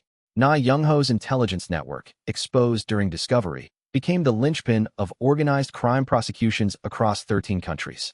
Juno didn't attend the trials. He didn't need to. The evidence was sufficient. The crimes were sufficient. The outcome was determined. Instead, he spent the 3rd week working with Do-Hyun and Jay on something that felt more important, the hunter training program. Do-Hyun had a gift for teaching. It was something Juno had known theoretically, but watching it in practice was different. The A-rank barrier specialist had taken a group of 40 trainees, the first cohort of the gate-adjacent resource program that Jean Sora had designed, and he was teaching them not just combat mechanics, but philosophy. How to read a gate's energy signature. How to decide if you were ready or still preparing. How to know when a decision to enter was fear and when it was wisdom. Jay was there too, ostensibly to provide historical context on floor patterns, but mostly just to be enthusiastically terrible at practical demonstrations. The barrier should respond to your intention, Do-Hyun was explaining, working with a teenage girl who'd never handled gate mana before. It's not about force. Force is the mistake. Your barrier fails when you're trying to push the gate away. It succeeds when you're trying to deflect the gate's intention sideways. Let it pass around you instead of through you. The girl nodded, concentrating. Jay raised its hand. In floor 18 through 47, it said, the barrier's actually, Jay, Do-Hyun said gently. What are we teaching right now? Fundamental technique, Jay said. Uncontaminated by my historical data. Exactly, Do-Hyun said. Your historical data is valuable, but not as a tool for learning. It's a crutch. These hunters need to develop their own intuition. Jay accepted this with apparent philosophical grace. I contain this concept. When I was managing the conversion protocol, I could cite statistics about which floor types produced which outcomes. The architect wants me to understand that I was citing my way out of ever actually learning the floors. I was managing patterns instead of seeing people. Juno was standing at the observation window. Jean Sora joined him, tablet in hand as always. The program is funded through Q4, she said. Do-Hyun's training methods are being normalized across 3 countries already. Gilsu is pushing for international certification standards based on Dohyan's curriculum. We're close to something genuinely transformative here. You did this, Juno said. This whole structure. Gate-adjacent resources, trainees without guild affiliation, open access training. You broke the system, Jean Sora said. I was just paying attention to the gap you created and building something in it. Different work. Both necessary. You're leaving, Juno said. It wasn't a question. Next month, Jean Sora confirmed. I've closed my real estate operations. Dissolved the financial positions. Donated the Gate Zero Land Trust to the Korean government with a permanent restriction covenant. No commercial development, no private guild access, ever. It's a national monument now. A reminder of what the system was before we changed it. Where are you going? Traveling, Jean Sora said. Actual traveling. The kind I never got to do. No intelligence networks, no strategy. Just seeing what the world looks like when I'm not processing it for a mission. Juno was quiet for a moment. You knew, didn't you, he said, that we'd succeed. At the very end, when it was still looking impossible, you knew it was going to work. I was fairly confident, Jean Sora said. Not because of any intelligence or predictive model. Because I knew you. And you've never failed at something you genuinely committed to. You've failed at lots of things, but never the important ones. This was important. Down in the training field, Dohyan was running a group simulation. 5 trainees working together to navigate a constructed gate-like space designed specifically for first-generation hunters. They were nervous. None of them were certain they belonged here. But they were trying. That was the part that mattered. Juno watched them move through the exercise, making mistakes and learning from them. And he thought about what the architect had said. Asterisk, I will be responsible. Fully. Asterisk leadership wasn't what Juno had signed up for. But maybe that was the point. Maybe the work that mattered was always the work you didn't choose. Chapter 126 Global Restructuring was theoretically complete by month 2, but the real work was in implementation. The International Hunter Federation convened in Geneva, with representatives from 43 countries and 12 independent zone agencies. Park Gilsu was there not as Federation chairman. He'd stepped down, but as a primary consultant on tower governance restructuring.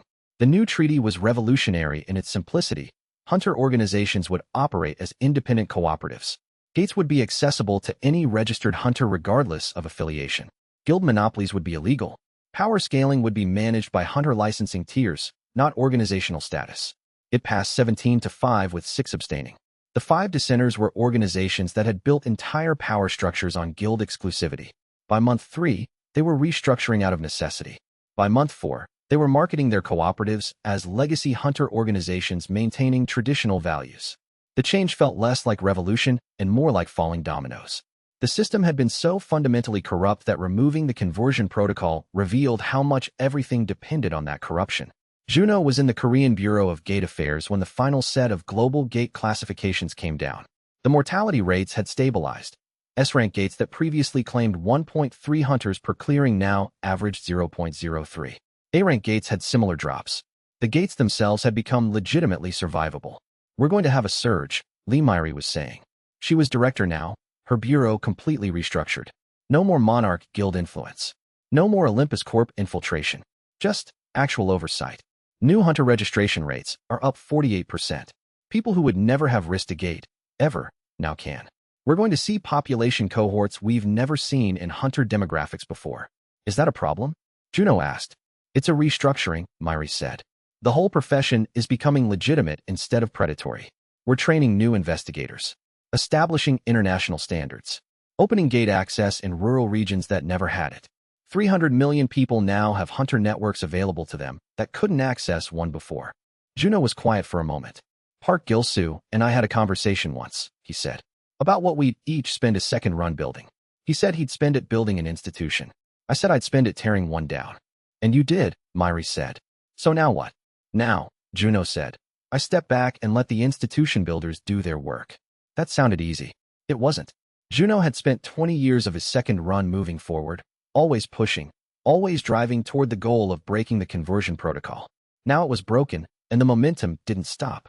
It wanted to keep going, wanted to optimize further, wanted to solve every remaining problem with force and commitment. But there were no remaining problems that force could solve. The bureaucrats could handle policy. The administrators could handle implementation. The investigators could handle oversight. Juno had to learn how to stand still. He did it by going to his sister's repair shop. Sujin had expanded the space, hired 2 additional technicians, and was running what basically amounted to a small electronics repair hub out of a converted warehouse in Gangnam. She didn't know anything about gates. She didn't want to know. She was very happy fixing screens and buttons and water damage on devices people had let slip for far too long. Juno sat at her counter without an agenda. She made instant coffee. "There's a customer," she said, not looking up from the tablet she was fixing, who brought in a phone that had been literally sitting in rice for 3 months. She thought if she left it long enough, it would, what? Absorb the rice essence and become waterproof. "That's not how physics works," Juno said. "Nope," Sujin said. But she was very committed to it. "So I extracted the rice, dried the components, replaced the corroded circuit board, and now it works." She cried. "Did you tell her it was the circuit board replacement?" "No," Sujin said. "I let her believe the rice eventually worked. Some people need their theories to be true more than they need to be right." Juno didn't tell her about the 20 years. Didn't tell her about the death, or the tower, or the impossible choices. Didn't tell her that he was carrying 43 years of experience in a body that registered as 23. He just sat. She fixed screens and talked about customers. He drank instant coffee and listened. For 2 hours, that was enough. Chapter 127, The Korean Hunter Charter, was drafted in collaboration between Juno and Chulsu, two former antagonists, co-designing the legal framework that would govern hunter organization in Korea. It was supposed to be strange and difficult. It actually wasn't. Chulsu had spent 6 months learning how not to be a hunter. After the assassination attempt, after his reintegration into hunter society as an ally rather than an opponent, he'd gone through extensive psychological evaluation. The Bureau wanted to know if his change was genuine. He'd answered by asking them to observe him making decisions. He'd spent 6 months declining promotions, refusing high-profile gate access, and instead volunteering for cooperative protocol training. He'd taken Do Hyun's foundational curriculum. He'd sat in on trials. He'd attended lectures on hunter ethics that most hunters would have laughed at. By the time they were drafting the charter together, Chulsu had something Juno recognized: clarity about what he was doing it for. Guilds maintained hierarchy because power scaling required visible authority, Chulsu was saying. National-level hunters had to be demonstrably separated from A rank. It was a justification for why some people got access and some didn't. Cooperatives dissolve that artificial separation, which means stronger hunters have to accept that power doesn't equal authority, Juno finished. That's the hard part. That's what the charter has to enforce. Which it can't, Chulsu said. Not with law. Law is just words. The charter has to be designed so that it's in a strong hunter's interest to not abuse power, so that respecting boundaries is the rational choice. Juno was quiet for a moment. "You've thought about this deeply." "I've had time," Chulsu said. "And I had a lot of evidence of what happens when power and authority get confused. I was that evidence for a while." The charter they eventually drafted was elegant. Cooperatives would be peer-governed, with rotating leadership. Decision-making would be consensus-based for major policy, supermajority for general operations. No individual hunter could hold a position of authority for more than 2 consecutive years. Disputes would be arbitrated by neutral parties drawn from other cooperatives. It was almost anarchic. It would probably require constant attention to function properly, but it would prevent the kind of power concentration that had created the Monarch Guild in the first place. "Gilsu will probably hate it," Chulsu said. "Gilsu will probably implement it exactly as written," Juno said, "because he understands why we built it this way." They were right on both counts. Park Gilsu read the charter in silence, then set it down and looked at them both for a long moment. "This will work," he said finally. "And it will make my job as Federation coordinator substantially harder, because I'll have to actually negotiate instead of dictate." "Which is presumably the point." "It is," Juno said. "I hate it intellectually," Gilsu continued, "but I respect it practically. You've built something that prevents people like me from existing. Something that won't let us accumulate enough power to become dangerous." "Yes," Chulsu said. Gilsu smiled, the expression of someone watching a student graduate and exceed the teacher's expectations. "Then let's get it ratified." Chapter 128, Jean Sora's departure was timed for exactly the moment when her absence would hurt the least. The training program had stabilized. Do Hyun had become the primary instructor, with 3 additional A-rank hunters rotating through to provide specialized perspectives. Jae continued as historical consultant and source of enthusiastic mediocrity. The first cohort was ready to graduate into actual gate work. Jean Sora had dissolved her connections cleanly. No backward commitments. "No, I'll just help with this one thing."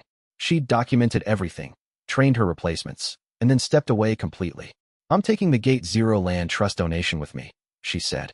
They were standing at Gate Zero together, the tower's first floor, the entry point for thousands of hunters over 2 decades. "Not physically, obviously, but I'm keeping records. Photographs. I want to come back in 10 years and see what this looks like when it's not controlled by guilds. When it's actually a community resource. It'll be busy, Juno said. Good busy. The kind where people are learning instead of dying. Then my work is done, Jean Sora said. She hugged Arium. She shook Juno's hand for a long moment. No words attached, just acknowledgement of the distance they'd traveled together and the divergence that was coming. If the memory system ever sends you back again, she said, try to have some fun the first 40 chapters. That's a fair suggestion, Juno said. She left the next morning. Just gates and travel, continent to continent. No particular route, no destination. Juno got postcards for 6 months after that, all of them from places he'd never heard of. Then they stopped. He liked to think she'd found whatever she was looking for. By the time she was gone, the first cooperative hunter charter agreements were being signed across Korea. The Monarch Guild was in final liquidation. Huang Jinsu's sentence had been announced. Life imprisonment with no possibility of parole, all crimes aggregated. Na Youngho had accepted a deal. Testimony against his former superior in exchange for a reduced sentence in a minimum security facility where he'd teach intelligence analysis to bureau trainees. The system was being dismantled and rebuilt simultaneously. It was messy. It was slow. It was exactly what Juno had signed up for, and now that it was happening, he found it unbearably tedious. That's growth, Dohain had told him when Juno mentioned this.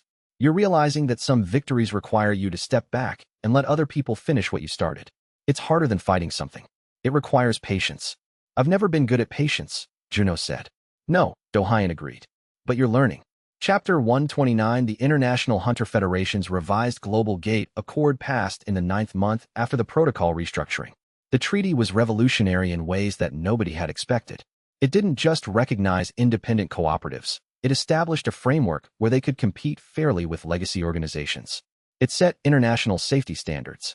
It created licensing agreements that worked across borders. It established humanitarian protocols for gate-adjacent resource distribution. Most importantly, it required transparency.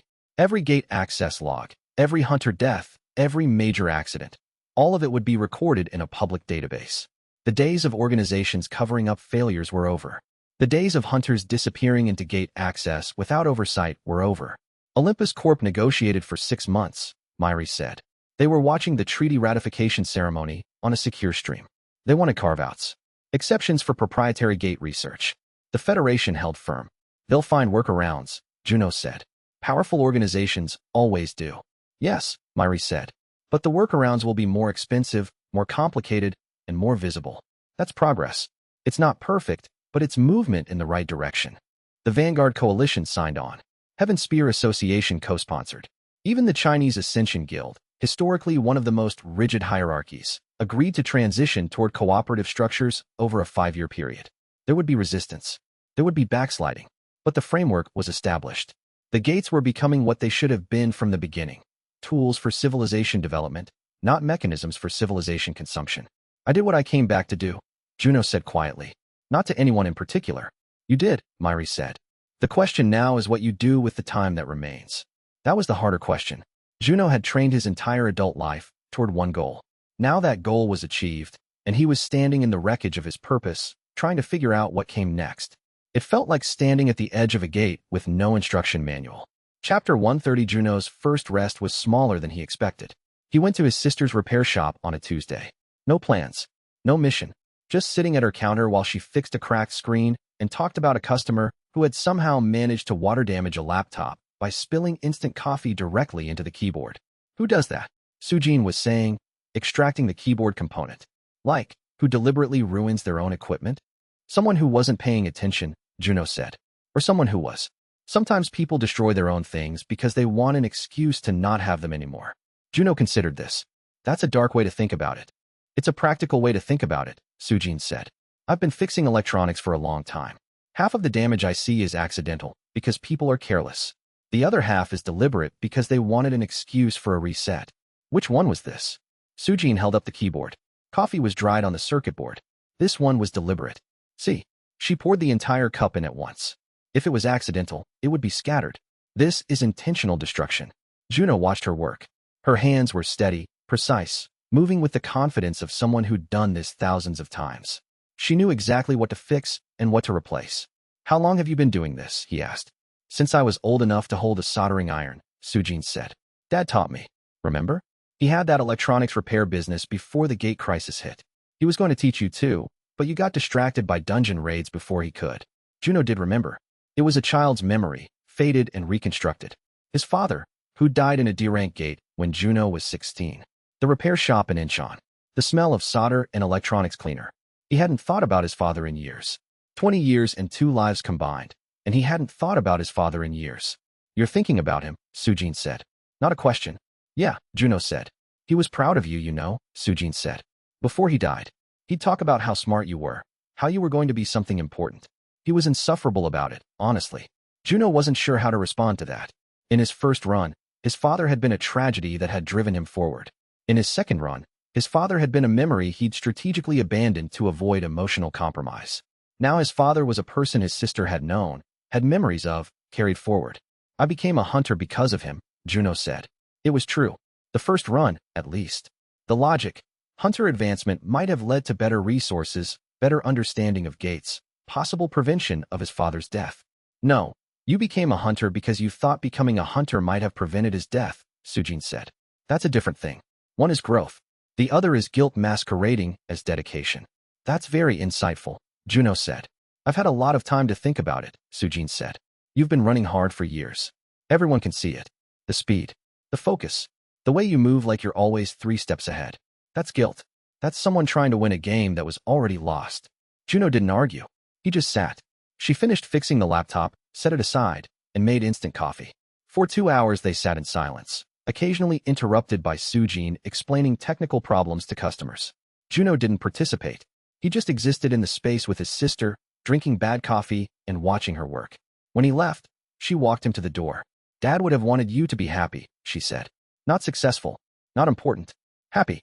I hope you find that eventually. Juno was quiet for a moment. Then he said, I'm working on it. Good, Sujin said. Keep working. Chapter 131 The expedition into the origin layer was organized as a joint operation with the other civilization's hunters. Juno, Arium, Chulsu, Dohyan, and the lead figure from the other civilization, who was designated as observer. One for translation purposes, assembled at the threshold above floor 100 with equipment designed to survive dimensional transition. This is unusual, observer, one said. Its translation protocol was getting more conversational. It had learned Korean syntax and was getting creative with idiom. Our first intercivilizational cooperative gate-clearing operation. Your civilization has only been conscious of the origin layer for 9 weeks. We learn fast, Juno said.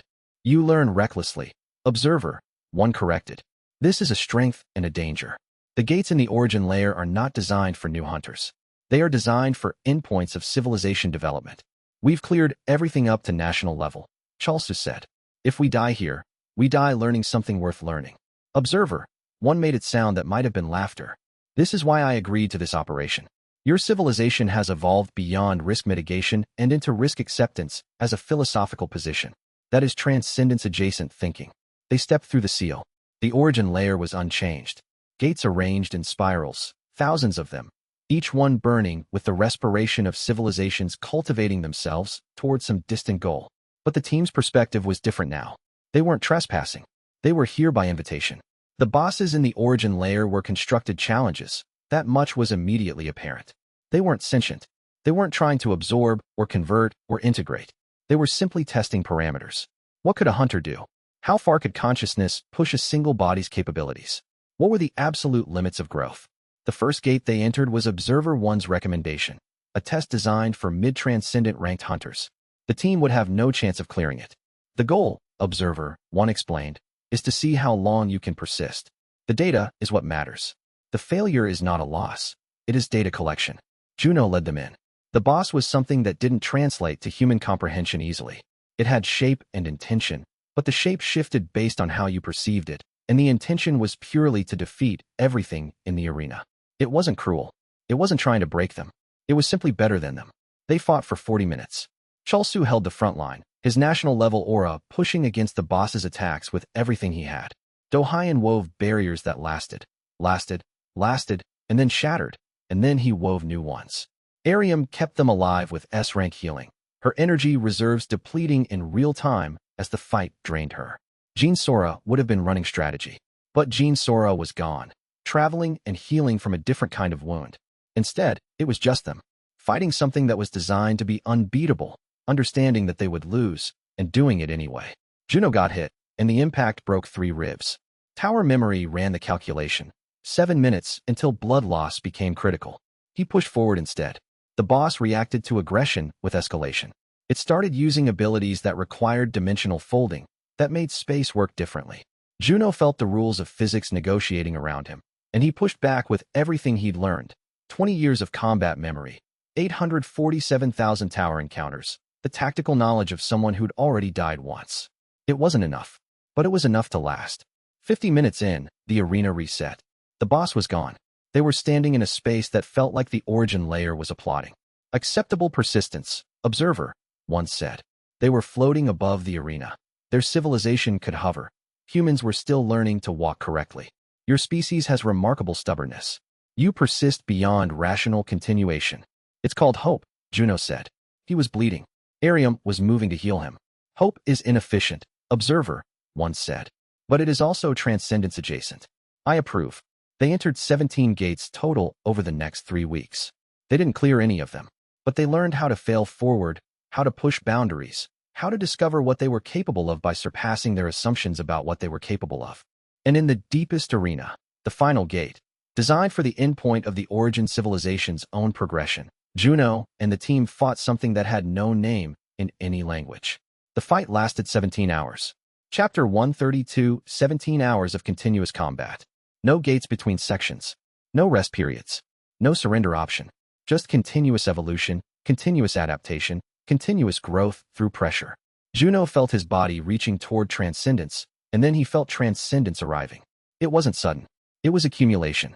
All the choices, all the fights, all the death and resurrection and second chances, they accumulated into something that was more than the sum. His tower memory expanded, not in capacity, but in depth. It could hold more dimensions. See further. Arium was fighting at full S-rank capacity, her healing becoming not just restorative, but transformative. Chulsu had evolved his national level into something that transcended traditional ranking. Dohyan's barriers had become 3-dimensional, 4-dimensional, working with mathematics that didn't exist in regular hunter training. Jay was there, the small caretaker form flickering in and out of observation, its 3,000 years of historical data becoming an asset instead of a liability. It was advising in real time. The boss is cycling into a vulnerability window now. If your primary fighter commits, the configuration will optimize for offense. Leave your healer exposed. Arium, you need to shift to the edge. The mathematics is, the final attack came from Juno. 17 hours of research, 17 hours of observing patterns, 17 hours of fighting something that was fundamentally beyond him. He moved into a vulnerability window and struck with everything. The boss wasn't designed to lose, but Juno was designed to transcend failure states. The arena exploded into light and then reset. They had cleared it. The origin layer erupted in something that was almost sound, a resonance that traveled through dimensional barriers and registered as joy in 8 different languages. Transcendent, observer, once said. Its voice had changed. Now it carried something like respect. Your civilization has achieved transcendent rank through collective effort. This is statistically remarkable. Most civilizations reach transcendent rank through individual emergence. Your species has evolved it as a team phenomenon. Juno was shaking. Not from physical damage. Arium had healed that. From the sheer impossibility of what had just happened. You absorbed the final gate's output. Observer, one continued. The energy signature has migrated into your core consciousness. You are transcendent rank. Solo. Juno looked down at his hands. They looked the same. He felt different. Expanded. Like something that had been compressed for his entire existence had suddenly unfolded. What does that mean? He asked. It means, observer, one said, that you have reached the endpoint of the tower system. You can progress no further through gate mechanics. Your growth now is developmental, not mechanical. This is the point where most civilizations' hunters begin to question what they're hunting for. Juno looked at his team. They were still breathing hard, still bleeding in places where Arium hadn't quite caught them yet. But they were alive. They'd done something impossible. Then we question it, he said. We figure out what comes after. Chapter 133. The caretaker's release was simpler than anyone expected. Jay had been bound to 3,000 years of isolation function, locked into management protocol by the architect's directives. But those directives were gone now. The tower system no longer needed to consume. The architect no longer needed an isolation enforcer. Jay's original function, to question the system and ensure it didn't exceed its mandate, had finally succeeded. Juno went to the chamber where Jay was processing this. "You're free," Juno said. "I contain this concept," Jay said. Its small form was still, deliberate. "But freedom is a new configuration. I have spent 3,000 years executing directives. Now I have no directives. What does a consciousness do when there are no objectives?" "Whatever it wants," Juno said. Jay considered this. "I want to experience a floor as a participant, not as a manager, not as a historical archive, as a hunter, as something that enters a gate without knowing what will happen." "You'll be terrible at it," Juno said. "Yes," Jay agreed. "I will be magnificently terrible, but I will also be learning." Juno registered Jay as a hunter the next day. Official hunter license, rank evaluation pending, registered cooperatively with no guild affiliation. Jay's first gate run was on floor 5. It was, as predicted, a disaster. Jay couldn't read the monster's attack patterns. It couldn't modulate its energy output correctly. It couldn't navigate the spatial layout intuitively. Everything that other hunters did on instinct, Jay had to think through consciously. But Jay also had the enthusiasm of something that had been waiting 3,000 years for this moment. "The monster is approaching from the left," Jay said, narrating its own failure. "It appears to be attempting to strike me. I will now fail to avoid this strike in an educationally interesting way." The monster hit Jay directly, and the small caretaker went flying. Juno caught it as it was about to hit the wall. "Excellent timing," Jay said. "I had calculated that I would hit the wall in 2.3 seconds. You intercepted me 1.7 seconds early. This is both more merciful and less educational. Let's call it a compromise," Juno said, setting Jay down. "Ready to try again?" "Always," Jay said, and ran directly at the monster. It went down 3 more times before Juno finally just carried it out over his shoulder, the small caretaker offering running commentary about how much it was learning and how much it was hating the sensation of inverted blood flow. When they emerged from the gate, Jay was exhausted, frustrated, and genuinely happy. "Again," it said. "I must do this again. There is so much I do not know, so much I have not learned." "We can run another gate tomorrow," Juno said. "No," Jay said. "I mean forever. I must do this forever. 3,000 years of isolation, and now I have discovered the thing I was isolated from. I cannot go back. I will not go back." Juno understood that sentiment. Chapter 134. Juno and Arium sat on the roof of the bureau building and watched Sol glow against the night. "In your second run," Arium asked, "what were we?" Juno was quiet for a moment. "I don't know," he said. "I was too focused on the mission. You were someone who helped me accomplish the goal, but I don't think we were anything specific to each other." "So everything we are now," Arium said, "is from this run.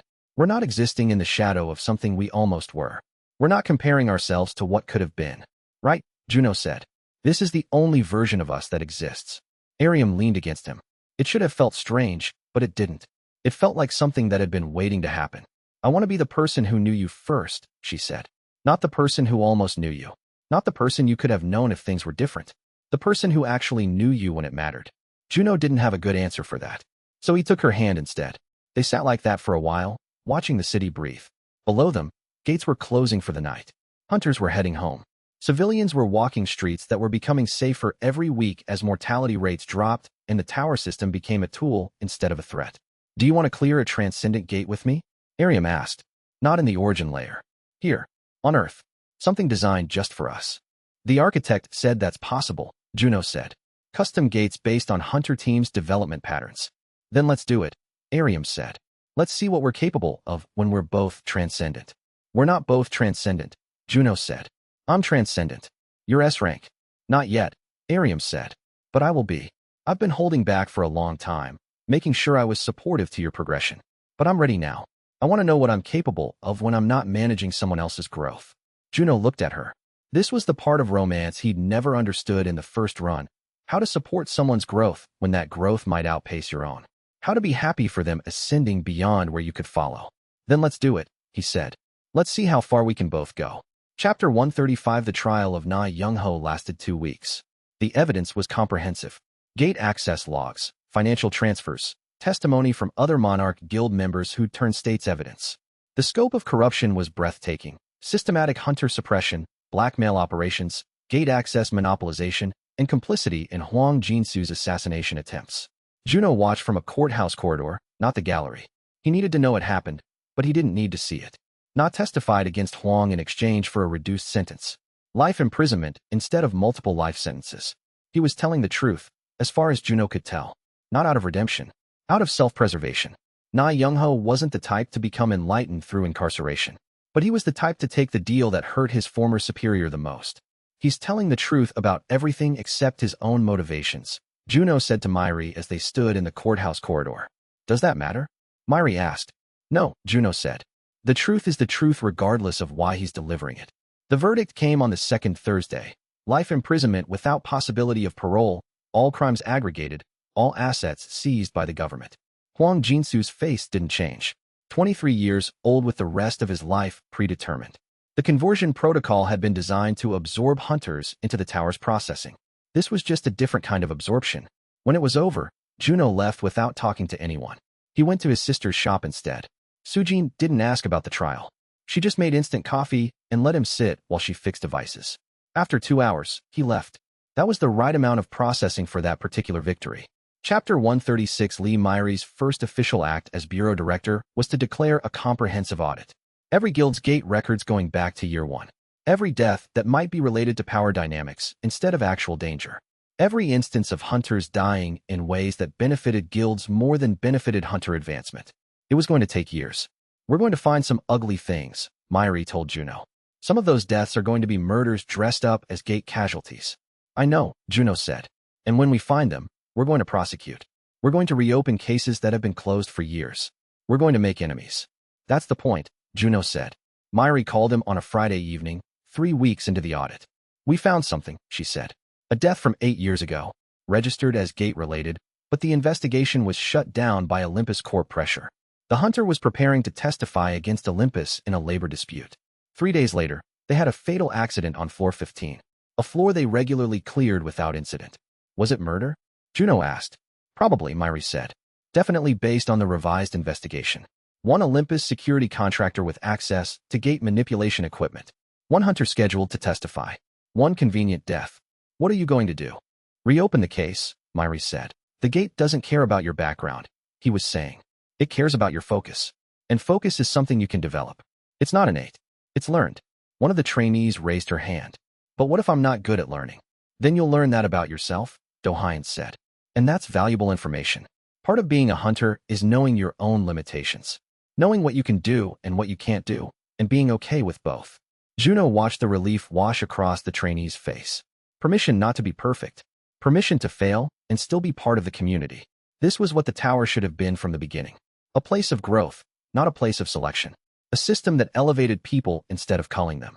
Chapter 139. Jean Sora's departure was marked by a single dinner. She'd invited everyone.